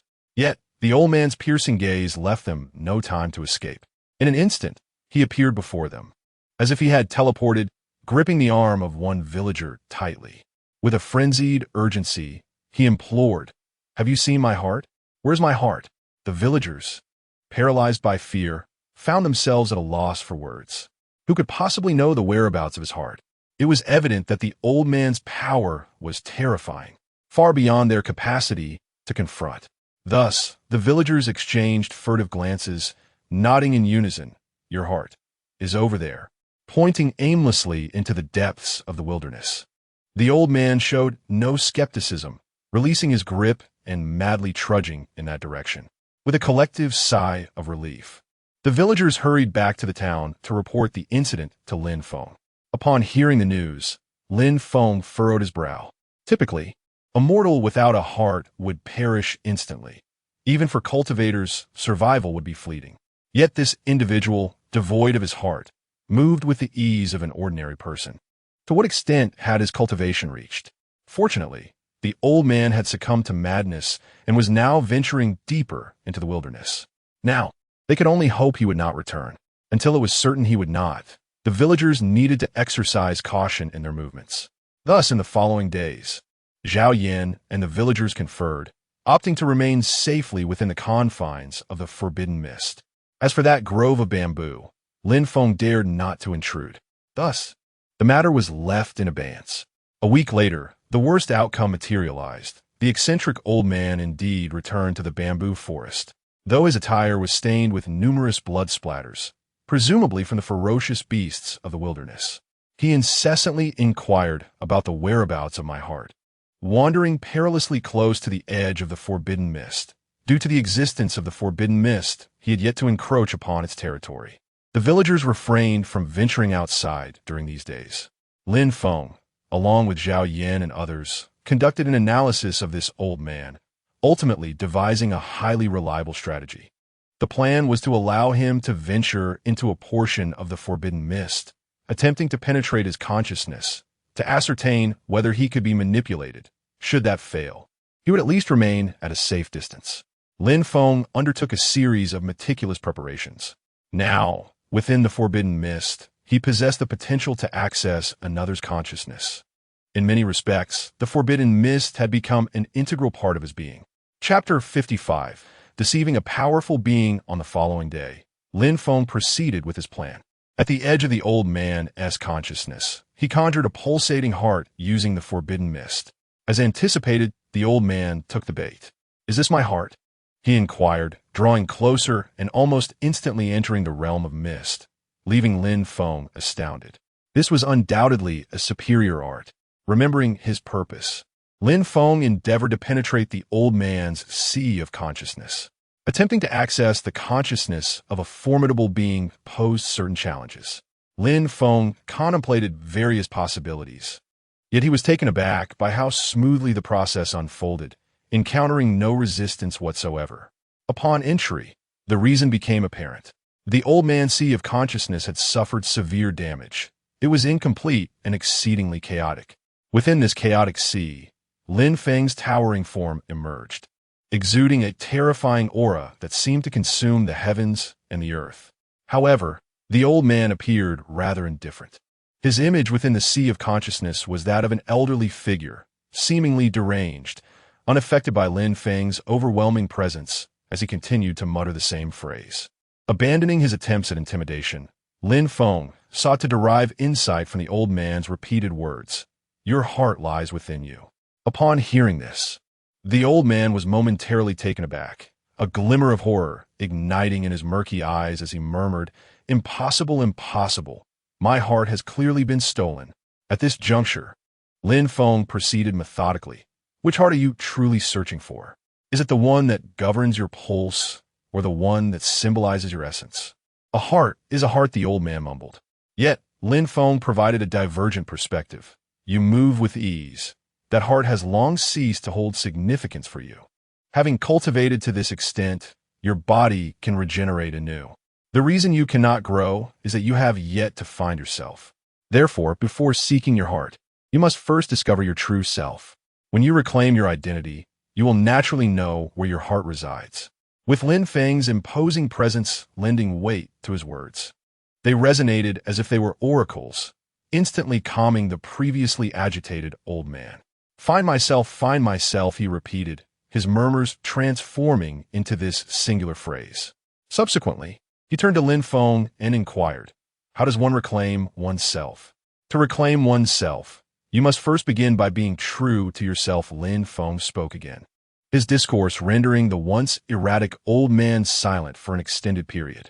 Ultimately, Lin Feng proposed a condition, assuring the old man that he would help him recover his true heart within a century. This condition entailed residing in the village for 100 years. The old man ultimately acquiesced. The entire process unfolded far more smoothly than anticipated, primarily due to the old man's limited mental faculties and the severe damage to his sea of consciousness. Furthermore, Lin Feng's numerous enhancements within that realm contributed to this unexpected outcome. While Lin Feng had contemplated converting the old man into a disciple, he realized that the old man's realm far surpassed his own, making it impossible to impart his teachings. Moreover, the chaos within the sea of consciousness indicates that the transmission of knowledge is destined to fail. The current outcome is already quite remarkable. Should this elder be able to serve his purpose, the village would undoubtedly possess a steadfast anchor, rendering them impervious to the incursions of other sections. However, before he willingly accepts the directives, a considerable journey still lies ahead. Lin Feng withdrew from the elder's sea of consciousness, but refrained from allowing him to enter the village just yet. Instead, he advised the elder to linger in the bamboo grove, permitting the villagers to interact with this peculiar figure. Most villagers, upon encountering the elder, felt a certain trepidation. Yet Li Wenqing exhibited no such fear. She was the first to approach him. The elder gazed at her in bewilderment. Ever since Lin Feng had imparted a lengthy discourse on profound truths, he had ceased his clamoring for his heart, often remaining enveloped in silence. Li Wenqing circled around him, a smile dancing upon her lips, exclaiming in wonder, "Indeed, what an eccentric old man. Your garments are quite filthy. I shall bring you a new one next time." The elder remained silent, but cast a glance her way. True to her word, upon her subsequent visit, she presented him with a beautiful garment, adorned with an endearingly whimsical red foxtail at the chest, though the elder did not don it. Nevertheless, Li Wenqing held no disdain and gently helped him into the attire. Chapter 56. Do you have evidence? Li Wenqing, a prodigy since childhood, possessed exceptional beauty and was cherished throughout the town, displaying a far more cheerful disposition than the average villagers. Throughout this period, the elderly man resembled a mere puppet, never once resisting. Li Wenqing clapped her hands and declared, "I shall take my leave now. May we meet again by fate." With that, she departed, vanishing into the mist. The old man gently pinched the foxtail at his chest. This place lacked a heart, yet possessed an additional foxtail. Ultimately, he cast one last glance in the direction Li Wenqing had taken before returning to his original spot, becoming immobile once more. The villagers' interactions with the elderly man were meticulously documented and reported to Lin Feng. As it stood, the old man exhibited no inclination to harm others, and his emotions appeared relatively stable. Thus, he posed little threat within the town. Moreover, his consciousness bore no defenses should he commit any egregious acts. Lin Feng could easily invade his mental realm and obliterate his sanity entirely. Before a new consciousness emerged, this body would remain akin to a lifeless corpse, devoid of any utility. Consequently, after a month of evaluation, Lin Feng ultimately permitted the old man to enter the village. He was bestowed with a new name, Lin Guang. Upon Lin Guang's arrival in the village, Zhaoyan assigned him a room. However, it soon became apparent that he spent his days idly seated, prompting her to assign him the task of cleaning the town. Lin Guang's consciousness was predominantly instinctual, necessitating hands-on guidance for even the most basic tasks, such as wielding a broom and sweeping the ground, which consumed considerable time. Fortunately, he retained a modicum of cognitive ability. Once he mastered these tasks, He engaged in the repetitive work day after day. Many villagers had encountered this elderly man and were aware of his identity. Initially, they regarded him with suspicion, harboring a degree of fear. Yet as time passed, they discovered his demeanor was rather dull, solely focused on cleaning, and gradually grew accustomed to his presence. The identity and strength of Lin Guang remained an enigma. Lin Feng could not utilize the eye of true sight to discern his realm, and he had never revealed his power. It could only be surmised that he far surpassed the spiritual sea realm. During this time, Lin Feng inquired of Li Yu regarding the level of cultivation required to survive without a heart. Li Yu's response was astonishing. At least a cultivator of the robbery dispersion realm, and possibly even a half-step to the divine. As a celestial sovereign, he had succumbed to a surprise attack that resulted in his heart being pierced, leading to his demise shortly thereafter. Fortunately, his true spirit had infiltrated the illusory realm. Otherwise, he would have perished entirely. Upon hearing this, Lin Feng was left in a state of bewilderment. His own strength barely equated to that of a spiritual sea cultivator, and he was now in proximity to someone who had reached the utmost limits of the mortal realm. How could he not be astonished? Yet, there was a silver lining. As long as Lin Guang remained, any foolhardy individuals seeking trouble would only be courting their own demise. Meanwhile, within the village, Wang Qiye, who aspired to attain enlightenment in the world, also took note of the peculiar elderly man and remarked to Lin Feng that the old man's every gesture and demeanor exuded the aura of a once mighty ancient holy site, now extinguished. Upon further inquiry, he remained only partially informed. Thus concludes the discussion regarding Lin Guang. The elder requires additional time to integrate into the village. During this period, far away at the Haoran sect, Han Yuan emerged from his retreat. He had not achieved a breakthrough in his cultivation, but had merely stabilized his mental state. Upon his emergence, he first inquired about Zhao Li's whereabouts and learned that the latter was also in seclusion, prompting him to remain silent. Yet, everyone understood that the animosity between the two would not simply dissipate. Soon, the sect would host the prestigious martial arts conference, held once every 20 years, where all disciples would showcase their potential and prowess. This event held great significance, presenting Han Yuan with a legitimate opportunity for revenge. The core disciples are the heart of a sect, and their well-being is paramount. Lethal combat is generally prohibited. However, to prevent irreparable rifts that could lead to a schism within the sect, if the conflict between two disciples proves irreconcilable, they may petition for a duel on the life-and-death platform following a sect vote, contingent upon mutual consent. After his retreat, Han Yuan promptly dispatched a message asserting that the esteemed elder disciple, Han Yuan, due to the impact of the Zhao Li incident, was experiencing instability in his cultivation, nearly descending to the Xianzhao realm. Additionally, he publicized the significant opportunities Zhao Li had garnered over a decade prior within the illusion realm, affirming that the elixir provided to Zhao Li at that time had been entirely effective. Consequently, the perception of Zhao Li within the sect underwent a dramatic transformation. To this, Zhao Li found himself unable to refute, as all that was stated held truth. Yet what of it? Was there any evidence? Chapter 57. The Sermon with Mere Words. One might say, I can speak as well. Consequently, other voices emerged, unearthing the hidden past of the esteemed disciple Han Yuan, including an incident from before he joined the sect, when he had secretly watched the neighbor's elder sister bathe. Han Yuan was thus branded a hypocrite. The disciples formed two factions, engaging in fervent discussions during their leisure time. It appeared that this year's martial arts conference will be particularly captivating.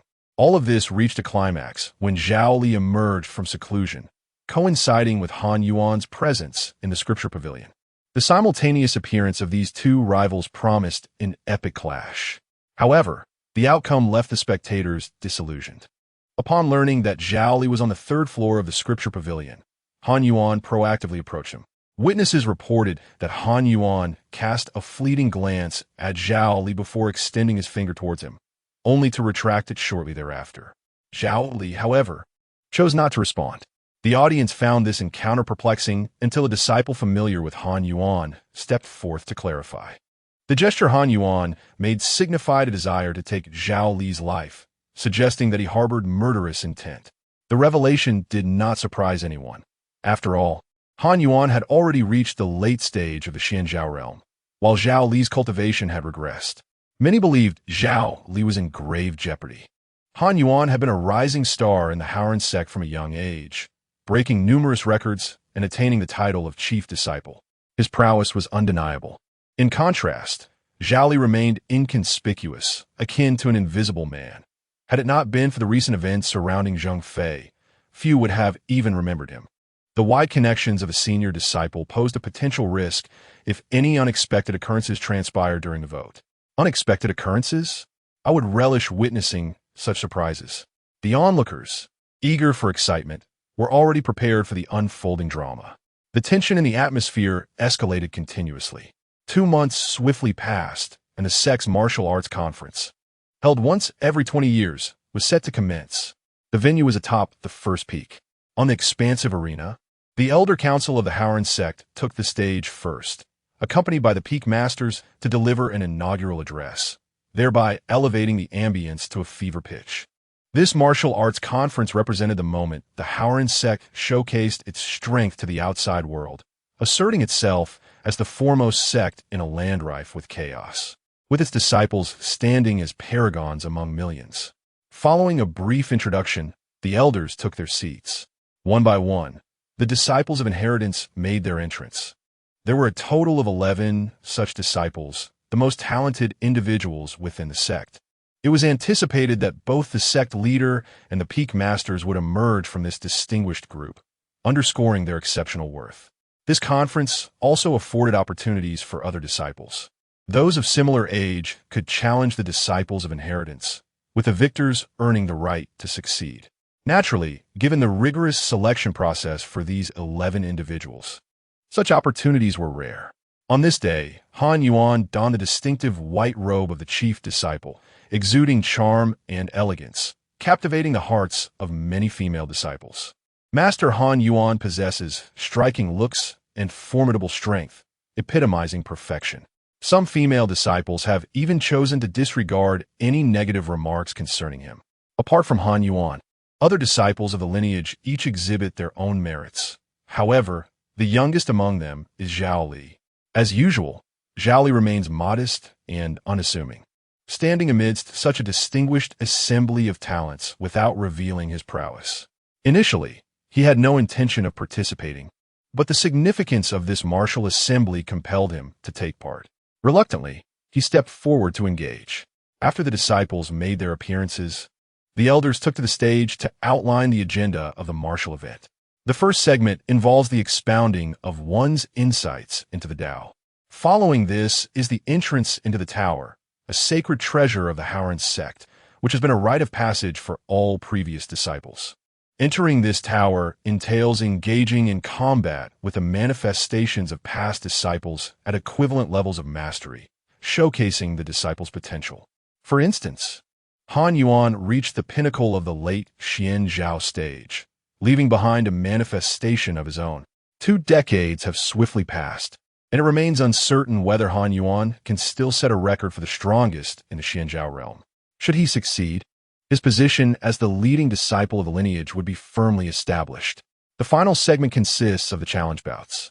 Typically, disciples of the same realm are permitted to challenge the lineage disciples, and mutual contests among the lineage disciples are also allowed, with no additional restrictions imposed. Given the prior discord between Han Yuan and Zhao Li, it is likely that tensions will arise during this segment. To return to the matter at hand, it does seem somewhat unjust for Han Yuan, a late-stage Xianzhao, to confront Zhao Li, who is still solidifying his mid-stage Xianzhao status. Nevertheless, Han Yuan is unlikely to relent easily, and we shall see what strategies he devises. With anticipation, the martial assembly commences. Naturally, the first to expound upon the Tao is Han Yuan. Standing at the center of the arena, his voice resonated with authority, and his profound understanding of righteousness garnered the admiration of all the elders in attendance. Truly, he lives up to his reputation as the foremost among the youth of the Haoran sect. Chapter 58. The Tower Test. Han Yuan's sermon spanned 2 days and nights, captivating the audience who remained steadfastly present throughout. For practitioners who had entered the qi refinement stage, the absence of food and sleep for several months posed little detriment. Han Yuan's discourse was so extraordinary that it was considered unmissable, and everyone patiently listened until the very end, leaving them with an insatiable yearning for more. Within this brief span of time, they perceived the stark contrast between the ordinary and the extraordinary. Many disciples felt a sense of enlightenment, pondering the unimaginable achievements that lay ahead from Master Han Yuan. As one progresses in cultivation, the demands of comprehension intensify, and Han Yuan's innate talent and insight were indeed exceptional, truly astonishing. It appeared that Master Han Yuan's continued dominance was inevitable. This remarkable sermon was nothing short of breathtaking, marked by numerous miraculous phenomena that suggested a natural affinity with the Tao. Yet, despite the brilliance of Han Yuan, the subsequent lectures delivered by other disciples, although commendable, seemed to pale in comparison. Time swiftly passed, and attention turned to Zhao Li. Most were familiar only with his name, having never encountered him in person, largely due to his reticent nature and infrequent appearances. It was known that he hailed from the vast wilderness, a genius of ancient lineage. The audience had never witnessed his prowess, and this was his inaugural sermon, prompting a flicker of anticipation among them. After all, as the youngest disciple, he undoubtedly possessed unique qualities worthy of emulation. However, the moment Zhao Li commenced his lecture, the crowd was momentarily stunned. His teachings diverged radically from those of his predecessors, even differing from all that the audience had previously encountered. His doctrine espoused tranquility and non-action, advocating the severance of karmic ties and the transcendence of worldly attachments. What manner of Tao was this? The assembly fell into a state of bewilderment, exchanging puzzled glances. Some could not suppress their laughter, with one jesting. Is this Zhao Li attempting to instruct us on how to be a turtle? Indeed, his demeanor suggested such a tendency, evoking amusement among the spectators. The elders furrowed their brows in discontent, perplexed by the disarray of his teachings. Consequently, for the first time since the establishment of the martial conference, an elder requested that a disciple pause their lecture. The grand elder cleared his throat and said, "Zhao Li, enough. Your teachings are beyond the comprehension of mortals. Please step down." Zhao Li thought to himself that he had no intention of sharing further, seizing the opportunity to gracefully exit the stage without further ado. Laughter erupted among the disciples, filling the venue with a joyous atmosphere. Witnessing this, Han Yuan scoffed disdainfully, remarking, "Such a rival. It seems I overestimated Zhao Li. He is nothing extraordinary. Soon, this fellow will be begging me on his knees." As he contemplated the preparations he had made, every inch of his skin quivered with excitement. Zhao Li was the last to present, and upon concluding his lecture, he transitioned into the next phase, the tower test. The tower, summoned forth by the Grand Elder, boasts 8 tiers, towering like a modest mountain, just fitting within the vast arena. This edifice requires the collective effort of the Elder Council to activate, and the consumption of spirit stones is astronomical, far beyond the means of an ordinary sect. "Hasten into the tower," the Grand Elder proclaimed with fervor.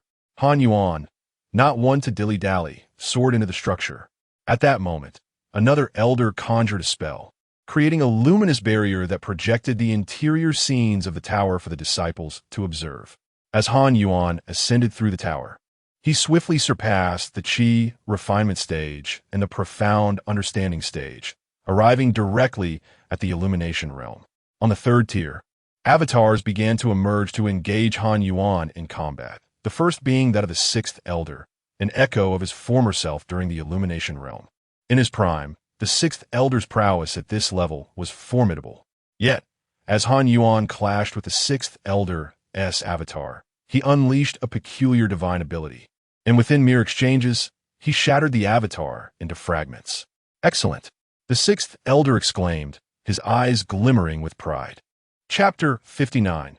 Han Yuan's unparalleled strength. Han Yuan is undeniably formidable, surpassing his peers of the same realm by leaps and bounds. Such innate talent is undoubtedly a treasure for the sect. At this moment, another avatar emerged, that of a deceased elder from a sect, whose offensive techniques were even more ferocious, yet utterly ineffective against Han Yuan.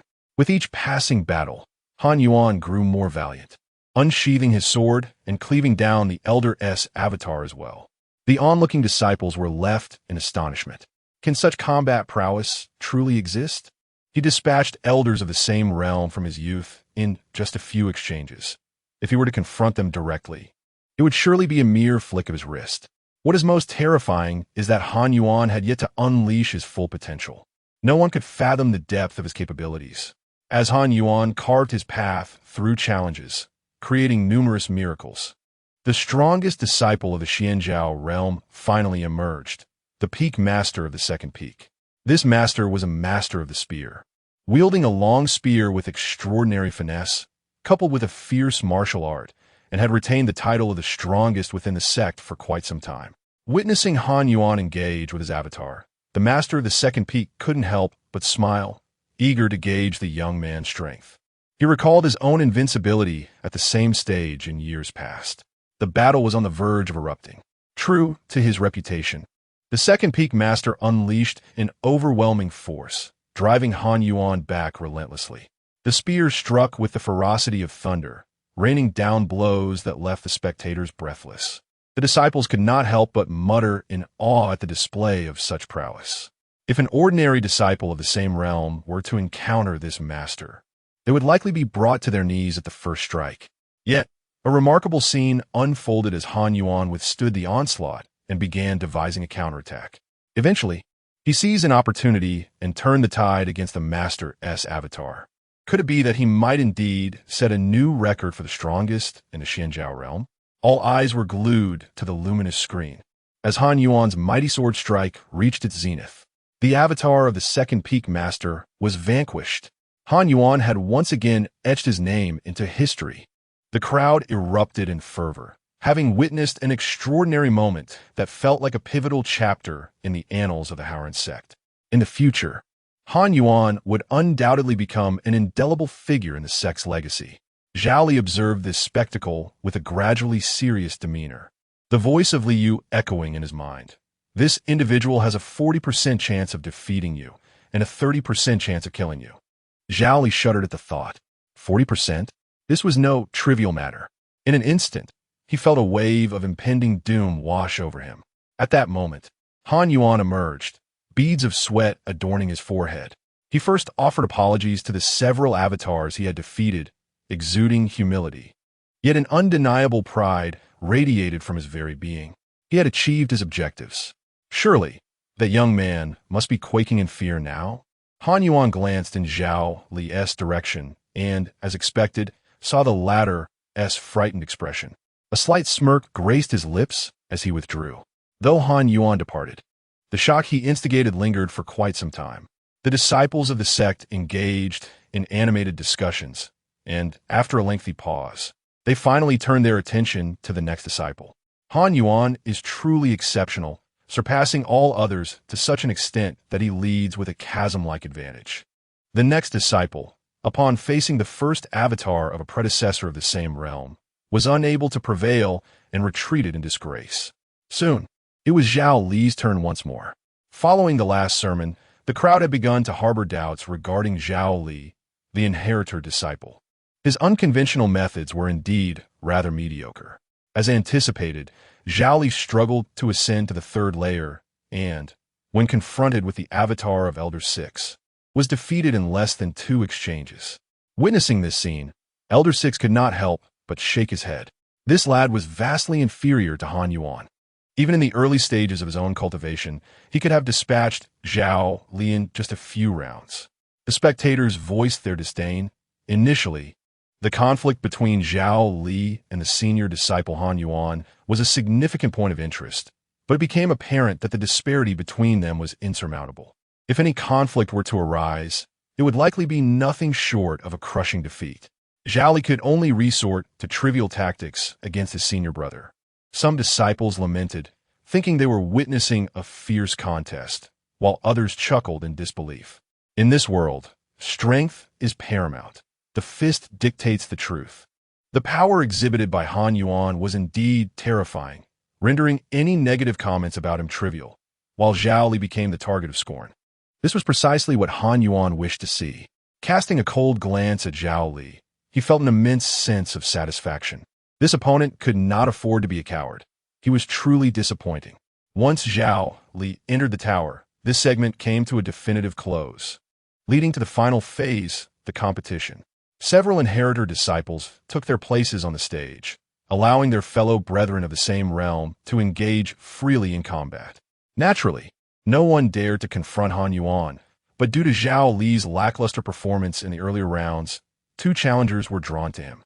The gleam in their eyes reflected a desire to elevate their status and gain favor within the sect by vanquishing him. Zhao Li winced, thinking it best not to shatter their dreams. Victory was essential, yet if it came too easily, it would be clear that he was merely performing. However, to be candid, it is exceedingly challenging for someone at the late stage of Xianzhao to masquerade as a mid-stage individual with inferior combat prowess. Moreover, he had been trained in the art of combat from a young age. He would resort to any means necessary, should he falter. These two younger brothers might find themselves forever estranged from this world. Fortunately, after years of concealment, Zhao Li's acting skills had seen a slight improvement. Thus, to the outside world, it appeared as if Zhao Li accepted the challenge from these two disciples and battled on the stage. Alas, Zhao Li's lupravelat, and he emerged victorious, with both adversaries ultimately succumbing to defeat. Chapter 60. Dare to fight? Some disciples, filled with disdain for Zhao Li, were incensed, questioning the sheer fortune that allowed him to score against Brother Zhang's open goal. Others remarked that a direct disciple of the lineage is not a challenger that ordinary disciples can confront. Ultimately, this matter concluded without further challenges from other disciples towards Zhao Li, as the excitement had dissipated. Just as everyone prepared to disperse, however, Han Yuan called out loudly, "Esteemed fellow disciples, please wait.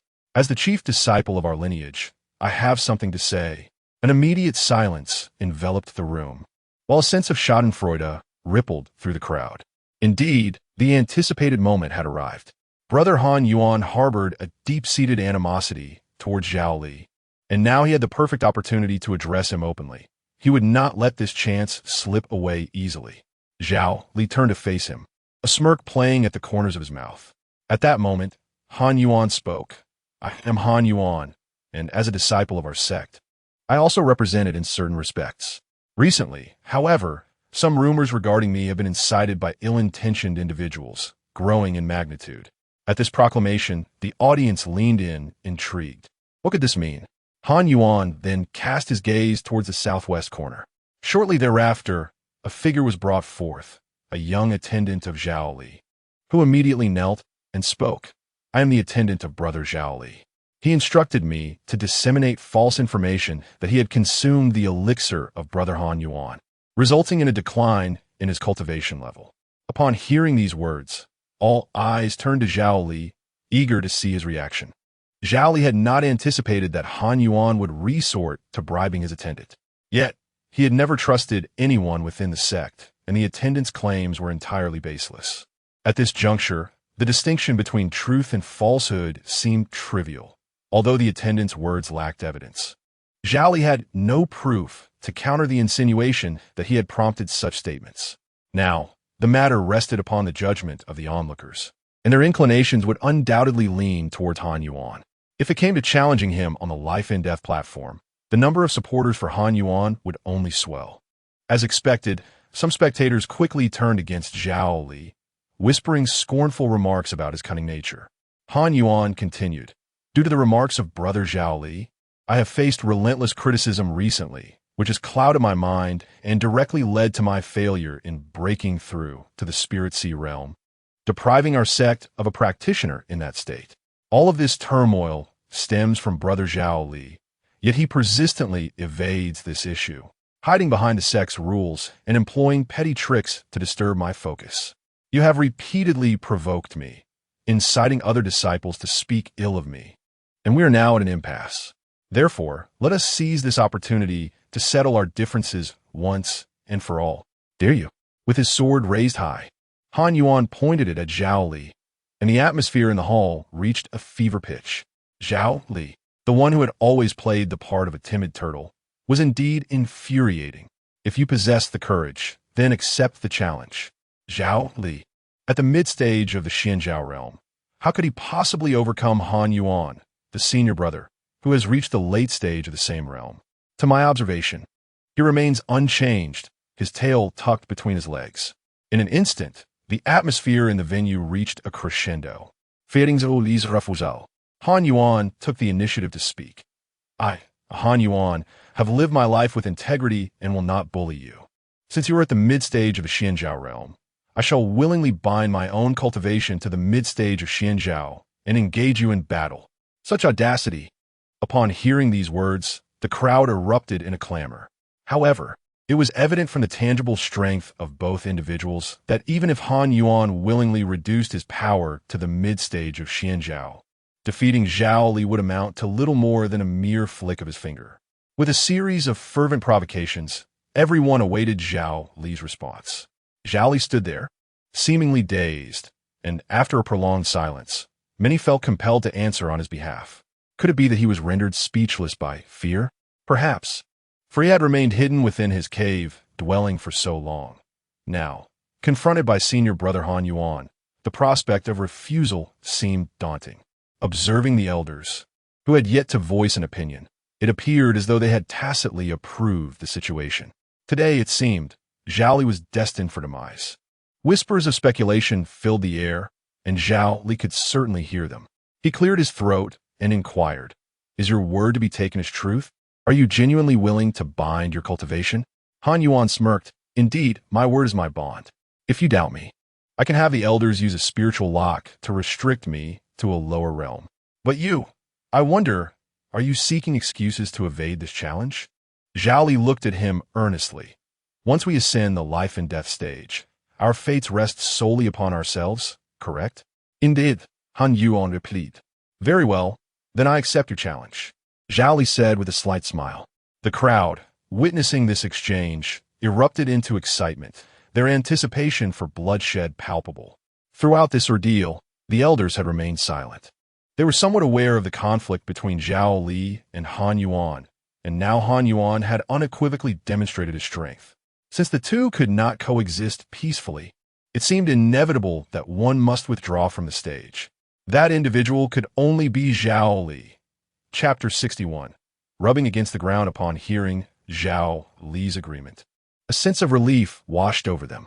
The sixth elder spoke. "Very well. We shall permit both of you to ascend the life and death platform for a decisive duel. Once on the stage, you may showcase your abilities without any restrictions." The anticipation among the disciples below was palpable. They had been waiting for this moment for quite some time. Zhao Li, fully aware of the situation, proclaimed loudly, "Please place a spirit lock on senior brother Han Yuan to prevent any possibility of cheating." Laughter erupted at his words. Indeed, Zhao Li had mastered the art of self-preservation. But who could blame him for provoking senior brother Han Yuan? Now caught in a predicament, his fate seemed sealed. Han Yuan sneered, "I, Han Yuan, am forthright and honorable. The elders may proceed to place the spirit lock on me." His words stood in stark contrast to Zhao Li's caution, leaving only Zhao Meng, Zhao Yu, and Shi Jun with twitching lips. Han Yuan was indeed courting disaster. Currently, Zhao Li was merely a step away from the spirit sea realm. Not only would binding his own cultivation be foolish, but even with full effort, he would stand no chance against Zhao Li. Now, to willingly restrict his own powers and ascend the life and death platform, it was akin to tying his hands and feet and offering his neck for the blade. Interestingly, a throng of ignorant onlookers sighed in sympathy for him. Yet, Zhao Meng remained entirely unconcerned. He knew Han Yuan was destined to perish. Those emerging from Changyin town never allowed their opponents a chance to survive. Meanwhile, in the center of the arena, Han Yuan had already had part of his cultivation bound by the elder, now appearing to be at the mid-level of the Xianzhao realm, thus matching Zhao Li's apparent strength. To avoid being labeled as winning through underhanded means after Zhao Li's defeat, he even took the initiative to demonstrate that the spirit energy within him was solely at the mid-level of the Xianzhao realm. Having completed these acts, Han Yuan glared at Zhao Li with a fierce demeanor, a wicked smile curling at the corners of his mouth. "Junior brother Zhao Li, are you prepared?" Zhao Li, without further ado, moved toward the arena, where they would face off on the life and death platform, a slab of pure black iron, stained with the remnants of past battles. It was the first time witnessing the disciples' life and death struggle. Though the outcome was already anticipated, the crowd drew closer for the spectacle. The sixth elder announced loudly, "Both of you may ascend the platform together." As his words faded, Han Yuan transformed into a streak of light, soaring onto the life and death platform, looking down upon Zhao Li. In contrast, Zhao Li approached slowly, yet with unwavering steadiness. Finally, the two adversaries met on the stage. Han Yuan had long awaited this opportunity.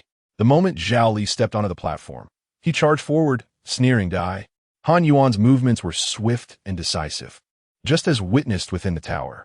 Yet, Zhao Li, as his opponent, appeared to be sluggish, standing still in apparent resignation. Was he truly accepting his fate? This question lingered in the minds of many. But the next moment, everyone was taken aback, because Zhao Li had finally made his move. His movements were swift, executing a flying kick that struck Han Yuan's vital area with precision. Instantly, the sound of a cracking eggshell reverberated, accompanied by Han Yuan's anguished cries. Ah! Han Yuan was sent flying, his lower body incapacitated by the force of the blow, his face turning a sickly green from the pain. "Damn you, you little beast!" he yelled, glaring at Zhao Li. Han Yuan summoned his energy, conjuring a terrifying rain of swords aimed at Zhao Li. However, Zhao Li's response was quicker. He drew a blade and cleaved through the torrent of sword energy, countering with a formidable force that resonated throughout the life and death arena. The audience below changed expressions, disbelief washing over them as the situation unfolded in an unexpected direction. What was happening with senior brother Han Yuan? Why was he at a disadvantage from the outset? Some murmured in astonishment, unable to reconcile this with the invincible aura that Zhao Yuan had previously exuded. Yet in a mere exchange, he had been thoroughly suppressed by Zhao Li, a turn of events that felt surreal. My word, that move was cunning. Observing Han Yuan's plight, many male spectators felt a chill in their nether regions. After all, this was always a sensitive point. On stage, Han Yuan faced the oncoming sword energy, attempting to defend himself, but to no avail. His expression shifted dramatically as he sought to flee. At that moment, Zhao Li was upon him. With a clang, a blade descended toward Han Yuan's neck. Had it not been for Han Yuan's timely reflexes, he would have lost his head. The first strike missed, and Zhao Li unleashed a second blow. This weapon was a treasured artifact that expanded under the influence of spiritual energy, appearing as formidable as a mountain. Han Yuan was now utterly dazed. In the mid-stage of Xianzhao, he was no match for Zhao Li. Gazing into Zhao Li's eyes, despair washed over him. "You cannot be in the mid-stage of Xianzhao. Damn it, you deceived me." Han Yuan regained his senses, but Zhao Li had already brought down his blade, annihilating all of Han Yuan's gathered sword light with overwhelming force. In the throng of spectators, Zhao Li was not employing the Tai Huang Ju. Otherwise, a single strike could have ended Han Yuan's life. "Help me! Save me!" Han Yuan was now in utter despair, attempting to break free from his spiritual shackles, but it was futile. He regretted his choices deeply. He could not withstand this blow if he did not call for help. He feared he would perish on the spot. No one had anticipated that Zhao Li had concealed such depths. Binding his own cultivation to duel with him was akin to courting death. Reflecting on Zhao Li's insistence that he unlock his spiritual restraints in front of all the disciples, Han Yuan realized the true intent behind it. His lungs felt as though they would burst from frustration. He had been completely manipulated by Zhao Li, destined to become his victim. Meanwhile, the audience below was in disbelief, their eyes nearly popping out as they witnessed the unfolding spectacle. They had anticipated a crushing victory for senior brother Han Yuan over Zhao Li, but the tables had turned completely. After just a few exchanges, Han Yuan was rendered unable to resist. What is going on? Zhao Li is incredibly fierce. What has happened to senior brother Han Yuan? Everyone was in a state of shock. At the elder's seat, the sixth elder rose, intent on rescuing Han Yuan. After all, Han Yuan was a rising star. How could he simply fall? Yet, Zhao Li moved even more swiftly, delivering a fatal blow that sent a spray of crimson blood cascading through the air. A chilling silence descended as Han Yuan's head rolled onto the ground. The atmosphere grew eerily still. All present stared in disbelief at Zhao Li, then at the lifeless head not far away, as if the world were playing a cruel jest. Zhao Li had killed Han Yuan?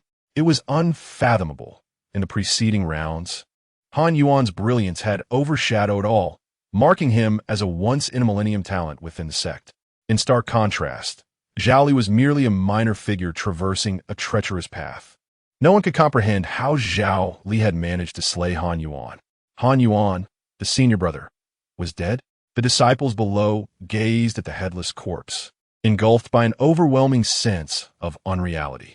They recalled just moments ago when its owner had fervently requested the elders to place a spiritual lock upon him, only to find himself severed from his body in the blink of an eye, undeniably deceased. The words spoken earlier now seemed like a cruel joke. Upon confirming Han Yuan's demise, Zhao Li instinctively reached for the storage ring on Han Yuan's body, only to remember that they were in the life and death arena. With countless peers observing, he quickly withdrew his hand. At that moment, the sixth elder approached the stage and addressed Zhao Li, saying, "I've already rushed in. Why did you not cease your actions in time?" In response, Zhao Li replied, "Sixth elder, this is the arena of life and death. Once one steps onto this ground, it is destined to be a struggle to the end. For you to ask me to show mercy is nothing short of jest." Chapter 62. Swift cultivation. The sixth elder sighed, a trace of regret evident in his demeanor. However, with the deceased now beyond reach, dwelling on the past served no purpose, and he descended once more. Zhao Li internally cursed the old man. Had the lifeless body on the ground been his own, the elder would likely have rejoiced. To show mercy in the arena of life and death was an act of irresponsibility. Retrieving his treasure blade, Zhao Li turned and stepped down from the platform, leaving his peers in stunned silence, struggling to comprehend how he had dispatched senior brother Han Yuan in the blink of an eye. A sensational revelation rippled through the sect. Zhao Li, at the mid-stage of the Xianzhao realm, had slain Han Yuan, who was at the advanced stage. Prior to this, few had believed in Zhao Li's potential, anticipating he would falter within mere moments against Han Yuan. Yet now, the sight of the bloodied, headless corpse on the stage conveyed a profound truth to all. Zhao Li was far from ordinary. How had he achieved such an astounding feat? The audience exchanged bewildered glances, still grappling with the shock. From their perspective, senior brother Han appeared utterly defenseless, first overwhelmed by Zhao Li's kick, then mercilessly subdued. The oppressive aura of the eight-spirit tower seemed to dissipate entirely. In stark contrast, Zhao Li wore an expression of ease. This was incomprehensible. Although Han Yuan had restrained his own spiritual energy to the mid-stage of Xianzhao, Zhao Li was also at the same level. How could he dominate so effortlessly? Ultimately, the crowd attributed Zhao Li's victory to that pivotal kick at the outset. Indeed, that strike had utterly bewildered Han Yuan, prompting a sympathetic reaction among the male spectators. Had they received such a blow, they too would have been left dumbfounded. Zhao Li's actions were deemed despicable and shameless by some female disciples, tears streaming down their faces. To them, the contest had been tainted by Zhao Li's underhanded tactics.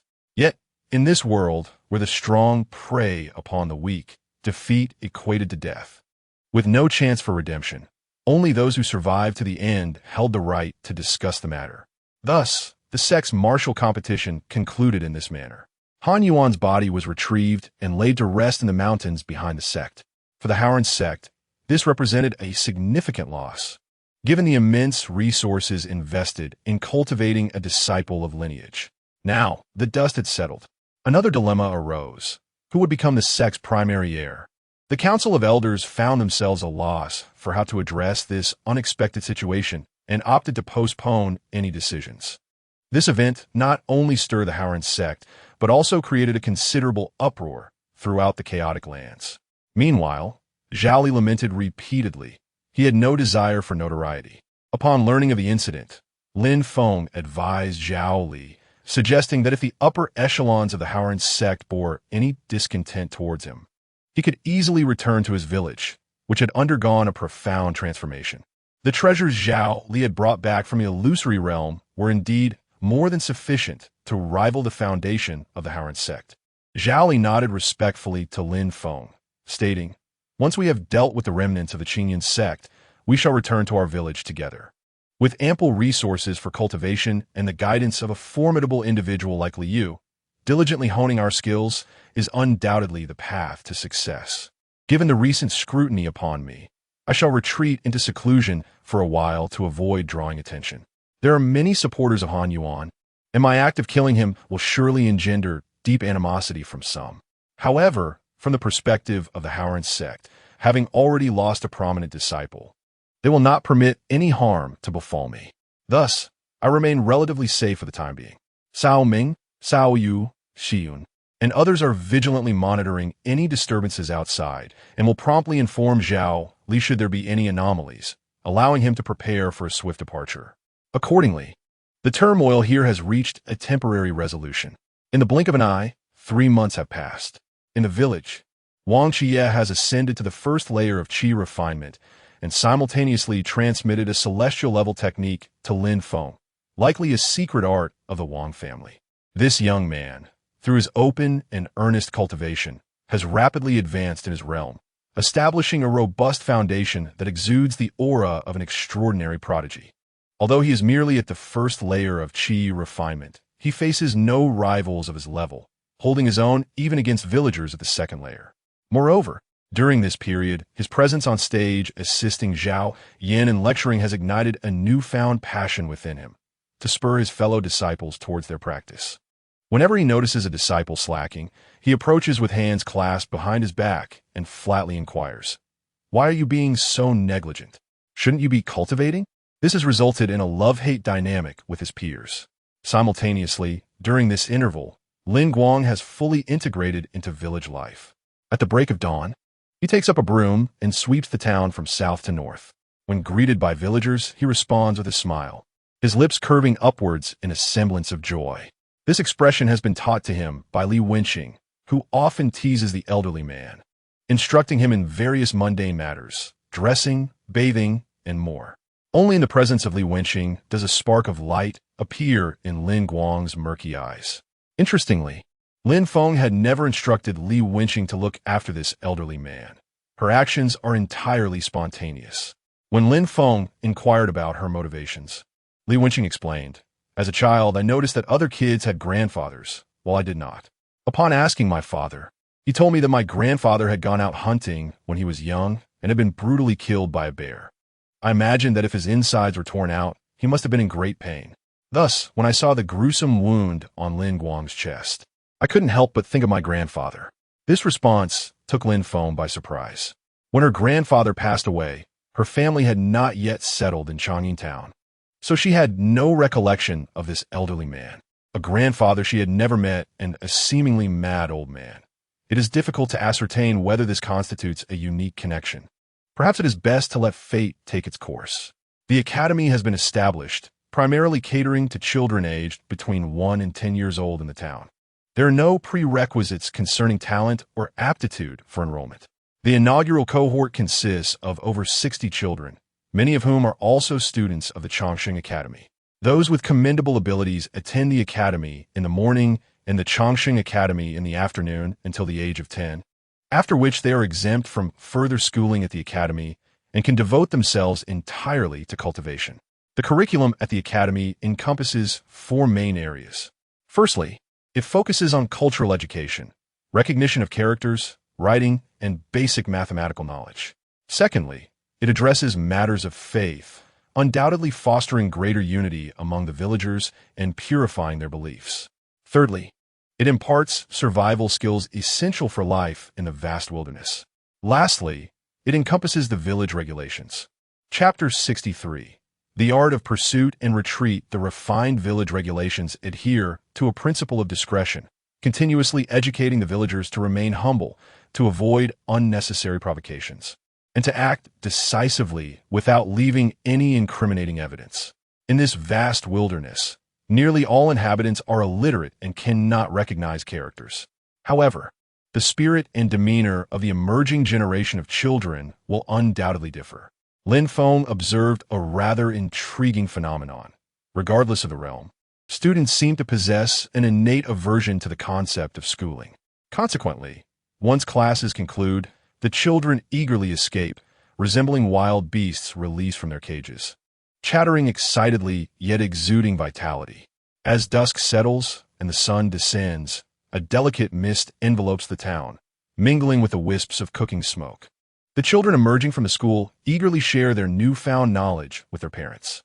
In the town's central square, several large cauldrons simmer with the bounty of recent hunts. Lin Feng has imparted the method of salt extraction, enhanced by unique seasonings from the wilderness, allowing the savory aroma of meat to waft through the air. Villagers gather with their utensils, awaiting their share of the meal, salivating in anticipation. After dining, the next phase involves the refining of the children's bodies with vital essence, a process they find most torturous. Some children, upon tasting the experience, wish to flee, only to be yanked back by their parents, who chide, "You little rascal. Enjoy these fortunate conditions. Your mother struggled to have enough to eat in her youth, let alone undergo such refinement." There are dedicated cauldrons for this bodily refining. The blood of fierce beasts washes over them day and night, inevitably elevating their physical prowess to formidable levels, possibly on par with the offspring of some ferocious creatures. Children under the age of 10, who have yet to harness their internal energy, must endure this trial. Mischievous ones attempt to escape, but are promptly retrieved, infusing the town with vibrant energy. At the foot of the mountain reside their devoted followers. Witnessing their continual growth, Lin Feng experiences a distinct sense of accomplishment. What will this place become in a century? He dares not imagine. Time marches on. A month later, Lin Feng noticed that the egg, which had remained by his side, began to develop cracks, signaling its impending hatching. Remarkably, this was the very egg brought back by Zhao Li from a relic over 100 miles away during her childhood. After more than a decade, was it finally time for it to hatch? Lin Feng watched closely, his expectations running high. Previously, during the miasma's prevalence, this egg, much like himself, managed to absorb the malevolent energies, displaying awareness even before hatching. What creature would emerge? Not only Lin Feng, but also Xiao Qing and Xiao Lan were invested in the outcome. 1 day, 2 days. After 5 days, the shell finally shattered and a fluffy, pure white chick emerged, not much larger than a basin, plump and with round, bright eyes brimming with spirit. What species is this? Lin Feng was momentarily taken aback. In his heart, he envisioned the hatching of a majestic warbird, yet the reality before him was a far cry from his imagination. Not to mention a warbird. This rotund creature's ability to soar remained uncertain. However, what astonished him most was that this being, upon its emergence from the shell, possessed the gift of speech. After breaking free from its egg, its glossy, beady eyes surveyed the surroundings, and it exclaimed in indignation, "Where is that child? Where has that child gone? I was on the verge of breaking free in my nest, only to be abducted to this place, nearly meeting my demise before birth. How infuriating!" Though spoken in a child's voice, the sentiment was laced with a delightful charm that evoked laughter. The child it referred to was undoubtedly Zhao Li. Years ago, when Zhao Li found the egg, it was said to be on the brink of hatching, yet it took over a decade for it to finally emerge. What a surprising revelation. Little Qing also spoke. "What manner of creature are you, that I feel such a sense of oppression emanating from you?" The bird gazed back at Little Qing, momentarily stunned by the latter's imposing stature. "Goodness, there's another monstrous beast." Little Qing retorted, "Aren't you also a monstrous beast?" As it fixed its gaze upon the fledgling, the pressure intensified, causing the bird to respond, "Brother, do you truly believe that one so newly hatched as I could know who I am?" This rhetorical question left Little Qing momentarily speechless. It then inquired, "But how do you speak?" The bird replied, "From the time I became aware, I've had a multitude of voices chattering around me. Over time, I naturally learned." Little Qing pondered this thoughtfully. Lin Feng, nearby, listened to their exchange with great interest. Two birds conversing in human language. What a remarkable phenomenon! Yet, the most astonishing aspect was the bird's potential. When Lin Feng utilized his true sight, several values appeared as lacking any definitive figures. Despite having employed the true sight for so long, this was the first instance he encountered such a situation. Yet he understood that this bird's potential was undoubtedly extraordinary. He deemed it essential to take this creature as his follower. At that moment, the bird turned its gaze towards its tree body and declared, "Before I broke free, you were the one who aided me. I express my heartfelt gratitude. The mountains are high and the roads long, but should fate allow, I shall repay your immense kindness." With that, it attempted to make its way down the mountain. Lin Feng, uncertain whether the creature truly grasped the dangers of the world, gently extended a branch to stop it and brushed a leaf across its spiritual center, the area between its brows. The bird was startled, exclaiming, "What on earth are you doing? If I suffer any harm, a demon king will surely come seeking retribution." Nevertheless, its tone softened. "Brother, grant me some leeway. After accompanying you for so many years, I wish to depart. Haven't you heard that the fledgling eagle belongs to the vast sky? I feel as though I might burst." The little bird continued to chatter incessantly, while Lin Feng had already achieved his objective. For those cultivators whose realms were inferior to his own, he could impart his skills through mere physical contact, thereby converting them into his followers. The veracity of the bird's claims remained uncertain. Ultimately, Lin Feng refrained from further interference, allowing it to descend the mountain. "All right, thank you," it chirped before hastily extending its pudgy, featherless wings and scuttling down the slope with its tiny legs. In that moment, it yearned for freedom. In truth, within the confines of the Forbidden Mist, it could not escape Lin Feng's grasp. Allowing it to experience the world's perils would ensure its loyalty once it became his disciple. Xiaoqing also wished to intervene, but Lin Feng prevented her from doing so. Instead, he chose to monitor the creature's movements through the Forbidden Mist. Chapter 64. Lin Bai descended the mountain. He first passed by Juli village. The residents were busily occupied either at the foot of the mountain or mid-slope, leaving the area eerily deserted. Thus, the little bird encountered no hindrance. In the blink of an eye, it arrived at the Changsheng Academy, where the atmosphere was charged with intense fluctuations of spiritual energy. Sensing this, the little bird quickly took refuge at a distance. Beyond the academy lay Changyin town, bustling with activity. The moment the bird descended, a villager noticed it. "Whose goose has wandered off?" shouted one villager. Feeling insulted, the little bird retorted, "You're the goose. Your entire family is a bunch of geese." After hurling this insult, it fled in another direction. The villagers were momentarily taken aback. "Can it talk? This is a talking goose? No, it must be an extraordinary demon beast." Realizing the significance, the villagers quickly raised their voices. Having spent years hunting in the wild, they had developed their own means of communication, and soon a dozen men were alerted to the commotion and turned to investigate. Upon spotting the little bird, they seized their weapons and began to give chase. At that moment, the little bird felt somewhat bewildered. Having just hatched, it possessed little spiritual power and was merely seeking food. Engaging with these villagers would yield no benefits, so it took off running. Remarkably, it was quite swift.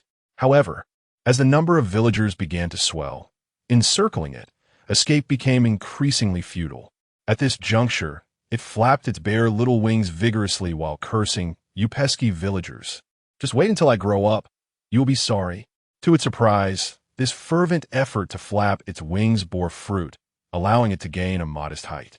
Yet, it could not soar high, resembling a mere earthbound fowl.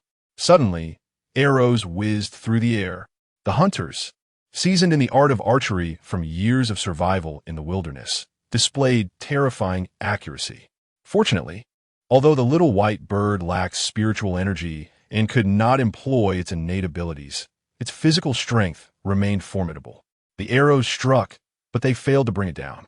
Grimacing in pain, the little bird exclaimed, "Ouch, that hurts. You lot better watch out."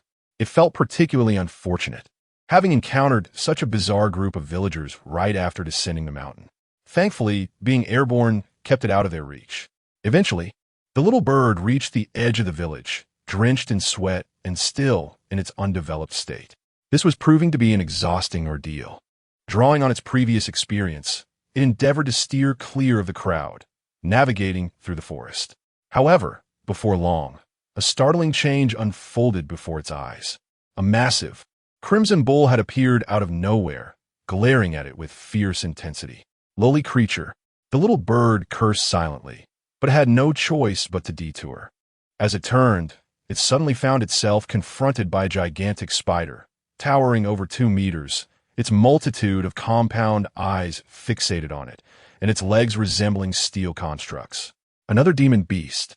At this moment, the little white bird felt a chilling sense of dread. These monstrous creatures were far more terrifying than mere mortals.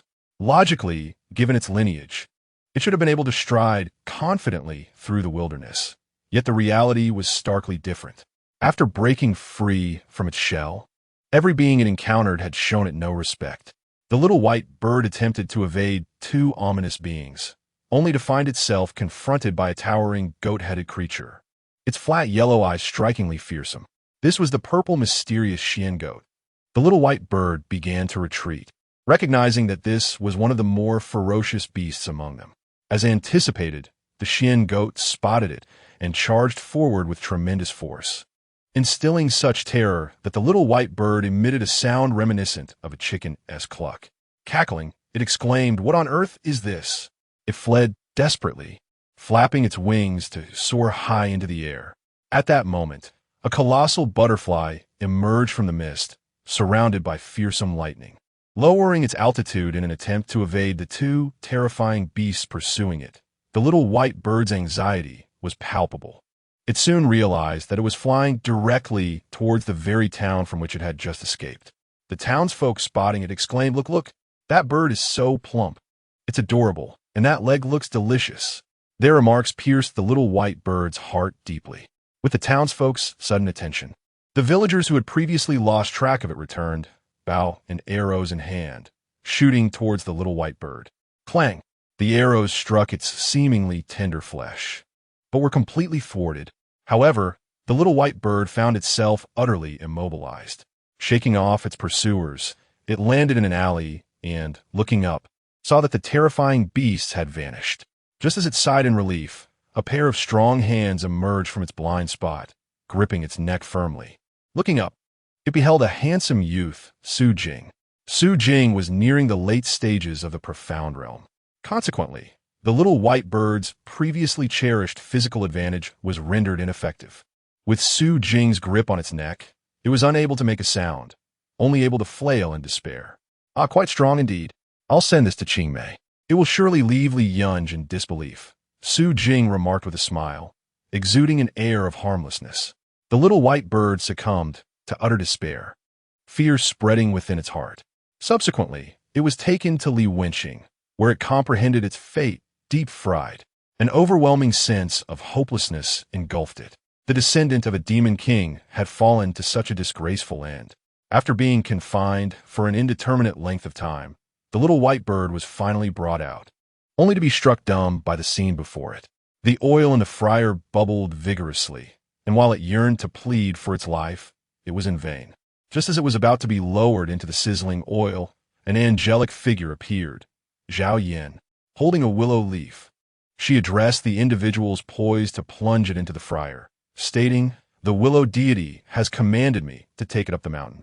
Su Jing was momentarily taken aback and remarked, "Did it not just descend from the mountain? Ascending only to descend again? And it is not even a follower of the willow deity. It would be better off in the bellies of a few of us." Zhao Yin interjected, "Not so. This bird has come to an understanding, has it not?" She then turned her gaze towards the little white bird. The hope for life beckoned before them. The little white bird, with tears in its eyes, affirmed, indeed, this recent descent had been utterly surreal. It vowed to distance itself from these peculiar beings. As far as possible, led by Zhao Yin, the little white bird was brought back up the mountain, nestled beneath the trees of Lin Feng, feeling frail and helpless. Lin Feng observed this scene with a bemused chuckle. The predators that pursued it were manifestations of the forbidden mist. As soon as it departed, it had sent Shao Qing to inform Zhao Yin and Su Jing, orchestrating a little play. After some time, a once haughty, pseudo-divine bird transformed into a docile and obedient creature, eager to become a follower. The reason for such elaborate efforts was that if a follower harbored suspicion, even if one forcibly made them a devotee, their loyalty would never be absolute. But now, the situation had changed. Lin Feng, unsurprisingly, accepted it. This little white bird was bestowed with a name, Lin Bai. Chapter 65. Avenge Little Huang. Upon entering Lin Bai's spiritual sea, Lin Feng gained a general understanding of the situation. He learned that Lin Bai had developed a conscious awareness approximately a century ago. Its mother was a being of royal demon caliber. The cave, located 100 miles away, served as a refuge. Before her demise, Lin Bai's mother crafted a nest for him and established restrictions to ensure his successful hatching. Moreover, remnants of her legacy lingered within Lin Bai's mind, granting him a foundational comprehension of his identity and the world even before he emerged from his shell, rendering him remarkably intelligent. However, compared to Lin Feng, his abilities remained rather immature. Little Bai possessed innate talents specific to his kind. Thus, Lin Feng refrained from imparting any additional teachings, opting instead to provide ample nourishment. As for the precise nature of Lin Bai's lineage, that remained a mystery, perhaps only to be unveiled as he matured and awakened his innate abilities. Time flowed swiftly.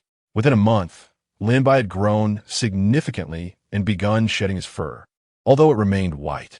Lin Feng was reminded of a white mouse from a century ago, his first non-human follower, for whom the name Lin Bai was originally intended. Though that mouse had long since passed. Suddenly recalling little Huang, Lin Feng remembered how he had ventured deep into the wilderness to procure a spiritual spring for Lin Feng, only to be grievously injured by an ancient ape, ultimately leading to his demise. At that time, Lin Feng was feeble, lacking any trump cards, and since little Huang was already nearing the end of his lifespan, he did not confront the ancient ape. However, nearly a century had elapsed, and Changyin Town had flourished. Lin Feng's arsenal of resources had grown beyond imagination, and it was time for the ancient ape and the spiritual spring it guarded to repay their debts. That evening, Lin Feng discussed this matter with Xiao Qing and Xiao Lan. Little Huang had been a dear friend to them, and they had brought back his remains, so the memory was still fresh. Xiao Qing responded, "So many years have passed, yet I still remember. Let us journey there tomorrow." Xiao Lan concurred. The following day, the two took flight towards the west. Their journey lasted 3 days. Upon their return, they bore a stone tablet, yet there was no sign of the ancient ape. Curious, Lin Feng inquired about the circumstances. He soon learned that the ancient ape was formidable, comparable to the mid-stage of Xianzhao, and they had battled fiercely. Thanks to their numerical advantage, they managed to gain the upper hand. However, the ancient ape had not perished. It had fled. As for the spring water, Xiao Qing and Xiao Lan brought back some to nourish Lin Feng. They explained that the spiritual essence of the spring stemmed from the stone tablet, akin to how the village's spring derived its vitality from the inkstone. Lin Feng meticulously examined the differences between the spring water and that of the village, astonished to discover their similarities, both emanating from the same source of energy. Was there an underlying connection between them? As he contemplated the stone tablet, he observed its entire surface was a deep azure, oval-shaped, inscribed with numerous characters that appeared profoundly enigmatic and obscure. With careful observation, he could sense the ethereal energy emanating from it. Channeling some of his own spiritual energy, Lin Feng sought to test the hardness of this object. To his astonishment, he found himself utterly incapable of inflicting even the slightest damage. These two objects harbored profound secrets. Their creator wielded a power beyond imagination. It was difficult to conceive of the identity of such an extraordinary individual. Lin Feng, unable to comprehend, ultimately ceased his inquiries and placed the stone tablet beside the inkstone. At this moment, the spiritual energy atop the peak surged to a terrifying degree. Amidst the lush green saplings, the stone tablet, the inkstone, and a source of celestial veins. These 4 elements combined had transcended the majority of sacred grounds belonging to various sections. Meanwhile, Lin Xia and Lin Bai, who resided in this secluded haven, experienced rapid advancements in their prowess. Not only that, but Lin Feng himself also benefited significantly with evident improvements in both his roots and experience. The ancient ape had not perished, thus avenging Xiao Huang. Years ago, it had left Xiao Huang on the brink of death. Now, it too lay on the verge of collapse. An eye for an eye, it resolved the turmoil in Lin Feng's heart. He had no intention of sending Shao Qing and Xiao Lan to pursue further vengeance. The vastness of the great wilderness rendered it exceedingly difficult to locate the adversary again once they had fled. Following this fierce confrontation, Shao Qing and Xiao Lan took some time to rest before beginning to construct a nest atop the peak. This dwelling, adjacent to a cliff, boasted an expanse comparable to that of a basketball court. Having resolved to reside on Changxing Peak for the long term, the environment naturally needed to be more accommodating. The materials were sourced from the spiritual branches and leaves collected by the two brothers over the years, harmonizing seamlessly with the abundant spiritual energy of the peak, significantly aiding in their elevation. Witnessing this spectacle, Lin Bai clamored to join them in their new abode, and Shao Qing and Xiao Lan readily acquiesced. The construction of the nest took 2 weeks, during which Lin Feng contributed a considerable amount of leaves. Ultimately, their endeavor culminated in resounding success. Chapter 66. The abduction of a person. It is worth noting that the most delighted of all was not Shao Qing and Xiao Lan, but rather Lin Bai, who found great joy in this lair, spending more time within it than its owner. Shao Qing and Xiao Lan, witnessing this scene, were both amused and speechless. Time passed. Zhao Yan ascended the mountain to discuss a matter with Lin Feng, which once again disrupted their hard-won tranquility. The local government of the small city, where she had been procuring supplies for the village, had taken notice of her and designated her as a wanted individual due to her extravagant expenditures. Suspicions arose regarding the source of her funds. Zhao Yan found herself unable to remain in the outside world, while life in Chang'an town had become sufficiently self-sustaining. Certain refined rice and flour were still unavailable for processing, necessitating external procurement. Upon hearing this news, Lin Feng pondered for a moment before conceiving a brilliant idea. He spoke. "Bring the official in charge from the city to the village. We indeed require a force that can open a window to the outside." Zhao Yan was momentarily taken aback, as this was the first time Lin Feng had actively requested an audience with outsiders. In truth, Lin Feng had many considerations. With his newfound ability to impart boundless ordinary-level cultivation methods, it meant he could indefinitely develop followers, which, from his perspective, bore no detriment. The total population of Chang'an town was merely over 3,000. Though their physiques and talents were significantly enhanced by the nearby spiritual energy, this number was still insufficient. How many individuals resided in the city? At the very least, there would be several tens of thousands. Transforming all of these individuals into direct followers would be a cumbersome endeavor. However, what if he could influence key figures to propagate his doctrines and cultivate a cadre of indirect followers? Gradual accumulation could lead to significant transformation. Should he amass 30,000 followers, he might ascend to the next level in less than a year. Yet, Lin Feng naturally chose not to disclose these thoughts to Zhao Yan. She merely needed to follow his directives. Although Zhao Yan was puzzled, she refrained from probing further, silently placing the matter on her agenda. How could she approach the task of bringing key individuals to the mountain? After much contemplation, she opted for the simplest and most direct method, abduction. Acting on her resolve, Zhao Yan collaborated with several junior members of the village to venture 300 miles away to Ling City, where they diligently sought out the location of the city lord. That very night, the city lord entered his chamber, eagerly anticipating his concubine, whose face was obscured by a blanket. However, upon lifting the covers, he was startled to find a stranger instead. "Who are you?" The city lord barely managed to utter a gasp before being knocked unconscious by the concubine hidden beneath the covers. In the presence of cultivators, mortals appeared exceedingly feeble. Had it not been for a desire to keep the matter discreet, seizing the city lord in person would have been a trivial task. "All right," spoke the man masquerading as the concubine. He was not a concubine at all, but Zhao Yuan, while the city lord's actual concubine lay beneath the bed, unable to awaken for the time being. Zhao Yan and Zhao Lei descended from the rooftop, confirming the identity of the individual before hoisting him onto their backs. Under the cloak of night, The group hastened back to Changyin town. Upon their return, a collective sigh of relief escaped their lips. Zhao Yin escorted the town lord to the summit of the peak. According to their prior investigations, this lord was named Zhang Wei, a mere mortal, 39 years of age.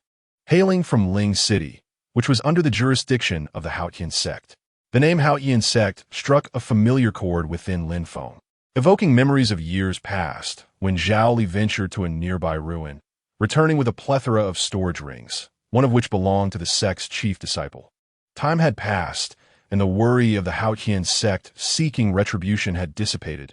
Indeed, this modest sect was weaker than the Qingyan sect and would pose no threat to the current Changyin town. With these thoughts set aside, Lin Feng commenced imparting teachings to Zhang Wei. The process was swift. A gentle brush of his forehead sufficed.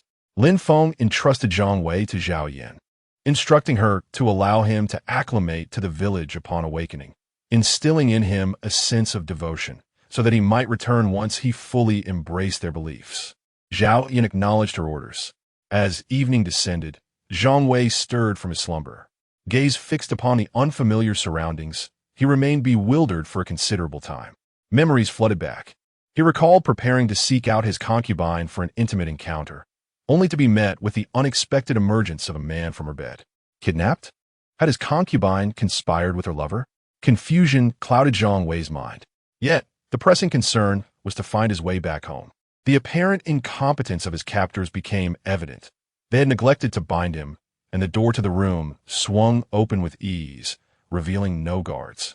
Spotting an unmonitored escape route, he slipped out of the dwelling. To his astonishment, he found himself on a mountainside, surrounded by several stately residences, resembling a quaint village. Could this be the stronghold of his abductors? A shiver ran down his spine as he cautiously made his way down the mountain. As darkness deepened and lights illuminated the town below, a glimmer of hope ignited within him. If he could reach the settlement, perhaps he could find salvation. As a town lord, no settlement would dare disregard him. However, he was uncertain if this town fell within his jurisdiction. Regardless, with so many eyes around, it would be challenging for his captors to locate him again. Driven by the instinct for survival, Zhang Wei exercised great caution, remaining undetected until he reached the foot of the mountain. There, he felt the thrill of impending rescue. First, he would ascertain the town's nature. If it were indeed part of his domain, he could promptly reveal his identity and enlist their assistance to return home. If not, he would find a place to rest and depart at dawn. As it was mealtime, the town's residents congregated in the central square where a bonfire blazed, creating a lively atmosphere. Observing the people around him, Zhang Wei noted their robust vitality, each appearing to be a seasoned practitioner. Most concerning, however, was the realization that while the townsfolk were well-dressed and prosperous, their pre-meal rituals and customs bore a striking resemblance to those of tribes in a vast wilderness. Is this truly a tribe? The very thought left Zhang Wei in a state of bewilderment. A tribe of such considerable size could hardly be inconspicuous. As the twilight deepened, he stealthily approached, intent on unraveling the mystery further. Tribes in the wilderness are notoriously wary of outsiders. If this were indeed a tribe, he must make his exit promptly. Fortunately, amidst the throng, his identity would likely remain concealed for the time being. On his way to the square, he surreptitiously appropriated a set of garments from an empty courtyard, seamlessly blending into the populace. Upon arriving at the square, he was utterly astounded by the sight of several towering cauldrons. These cauldrons must weigh thousands of pounds. Adorned with ancient inscriptions, they appeared to be anything but ordinary, resembling precious artifacts. Zhang Wei was momentarily rendered speechless. To think such a treasure could exist in the wilderness, and yet these individuals used it merely as a cooking vessel? It was an utter waste.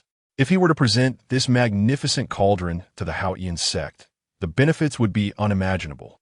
Zhang Wei resolved to return after making his escape to ensure this cauldron was properly utilized and surrendered to his sect, perhaps even earning a reward in the process. As he indulged in these thoughts, an enticing aroma wafted into his nostrils. This was an extraordinarily unique scent. Having served as the city lord for many years and having savored numerous delicacies, it was rare for him to be so easily captivated by mere food. Yet, this fragrance transported him back to a time when the Haotian sect had bestowed upon him a piece of spiritual meat from an elite beast. The memory of that exquisite flavor lingered vividly in his mind, far surpassing any ordinary culinary experience. Now, here in this place, he detected a scent that suggested the meat within the cauldron was even more exquisite than what he had previously tasted. What were they cooking? Zhang Wei was utterly confounded. This town, or rather this tribe, exuded an air of mystery and grandiosity. Soon enough, he discerned the contents of the cauldron. For at the opposite end of the square lay the pelts of fierce beasts, likely freshly skinned. Among them was the hide of a white-eyed deer. This creature, a formidable beast, towers a full 10 feet at the shoulder, resembling a mountain of flesh, and possesses terrifying strength, rendering ordinary warriors utterly inadequate before it. He recalled vividly an incident 5 years prior, when a white-eyed deer had rampaged through the western outskirts of Ling City, injuring many. He, along with the officials and the city's elite, had engaged in a fierce battle throughout the night with massive bows and crossbows before finally driving it away. That encounter was undeniably one of the most significant challenges of his career, incurring a steep price. Yet now, to see the hide of a white-eyed deer beside the cauldron, being prepared for dinner, this was utterly preposterous. Who could possibly have hunted it? Zhang Wei could hardly believe his eyes. Chapter 67, Are You Telling Me the Truth? Soon, it was time for the communal meal. A few robust men served the meticulously prepared meat to the villagers, ensuring that everyone, men, women, and children alike, received their share. Zhang Wei swallowed hard, rendered speechless. The hospitality in this village was astonishingly generous. The ethereal meat, which held no market value outside, served as their sustenance. How could he not be astounded? Not even ordinary towns, let alone the prestigious Haotian sect, could offer such treatment. What manner of village was this? Zhang Wei had little time to ponder, as a substantial, steaming piece of beast meat was placed before him. The man responsible for serving him cast a wary glance at the unfamiliar face before him, recognizing it as somewhat out of place, yet he refrained from further inquiry. With so many people in the village, it was unreasonable to expect everyone to be acquainted. It was hardly surprising. Moreover, others could not easily infiltrate Chang'an town, which was shrouded in a thin veil of mist that barred outsiders. Noticing that he had gone unnoticed, Zhang Wei exhaled in relief, his mouth watering as he gazed at the tantalizing piece of meat before him. He could no longer restrain himself. Without hesitation, he devoured the meat ravenously. It was incredibly flavorful and remarkably tender. He nearly swallowed his tongue in his haste, leaving nearby children wide-eyed in astonishment. One timidly asked, "Uncle, have you not eaten in a long time?" Realizing that his manners were rather uncouth, Zhang Wei made an effort to rein himself in. After consuming the entire portion, his belly was round and taut, almost bursting. He let out a sigh of satisfaction, quietly expressing his contentment. For reasons unknown, he found himself envious of the villagers, who feasted daily on such delicacies, far surpassing the rations of the lords in the outside world. After the meal, Zhang Wei recalled his purpose. Yet, he already had an inkling of the answer. This place was undoubtedly not a typical town. It resembled a secluded tribe hidden deep within the wilderness. The unity among the villagers was unparalleled, a stark contrast to the fragmented societies beyond. He resolved to seize the opportunity to glean information from the children about how to reach other towns. As he remained still, the next phase of the evening unfolded, the body tempering. Beside the 2 large cauldrons used for cooking, 3 even larger cauldrons simmered with an array of peculiar substances. Zhang Wei spotted several rare herbs within, some of which were priceless in the outside world. Bubbling sounds emanated from the cauldron, soon accompanied by the fragrant aroma of the herbs. With the infusion of spiritual spring water, the concoction ceased to boil and transformed into warm liquid. One by one, the children entered the cauldron for tempering. Zhang Wei stood in awe, utterly dumbfounded. At that moment, he sensed a surge of spiritual energy emanating from the children. This was the unmistakable aura of immortals. How could it manifest in mere children? A terrifying possibility began to dawn upon him. He murmured to himself. Could it be that among these children, some have already embarked on their path of cultivation? Upon contemplating this possibility, he instinctively covered his mouth, feeling as if the curiosity he previously harbored towards this enigmatic tribe had transformed into sheer astonishment. With a population of 27,000 in Lin Feng, only 10 individuals had entered the Howren sect last year, and they were merely seedlings of immortality. Yet now, it appeared that children here had fully crossed the threshold of cultivation. More than one, in fact. A cursory glance revealed that over a dozen children emanated a unique, oppressive aura characteristic of immortals. What on earth is this place? He found himself at a loss for words, as his worldview was utterly shattered within this small town. He even began to question whether he had unwittingly stumbled into the depths of a terrifying clan from the great wilderness. Suddenly, a violent wave surged from the cauldron. It originated from an 8-year-old child, a disciple of the Changsheng Academy, who had been bestowed with profound techniques by Lin Feng and was on the verge of breaking through to the second level of qi refinement through relentless training. The child's parents beamed with pride, yet humbly remarked, "Our little one is still far behind a family-s child, not to mention Li Wenqing's girl." A bystander interjected, "How can he be compared to her? That girl had already reached the 6th level of qi refinement by the age of 3. Probably on par with the practitioners mentioned by the village chief from the outside world." The crowd nodded in agreement, seemingly unfazed by the fact that this 8-year-old was about to break through to the second level of qi refinement. However, for Zhang Wei, who was merely a listener, his emotions were beyond articulation. The words reaching his ears detonated within him like cannonballs, leaving him both shaken and scorched.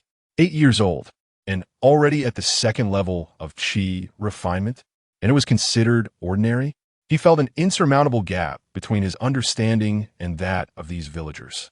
Though he held the esteemed title of city lord within this small tribe, he felt like a mere bumpkin. His own son, even at 18, would be celebrated if he merely took the first step into cultivation.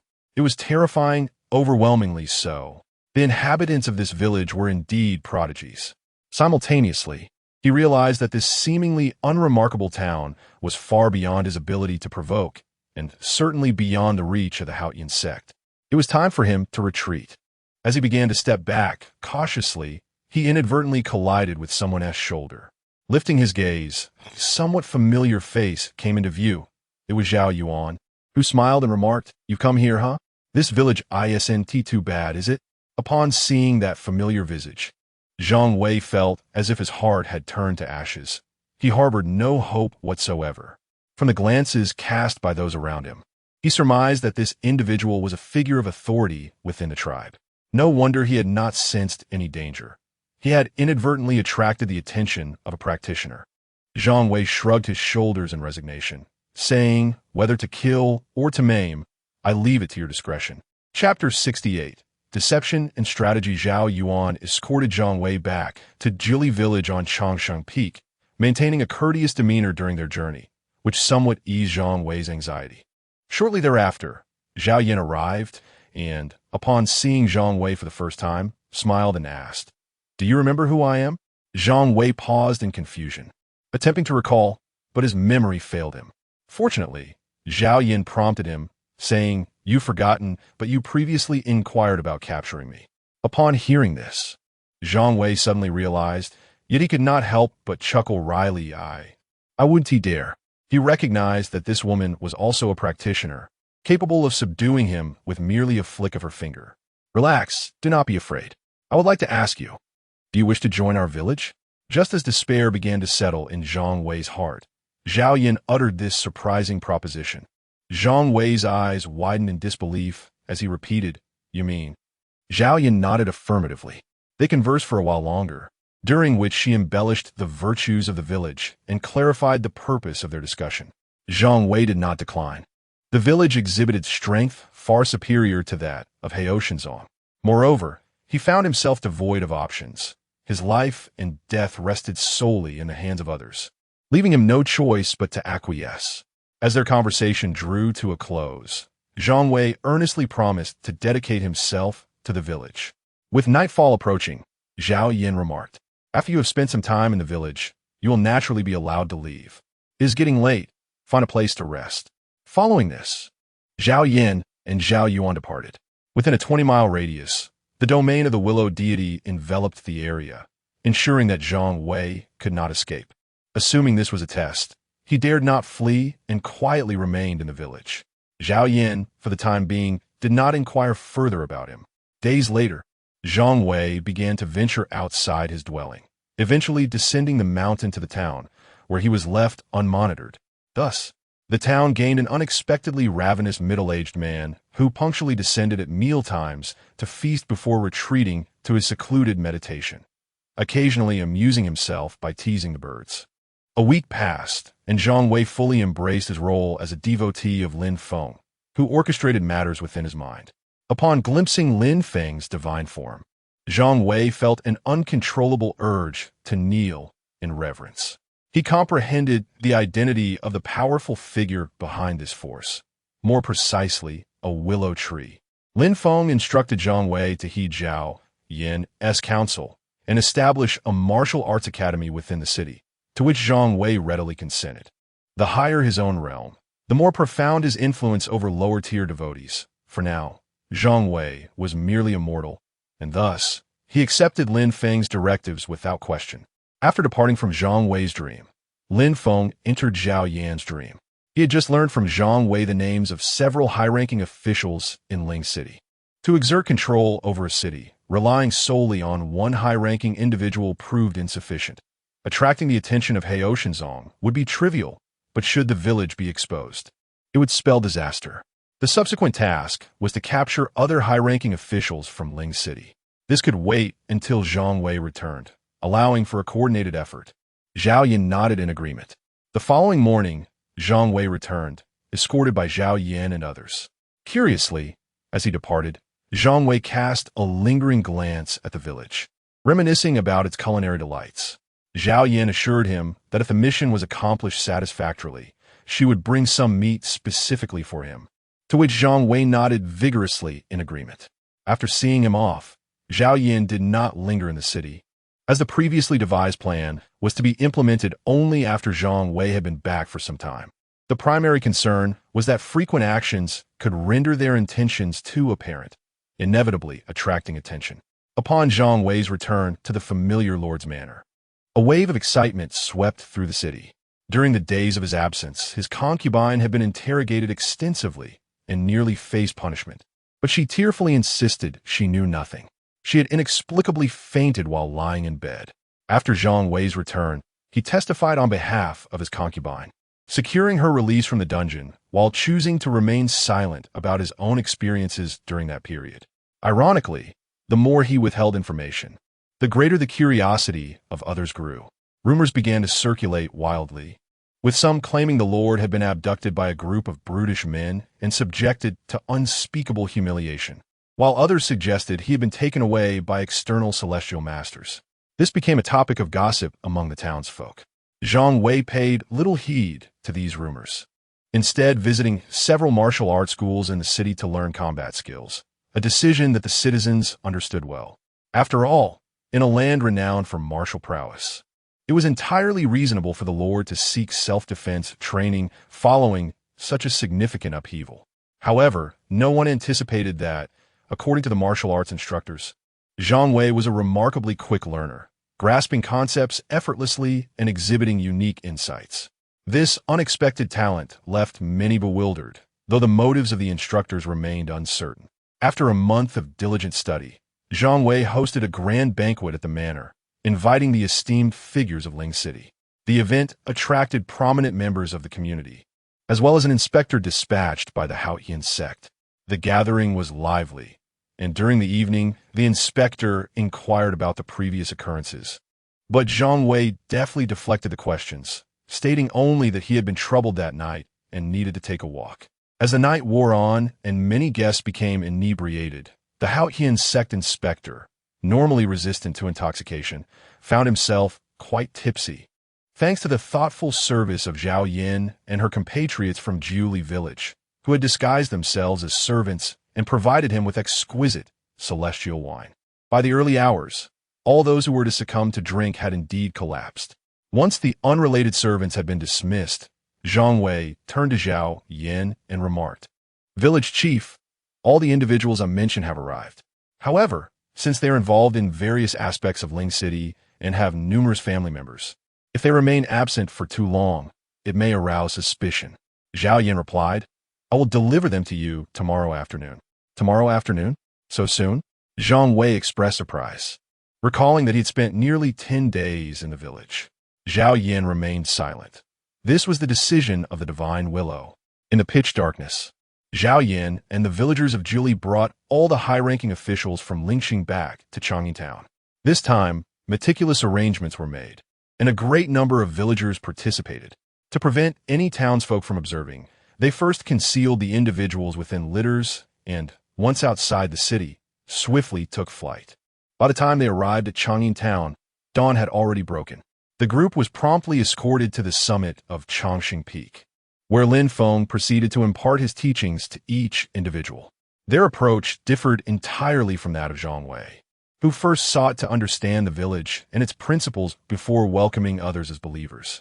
However, due to the constraints of time, these newcomers could only receive teachings initially, with the intention of facilitating their transformation into believers before returning them to the village for further education. With Zhang Wei's assistance, the entire process unfolded unnoticed. By the time they grasped the situation, their fates had already been irrevocably altered. Emphasizing expedience, Lin Feng swiftly imparted his teachings to these dozen individuals, and thereafter, Zhao Yin and the villagers of Juli tirelessly transported them back. Throughout the entire process, aside from the orchestrators, the individuals remained in a deep slumber, completely unaware of the events transpiring around them. Ordinary beverages would never achieve such an effect. However, for cultivators, keeping someone unconscious for an extended period was remarkably simple. The following afternoon, a convoy arrived at the Lord's mansion, where Zhang Wei received them, dismissing his attendants as the villagers of Juli assisted him in returning to his previous station. As night fell, the group began to awaken gradually. Most felt lightheaded and, noticing the late hour, assumed they had merely indulged too much in drink. One high-ranking official remarked, "It has been ages since I enjoyed such fine wine, Brother Zhang. You must present such exquisite liquor earlier next time." Yet the supervisor from Hao Ian's sect sensed something amiss. As a cultivator, how could he possibly be intoxicated? He immediately cast a suspicious glance toward Zhang Wei. Chapter 69. I truly do not wish to be the chief disciple since his inexplicable disappearance for a period. Zhang Wei had become somewhat peculiar. This oddity reached its zenith when he summoned his servants, who informed him that a full day had passed.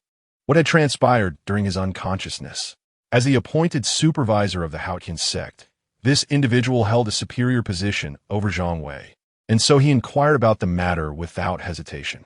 Zhang Wei, along with the villagers of Juli, had long prepared for this moment, and they articulated their premeditated explanations, tearfully declaring that their actions were intended to foster camaraderie among colleagues. They had even brought forth a treasured elixir, offering Brother Sun a taste of the finest celestial brew. As Zhang Wei presented the half-bottle of elixir, he invited the supervisor to sense his own cultivation level, as this brew was known to nourish practitioners. Indeed, upon introspection, Supervisor Sun felt a warm current within, prompting a genuine desire to break through.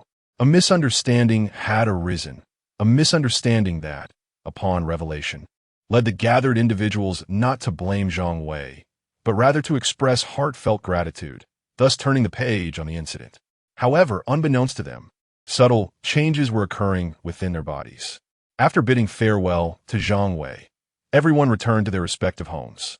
3 days later, some dreamed of being in the depths of the starry sky, surrounded by celestial bodies.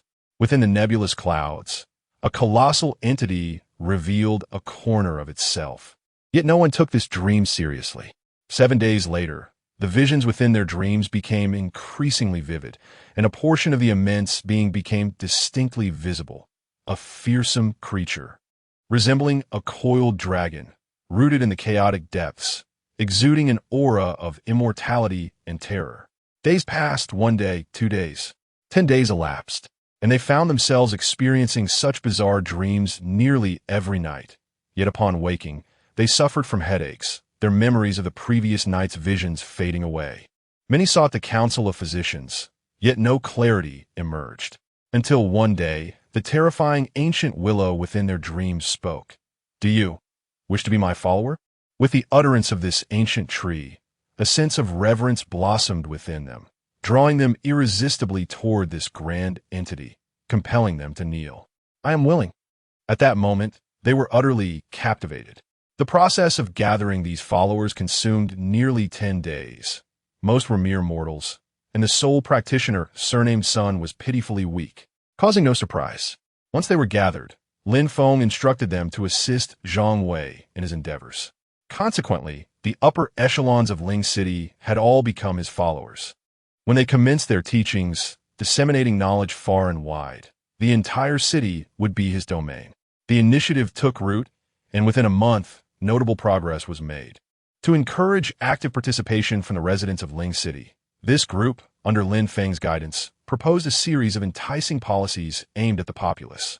As soon as the residents entered the martial arts academy to learn the art of combat, they were granted a reprieve from certain taxes. Consequently, the townsfolk flocked in droves, leaving outsiders bewildered, unsure how Ling City had suddenly ignited the clarion call for martial proficiency. Yet, in this world, martial valor is esteemed by all. The rationale of enhancing the overall caliber of the city is thus justifiable. Lin Feng calculated that, ideally within 3 years, he could cultivate an additional 2,000 to 7,000 indirect disciples. The exponential spread would accelerate over time, and within 5 years, the entire populace might become his followers. Once his disciples constituted over 70% of the city's total population, he could initiate the transfer of responsibilities to the people of Jili Village, transforming the entire city into a third settlement of disciples beyond Changyin Town and Jili Village. Meanwhile, matters were progressing on this front, while Zhao Li of Haoran's sect had emerged from seclusion. Recently, Zhao Li had been a subject of much speculation. Whispers abounded regarding his retreat, with many suggesting he was striving for the title of the sect's great disciple and attempting to break through to a higher realm. After all, the position of the great disciple remained vacant, and Zhao Li, having vanquished the previous holder of that title, was indeed a contender within the sect. However, his true intentions remained inscrutable to others. His victory over Han Yuan at the same level of cultivation demonstrated his remarkable combat prowess. Yet, the manner of his triumph left much to be desired. During Zhao Li's period of seclusion, the Elder Council of Haoran's sect deliberated on the great disciple position and ultimately resolved to conduct a second assessment.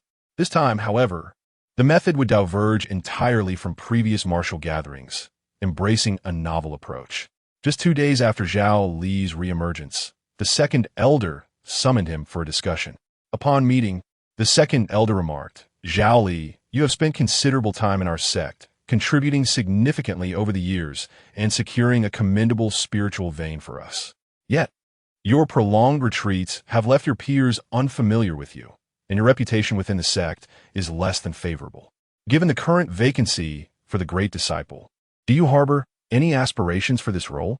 The second elder had always held Zhao Li in high regard, having played a pivotal role in his ascension to the position of disciple. At this moment, a glimmer of hope shone in the second elder's eyes as he gazed at Zhao Li. However, Zhao Li shook his head firmly and responded no. Upon hearing these 2 words, the second elder's expression transformed dramatically, utterly perplexed by Zhao Li's mindset. After a brief cough, he said, "Regardless of your reluctance, participation is non-negotiable. The sect has decided to hold the second assessment in 5 days, and you must attend." Zhao Li was taken aback. He had no desire for such an honor. Yet, the decision had been made, so what was the point of inquiry? Ultimately, the second elder instructed Zhao Li to prepare himself before departing his chamber without a backward glance, leaving Zhao Li in a state of disarray within his dwelling. To be frank, Zhao Li had no interest in becoming the great disciple. His sole desire was to train in secrecy and seek an opportunity to deal with the individuals from Qingyin's sect. However, the matter has already been settled, and it is now too late for him to change his mind. On that day, Zhao Li conveyed this news to Lin Feng, who, upon hearing it, could not help but twitch his lips. Zhao Li's strength is undoubtedly sufficient to become the esteemed chief disciple of the Haoran sect. Yet there seems to be no necessity for such a title. After all, it is often wiser to avoid unnecessary complications. Once the label of chief disciple is affixed, it will inevitably attract more scrutiny. Lin Feng shared this concern with Zhao Meng, who promptly responded that this is no trivial matter. He possesses extensive connections within the Haoran sect, and it is rumored that this assessment will take place in a small world. The Haoran sect intends to achieve two objectives: to confirm the identity of the chief disciple while simultaneously uncovering the secrets that Zhao Li harbors. Upon hearing this, everyone felt a sense of clarity, yet apprehension also began to creep in. The secrets surrounding Zhao Li are indeed numerous, and his concealed strength is extraordinary. Should it be unveiled by a cadre of cunning old foxes, the consequences could be dire. Chapter 70. I might as well act regrettably. Zhao Meng had a limited understanding of this test's miniature world, rendering the group unable to devise a clever ruse. Lin Feng conveyed this news to Zhao Li, simultaneously urging Li Yu within Zhao Li to brainstorm solutions. Ultimately, they decided to utilize Zhao Li's expertise in acting. As long as his cultivation could be concealed, all would be manageable. To achieve this concealment, Li Yu devised a strategy, imparting a secret technique to Zhao Li that would allow him to seal away portions of his abilities. The reason for not employing the previous technique, which would have reduced his realm to the mid-Xuanjiao stage, was primarily due to Zhao Li being on the cusp of reaching the spiritual sea realm. Frequent use of that technique could adversely affect his future advancements. Understanding the implications, Zhao Li readily consented. Over 5 days, they prepared for various unforeseen circumstances, meticulously planning for an elaborate performance. Time passed swiftly. On the 5th day, Zhao Li was summoned from his cave dwelling by the second elder and brought to the peak of the second summit. By then, a large crowd of disciples had gathered at the summit, creating a cacophony of noise. Among the din, several other inheriting disciples were eager to demonstrate their prowess. The title of the chief inheritor held little significance for Zhao Li, yet they were determined to claim it. Zhao Li's appearance sparked a commotion among the observing disciples. So, this fellow has finally emerged. After killing Master Han Yuan, he has been hiding like a turtle, has he? Bah! The crowd expressed disdain for Zhao Li's previous conduct, showering him with scorn. Zhao Li heard their disparaging remarks, but chose to ignore them, quietly standing among the inheriting disciples with an air of harmlessness. At noon, the Grand Elder hovered in midair and addressed the assembly. Esteemed fellow disciples, due to the absence of the chief inheritor, the sect has convened to organize a trial specifically for this position. The purpose of today's event. His opening remarks revealed little. Yet everyone was aware of the day's intent and awaited the unfolding events. The other 9 inheriting disciples were already brimming with anticipation. Zhao Li awaited the Grand Elder to delineate the rules of the trial. However, a most peculiar scene unfolded. After delivering his opening remarks, the Grand Elder descended to the ground, alongside the Elder Council, and opened a tightly secured door at the peak of the second summit, beckoning the inheriting disciples to enter. This bewilderment was not confined to Zhao Li. The other inheriting disciples also wore expressions of confusion. What is happening? They haven't even clarified the rules. The Grand Elder offered no explanation, continuing, all present inheriting disciples, please enter to partake in this trial. Glancing at one another in disbelief, the group ultimately ventured inside, with Zhao Li being the last to enter. He turned to the Grand Elder and inquired, Elder, you have yet to inform us of the trial's rules. The Grand Elder shot Zhao Li a glare, retorting, you shall learn once inside. With no further recourse, Zhao Li stepped in begrudgingly. Within the door lay an entirely different realm, expansive and ethereal, surrounded by blue luminescent screens, enveloping the space in an atmosphere of void. As the outside world observed, the Grand Elder closed the door after all the disciples of inheritance entered, and then spoke. This is the Temple of Remnants, where many echoes of lingering thoughts are sealed. These echoes will attack the disciples. The Grand Elder provided a brief introduction, and the attendees understood. Upon entering, each disciple would encounter remnants that corresponded to their own realm of cultivation. With each defeated remnant, a stronger counterpart of the same realm would emerge, akin to the Eight Spirit Tower, primarily depending on how far the disciples could advance. However, if this were to mirror the Eight Spirit Tower precisely, what purpose would it serve? Wouldn't the previous ranking suffice? On this matter, the Grand Elder kept them in suspense, urging them to wait and see. With a wave of his hand, a light screen appeared in the sky, displaying the unfolding circumstances within the illusionary realm. The first disciple to enter traversed the shimmering screen and soon faced the initial remnant. This disciple appeared somewhat flustered, but quickly composed himself, mobilizing his techniques to engage in battle. Yet, this remnant proved to be even more formidable than those encountered in the Eight Spirit Tower, and shortly he was defeated, his form gradually dissipating as the door swung open, allowing him to exit in disarray. These remnants are exceedingly powerful. It seemed they surpassed even the peak masters within the Eight Spirit Tower. Witnessing this scene left everyone astonished. They recalled that this disciple had never appeared so beleaguered in the previous trials. Sighs echoed among the assembly, their attention still fixated on the light screen. As the second disciple soon followed, the situation for the second disciple mirrored that of the first, and he too was swiftly carried out. The third and fourth disciples met similar fates, until the fifth disciple finally managed to vanquish the first remnant. However, the moment the second remnant appeared, he was utterly annihilated. Incredible, truly formidable. These remnants, were they genuinely of the same realm? The crowd collectively gasped, compelled to acknowledge a stark reality. The disparity between individuals was greater than that between man and beast. The seventh disciple exchanged a few moves with a remnant before reluctantly succumbing. Then came Zhao Li. As a recent center of public discourse, Zhao Li undoubtedly drew the most attention that day. Everyone was eager to discern whether his victory over Han Yuan was a testament to genuine strength or merely a stroke of fortune, as many suggested. If Brother Han Yuan were here, I believe he could hold his own against the third remnant, some lamented. If Brother Han Yuan were present, he could at least reach the fourth remnant, others speculated. The crowd buzzed with discussion. Meanwhile, Zhao Li stood still, uncertain of his next move. Suddenly, a shadow of light coalesced before him, launching an attack. Instinctively, he executed a graceful counter, creating a significant distance between himself and the remnant. At that moment, the spectators outside were captivated. This counterattack was indeed exquisite, flowing like water without a hint of hesitation. Could it be that Zhao Li triumphed over senior brother Han Yuan solely through his own prowess? This question lingered in the minds of all. Zhao Li soon realized that this illusion was akin to the tower he had previously traversed. If he were to exhibit excessive prowess, the title of the foremost disciple would undoubtedly slip from his grasp. With this thought, he decided to abandon his defenses and allow the lingering specter before him to strike.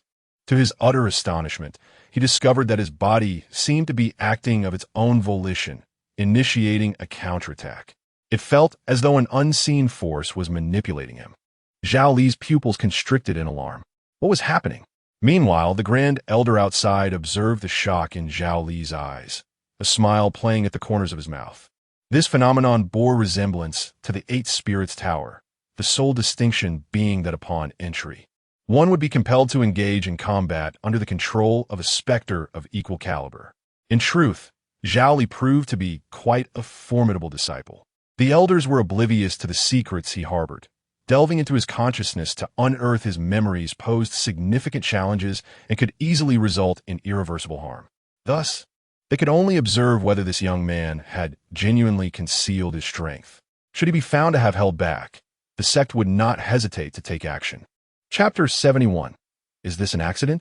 The Grand Elder gazed intently at the luminous screen, eager to discern the extent of the hidden potential possessed by Zhao Li. Meanwhile, far away on Eternal Life Peak, Lin Feng suddenly experienced a profound spiritual resonance, sensing a chilling aura infiltrating the body of one of his disciples. It was the first time he had encountered such an unusual sensation, leaving him momentarily stunned. Zhao Li. It was indeed Zhao Li.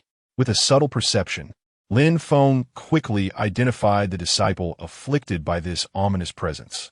Under normal circumstances, Zhao Li should have been participating in the sect's trial for inheriting disciples. Could he have encountered some malevolent entity? At that moment, Lin Feng was oblivious to the specifics. However, instinctively, he invoked his divine power, the heavenly punishment, which could exert its influence remotely upon his disciples and possessed a radiant, yang force that would undoubtedly aid Zhao Li. To be fair, Lin Feng was aware that Zhao Li was undergoing the sect assessment and had hesitated to actively assist him, fearing it might disrupt his plans. Yet, finding himself in a passive situation, he realized that a small gesture on his part could turn the tides, prompting him to intervene. Meanwhile, within the illusion, Zhao Li had begun to feel a sense of despair. Suddenly, a warm current surged within him, followed by a barely perceptible flash of golden light. His entire body tingled as if electrified, and control over his physical form was restored. Is the willow god aiding me? Aside from the willow god, no one else could achieve this feat within him. Zhao Li rejoiced. At a critical moment, the willow god had once again come forth to protect him. At this juncture, the expressions of the assembly of elders outside transformed dramatically, for an unprecedented scene unfolded within the illusion. The remnants, which were to engage Zhao Li, exhibited expressions of trepidation, akin to sentient beings, halting their advance and, in an instant, vanishing of their own accord. It seemed they had encountered something terrifying. The other remnants also refrained from emerging. Through the luminous screen, it became evident that Zhao Li was now alone in the illusion, bewilderedly surveying his surroundings, utterly at a loss. What was happening? The onlooking disciples were equally perplexed. Just as Zhao Li's true prowess was about to be unveiled, the remnants vanished in an instant. What bizarre occurrences surrounded this young man? Had the remnants fled? They exchanged glances, astonished. They had witnessed the moment the remnants were on the verge of confronting Zhao Li when, inexplicably, they displayed human-like expressions of fear and retreated. Could it be that Zhao Li had frightened them away? The group cast inquisitive looks toward the Grand Elder. The Grand Elder pondered for a moment. This situation was indeed exceedingly rare. In truth, the remnants within the illusion originated from several great demons suppressed by the ancestral master long ago. Although their corporeal forms had perished, some instinctual essence remained. Now, in the face of Zhao Li, these remnants seemed to have awakened a deep-seated fear, choosing to evade confrontation. Yet he could not fathom how a mere cultivator of the minor realm of Xian could instill fear in the remnants of these formidable demons. It seemed implausible. Could it be that he was overthinking? Perhaps there had merely been a malfunction within the illusionary realm? However, for the time being, they could not elucidate this phenomenon, and the atmosphere descended into an awkward silence. The crowd murmured amongst themselves. Ultimately, Zhao Li was released from the illusionary realm, and the elders scrutinized the storage ring upon his finger, seeking to unravel the mystery behind this occurrence. Yet they found nothing. Zhao Li retained an air of innocence. The elders, rendered helpless, had no choice but to concede. The immense consumption of energy rendered the illusionary realm temporarily unusable, further deepening the awkwardness of the situation. As the moment to announce the chosen disciple of inheritance approached, the question loomed: who would be selected? The onlookers gazed eagerly at the elders, who convened to deliberate, a process that persisted for 3 hours. They communicated through secretive techniques, the specifics of which remained unclear to the audience, though the intensity of their expressions indicated a vigorous debate. Speculation regarding the identity of the inheritor began to circulate, based on previous performances. A senior brother named Wu Gang seemed a strong contender. He had engaged in several rounds with the second remnant without faltering, and his reputation within the sect was commendable. Should he be chosen, it would likely garner widespread acceptance. Wu Gang shared this sentiment, standing tall and proud as he regarded the assembly of elders and his fellow disciples. Whispers circulated among the younger disciples. It appeared that the position of the inheritor belonged to Wu Gang without a doubt. With a smile plastered on his face, Wu Gang modestly replied, "Oh, there are many capable among my fellow disciples. Anyone could be a worthy choice." However, the glee could not be concealed from his countenance. As evening descended, the elders of the sect finally reached a consensus and prepared to announce the outcome of the disciple election. Nearly everyone anticipated Wu Gang's election. But in the next moment, when the elders declared the results, disbelief swept through the assembly. The smiles faded from their faces, and eyes widened in astonishment as they turned to the elders. Fellow disciples, after our deliberations and in light of the results of this assessment, we have ultimately determined that Zhao Li shall be the next inheritor of our sect. Upon hearing this, the crowd questioned their sanity. Zhao Li? His reputation within the sect was far from favorable. Moreover, throughout the entire assessment, Zhao Li had not lifted a finger. How could he be bestowed with the position of the inheritor? Not only the others, but Zhao Li himself was momentarily taken aback. What was this situation? He had gone to great lengths to evade the identity of the inheritor, and yet he still could not escape it? Was this a jest? The discontent among the assembly was palpable. The reasoning provided by the Grand Elder was rather superficial, claiming Zhao Li's potential was so formidable that the obsessions within the illusionary realm had temporarily receded. This explanation struck the audience as absurd, leading them to suspect that Zhao Li might have somehow influenced the elders. However, the disciples lacked the right to protest, and ultimately, the identity of the heir apparent was firmly established, leaving a bewildered disciple in Zhao Li. Zhao Li remained unsettled for a long time, yet she realized that the sect had set its sights on her. The identity of the heir apparent would not be so simple. It likely concealed a hidden conspiracy. As expected, the Grand Elder addressed Zhao Li, stating, 3 days hence, you shall come to the Hall of Heroes to receive your inheritance. With that, the Grand Elder declared the examination concluded. As Zhao Li departed, she noticed her fellow disciple, Wu Gang, who had initially appeared joyous, now wore a pitiful expression, his eyes brimming with tears, directed at her with palpable resentment. What a tragedy! Zhao Li shook her head. Upon returning, she relayed the incident to Lin Feng, who finally grasped the situation. By a twist of fate, she had been appointed the heir apparent by this group of individuals, truly theatrical. Yet, it remained unclear whether the elders of the Haoran sect had ulterior motives in designating Zhao Li as the heir apparent. Chapter 72. To move Zhao Li. One must first pass my test regarding this matter. Zhao Ming also shared his perspective. Upon entering the Hall of Heroes, they might intrude into Zhao Li's sea of consciousness. This is because each generation's chief disciple of the Haoran sect leaves their mark within the sect's Hall of Heroes. It is likely they intend to use this rationale to confront Zhao Li. Once this notion was voiced, the situation became somewhat plausible.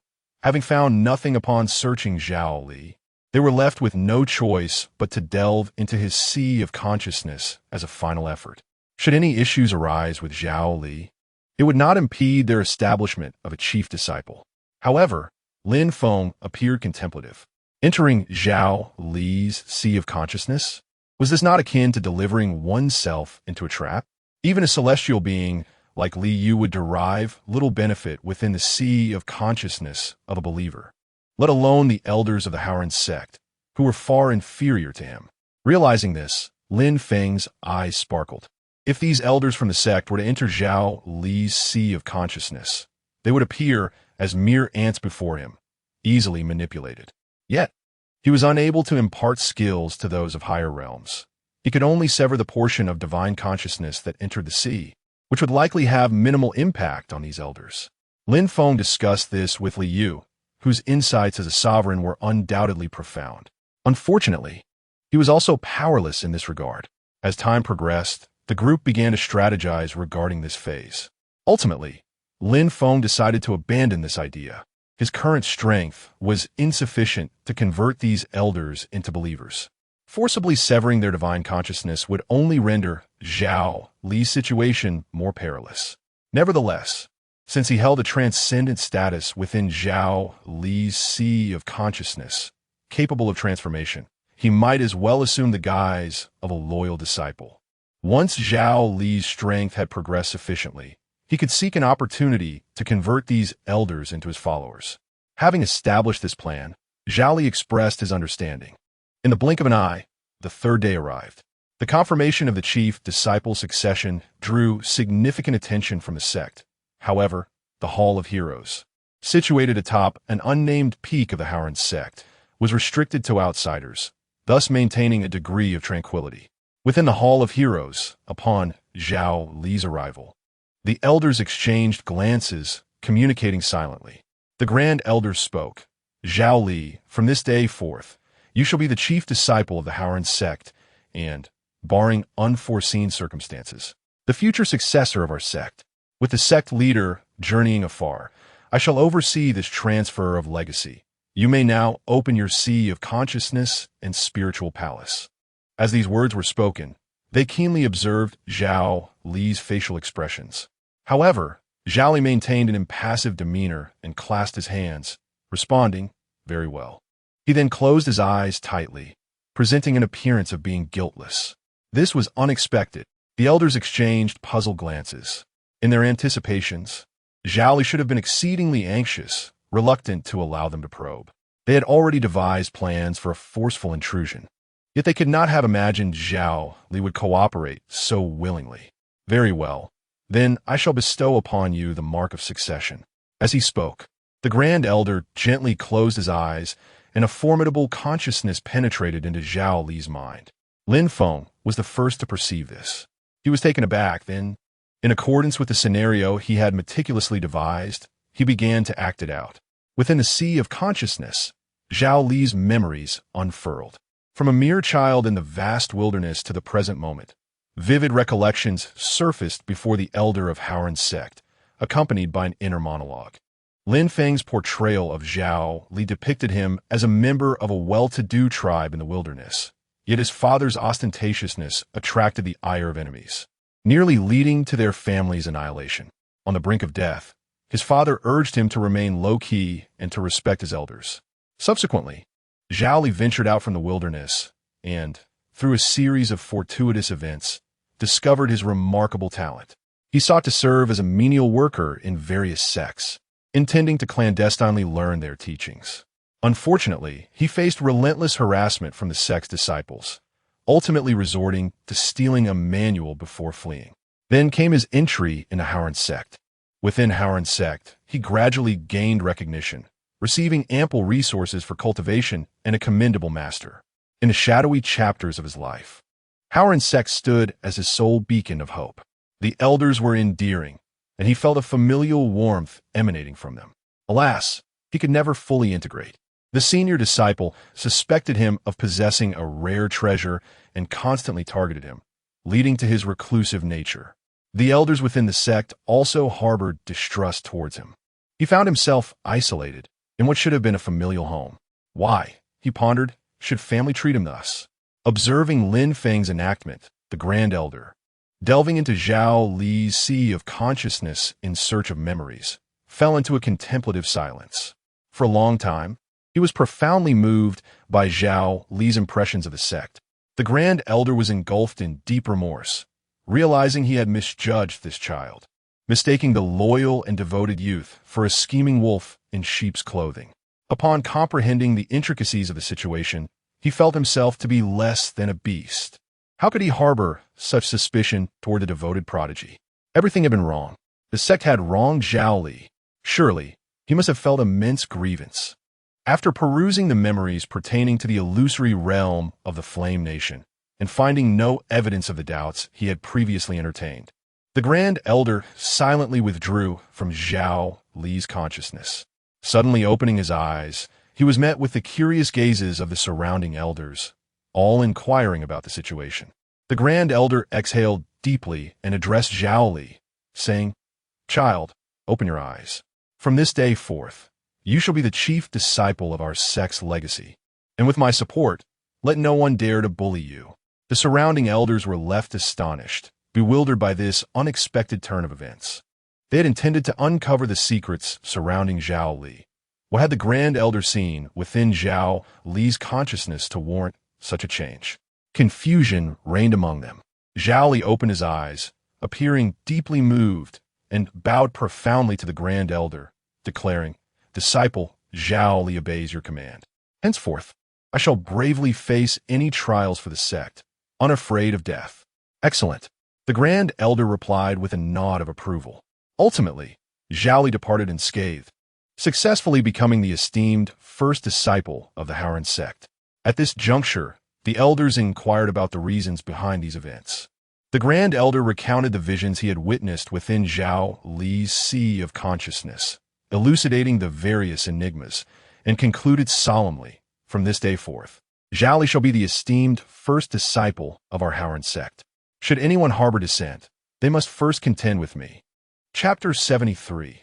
Transforming conflict into harmony, the elders were left in a state of bewilderment, yet this only confirmed that Zhao Li posed no threat. Now that the declaration had been made, it was imperative that the status of the heir apparent remain consistent. Zhao Li had successfully etched his mark within the Hall of Heroes, igniting a fervor throughout the sect. The suddenness of the event left an air of unreality even now. Among the most disgruntled was the disciple Wu Gang, who had unequivocally excelled during the recent assessment. How could the title of heir apparent be bestowed upon Zhao Li? Upon hearing the news, Wu Gang's fury was palpable. In the following days, observers noted his indulgence in drink, clearly wounded by the turn of events. According to the anticipated narrative, a fierce rivalry between Zhao Li and Wu Gang should have ensued. However, to everyone's astonishment, just days later, Zhao Li personally sought out Wu Gang, extending a sincere olive branch and proposing a resolution to their conflict. Was Zhao Li truly so meek? The onlookers were taken aback. This was not how the story was supposed to unfold. Wu Gang was momentarily speechless, not expecting Zhao Li to take such a step towards reconciliation. Zhao Li expressed his sentiments thus. Although the elders had appointed him as the heir apparent, his singular focus was on cultivation, rendering him incapable of fulfilling the responsibilities associated with the title. Wu Gang, esteemed for his reputation within the sect, was the rightful choice for the role of elder brother. Zhao Li had resolved that at the next martial assembly, he would relinquish the position of heir apparent. This decision, made by the elders, left Zhao Li with no authority to refuse. There should be no discord between them. As he spoke, Zhao Li's sincerity was palpable, causing Wu Gang, initially skeptical, to ponder deeply. Upon reflection, it was evident that Zhao Li had indeed dedicated himself solely to his cultivation, entirely indifferent to the affairs of the sect. Could it be that he was speaking the truth? The desolation that had clouded Wu Gang's heart dissipated, and his perception of Zhao Li transformed from that of a petty thief to a forthright younger brother. Wu Gong replied, I had thought there might be some underhanded dealings behind your appointment as heir apparent. It seems I misjudged you. My apologies. The two, finding a kinship in their shared understanding, raised their cups and drank heartily, leaving the sect in a state of astonishment. The harmony between the heirs was undoubtedly a positive development, and ultimately, no one took it too seriously. For Zhao Li, the position of heir apparent was merely a matter of personal inclination. Following their reconciliation, many responsibilities could be delegated to Wu Gang. The next martial assembly was 2 decades hence, by which time the title would hold little significance for Zhao Li. Better to avoid unnecessary complications. A tranquil path of cultivation was the true essence of mastery. Thus, the matter concerning Wu Gang reached a resolution. The only advantage of the heir apparent position was the ability to confront remnants of the Qingyan sect. These remnants must be eradicated entirely.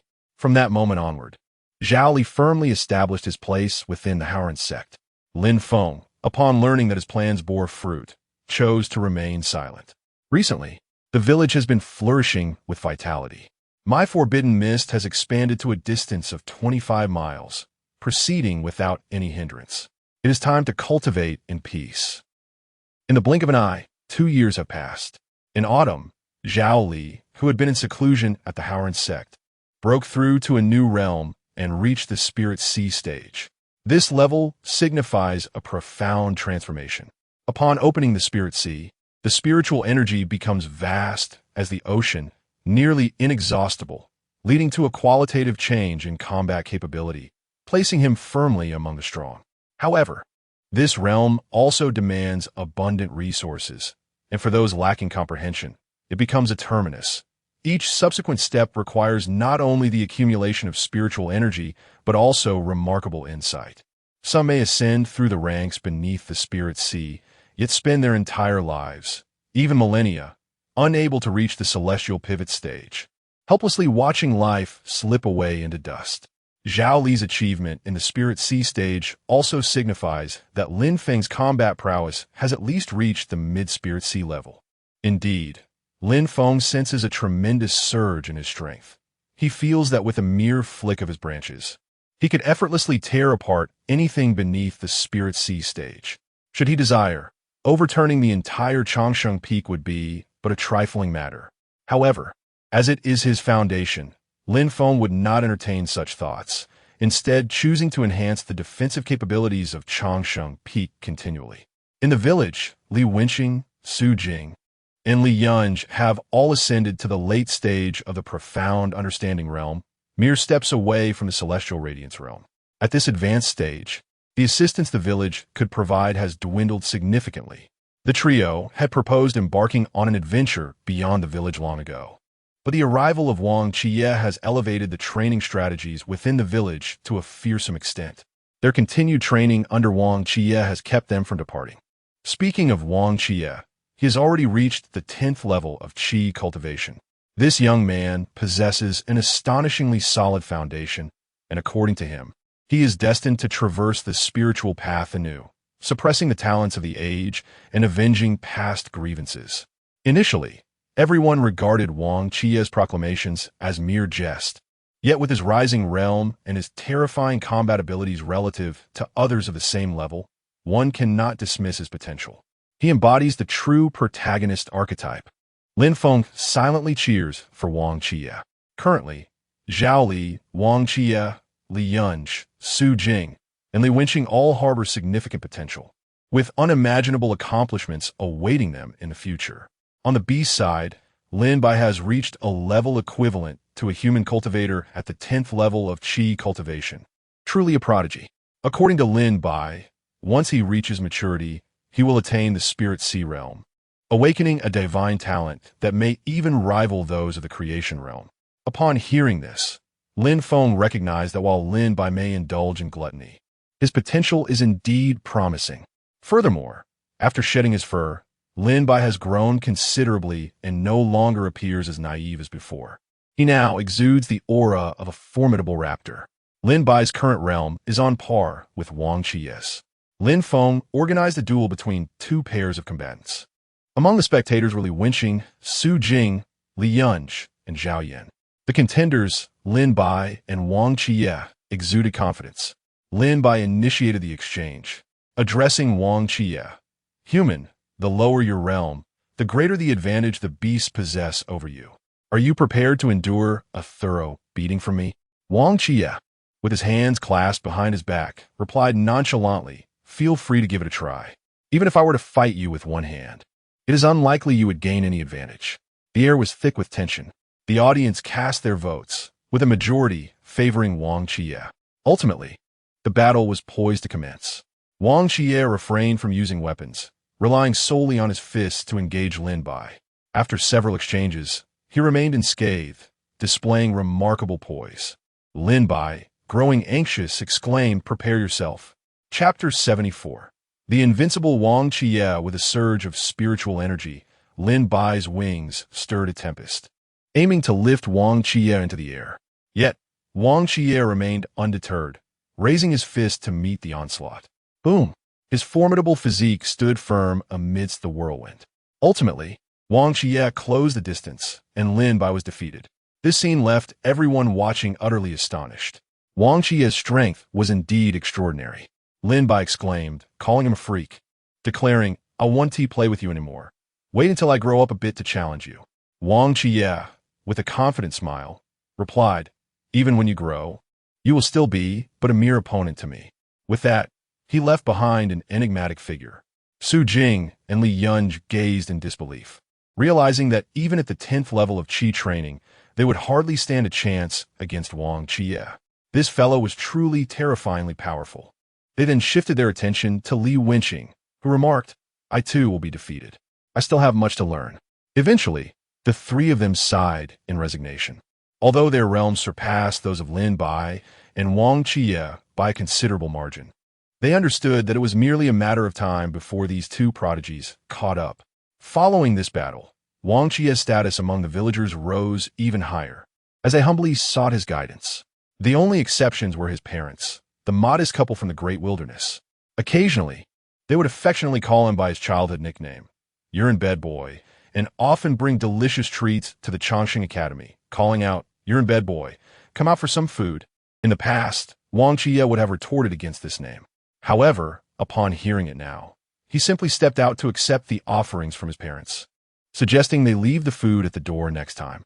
Wang Qie had no immediate plans to leave the village. The external foes were formidable, and having found a secure place to cultivate was a rare opportunity he intended to seize. Nevertheless, he informed Lin Feng that he would venture out once he reached the Tianqu realm, to which Lin Feng agreed. The followers had their own ambitions. He would let him be. Meanwhile, the higher-ups of Ling City, previously under control, had made significant strides over the past 2 years, establishing numerous martial arts schools throughout the city. Through their efforts, the number of their followers had risen to 722, many of whom were indirect followers from Ling City. Lin Feng deemed this approach a promising strategy, prompting him to instruct Zhao Yan to extend their influence to neighboring cities, all of which were under the banner of the Haotian sect. The process was remarkably smooth, as they successfully brought the leaders of Gang City and Ji City under their control. As of now, Lin Feng's appetite was far from satiated. He had set his sights on the Haotian sect. After probing the sentiments of other followers, he learned that the sect comprised over 300 miscellaneous disciples, 120 Qi training practitioners, 10 Tongxian realm cultivators, 3 Xian Zhao realm cultivators, and 1 Ling Hai realm cultivator. Such a sect was no longer a match for Jili village, as Lin Feng was confident in his ability to absorb it entirely, both in terms of upper and mid-tier combat capabilities. Primarily, the Haotian sect, a modest sect, governs 17 small cities and over 300 towns, collectively housing a population that exceeds several million. Should one manage to consume the Haotian sect, the speed of cultivating followers would multiply by several hundred times. However, the sect is backed by a formidable ally, the Feiyu sect, with which Zhao Li exchanged tokens long ago. To discreetly envelop the Haotian sect, meticulous planning is imperative to ensure absolute success. In truth, with the emergence of the Forbidden Mist, this town in the vast wilderness remains undetectable to others, let alone the presence of oneself within it. Yet, should the plan falter, the arrangements made outside the wilderness could be jeopardized, leading to a potential failure. Nonetheless, this matter was brought to the forefront as Lin Feng and Zhao Meng deliberated, ultimately directing their attention towards the 3 individuals, Li Wenqing, Su Jing, and Li Yunj, who had long been languishing in the village. These 3 had yearned to venture beyond the wilderness, entrusting them with the task of infiltrating the Haotian sect for intelligence gathering seemed a feasible endeavor. Upon receiving the assignment, the trio expressed their elation, confidently pledging to fulfill their mission. In winter, as snowflakes gently fell, the 3 bid farewell to the villagers. Zhao Yan watched their departing figures with great satisfaction. After seeing off Zhao Meng, Zhao Yu, and Zhao Li, it was evident that this group of children had matured. The Haotian sect now appeared significantly closer. The trio reached it within 2 days, their initial plan being to enter the sect and engage with its higher echelons. However, revealing their true capabilities outright would betray their intentions, for 3 practitioners of the Transcendence realm would not go unnoticed by such a minor sect, and claiming to seek apprenticeship would elicit skepticism. Upon learning that the Haotian sect would be screening celestial seedlings in a month at a nearby small city, the trio proceeded there, initially serving as servants to a young master of the city. The rationale behind not entering the sect directly as celestial seedlings lay in the rigorous scrutiny the sect would impose on their origins, whereas servants would remain unexamined. The entire process unfolded smoothly. The 3 followed the son of a local landlord into the city, enduring considerable indignities from this young master. On several occasions, Li Yunj nearly succumbed to the impulse to eliminate this insufferable young man, but ultimately restrained herself. Once within the Haotian sect, the young master felt as though he had reached the pinnacle of life, exuding arrogance in every gesture, often remarking to the trio, "Serving celestial seedlings is your fortune. Should you embark on the path of cultivation, a modicum of elixirs could ensure your comfort." Each utterance incited a desire within them to silence him. Yet, prioritizing the greater scheme, they bore with it. As time progressed, the moment to reveal their prowess approached. The trio seized an opportunity to volunteer during an internal assessment of the sect. A servant volunteering for such a role would undoubtedly bring shame upon their master. The young master, named Feng Chung, turned pale at the realization. However, when Li Wenqing's assessment results were announced, he fell silent, astonished. A purple glow, an unparalleled prodigy. At that moment, Li Wenqing became a closed-door disciple of a peak master from the Haotian sect, determined to cultivate her skills diligently. Meanwhile, the formerly aloof Feng Chung underwent a significant transformation in his demeanor, frequently attempting to curry favor with Li Wenqing and seeking recognition for his accomplishments. However, the trio paid him no heed. Time passed swiftly, and both Li Yunj and Su Jing began to showcase their innate talents, causing the elders of Haotian sect to beam with joy, nearly splitting their faces with smiles. Little did they know that the three had concealed a portion of their potential. Otherwise, their revelations would have been less of a delightful surprise and more of shocking revelation for the sect. One by one, they metamorphosed into core disciples, leaving Feng Chung with a bitter taste in his heart. Not long after, Li Wenqing requested her master to assign the young master to the restroom for cleaning duties. What a twist of fate. Feng Chung was on the verge of tears. Chapter 75. Spare his life, for he is useful yet. He could never comprehend how these individuals, who had entered his service through the channels of refugees, possessed such remarkable talents. Time progressed inexorably. Under the tutelage of her master, Li Wenqing, now a core disciple, experienced a meteoric rise in strength, vanquishing a senior brother within the sect, thereby becoming the center of attention in the entire sect. Surely, she must be the most gifted disciple in the history of our sect. Someone lamented. The plan was proceeding methodically, yet unforeseen variables accelerated this development. Li Wenqing's master, a portly man in his 50s, began to harbor ulterior motives towards the intelligent and strikingly beautiful Li Wenqing, often summoning her to his secluded chamber under the pretense of cultivation, seeking to indulge in illicit desires. One day, her master called her to his private chamber and said, "Wenqing, I sense a blockage of spiritual energy in your lower abdomen. Allow me to assist you in alleviating it." Naturally, Li Wenqing declined.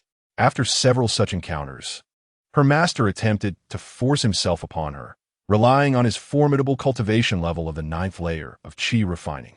Li Wenqing boldly articulated her stance. "Master, I'm still quite young. If you truly have affections for me, you must meet my parents first. Only after that will I consider your proposal. Otherwise, I would rather die than comply." Gradually, her master regained his composure, sensing a glimmer of hope, and hastily replied, "Very well, I shall meet them." Li Wenqing further stipulated, "Our village is situated in the great wilderness with poor conditions. My parents have not encountered much of the world. Bring along some members of the sect and prepare gifts to demonstrate your sincerity, so they may feel at ease." Her master did not refuse this request. Thus, the matter was set in motion. 10 days later, Ma Hua, her master, gathered several other cave masters of the Haotian sect to accompany Li Wenqing to meet her parents. Li Wenqing had already shared this development with Lin Feng in her dreams. Lin Feng was taken aback by the rapid progress. The thought of having such a character among his followers left him feeling somewhat unsettled. However, to gradually infiltrate the Haotian sect, this was a necessary step. Once he had Li Wenqing firmly within his fold, he could ensure that her master faced appropriate consequences. Thus, the plan was solidified. Ma Hua, under the pretext of taking his disciples for trials, set forth with Li Wenqing deeper into the great wilderness. Along the way, 2 of Ma Hua's fellow cave masters unabashedly remarked, "Those in the great wilderness are savage beastmen. I see no need for preparations. Once we reveal our identities, there is no reason for them to refuse us." Though Ma Hua did not voice his agreement, he harbored similar thoughts. Cultivators and mortals existed on entirely different planes. It was unlikely these common folk would reject them upon learning they hailed from a celestial sect. After 2 days of travel, as they ventured deeper into the wilderness, Ma Hua grew impatient and inquired, "Are we far off? If so, let your parents come out of the great wilderness to meet me." Li Wenqing could only respond, "Not far now. We shall arrive in half a day's time." Upon hearing these words, the group managed to restrain their impatience and fell silent. In the afternoon, Lin Feng sensed the return of Li Wenqing and her companions to the village. He activated the forbidden mist, allowing them entry. After traversing more than 20 miles, Chang'an town gradually came into Ma Hua's view. Nestled amidst the vast wilderness, the town boasted grand architecture and meticulous planning, presenting an awe-inspiring spectacle at first glance. "This town seems quite decent," remarked one of Ma Hua's companions, a long-faced cave master. Another with a square face, his brows slightly raised in delight, whispered, "Do you all feel the rich spiritual energy in this town?" As soon as he spoke, the other 3, excluding Li Wenqing, began to sense attentively, and their expressions shifted to one of astonishment. The spiritual energy here was not merely abundant. It was extraordinarily intense, far surpassing the finest blessed grounds of Hao Yian's sect by several times. It was no wonder that exceptional talents like Li Wenqing emerged from such a place. Initially, the trio had grown thoroughly impatient, but this revelation sparked their interest anew. If they could seize this village, how splendid would it be to cultivate in seclusion here? They exchanged glances, silently communicating their intentions. "Let us first probe the depths of this place." As they ventured deeper, villagers began to appear. "Spotting Li Banking." One villager exclaimed joyfully, "Wenqing, you're back? Oh, who is this beside you?" Their gazes shifted to Ma Hua. The unfamiliar face momentarily bewildered the villagers. A child from Chang'an town remarked, "This uncle is quite plump, round like a little pig." This child, an 8-year-old student of the Changsheng Academy, had already cultivated to the 2nd level of Qi. Upon hearing the child's words, Ma Hua seethed with rage. "You little brat, who are you talking to? Do you wish to court death?" "Wow, this uncle is so fierce," the child squeaked, retreating into the crowd, hiding behind Lin Guang, who was busy cleaning the village. Lin Guang's eyes lit up upon seeing Li Wenqing, but at that moment, Ma Hua had already made a move toward the child. However, Lin Guang acted more swiftly. He raised his hand slightly, lifting the broom he held. In the next moment, Ma Hua felt an overwhelming force surge toward him. As if his dantian filled with spiritual energy was about to explode, his blood surged, and he felt his orifices bleed. This person must not be killed. He still holds value. At this juncture, Li Wenqing spoke up, urging Lin Guang to spare Ma Hua's life. Lin Guang's motion abruptly halted, granting Ma Hua a reprieve, and he returned to sweeping the ground, appearing as an inconspicuous elderly man. The rapidity of these events was staggering.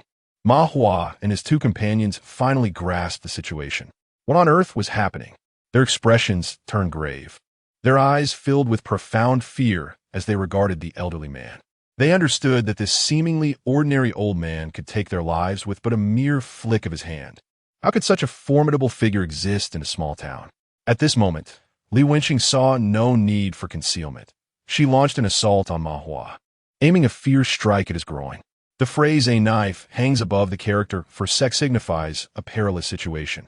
"I shall assist you in eradicating the root of this calamity, lest it incite further troubles in the future." Ma Hua instinctively raised his hand to defend himself, yet his 9th-layer Qi cultivation proved futile against Li Wenqing's prowess. The other 2, witnessing the spectacle, were rendered speechless.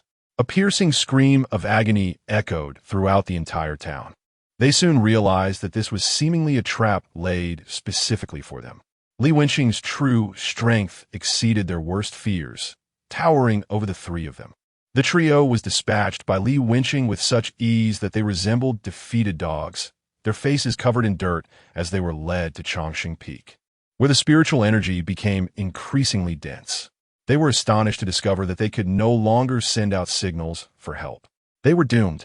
This village was far more formidable than they had ever imagined. Their previous thoughts of subjugating this town now seemed utterly delusional. The 3 of them, unconscious, were brought before Lin Feng.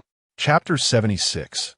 Conquest. All of this was witnessed by Lin Feng, who gently caressed the heads of the three individuals with leaves, imparting his power to them. They awoke 3 days later, weeping pitifully and pleading for mercy from Li Wenqing, vowing to lead a righteous life henceforth, forsaking all matters of romantic entanglements.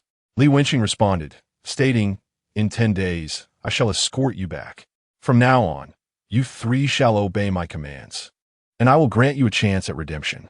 The trio was overwhelmed with gratitude. In the ensuing 10 days, they had merely a cursory encounter with the village, which unveiled the terrifying strength of its inhabitants. Young and old alike, every person exhibited remarkable prowess. They even encountered a mere 7-year-old child who had already achieved the 3rd level of qi cultivation, a revelation that left them utterly astounded. The trio, in their 50s and once hailed as prodigies in their youth, suddenly felt as though they had squandered decades of their lives in futility when compared to the true talents of this town. Furthermore, such exceptional children were not isolated. Several others matched their prowess. It was utterly horrifying. Who were the individuals behind this town? Soon, the answer began to crystallize. They started dreaming of a colossal willow tree that spanned the heavens and earth, its image becoming increasingly vivid with the passage of time, invoking within them a profound sense of reverence. A deity, a genuine divine presence resided here. When they beheld Lin Feng's ethereal form within their dreams, they were left speechless. Once the three became disciples of Lin Feng, they departed the village with Li Wenqing, and upon their return, disseminated the news that their expedition had yielded abundant rewards and that they had discovered a mysterious relic. This announcement immediately captured the attention of the entire Haotian sect. On the same day, the Grand Elder of Haotian's sect met with them, his expression brimming with excitement as he exclaimed, "A monumental achievement. Ma Hua, are you certain this relic has yet to be discovered?" Ma Hua nodded earnestly. Indeed, both Zhang Shidi and Wang Shidi were present to attest to it. But due to insufficient manpower, we have yet to explore it. Excellent, excellent. I shall dispatch people at once. The Grand Elder's face radiated joy, sensing the imminent revitalization of the sect. The news spread throughout the Haotian sect, igniting cheers and enthusiasm among its members, including Feng Cheng, who had been scrubbing toilets in the outhouse. He eagerly volunteered, hoping for a chance to turn his fortunes around. The roster of participants was quickly finalized, comprising 4 peak masters for elders and over 20 core disciples, set to depart in 10 days, filled with determination and confidence. 2 days later, the assembly from Haotian's sect arrived at the outskirts of the great wilderness, their presence detected by Lin Feng. A multitude gathered. This time, Lin Feng took direct action.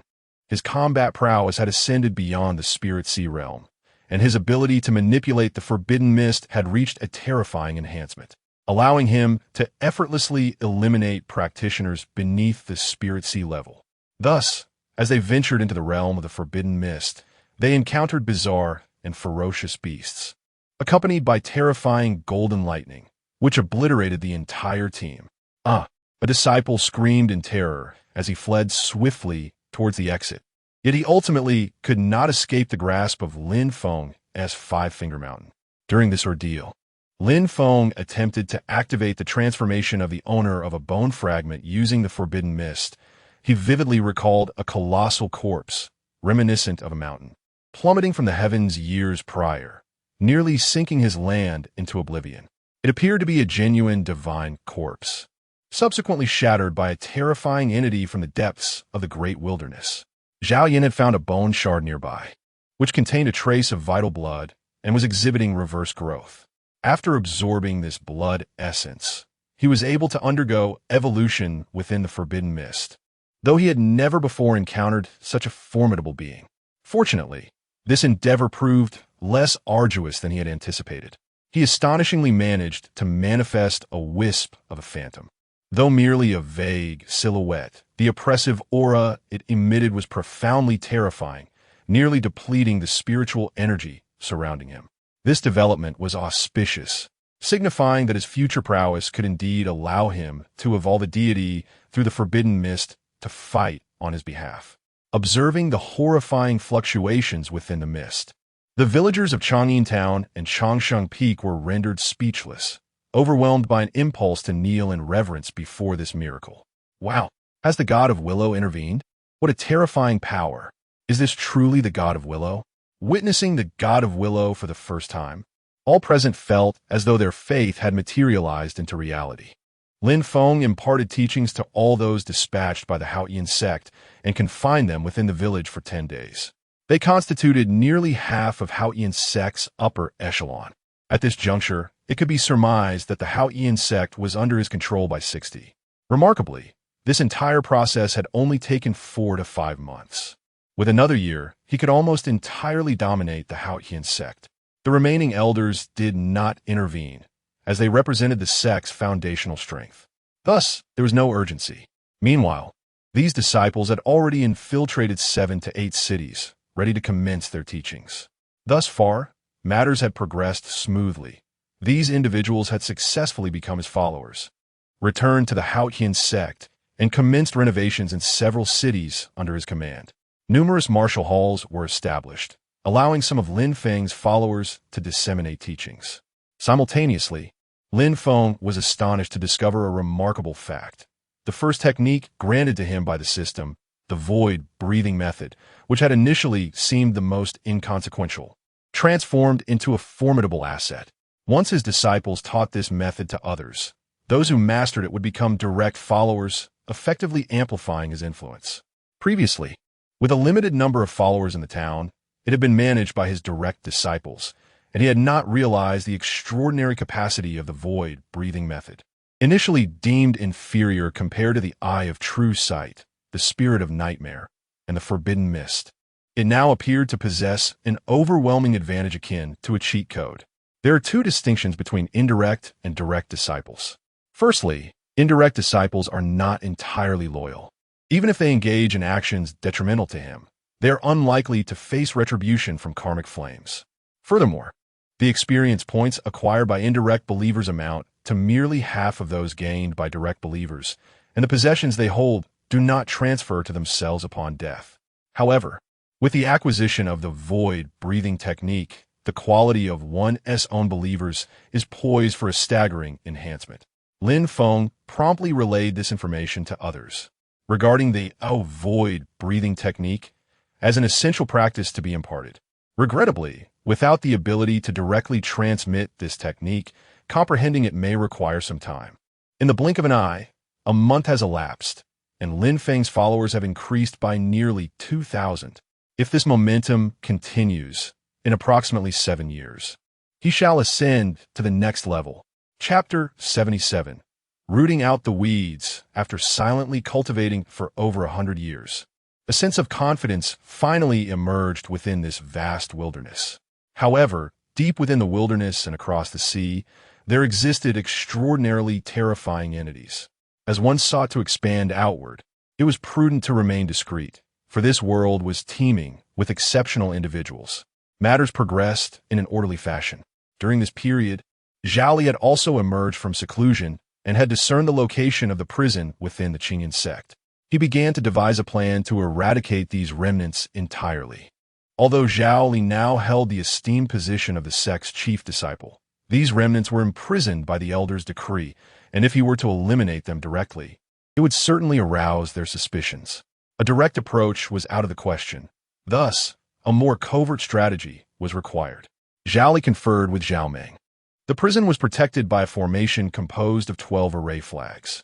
Should any of these flags be damaged, the restrictions would momentarily falter, triggering an alarm. However, dismantling the array flags was no trivial task, as they were under constant surveillance. Fortunately, Shi Jun and Zhao Meng had developed numerous informants within the sect, infiltrating various aspects of its operations, which provided them with the means to address the array flags. The plan was set into motion. 1 month after Zhao Li's emergence from seclusion, on a particular night, the elders convened with several high-ranking members of the Flying Fish sect. At this critical juncture, the array flags that confined the remnants of the Qingyun sect suddenly malfunctioned. In an instant, a blinding light enveloped the area, and the formation ceased to function. What was happening? Disciples within the sect witnessed this spectacle, their faces a mix of astonishment. The most shocked were undoubtedly the remnants of the Qingyun sect housed within the peak. At that moment, the sect's grand elder observed the sudden failure of the formation, a smile breaking across his weathered face as he contemplated escaping. However, at that instant, the sect's leader, a man clad in white robes who appeared to be around 30, interjected, "It would be wise to remain here. We are bound by spiritual locks, and the territory within 300 miles belongs to the Howren sect. We cannot escape." A hint of regret flickered in his eyes. If only he could locate that broken sword and send someone to the Great Yin Kingdom. The pressure from the Great Yin would undoubtedly compel the Howren sect to release him. Alas, the incompetent fools outside failed to accomplish anything. If they truly sought to flee, wouldn't that simply hand the Howren sect leverage over them? Consequently, the light in the eyes of the Qingyun sect members dimmed, and they sighed in resignation, falling silent. This development greatly alarmed Zhao Li. Plans often succumb to unforeseen changes. Had these individuals grown addicted to their imprisonment? Would they not seize the opportunity to escape? Nonetheless, Zhao Li refused to let this chance slip away. He boldly entered the peak, and after many years, he stood once again before the Grand Elder of the Qingyun sect. "The Howren sect, you are." At the moment Zhao Li appeared, the Grand Elder felt a sense of familiarity. The response he received was a blade. Before Zhao Li, the Grand Elder of the Qingyun sect, despite being at the Xianzhou realm, was akin to an ant. Moreover, bound by a spiritual lock, he was swiftly decapitated by Zhao Li's single strike. In the fleeting remnants of consciousness, the Grand Elder finally recognized this familiar figure. He glimpsed the shadow of Zhao Ling from years past, beginning to comprehend the situation. But it was too late. This was a massacre. Zhao Li acted swiftly, his hand striking with precision. The members of the Qingyun sect fell before him, and the sect leader's expression changed drastically as he employed a forbidden technique, forcefully unlocking the spiritual restraints within him, unleashing the power of the spirit sea realm. Such capabilities were unexpected. A glimmer of intrigue flickered in Zhao Li's eyes. He did not hold back. The spiritual energy within him surged with a thunderous roar. Boom! As the two clashed palms, the entire peak trembled, descending slightly. Had it not been for the reinforcement of other formations, the peak might have been shattered entirely. "Who are you?" The Qingyun sect leader quivered in fear. Realizing he was no match for the seemingly youthful Zhao Li, Zhao Li pressed his lips together, oscillating between offense and defense, yet found himself unable to gain the upper hand. At a crucial moment, he suddenly called out behind the Qingyun sect leader, "Elder, why have you only just arrived?" The sect leader's breath faltered, a chill creeping up his spine, compelling him to glance back momentarily. In that fleeting moment of distraction, a blade struck. Splat! Blood spurted forth, and the Qingyun sect leader met his demise. In his final moments, his eyes widened in disbelief, clearly unwilling to accept his fate. Zhao Li eradicated all remnants of the Qingyun sect, surveying the field strewn with corpses before striking his own palm, extracting the body of the sect leader. At that juncture, Zhao Meng and others who had come to provide support arrived first, assisting Zhao Li in covering his actions. When the remaining members arrived, they received the news. The sect leader had utilized a secret technique to break the spiritual restraints, yet at a critical moment. The inheritor disciple Zhao Li and his fellow brothers united their efforts, ultimately vanquishing all remnants of the sect. Zhao Li? Hadn't he been in seclusion? A crowd gathered, confusion reigning as they exchanged bewildered glances and pieced together the events. In the minds of the disciples, Zhao Li, the inheritor disciple, had been deemed quite inept. However, no one had anticipated that he would emerge at such a pivotal moment to eliminate a significant threat to the sect. The onlookers raised their thumbs in admiration. Only the later arriving peak master and other high-ranking officials sensed something amiss. How had Zhao Li managed to slay a sect leader who had attained the spirit sea realm? Zhao Li explained that although the Qingyun sect leader had temporarily broken through the spiritual restraints via forbidden techniques, the cost was a temporary drop in power to the Xianzhou realm. Numerous eyewitnesses corroborated his account. Ultimately, the matter was resolved without further incident. The elders far from the Howren sect, upon learning of these events, wore peculiar expressions, yet their eyes twinkled with mirth. To them, this was indeed a fortunate occurrence. Sparing the Qingyun sect's members was partly due to the sect leader using it as leverage, a promise they had agreed to, and reneging on such an agreement would be unbecoming of a prestigious sect. Additionally, the Qingyun sect leader maintained good relations with other sects, who expressed intentions to protect these individuals. However, they have now mastered the entrance to the illusory realm, and these individuals have become a potential threat. Initially, the plan was to release them a few years later and eliminate them outside the sect, but this step has been hastened unexpectedly. Nevertheless, they are intrigued. Is it truly the case that the leader of Qingyun's sect intends to forcefully breach the barriers, using forbidden techniques to unlock the spiritual seals and orchestrate an escape for others? Such motives are tenuous at best. The only one worthy of suspicion is Zhao Li. However, the reasoning provided by Zhao Li is ample and logically sound, with no witnesses to counter his claims. Thus, there is little choice but to accept it as it stands. Chapter 78. The reverse Xian scripture. The remnants of the Qingyun sect had long been a thorn in the hearts of the villagers of Jiuli. After their eradication, Zhao Li informed Lin Feng of the news that very night and requested him to relay it to the village chief. For the elder generation of Jiuli village, the mere mention of the Qingyun sect evoked deep-seated memories.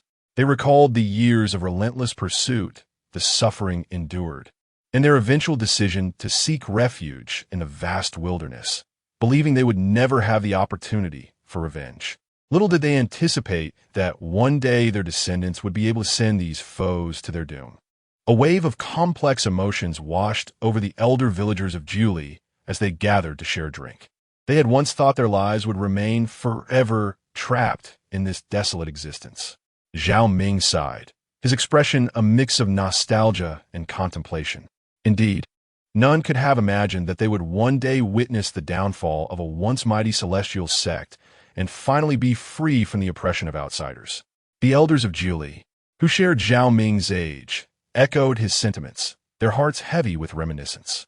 As they spoke, their gazes turned towards the mountaintop. They remembered the barren land they had first encountered upon their arrival. In just a few decades, the transformation had been nothing short of miraculous.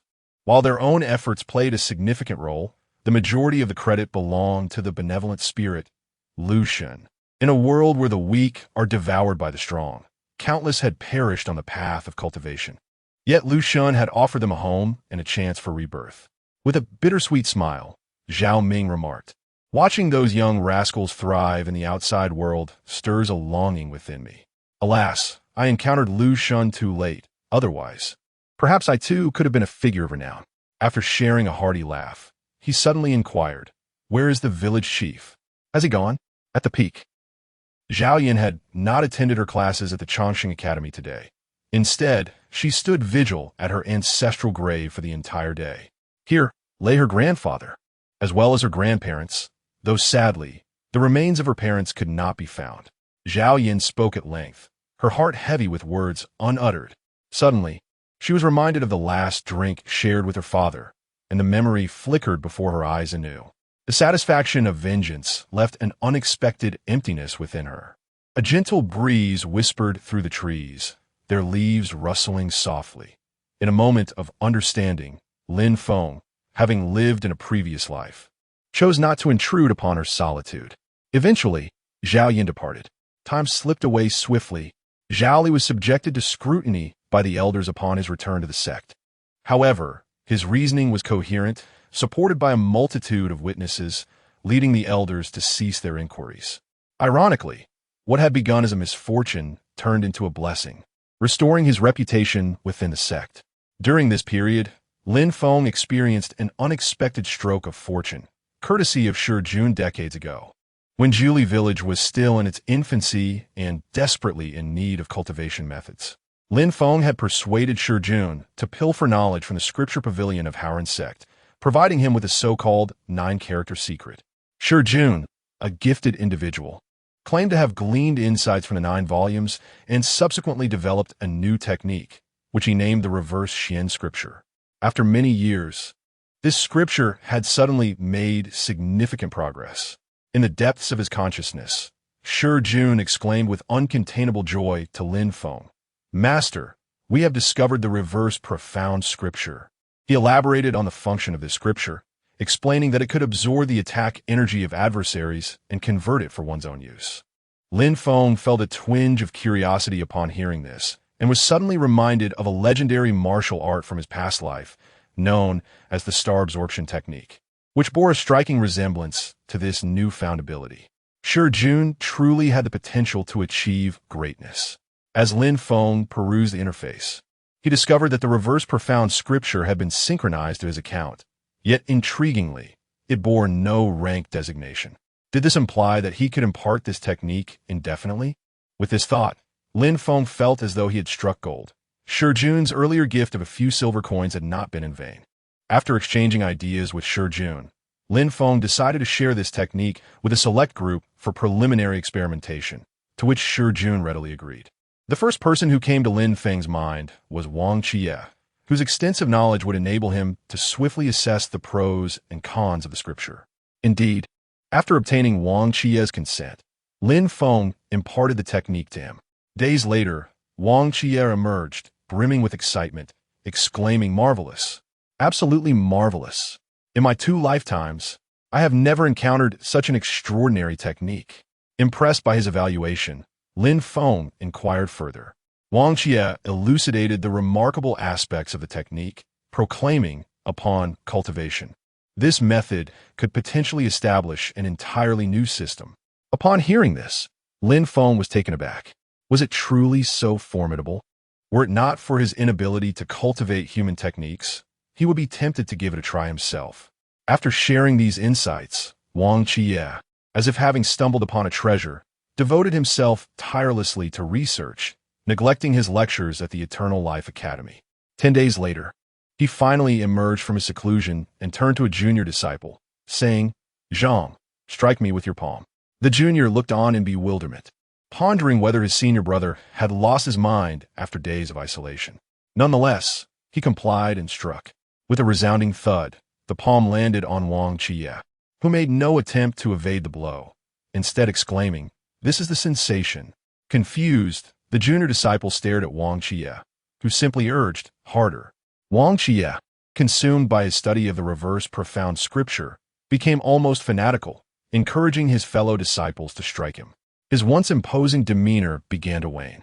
The students of the Eternal Life Academy began to suspect that something was amiss with Wang Qie. "Brother Wang has been acting quite strangely lately, asking everyone to hit him.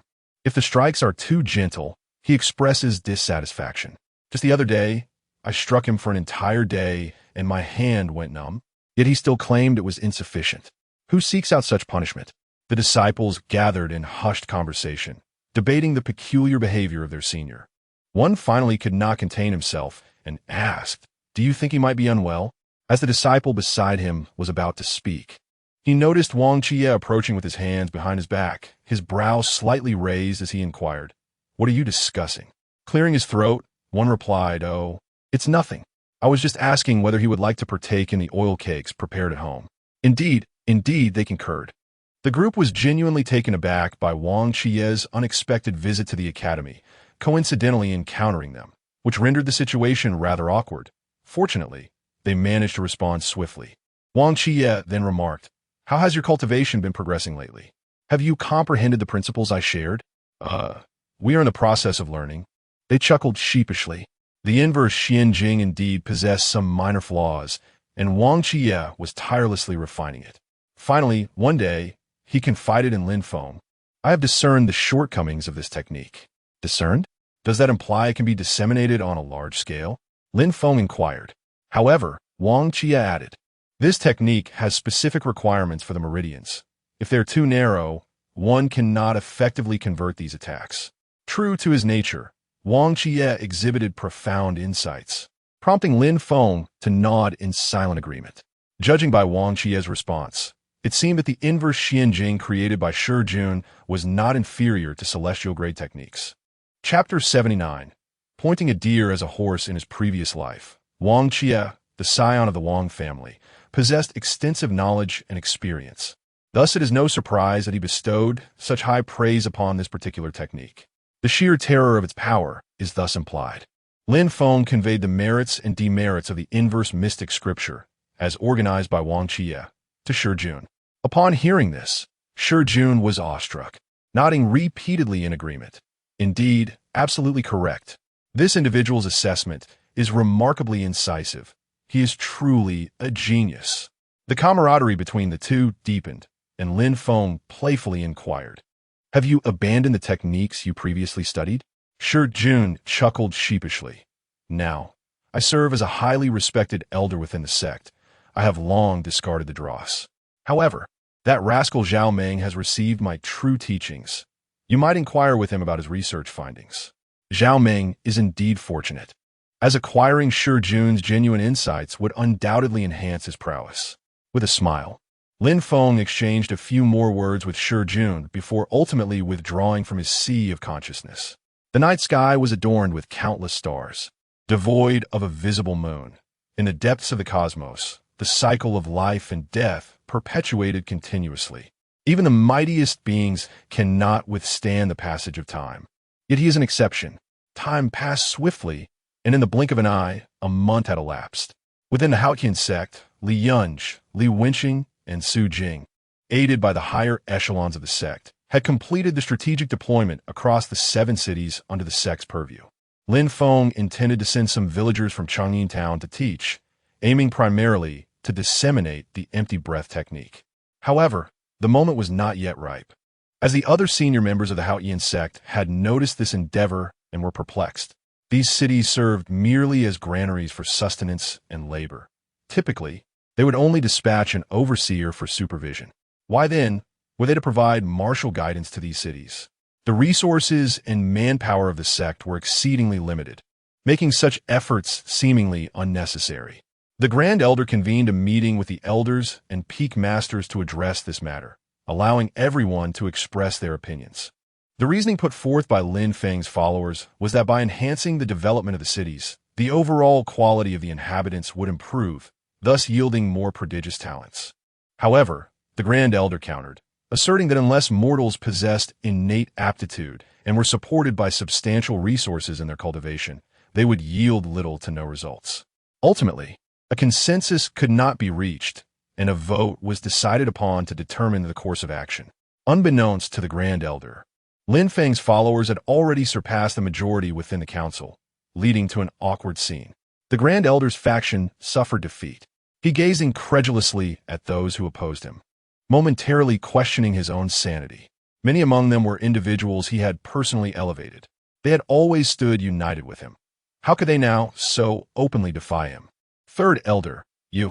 The Grand Elder suddenly felt a sense of betrayal, his eyes widening in disbelief.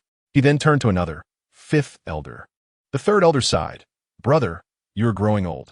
The Grand Elder began to doubt if he truly was aging. With a deep sigh and no further words, he ultimately acquiesced to this reality. After departing, he secluded himself in his cave for several days, contemplating the matter at hand. It was during this period of reflection that suspicion began to brew within him. Ever since the so-called secret realm had been visited, the elders and disciples who ventured there had undergone a dramatic transformation, seemingly united in purpose.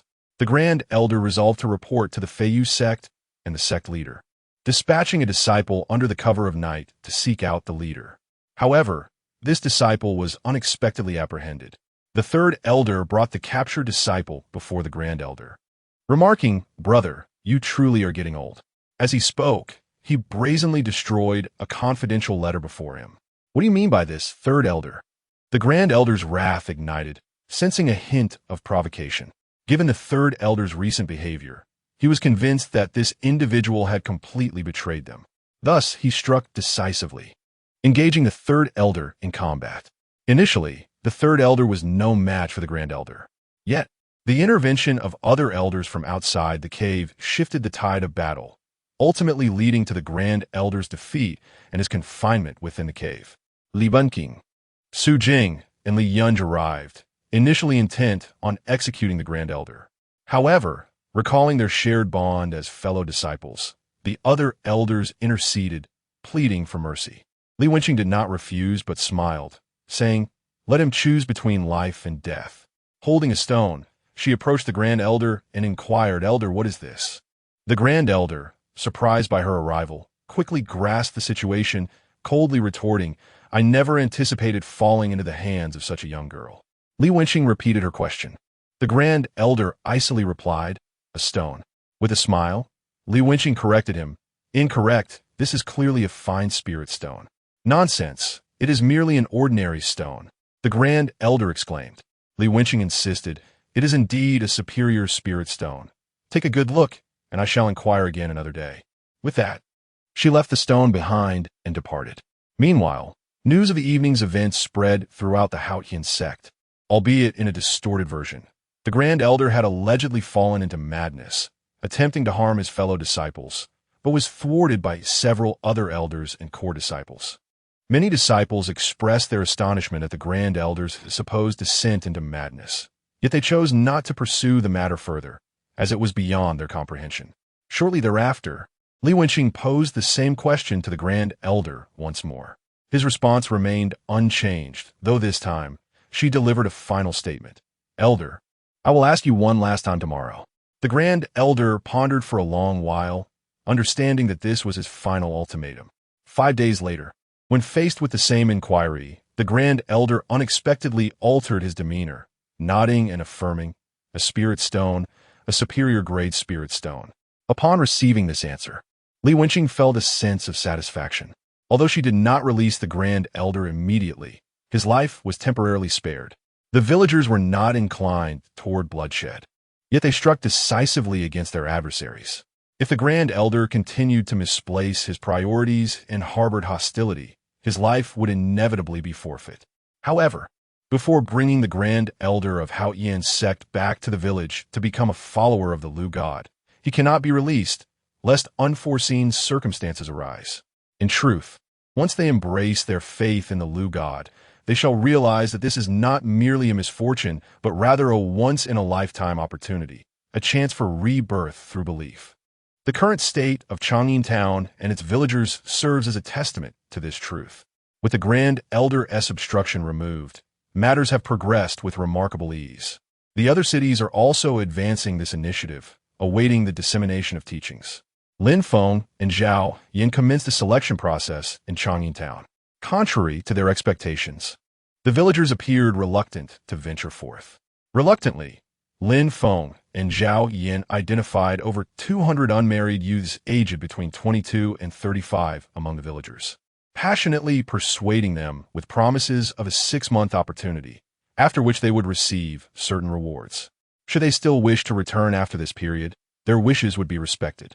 Chapter 80. The rebirth of the illusory realm. As Lin Feng spoke, his followers promptly responded to his call. By the time summer arrived, these individuals had infiltrated the cities of the Haotian sect, spreading teachings and carrying the culture of Changyin Town beyond its borders. These cities were still in the midst of strategic formation. The followers he had initially gathered in Ling City had experienced explosive growth, with Lin Feng's followers now exceeding 8,000. If all went according to plan, this number would surpass 10,000 by the end of the year.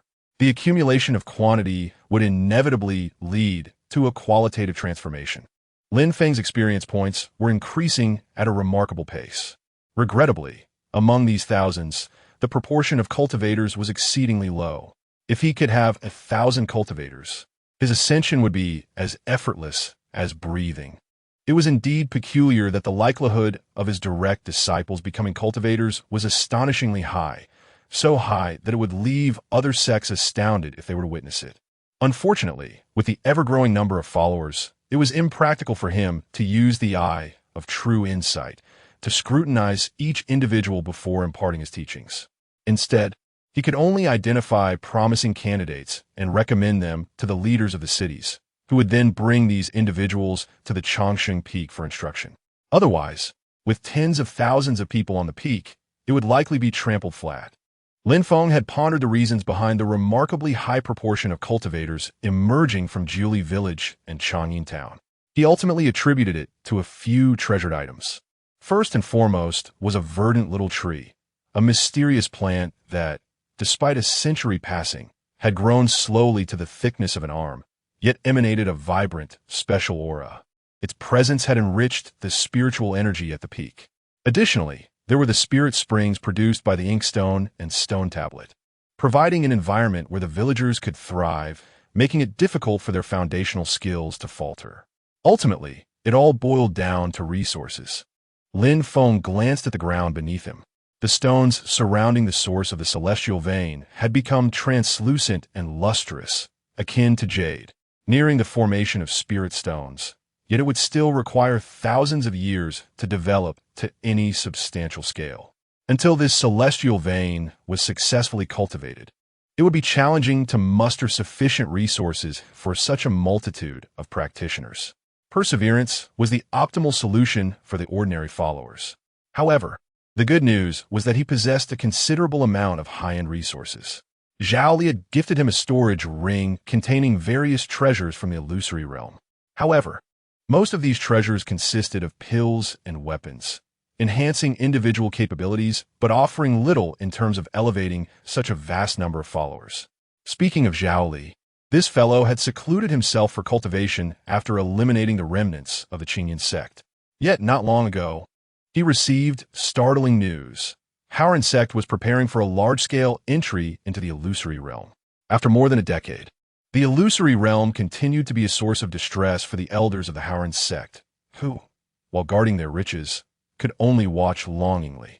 What set this revival of the illusory realm apart from the last was that it was not solely Howren sect participating. It would also involve not just the less powerful disciples, but also the elders and peak masters. This was to be their final gamble. Zhao Li had awaited this news for quite some time. With the assistance of Liu, Zhao Li had previously acquired a crucial opportunity from the illusory realm. However, some aspects of this fortune remained unattainable due to Zhao Li's inadequate strength at the time. Now, another chance has presented itself. Given Zhao Li's current prowess, he should encounter no formidable opponents within the illusory realm. Moreover, this territory is fundamentally Liu's domain, and with his involvement, is akin to adding wings to a tiger.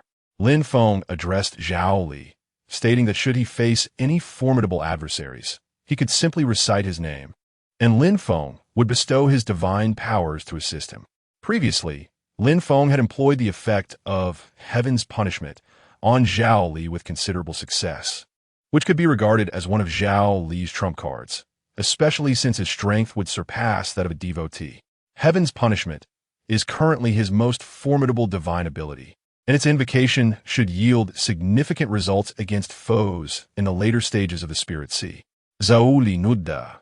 Recalling how much assistance the divine power bestowed upon him by the god of Willow had provided during their last encounter, the sheer force of thunder and lightning had been truly astonishing, and it remained etched in his memory. This expedition was not solely comprised of the Howren sect, but also included the participation of the Flying Fish sect, the Five Elements sect, and the Spirit Fox Temple, all significant powers from chaotic territories. Among them, the Five Elements sect harbored old acquaintances of the leader of the Qingyan sect who, upon learning that the entirety of the Qingyan sect had been vanquished by Zhao Li, would undoubtedly harbor animosity and seek to undermine him. Zhao Li was perplexed as to why the elders had consented to allow a sect like the Five Elements sect, which had no cordial relations with the Howren sect, to partake in this venture. The answer he received was enlightening. Years ago, after the leader of the Qingyun sect discovered the entrance to the illusory realm, he, recognizing his own limitations, negotiated with both our sect and the Five Elements sect to explore the mystery together. Subsequently, following the unfortunate events that transpired, our sect found itself with justification to eliminate the Qingyun sect, thereby gaining early access to the illusory realm. Nevertheless, the Five Elements sect had also been coveting this prize. Now, in order to restart the venture, it would be perilous to exclude them, as it could lead to numerous complications. After hearing this explanation, Zhao Li was enlightened. Though he harbored some concerns, he felt no fear whatsoever. Time passed swiftly, and before long, the moment to reactivate the illusory realm arrived. The illusory realm is a diminutive world, and its entrances are not fixed. Only through specific magical decrees can one pinpoint their location.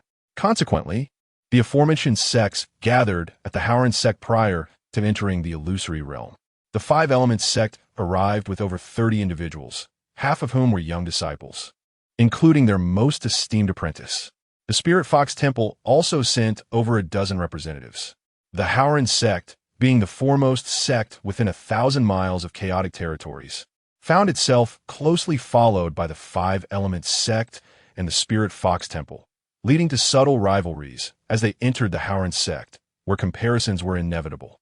Shortly after entering, the chief disciple of the Five Elements sect began clamoring for the esteemed disciple of the Howren sect to meet him. Zhao Li found himself inadvertently implicated but chose to ignore the commotion. The chief disciple of the Five Elements sect, relentless in his provocations, boasted within the Howren sect, declaring that no one was present to challenge him. This incited the ire of the Howren sect disciples. As the pride of the leading sect in the chaotic territories remained intact, everyone was aware of Zhao Li's temperament, and thus, they did not place their hopes upon him. As the crowd found themselves at a loss, the disciple of the lineage, Wu Gang, stepped forward to confront the provocation of the chief disciple from the Five Elements sect. It seemed that the Five Elements sect was intent on stirring the pot. As their higher-ups remarked to the elders of the Howren sect, there are precisely 4 days remaining. And how delightful it would be to have our junior disciples engage in a friendly contest during this otherwise dull period. Oh, the Grand Elder of the Howren sect raised an eyebrow. He was well aware of Zhao Li's temperament. She would never take the initiative to strike. And even if she did, she might not stand a chance against the chief disciple of the Five Elements sect, rendering it unnecessary to subject herself to humiliation. Chapter 81. Chao Yi. Observing the arrogance of the disciples from the Five Elements sect, Chao Yi felt a surge of indignation. How dare these individuals act so brazenly on his home turf? If only Han Yuan were present, there would at least be a fighting chance. However, this also presented an opportunity to gauge the capabilities of this batch of Five Elements disciples. Ultimately, the Grand Elder of the Howren sect acquiesced to this request, designating the first peak as the venue for the contest. This news swiftly spread, captivating the attention of the disciples, who were both eager and apprehensive. After all, the primary disciple of the current Five Elements sect lineage was exceptionally gifted and possessed formidable strength. If no one within their sect could rival him, it would undoubtedly be a source of embarrassment. They could only place their trust in senior brother Wu Gang. As for the primary disciple Zhao Li, there was a flicker of anticipation among them. After all, he had recently eradicated the remnants of the Howren sect attempting to escape, indicating that he was not merely a recluse focused solely on cultivation, but was willing to act in significant matters. Zhao Li's strength remained an enigma. While some might argue he was weak, he had decisively vanquished the strongest prodigy of the Howren sect in a manner that left no doubt, and many present could attest to the overwhelming nature of his victory. Even senior brother Han Yuan had succumbed after merely 3 exchanges, and the infamous kicking the groin technique remained fresh in everyone's memory. Conversely, should one claim he was powerful, his performance in the Eight Spirits Tower had been rather lackluster, and the manner of his victory in the life and death battle against senior brother Han Yuan was viewed with disdain. Some jested, "I am quite eager to see Zhao Li take the stage. Winning or losing is of little consequence, as long as he can deliver a well-deserved kick to that arrogant fellow." While Zhao Li's methods were underhanded, such tactics would hold no merit against absolute strength, and since he had not emerged from seclusion, it was unlikely he would intervene. As discussions continued, a day passed. The following day, atop the first peak, the disciples of the Five Elements sect arrived first. The primary disciple of the Five Elements sect, Chao Yi, proclaimed, "We are grateful to the Grand Elder of your esteemed sect for permitting us to come forth. Today, we gather to engage in friendly competition. Disciples of your sect may step forward to challenge us. Those who lose shall gracefully exit the stage, and we shall see who remains standing in the end." Chao Yi was a robust youth, his sun-kissed skin and well-defined physique radiating explosive power with every movement. His choice of the word challenge spoke volumes of his arrogance. The disciples of the Howren sect could hardly contain their frustration upon witnessing this display. There were 7 disciples on the Five Elements platform, all exceptional prodigies. And the rules were straightforward. They would act as the champions, while the disciples of the Howard sect would attempt to dethrone them. Before long, a disciple from the Howard sect stepped forward, one of the 10 legacy disciples. The onlookers from Howard sect watched intently as the two engaged in a fierce battle on the stage. Unfortunately, the Howard disciple ultimately faced defeat. Defeated? Many disciples found it difficult to accept this grim reality. The first bout between the Howard sect and the Five-Element sect had ended in such a farcical manner. The vanquished disciple retreated in dejection. Chao, he lifted his proud head and declared, "Who else wishes to spar with my sect's disciples? Damn it, I can't hold back any longer." Some disciples of the Howard sect could no longer contain themselves and stepped forward to challenge. The new generation from the two major sects in the chaotic land clashed, yet the Howard sect, as the foremost sect in that realm, surprisingly found themselves overwhelmed by the Wuxing Ke, suffering more losses than victories. The members of Howard sect felt a deep sense of embarrassment. An elder from Wuxing Ke sighed softly, remarking, "The transition is not seamless. Our esteemed Chao, he has yet to make his move." The Grand Elder of Howard sect snorted in response, left speechless. Fortunately, at that moment, Wu Gang made his entrance, wearing a standard smile, basking in the attention of his sect, exuding an air of confidence. After his conversation with Zhao Li, Wu Gang had positioned himself as the sect's chief disciple, even claiming the entire sect as his own. How could he tolerate the humiliation of his fellow disciples? However, protagonists typically arrive last. This was precisely why Wu Gang had waited until now, poised to seize the banner and uplift the sect when despair loomed over everyone. Undoubtedly, he would become the focal point of the entire sect. "Brother Wu Gang has arrived. Brother Wu Gang, go teach them a lesson."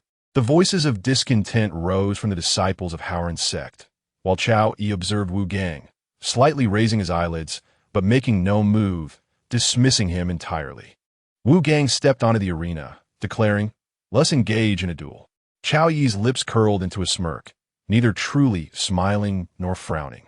As the chief disciple of Wuxing Ke, it is only fitting that your sect's chief disciple issues the challenge. Wu Gang's expression darkened. Chao Yi continued, "If you wish to battle me, you must first overcome my junior." With that, he gestured toward a nearby disciple, who appeared eager for the challenge.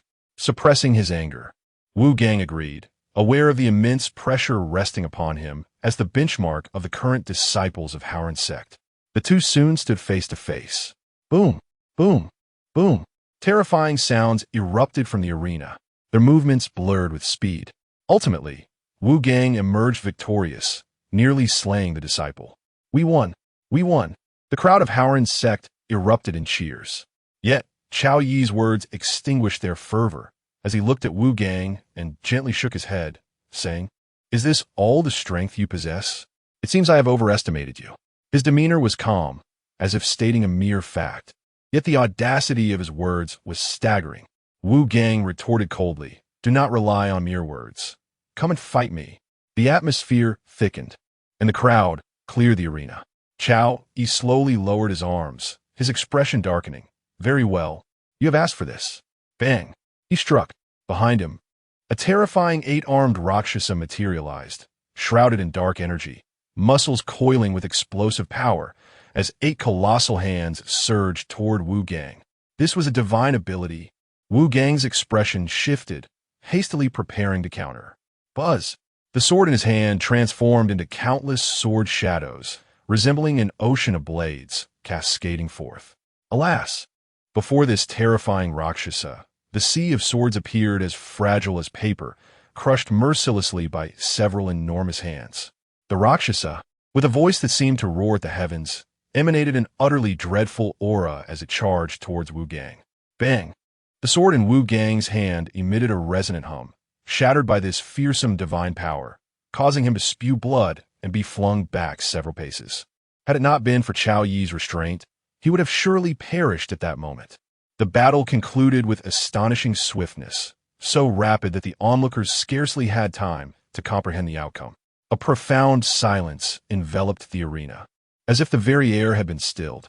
The Grand Elder of the Howard sect gazed at Chao Yi, his murky old eyes shining with a flicker of brilliance. only to dim once more.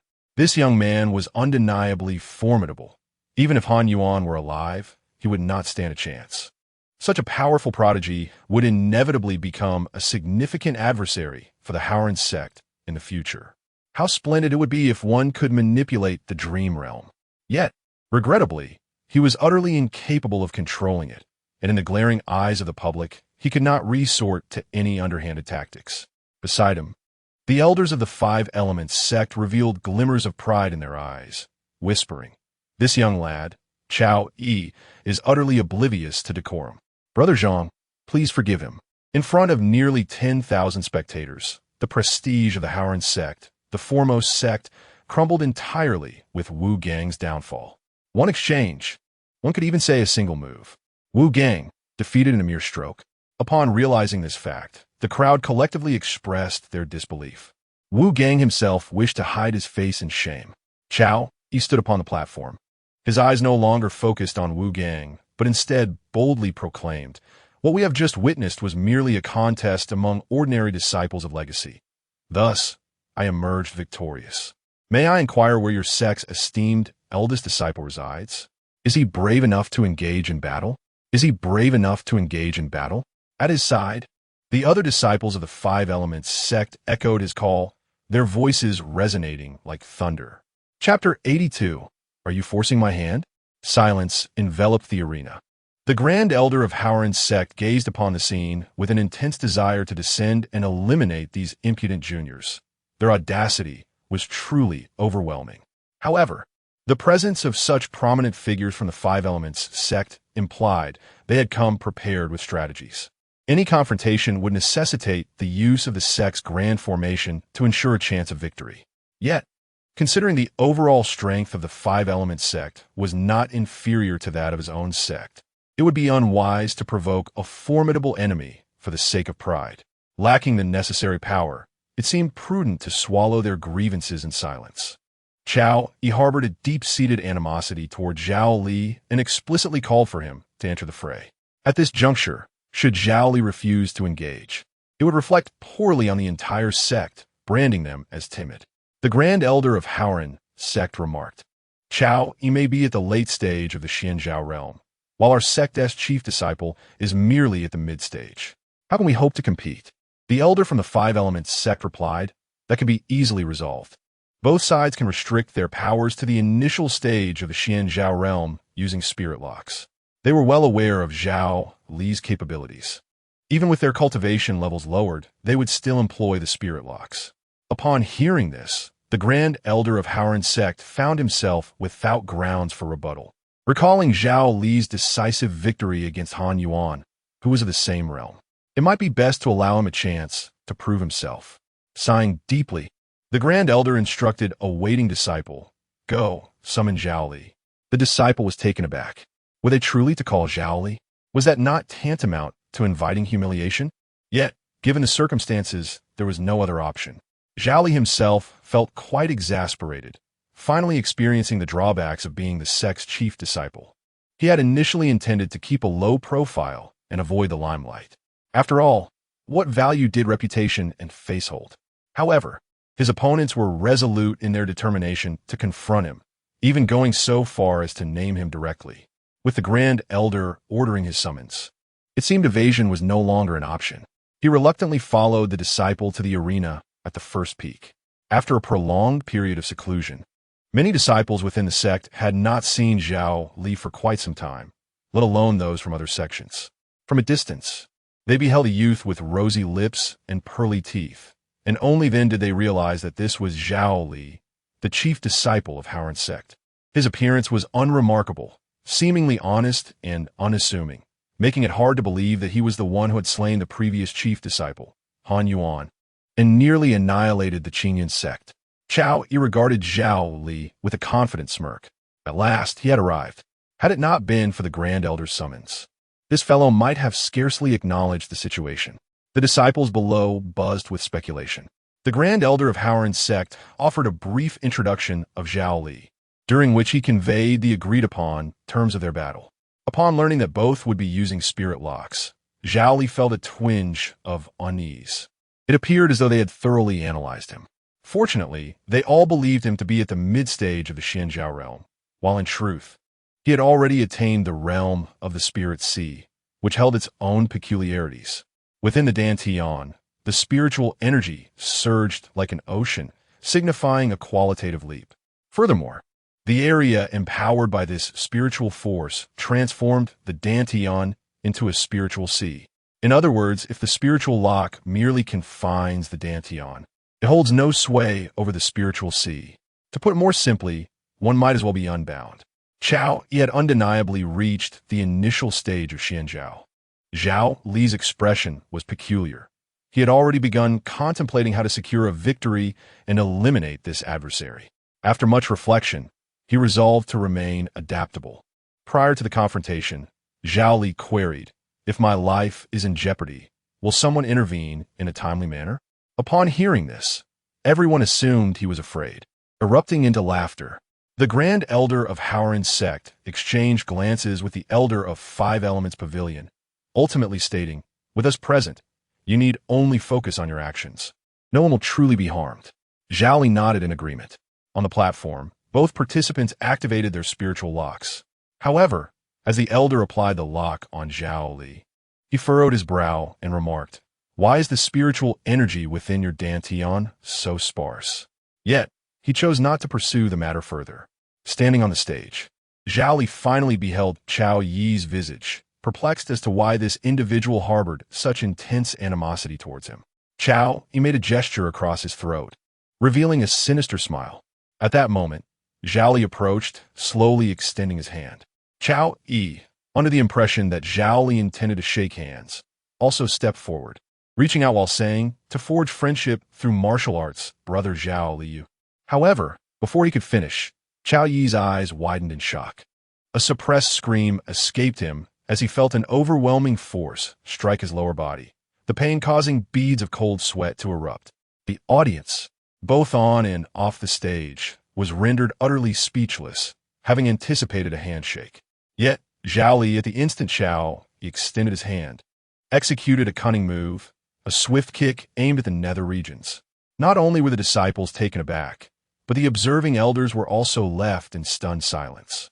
The Elder of Five Elements Pavilion turned a shade of deep crimson, gritting his teeth as he exclaimed, "What does this signify for your sect's esteemed disciple?" The Grand Elder of Howren's sect cleared his throat and replied, "Once on the stage, the competition has commenced. There was no stipulation against striking at this moment. Moreover, misleading an opponent is not against the rules." This remark infuriated the Elder of Five Elements Pavilion. In the arena, Zhao Li seized the opportunity to press his advantage. His fingers aimed directly at Chao Yi's eye sockets. Had it not been for Chao Yi's remarkably swift reflexes, he would have been incapacitated by Zhao Li's attack. "You scoundrel!" Chao Yi roared in fury, summoning a terrifying Rakshasa once more, with 8 monstrous hands descending upon Zhao Li, intent on reducing him to mere pulp. "He possesses some strength," Zhao Li mused with a knowing smile, and he charged forward, ready to meet the onslaught with his own fierce counterattack. Chapter 83. Holding back the formidable Rakshasa, struck with such ferocity that it sent Wu Gang sprawling to the ground. Had it not been within the confines of the arena, the blow could have easily proven fatal. Yet, in the face of such overwhelming might, Zhao Li audaciously chose to confront it head-on, engaging in a fierce exchange of blows. The spectators were momentarily dumbfounded. Had this young man lost his senses? In the next instant, a ghostly radiance enveloped Zhao Li, and his fists, akin to sledgehammers, descended with crushing force, rendering the Rakshasa dim and lifeless. A resounding thud echoed through the arena as the manifestation of divine power crumbled, shattered by Zhao Li's sheer physical prowess. Chao Yi's expression shifted dramatically, retreating in disbelief. He felt an overwhelming sense of helplessness. The young man before him was terrifyingly powerful, almost inhuman. Was he truly at the early stage of the Xianzhao realm? Surely, this was a jest. At that moment, Zhao Li wielded a treasured weapon, a bloodied great sword imbued with a menacing aura. With a swift stroke, had Chao Yi not evaded just in time, his head would have undoubtedly rolled. Zauli Boza, Astunisha.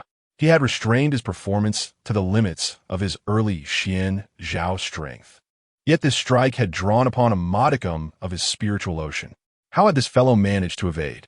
Chao Yi, feeling a chill run down his spine, had employed a few tricks during the spirit lock phase to temporarily harness the power of the late Xian Zhao realm. Yet even so, he had nearly met his demise at Zhao Li's hands. Both combatants had held back their true abilities, now exchanging bewildered glances, silently questioning one another. What do you mean this is the early Xian Zhao stage? However, Zhao Li quickly regained his composure and unleashed another straightforward strike aimed directly at Chao Yi's head. No longer possessing the bravado he had moments before, Chao Yi fled in desperation, abandoning all pretense, and leapt off the arena, shouting, "Save me, master!" His cries reverberated across the first peak, leaving all witnesses in stunned silence. It was reminiscent of the time when senior brother Han Yuan had likewise begged for mercy against Zhao Li, though he had not escaped Zhao Li's deadly grasp and had been slain. Now, the roles were reversed, with the esteemed disciple of the Five Elements sect, Chao Yi, occupying the same spot, uttering the same plea, facing the same adversary. If memory served, it had taken Chao Yi but a single strike to vanquish senior brother Wu Gang. What had transpired to render him so feeble now? At that moment, it was difficult for the onlookers to reconcile the fleeing figure, akin to a stray dog, with the once proud Chao Yi. As Chao Yi dashed to the safety of his sect's elders, Zhao Li recognized that the tide had turned and refrained from pursuit, still perplexed as to how Chao Yi had evaded his strike. The elders of the Five Elements sect shielded Chao Yi, veins bulging, and remarked, "Indeed, the techniques of your sect's esteemed disciple are as clean and decisive as ever, a paragon of virtue." Meanwhile, the Grand Elder of Howren's sect could scarcely contain his mirth, his eyes brimming with approval as he regarded Zhao Li. Upon hearing these words, he laughed heartily and replied, "Not all. I have heard that the esteemed disciple of your sect possesses remarkable strength, particularly in the art of evasion. If only the previous Grand Elder of your sect had possessed such skills, he would not have been suppressed by our sect's leader in the mountains for a century." With this remark, the Grand Elder of the Five Elements sect scowled in displeasure. Meanwhile, Chao Yi, having regained his composure, grimaced while clutching his groin and declared, "What Zhao Li just displayed was far beyond the capabilities of a mere beginner in the Xian Zhao realm." Before Chao Yi could elaborate further, he was interrupted by the Grand Elder of the Five Elements sect, who said, "Enough talk. Let us depart." Ultimately, clutching his groin, Chao Yi was escorted away by the Grand Elder, with the other disciples of the Five Elements sect following closely behind. Reflecting on how these individuals had once paraded their might, the sight of the now cowering Chao Yi was surreal. The most formidable adversary of the Five Elements sect had been so effortlessly subdued by Zhao Li. At that moment, the disciples of the Howren sect began to reconsider their opinions of Zhao Li. After all, it was Zhao Li who had stepped in to restore the dignity of their sect amidst the humiliation of facing a formidable foe. One individual remarked with a peculiar expression, "I had hoped Zhao Li would deliver a decisive blow to that arrogant fellow. I never anticipated it would actually come to pass." In truth, Zhao Li was indeed formidable, yet his demeanor was overly modest. Amidst the murmurs, Zhao Li approached the Grand Elder to bid farewell, only to be asked to visit the Elder's side chamber for a moment. Zhao Li complied with a nod. Shortly thereafter, he found himself in the Elder's private chamber, where the Elder addressed him, "Zhao Li, you have been with our sect for many years now. I sense that there is much about you that remains inscrutable to me." As Zhao Li prepared to respond, the Elder continued, "In the practice of cultivation, it is advantageous to seize one's own opportunities to enhance one's abilities. As long as your heart remains aligned with the sect, I shall not pursue matters too rigorously.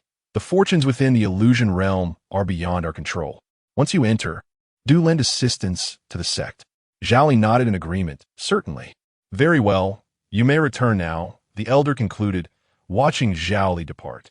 Word of the day's events had also reached Lin Feng atop Eternal Life Peak. Following this battle, Zhao Li would likely be unable to conceal his true strength for much longer. Perhaps the Grand Elder of the Howren sect was a good man, but the others in the sect might not share the same sentiment. One's destiny must be grasped firmly in one's own hands, with Zhao Li's current inadequacy and strength. Should the leader of the Haoran sect or other elders conspire to unearth Zhao Li's secrets, one could only speculate on the lengths they might go. Lin Feng advised Zhao Li, after emerging from the illusion realm, return to your village for a visit. The Haoran sect has bestowed favors upon you, and in the future, as your strength grows, you may be able to repay them. Cao Li nodded in acknowledgement. His motivations for joining the Haoran sect were twofold: to eradicate the remnants of the Qingyun sect and to re-enter the illusion realm, collaborating with Liu to seize the opportunities within. With Lu Shun now having spoken, he found himself without further justification to decline. Lin Feng remarked, "This journey into the illusory realm is fraught with peril. I can bestow upon you the might of thunder to vanquish your foes. In times of need, simply whisper wind and thunder." Lin Feng's heavenly punishment could be invoked upon his followers, thus serving as one of their formidable means. Zhao Li nodded earnestly, expressing gratitude. "Thank you, Divine Lu." Time passed swiftly. On the fourth day, a group gathered on the territory of the Haoran sect, boarding the previously used flying vessel, setting forth deeper into the vast wilderness. Chapter 84. Iron Underpan's disciples from various sects formed their respective groups, and the members of the Five Elements sect cast glances filled with palpable hostility towards Zhao Li, particularly Chao Yi, who, despite having regained some of his strength, bore the indelible mark of shame upon him. Upon entering the illusory realm, he would inevitably come to understand why the flowers bloomed so vibrantly. Deep within the great wilderness lies a forbidden domain for humanity. The flying vessel moved silently, daring not to emit even the slightest sound, while simultaneously cloaking the aura within. A millennium ago, a powerful figure from a sacred land led a group of disciples into the great wilderness without concealing their presence, only to be devoured whole by a colossal serpent. Such instances are not uncommon. Regardless of one's cultivation level or strength, once one enters the great wilderness, discretion is paramount. No one can ascertain the horrific entities that lurk in its depths. The flying vessel was swift, and the journey was uninterrupted. Soon, they arrived at their destination. Elders from several sects convened to reactivate the illusory realm, collectively ensuring the stability of its entrance and exit, promising that no foul play would transpire. Upon reaching the familiar location, Liu, residing in Zhao Li's sea of consciousness, was equally exhilarated. When Zhao Li first entered the illusory realm, he was merely at the profound realm, and despite Liu's assistance, he could not seize the opportunities within. However, Zhao Li had now ascended to the spiritual sea realm, a transformation of qualitative significance. Before long, the group entered the illusory realm. The atmosphere within was shrouded in an ethereal mist, distinct from Lin Feng's forbidden mist, characterized by its low visibility and a suppressive effect on the spiritual energy of cultivators. Under Liu's guidance, Zhao Li quickly ascertained his position and began his quest for opportunities. Liu instructed Zhao Li to retrieve a bracelet, which functioned similarly to a storage ring, but possessed an astonishingly vast space, capable of accommodating living creatures temporarily. With this artifact, Zhao Li could gather other spiritual items he encountered along the way. Furthermore, the bracelet could be concealed within Zhao Li's spiritual sea, rendering any search by others within the sect futile. The process proceeded smoothly. Following Liu's directions, Zhao Li acquired a transformed pill resembling a small child, along with numerous remnants of artifacts scattered throughout the illusory realm. While these remnants did not capture Liu's interest, Zhao Li deemed them valuable gifts for the villagers. Thanks to the bracelet's ample capacity, he collected everything he passed, leaving a path reminiscent of locusts sweeping through a field. Liu could only shake his head in disbelief. However, on the third day within the illusory realm, Zhao Li encountered Chao Yi and his group. The phrase "fateful encounters among enemies" rang true. As Zhao Li gradually approached through the mist, he overheard Chao Yi and his companions, who had also made some gains, discussing him with venomous intent. "That scoundrel Zhao Li. If we encounter him in the illusory realm, we shall surely slay him." As Chao Yi spoke, his face twisted in rage, brimming with malice. One of the disciples beside him spoke up, mentioning that they had indeed encountered a few members of the Howren sect, but they were unaware of Zhao Li's whereabouts, as he was known for his solitary ways. The group sighed in disappointment. The visibility within the mist was exceedingly low, barely extending to 20 meters. They huddled together, engaged in conversation while searching for treasures. However, as they chatted, they noticed that one of their companions had fallen silent for an unusually long time. Hastily turning around, they were met with the sight of a headless corpse lying on the ground, blood oozing from a wound. "Who?" Chao Yi exclaimed, realizing the gravity of the situation. The other disciples of the Five Elements sect quickly turned around as well. Hidden within the fog lay an unseen assassin. Their hearts raced as they clustered together, scanning the surroundings but finding nothing amiss. They faced this tension for half an hour. Chao Yi sighed. It seems he has fled. The risks within this illusionary realm are beyond our perception. After dealing with the body of their fallen comrade, they continued their journey. Shortly thereafter, a vague shadow reappeared, and yet another disciple near Chao Yi was severed from life. He hasn't left. This fiend has a purpose. Realizing the dire predicament, Chao Yi and his remaining companions swiftly arranged a formation, determined to unearth the murderer. They waited for 2 days, enduring a state of heightened tension that threatened to unravel their sanity. One disciple, unable to bear it any longer, finally spoke, surely. He must have left by now. Chao Yi, too, was at his limit. Though they were cultivators and could forego sleep, the mental strain they endured far surpassed that of a typical sleepless night. Eventually, they began to move cautiously. Initially, everything seemed fine. Yet, just as they began to relax, the shadow reemerged with terrifying speed, leaving a trail of blood in its wake. Chao Yi was on the verge of madness. Who on earth are you? The torment was unbearable. The sensation of being in the light while the enemy lurked in the dark was excruciating. They commenced a frantic search, their patience waning to the brink, determined to reveal the assassin. However, the more anxious they became, the more mistakes they made. After 5 more fell, Chao Yi and the remaining 3 disciples finally laid eyes on the true culprit. It was none other than Zhao Li, the very individual they had been desperately seeking. Zhao Li, brandishing a bloodied blade, casually remarked, "What a coincidence. Do you believe I simply passed by?" At the sight of him, old grievances surged forth alongside new animosities, and Chao Yi's eyes blazed with fury. "So it was you wretched scoundrel. I will end you." The 8-armed Rakshasa manifested once more. Unbound by the constraints of the spiritual locks, this assault was far more terrifying than those in the sex arena. The Rakshasa loomed like a mountain. Its 8 arms, covered in dark scales, were grotesque and menacing, striking with such force that the ground beneath them shattered. Boom! A terrifying sonic boom erupted, and a fierce wind rushed toward them. With a subtle smile gracing Zhao Li's lips, he mused, as fellow practitioners of the Xianzhao realm, "You may not necessarily be my match." Yet, alas, as his words trailed off, he unleashed a swift strike. The blade's aura resembled a crescent moon, striking with unparalleled ferocity. The surrounding mist, within 100 feet, was dispersed in an instant. The towering and seemingly indestructible Rakshasa crumbled once again beneath Zhao Li's blow. Chao Yi's eyes widened in disbelief as he beheld this scene. He had suspected Zhao Li was concealing his true strength, yet he could scarcely fathom that he had already attained the Spirit Sea realm. How could this be possible? The 8-armed Rakshasa shattered anew, taking with it Chao Yi's once untarnished Dao heart. The youth, brimming with a terrifying yet cheerful demeanor, instilled such fear that Chao Yi found himself trembling involuntarily. Zhao Li acted with remarkable speed, striking once more. Chao Yi drew forth a talisman to defend himself, revealing a bell.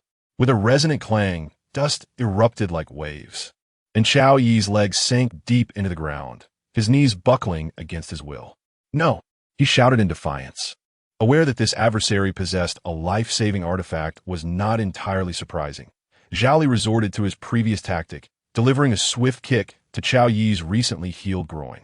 As his foot connected, Zhao Li's eyes widened in astonishment. This fellow, was he wearing iron undergarments? Chapter 85. Dead? Then I shall feast.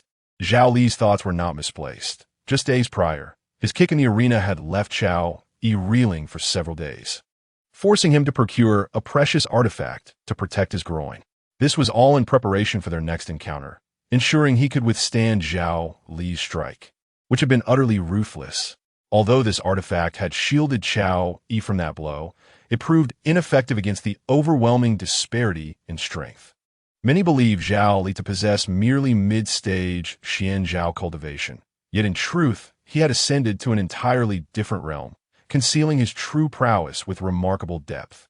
Zhao Yi now comprehended the plight of Han Yuan, the esteemed disciple of Haoran sect, who had tragically fallen at Zhao Li's hands. It was said that Han Yuan, at the late stage of Xian Zhao, had dared to engage this shameless individual while utilizing a spirit lock. Such an endeavor could only lead to his demise. At that moment, gritting his teeth, Zhao Yi's eyes glowed a fierce crimson, as if he were invoking some forbidden technique, on the verge of elevating his realm to the Qi Sea.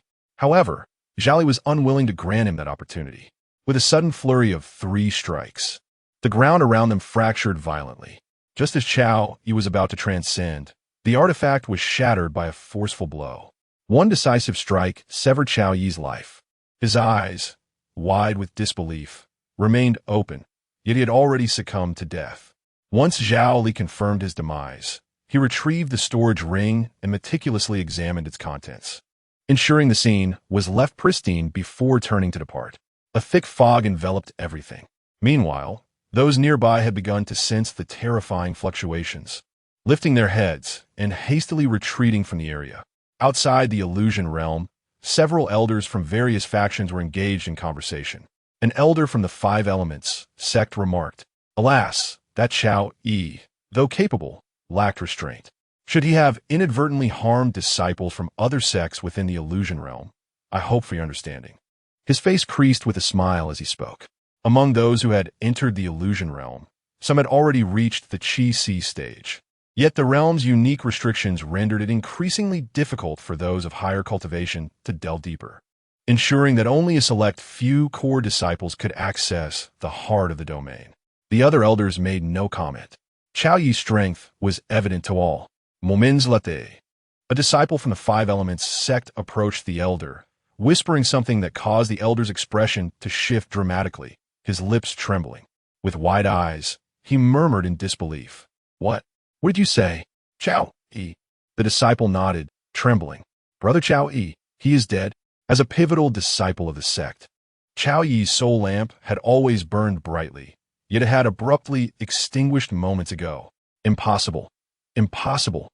The elder from the 5 Elements sect could not accept this reality, repeating the words in a frenzied manner, his suppressed rage palpable. The other elders, while secretly relishing the news, were taken aback. Zhao, he was dead. Who could have done this? The elders exchanged glances, ultimately directing their scrutiny toward the Grand Elder of the Haoran sect. The Grand Elder appeared bewildered. What do you all mean by that? Yet, soon he recalled the name, Zhao Li. Could it be that he's responsible? This enigmatic individual has always been shrouded in mystery. Though he appears to be merely at the mid-stage of the Xian Zhao, his true capabilities remain elusive to all. However, this situation is evidently fraught with peril. The Grand Elder of the Haoran sect remarked, "In the realm of illusions, dangers lurk at every turn. It is only natural that Zhao Yi might encounter unforeseen misfortune." While the Grand Elder's statement was devoid of error, he subsequently produced a spirit stone and presented it to the Elder of the 5 Elements sect. "May he find peace in the earth. May he find peace in the earth." This utterance utterly disarmed the Elder of the 5 Elements sect, evoking a sense of indignation akin to a banquet's etiquette. Furthermore, what good is a single spirit stone? Does Zhao Yi's worth merely equate to that? I shall examine Zhao Yi's death jade, and should I uncover the perpetrator, I shall ensure they are obliterated by the full might of our sect. Enraged, the Elder of the 5 Elements sect temporarily relinquished his position and departed. The death jade is indeed a rare treasure, capable of replaying the scenes from the deceased life, thereby revealing the culprit. The Grand Elder of the Haoran sect was palpably anxious. Zhao Li is undeniably an unpredictable variable. An air of trepidation enveloped everyone, as the Five Elements sect had invested immeasurable resources in Chao Yi. If he were to perish at the hands of their own disciple, trouble would inevitably follow. The Death Jade is the key to unraveling the mystery of Chao Yi's demise. Upon entering the makeshift resting area for the elders of the Five Elements sect, the atmosphere was one of collective anguish. The Grand Elder promptly suggested verifying the Death Jade. To his astonishment, the other elders responded, "It has already been examined." Nothing was discerned.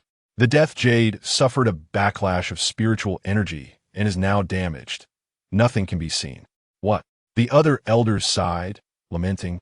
Chao Yi was unfortunate. It seems he encountered a professional.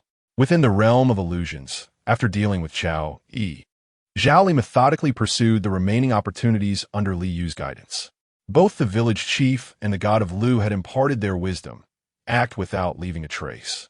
Zhao Li had often sought counsel from Zhao Meng and Zhao Yu regarding the intricacies of this endeavor. Thus, the handling of the Death Jade was executed with utmost finesse. Moreover, should one venture to the site of Chao Yi's demise, not even a trace of ashes would remain. Who committed the murder? Who witnessed me commit it? If suspicions arose, Zhao Li would have ready retorts. Dismissing such thoughts, Zhao Li delved deeper into the heart of the illusionary realm. Day after day, he meticulously collected everything he encountered, almost as if storing it within that spirit bracelet. 7 days later, Li Yu's voice echoed in his mind.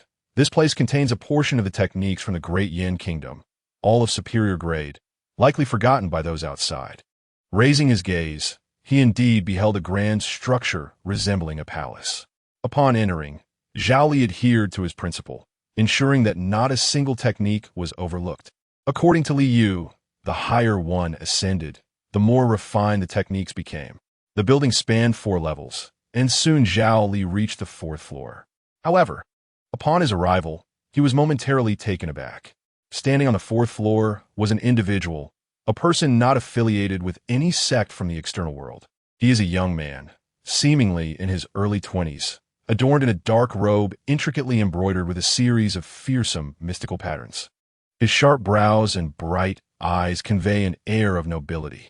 Upon catching sight of Zhao Li, a frown creased his brow. Who is this person? Chapter 86. Wind and thunder. The piercing gaze of the man bore down on Zhao Li like that of a hawk. Zhao Li hastily declared, "I was merely passing by," creating the illusion of retreat. In the next moment, he swiftly drew his blade and lunged fiercely towards the man. The strike descended, unleashing a torrent of energy that instantly created a gaping hole in the scripture pavilion. Had it not been for the protective barrier, the force would have toppled everything. The man extended his massive hand, effortlessly extinguishing Zhao Li's formidable aura, and then launched a fist that rapidly magnified, resembling a mountain cloaked in radiant light. A confrontation was inevitable. Zhao Li turned to flee, with the man hot on his heels. Until that moment, they had exchanged but a single sentence and remained ignorant of each other's identities. Yet in such an environment, encountering a stranger was anything but fortuitous. Even for the sake of opportunity, one would resort to murder to silence the other. Zhao Li sensed that the man's cultivation was on par with his own, yet he was uncertain of his ability to contend against him. In his mind, Li Yu's voice echoed, the aura of the Great Yin Kingdom. This man is from the Great Yin. Zhao Li's heart filled with doubt. Wasn't he, this illusory realm, the very refuge Li Yu had sought to evade the pursuit of the new emperor of the Great Yin? How could a person from the Great Yin appear here? Could it be that there were multiple entrances to this realm? And why had they not directly attacked Li Yu? With numerous questions swirling in his mind, the time for contemplation was not now. The man, possessing an unparalleled physical prowess, leaped forward, a terrifying qilin forming behind him, charging towards the fleeing Zhao Li. With no avenue for escape, Zhao Li braced himself to confront his foe directly. With his blade in hand, he unleashed a crescent-shaped arc of light. The energy within him surged forth, raging like a boiling sea.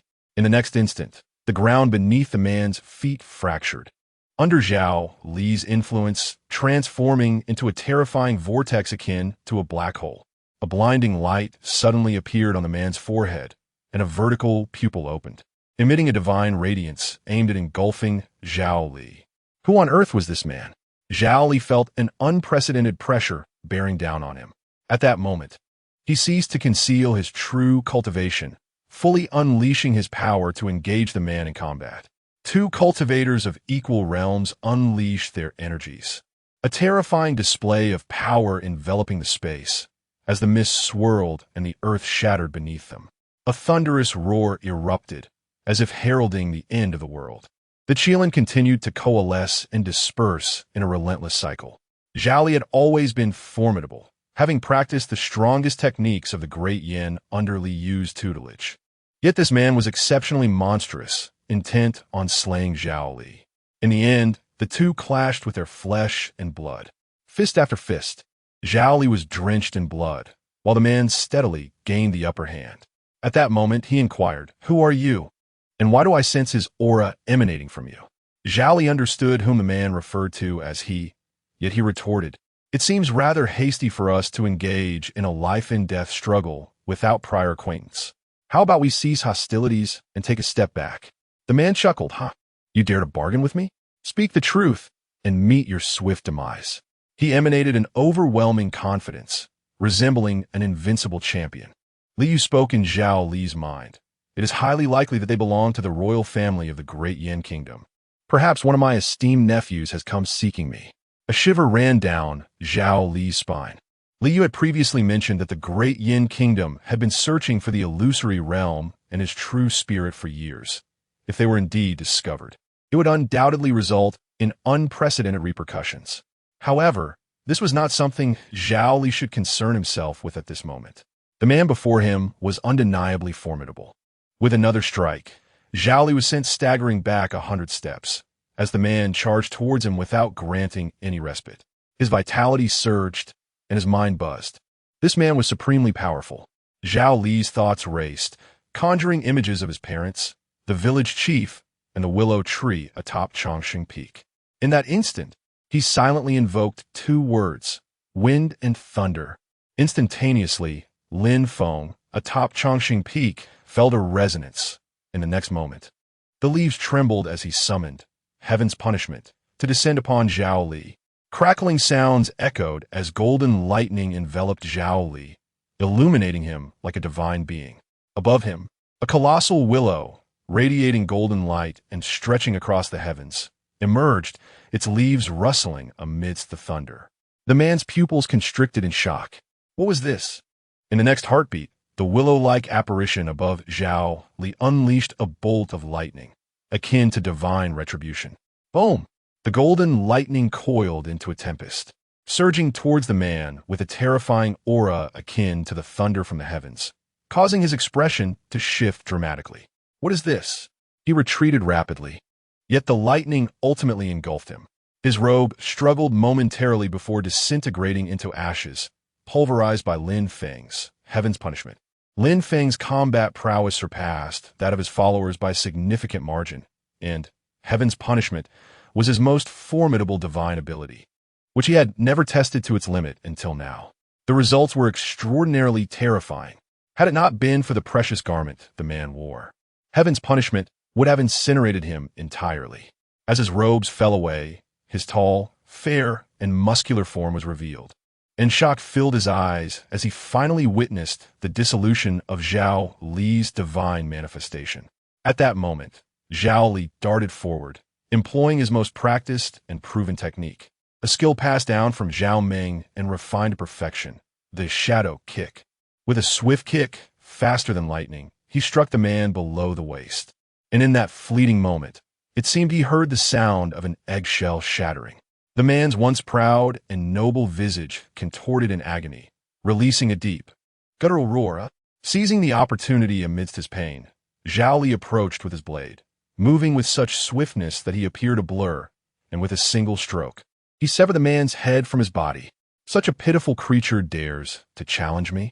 The decapitated head, seemingly incited by Zhao Li's words, defiantly raised itself.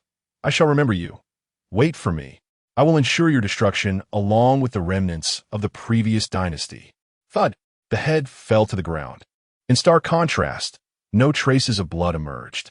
The golden light emanating from the corpse gradually dissipated, Zhao Li wore a look of astonishment. What was happening? In his mind, Liu also took note of this scene and spoke. The death replacement doll has not truly perished. This body may not even be his. Death replacement doll, Zhao Li murmured, as though he had unlocked the door to a new realm. In his mind, Liu continued. That group of individuals has likely uncovered some clues. The illusion realm is no longer safe and may even be reclaimed. Zhao Li was engulfed in confusion.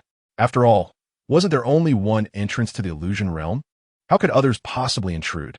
Through Liu's explanation, he learned that the illusion realm contained items from the Great Yin Kingdom, many of which were imbued with a distinct aura. Powerful beings could utilize this aura to pinpoint their location from afar, breaking the barrier between realms and establishing direct transmission. However, such transmission may not be stable. Zhao Li was awestruck.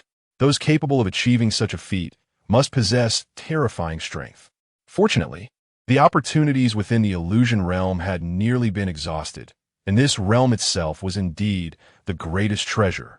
Yet, they currently lacked the strength to claim it and thus had to withdraw. It was not difficult to deduce the identity of this man.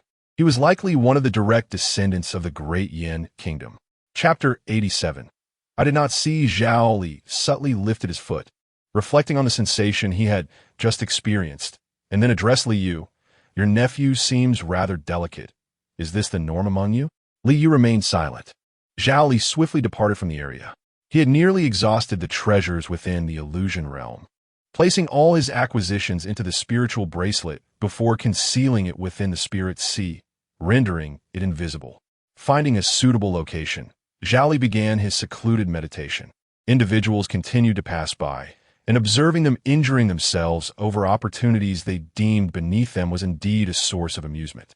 Several hundred had ventured into the illusion realm this time. Prior to their entry, the elders of various sects had emphasized that opportunities abounded within the realm, contingent solely upon one's capability to seize them. Yet now they felt deceived. Opportunities? Where were they? There was no sign of any such fortune. The only disciple from the Qinghu temple who encountered an opportunity was beneath an extraordinary peach tree, where they discovered a half-eaten peach discarded on the ground. In a scene of chaos, a multitude fought over this leftover fruit. The senior disciple of Qinghu temple, possessing formidable cultivation, emerged victorious in this skirmish and swallowed the half-peach whole, thus concluding the altercation. As for other opportunities, none were found. Truly, none at all. A throng of individuals searched for over half a month, navigating the treacherous mists, their legs cramping from exertion, yet they returned empty-handed. It was not until a month later, as the illusion realm was set to close, that they followed the guidance back to the exit, each dejectedly emerging. The elders of each sect had been waiting, and upon seeing their disciples, they hurriedly inquired, "How did it go? Did you find anything of worth?" As expected, all heads shook in response. Nothing was gained. Every disciple who had entered the illusion realm returned without any spoils. The collective sighs of disappointment echoed in the air. The greater the hope, the deeper the disappointment. Naturally, not everyone was concerned about the disciples' fortunes. For instance, the elders of the 5 elements sect eagerly awaited the return of their own disciples. However, after a day and night of waiting, not a single one had returned. What was happening? Had their disciples perished alongside Xiao Yi? Aside from Xiao Yi, the other disciples lacked soul lamps, which left the elders of the 5 elements sect with faces as dark as the bottom of a pot, feeling a wave of despair that threatened to consume them. Under Xiao Yi's leadership, the 5 elements sect had been the team most likely to secure significant opportunities. Now, not only had they failed to acquire any fortune, but where were their people? The elders of the 5 elements sect were on the brink of madness. If this cohort of disciples had all met with disaster, the lineage they had nurtured would face a dire interruption. Several elders began to inquire about the disciples from other sections. Some reported having briefly seen Xiao Yi and his group, but thereafter they had gone missing, with no knowledge of their fate. At this point, the elders of the 5 elements sect resigned themselves to the grim reality. This batch of disciples was lost. The most promising young talents of the 5 elements sect had perished in unison. Who was responsible for this calamity? Who could commit such an atrocity?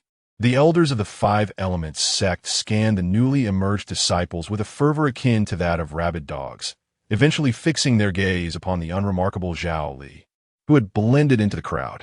Zhao Li was neither the first nor the last to emerge and exhibited no peculiar behavior.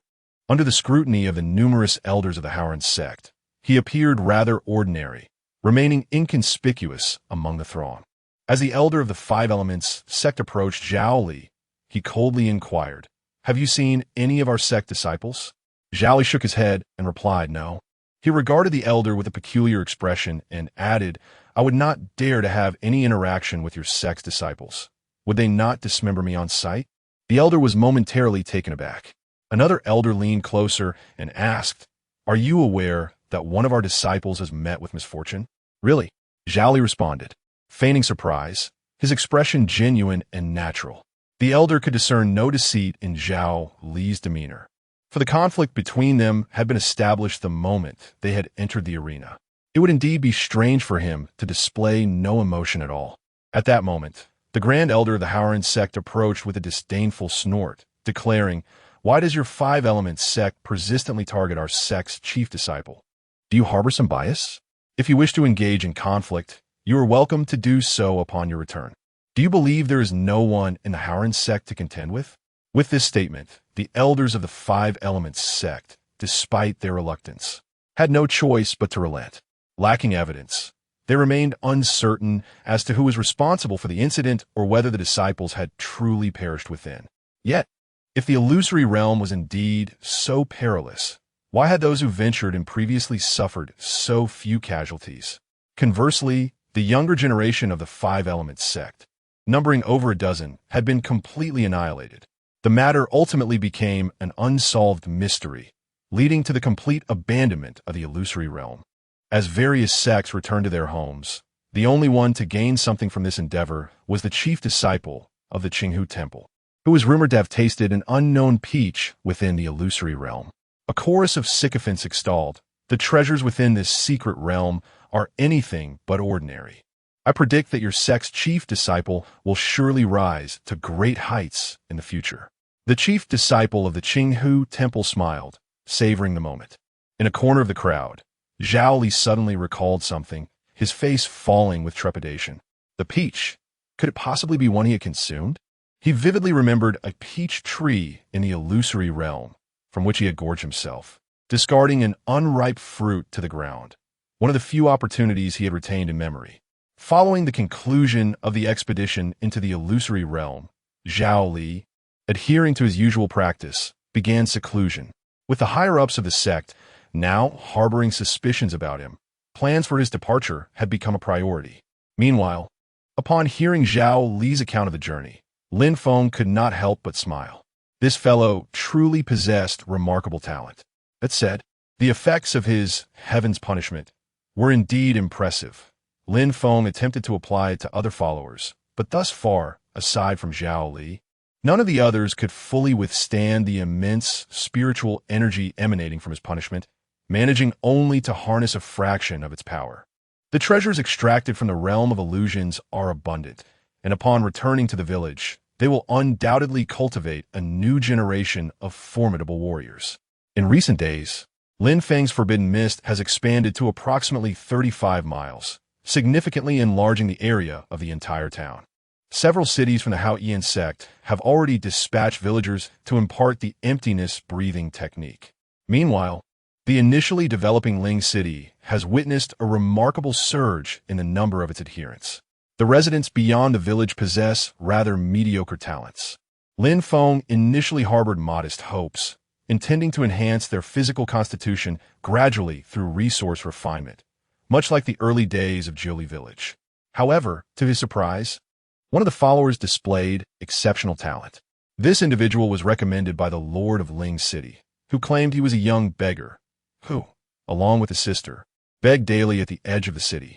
After the establishment of the martial arts academy by the city's upper echelons, he enrolled and, within a single day, mastered the teachings. Intrigued, Lin Feng instructed the city lord, Zhang Wei, to bring this young lad to Chongqing Peak.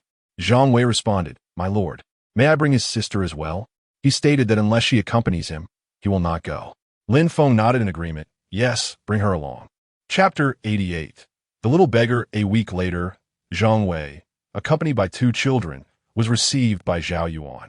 Within the confines of the Forbidden Mist, Lin Feng discerned information about the young boy. He was merely 13 years of age, his frail form strikingly thin, and his delicate face bore a resolute expression. Grasping his sister's hand, he cautiously inquired, "Will going to this village enable me to attend to my mother's affairs?" Zhang Wei smiled reassuringly. "These are trivial matters. Once we enter the village, as long as you obey, providing your mother with a grand burial will be a mere trifle. Both you and your sister will have more meat than you can eat and wealth beyond your needs." At the mention of meat, the boy's younger sister, a small girl, swallowed hard, gazing at her brother in silence. Yet her eyes betrayed a profound yearning. They were beggars, and the thought of consuming meat was a distant dream. No one heeds the words of the weak. Thus they had learned to remain silent. Meanwhile, Lin Feng utilized the true sight to investigate the boy's information. And to his astonishment, the boy possessed a potential value of 96, nearly 100, aside from Zhao Li, whose potential continued to grow beyond the century mark. The highest potentials belonged to Lin Bai and Lin Xia. Despite Lin Xia's lackadaisical approach to cultivation, spending his days basking in the sun, he had nonetheless reached an advanced level over the years. Had he exerted even a modicum of effort, he would have undoubtedly grasped the realm of Xianzhao. The fact that this boy exhibited such remarkable potential was unfathomable.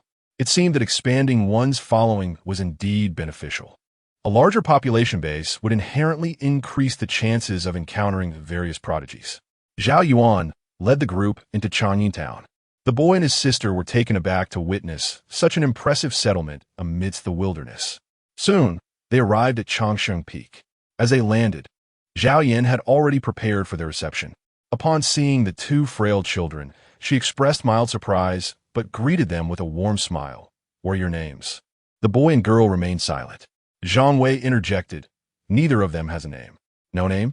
Given their appearance, it was evident that they had endured extreme hardship. Zhao Yan, considering the feelings of the 2, refrained from pressing further and addressed the boy. "Come with me, please." The boy hesitated, glancing at his sister. "What about her?" "Her?" Zhao Yan paused before responding.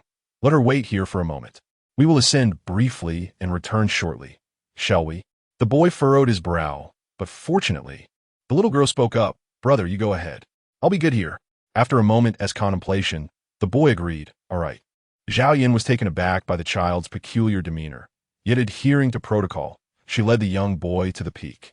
At the summit, Lin Bai was perched atop Lin Xia, urging, "Hurry up. The willow deity instructed me to monitor your training. Don't be lazy." A talking bird. The young boy's face turned ashen in an instant. "Oh no, someone has arrived."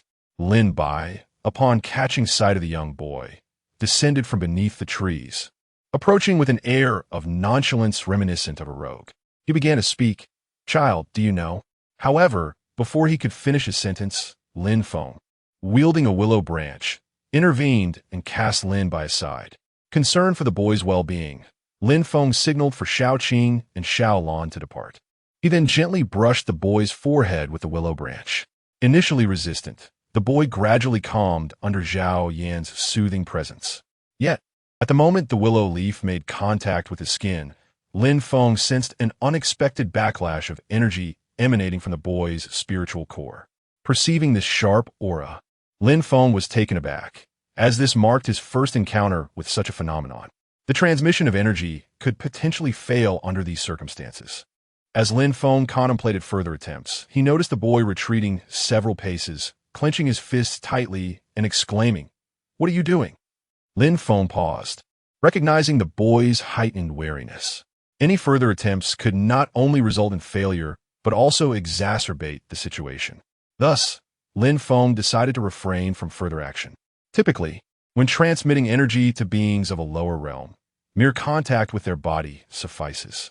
However, this boy was evidently different. There seemed to be an unusual power residing within him, an energy that should not exist in such a frail form. Consequently, the possibility of success remained uncertain. Ultimately, Lin Feng instructed Zhao Yan to take the boy down the mountain for the time being and inquired about the child's background from Zhang Wei. Zhang Wei's revelations shed light on the boy's wariness. According to him, the boy's mother was a woman of the night, having spent 6 or 7 years in a brothel in a small town outside Ling City, until she encountered a man. The man, hailing from another region, felt deeply for the boy's mother and offered to assist her in leaving her former life behind, proposing that they live together. Though the woman had encountered many unscrupulous men, such earnestness was rare. Over time, she came to trust him. As the man struggled financially, the boy's mother saved the earnings she made from her clients, and eventually, after considerable effort, they managed to start anew together. The boy's mother and the man, who was, in fact, the boy's father, shared a brief period of happiness. Yet, society's judgment lingered, with whispers and scorn directed at the boy's mother, who was derided as a fallen woman, and accusations that the man was raising another's child. As time passed, the man's doubts grew, culminating in a day when he claimed to be heading to Ling City for work, taking with him a substantial sum of money, only to vanish without a trace thereafter. At this juncture, the boy's mother had already given birth to the boy and was pregnant with his sister. With no food left at home, life became exceedingly difficult. Fortunately, both mother and daughter remained safe. Several years later, the boy's mother ventured into Ling City with her children to seek news of the man, yet they found nothing but despair. Along the way, they were deceived and robbed of their remaining funds. Noticing the mother's lingering beauty, an old madam from the brothel sought to lure her back into her former life. Having become a mother, she naturally harbored reluctance, yet she never anticipated suffering a brutal beating that left her homeless and destitute. Ultimately, she could not endure the harshness of that winter. In the realm of youth, benevolence is a rarity, which made it exceedingly difficult for Zhang Wei to connect with him.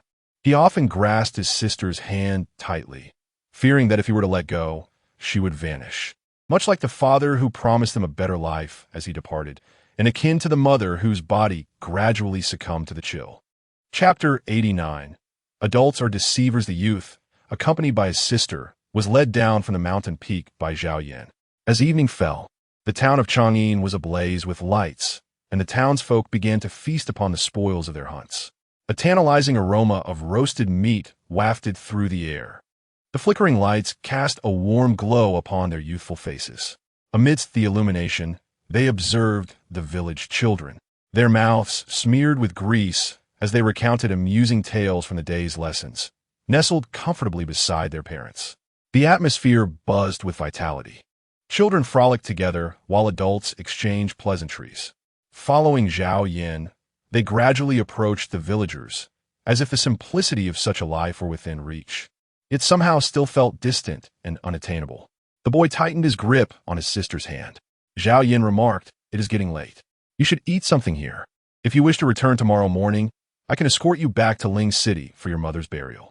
The boy paused, his breath catching as he pondered her words before finally asking, "What is it that you truly desire?" He gazed at Zhao Yan, seeking a definitive answer.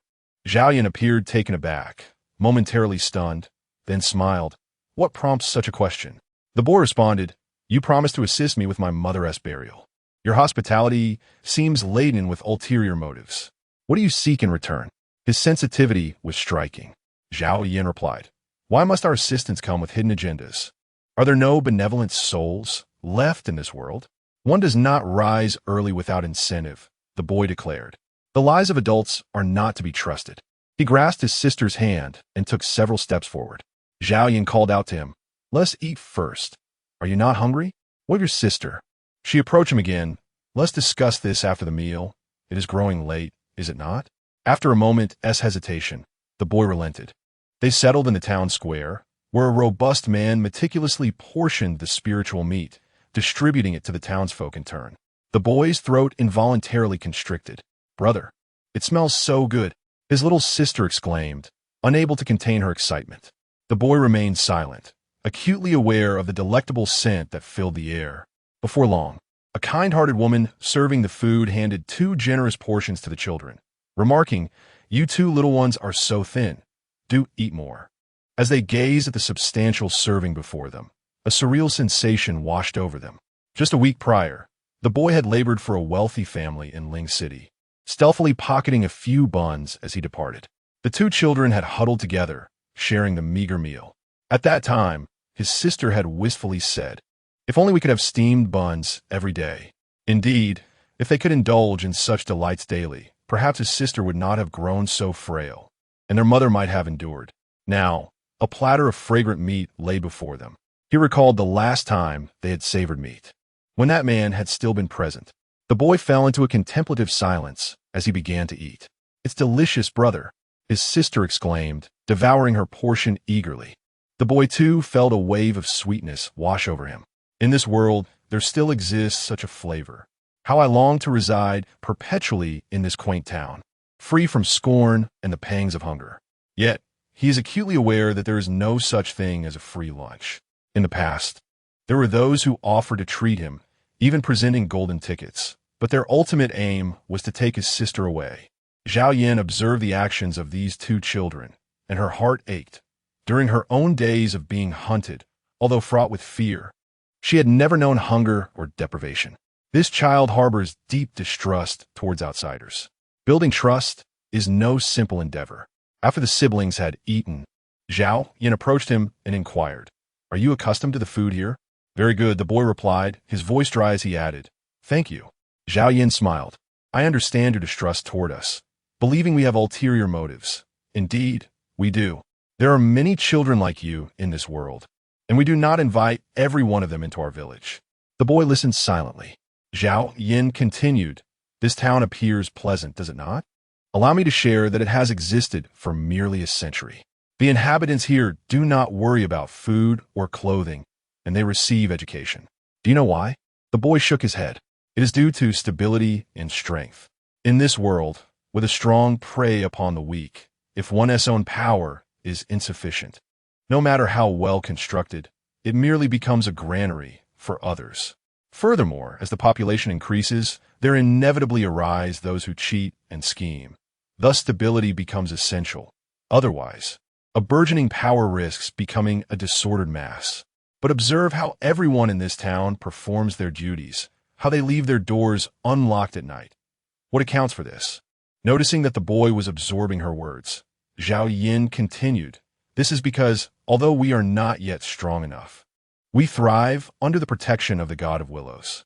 She gestured towards the peak where the forest stood tall, stating, "We act, and it observes. As long as faith endures, the town shall not disband. Simultaneously, we are continually growing stronger. One day, we will emerge from this wilderness, never again to be bullied, never again to suffer hunger, and forge a realm of happiness. We shall strive for this, and we need more formidable individuals to join in building this future. You possess great potential. Thus, I ask, are you willing to join us? To become part of this family?" The boy was momentarily taken aback. Family, this word felt alien to him. He had once briefly experienced the warmth of a home, but that memory was fading. Now, that comforting sensation resurfaced. In a daze, Zhao Yin's visage began to blend with that of his mother, and at that moment, a crack appeared in his once unyielding heart. He stood there, at a loss, his body trembling. He yearned to agree, yet remained uncertain. Following his mother's death, he had endured the harshness of life through relentless begging, but now another way of life beckoned him. Everything felt surreal, beautiful to the point of disbelief. The words of adults are all lies. Suddenly, he covered his ears, stepping back a few paces as tears streamed down his cheeks uncontrollably. He once lifted me high above his head, proclaiming that he would lead my mother and me to a better life.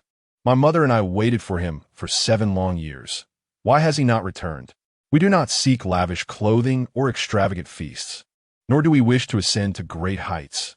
He is my father. Why does he not acknowledge me? Why has he abandoned my mother? A deceiver, a fraud. The youth appeared to be on the brink of collapse, his chest heaving violently, trembling ever so slightly. His sister gently embraced him, tears streaming down her cheeks.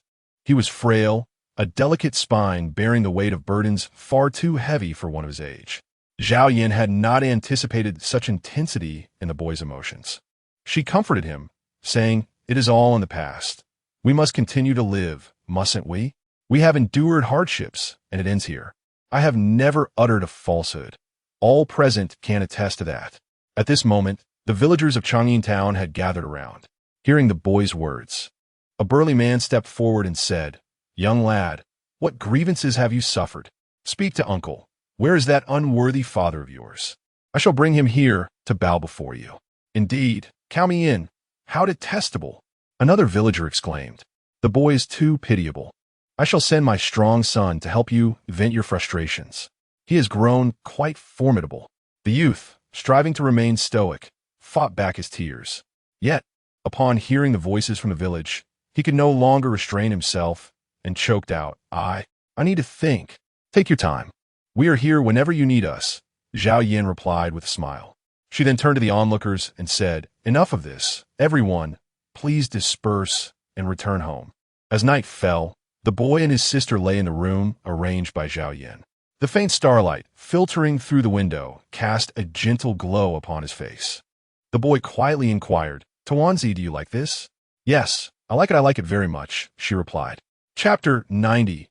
Lin Yuan the following day. After a night of introspection, the young man consented to remain here. Under Zhao Yan's guidance, he ascended the peak once more. This time, upon confronting Lin Feng's ethereal form, he lowered his head slightly. Within the forbidden mist, Lin Feng was fully aware of the events that transpired the previous night. The boy had endured much suffering, yet it had forged a resilient character within him. Lin Feng extended a willow branch, gently brushing it against the boy's forehead. Previously, when he encountered some resistance within the boy's spiritual palace, he was now prepared for a similar occurrence. As anticipated, that sharp resistance re-emerged, prompting Lin Feng to employ the nightmare spirit in his attempt to penetrate the boy's spiritual palace and uncover its secrets. Upon achieving mastery, the nightmare spirit could invade anyone's consciousness and spiritual domain. Although he had yet to reach full mastery, it was more than adequate against a mere mortal. Exercising utmost caution to avoid harming the boy, Lin Feng took a deep breath and, after 10 counts, successfully breached the boy's spiritual palace. Upon entry, Lin Feng was utterly astonished. Suspended within the palace was a sword. Its intent soared to the heavens, vast as the ocean, while the unknown blade bathed in a sea of sword energy, incessantly darting about, seemingly intent on shattering any intruders. Fortunately, Lin Feng's prowess far exceeded that of the young lad. In that moment, he transformed once more. Boom! The expansive sword energy was held at bay by a colossal willow that spanned the cosmos. The willow's leaves swayed gently as Lin Feng took on the guise of the willow deity and inquired, "What lies beneath you?" With a single utterance, the sea of swords was overturned, gradually contracting. Outside, the boy suddenly opened his eyes, releasing an extraordinarily sharp sword energy that slashed across the distance. Fortuitously absorbed by the forbidden mist, thud! He collapsed to the ground.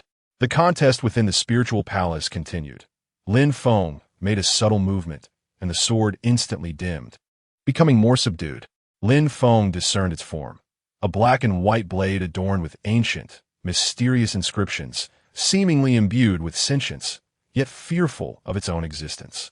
Lin Feng attempted to communicate with it, but regrettably found that the entity did not meet the criteria for engagement. He had no choice but to abandon the effort.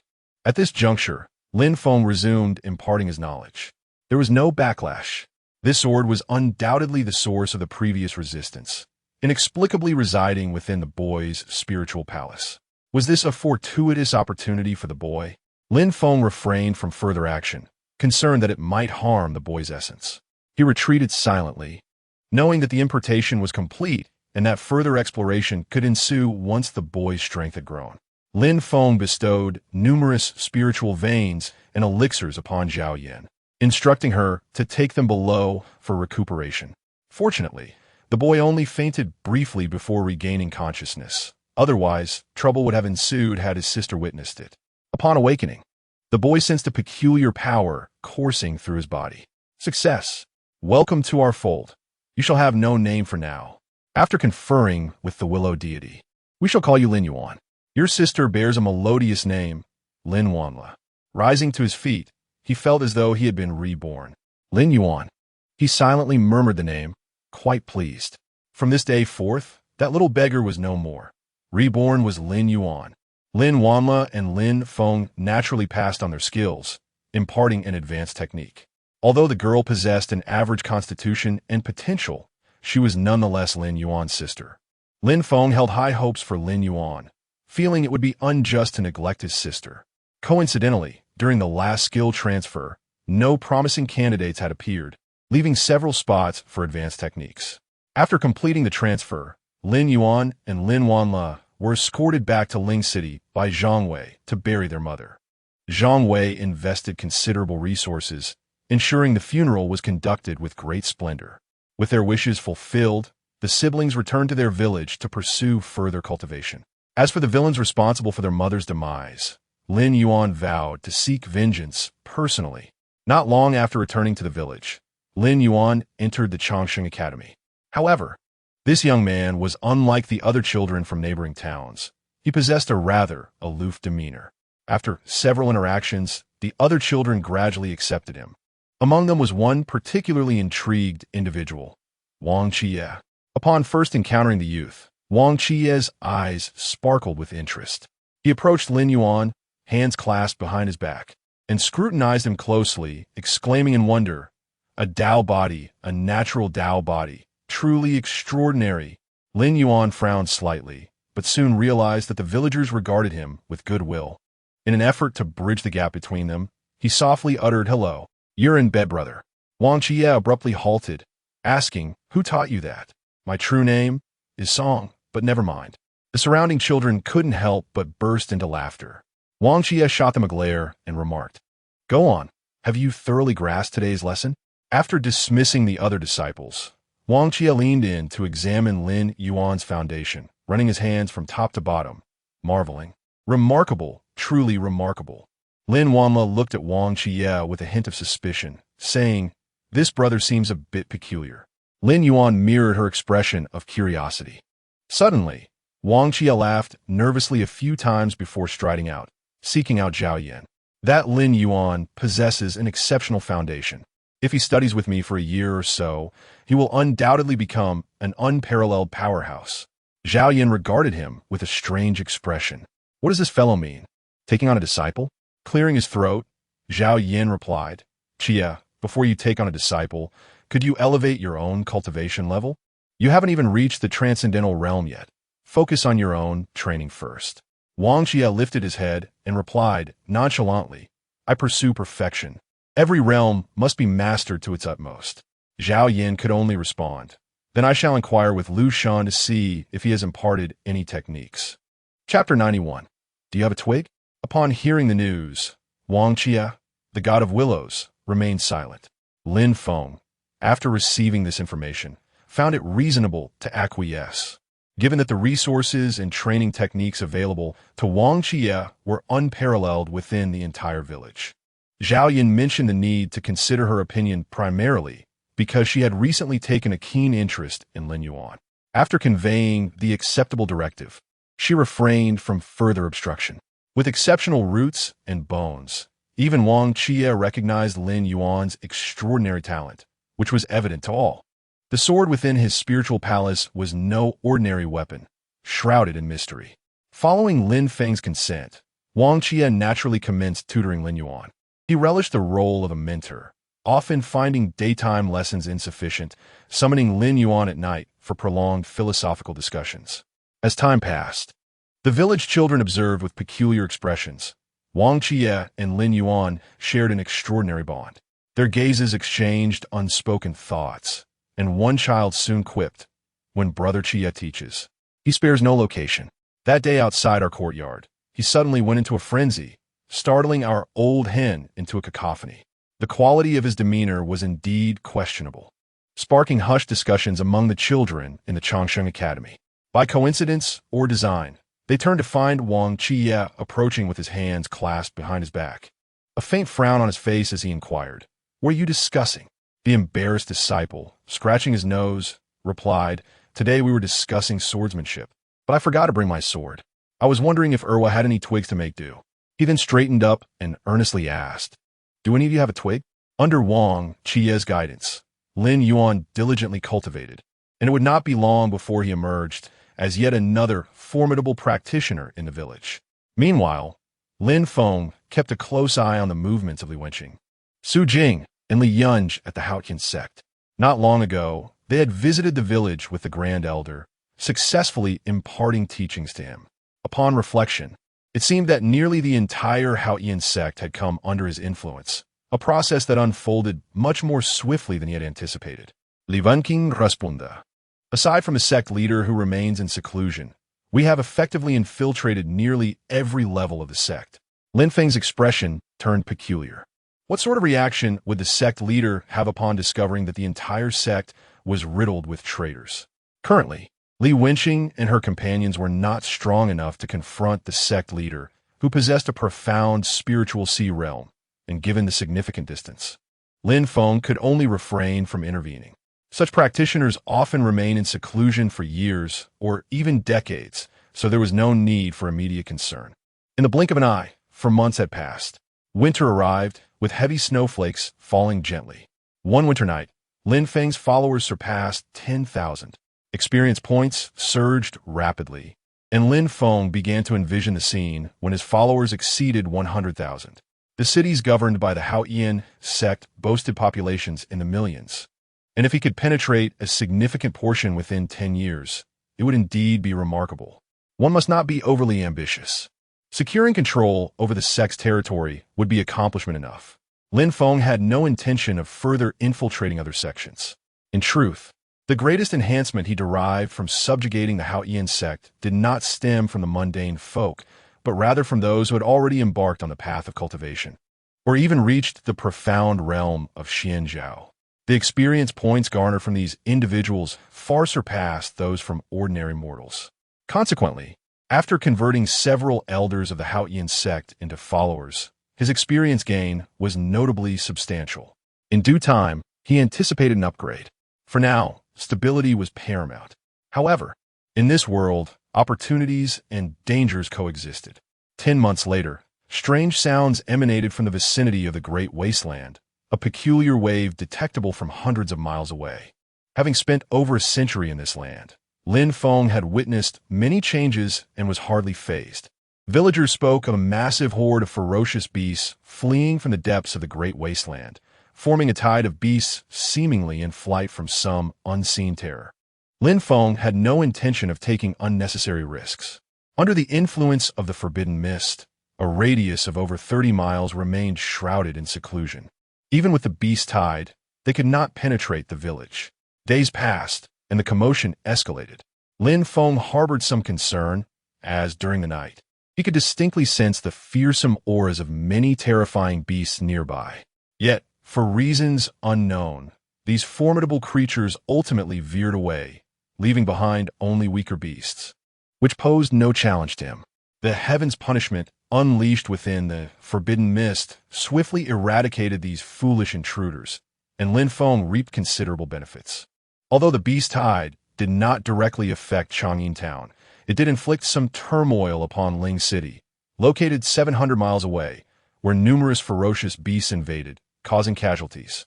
Many of the inhabitants of Ling City were his followers, and for some of them, Lin Feng occasionally bestowed heaven's punishment to unleash thunderous power for their protection. However, the frail bodies of mortals could withstand only a fraction of that might. Fortunately, most of his followers emerged unscathed. Lin Feng grew curious about the origin of this beast tide, as many fearsome creatures began to flee. What would be the cause? He pondered this question for a long time, initially believing it to be an unsolvable mystery. Months later, an object appeared nearby, a piece of human skin, floating in the air, siphoning life from all it passed. Some creatures, unable to evade its grasp, were instantaneously drained. It appeared sentient, as it absorbed more vitality. It seemed to exhibit signs of revival. Lin Feng recalled the bone fragment at the roots of his tree, which also bore signs of reverse growth. Such powerful beings, it seemed, could never truly perish. From a distance, Lin Feng sensed this entity and felt a mixture of trepidation and revulsion.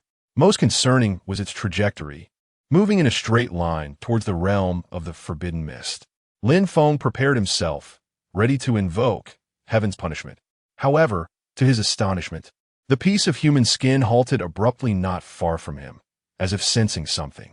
It then suddenly veered off course, drifting in another direction. This series of actions left Lin Feng utterly bewildered. Why?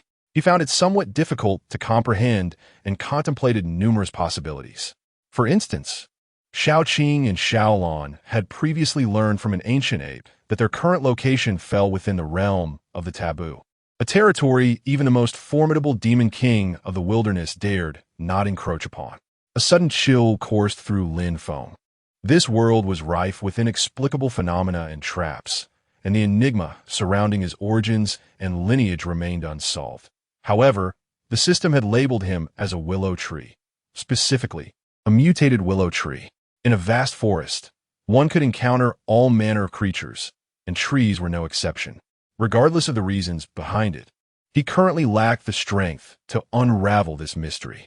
Should he ever reach the level of comprehension akin to that of a believer in the sea of consciousness, he would have little to fear. Casting this matter aside, Lin Feng awaited the retreat of the beast tide. As the human skin receded into the distance, tranquility gradually returned to the surroundings. Many of the ferocious beasts had their vitality siphoned away, while others would take some time to converge. Lin Feng realized that an opportunity had presented itself. Following the absorption of vitality by the human skin, the area was suffused with a dense aura of death, which, to his advantage, bestowed him with certain enhancements. Chapter 92. The Curse of Calamity. With this thought in mind, Lin Feng penetrated the dreams of Zhao Lei and Zhao Yuan, urging them to employ a formation to absorb the surrounding deathly aura once more. When the miasma re-emerged years ago, Lin Feng had learned from Liu about the methods employed by the Great Yin Kingdom to suppress the divine corpses tainted by forbidden power. By utilizing formations, the deathly energy could be condensed within spirit stones. It was precisely through this method that Lin Feng had accelerated his previous upgrade significantly. This process was far more efficient than relying on the experience gained from followers. Moreover, if he did not absorb the energy, the divine corpses that were originally sealed here would awaken again due to the density of the deathly aura, making this step absolutely crucial. Thus, after the beast tide subsided, Lin Feng entrusted this task to Zhao Yuan and Zhao Lei. Having already mastered the formation, they readily agreed without hesitation. This time, they would not need to venture to the sealing grounds, which made it considerably safer. They soon set off, equipped with numerous spirit stones, to begin absorbing the deathly aura. However, it was evident that this aura was not as potent as that from the sealing grounds, and it would gradually dissipate. Fortunately,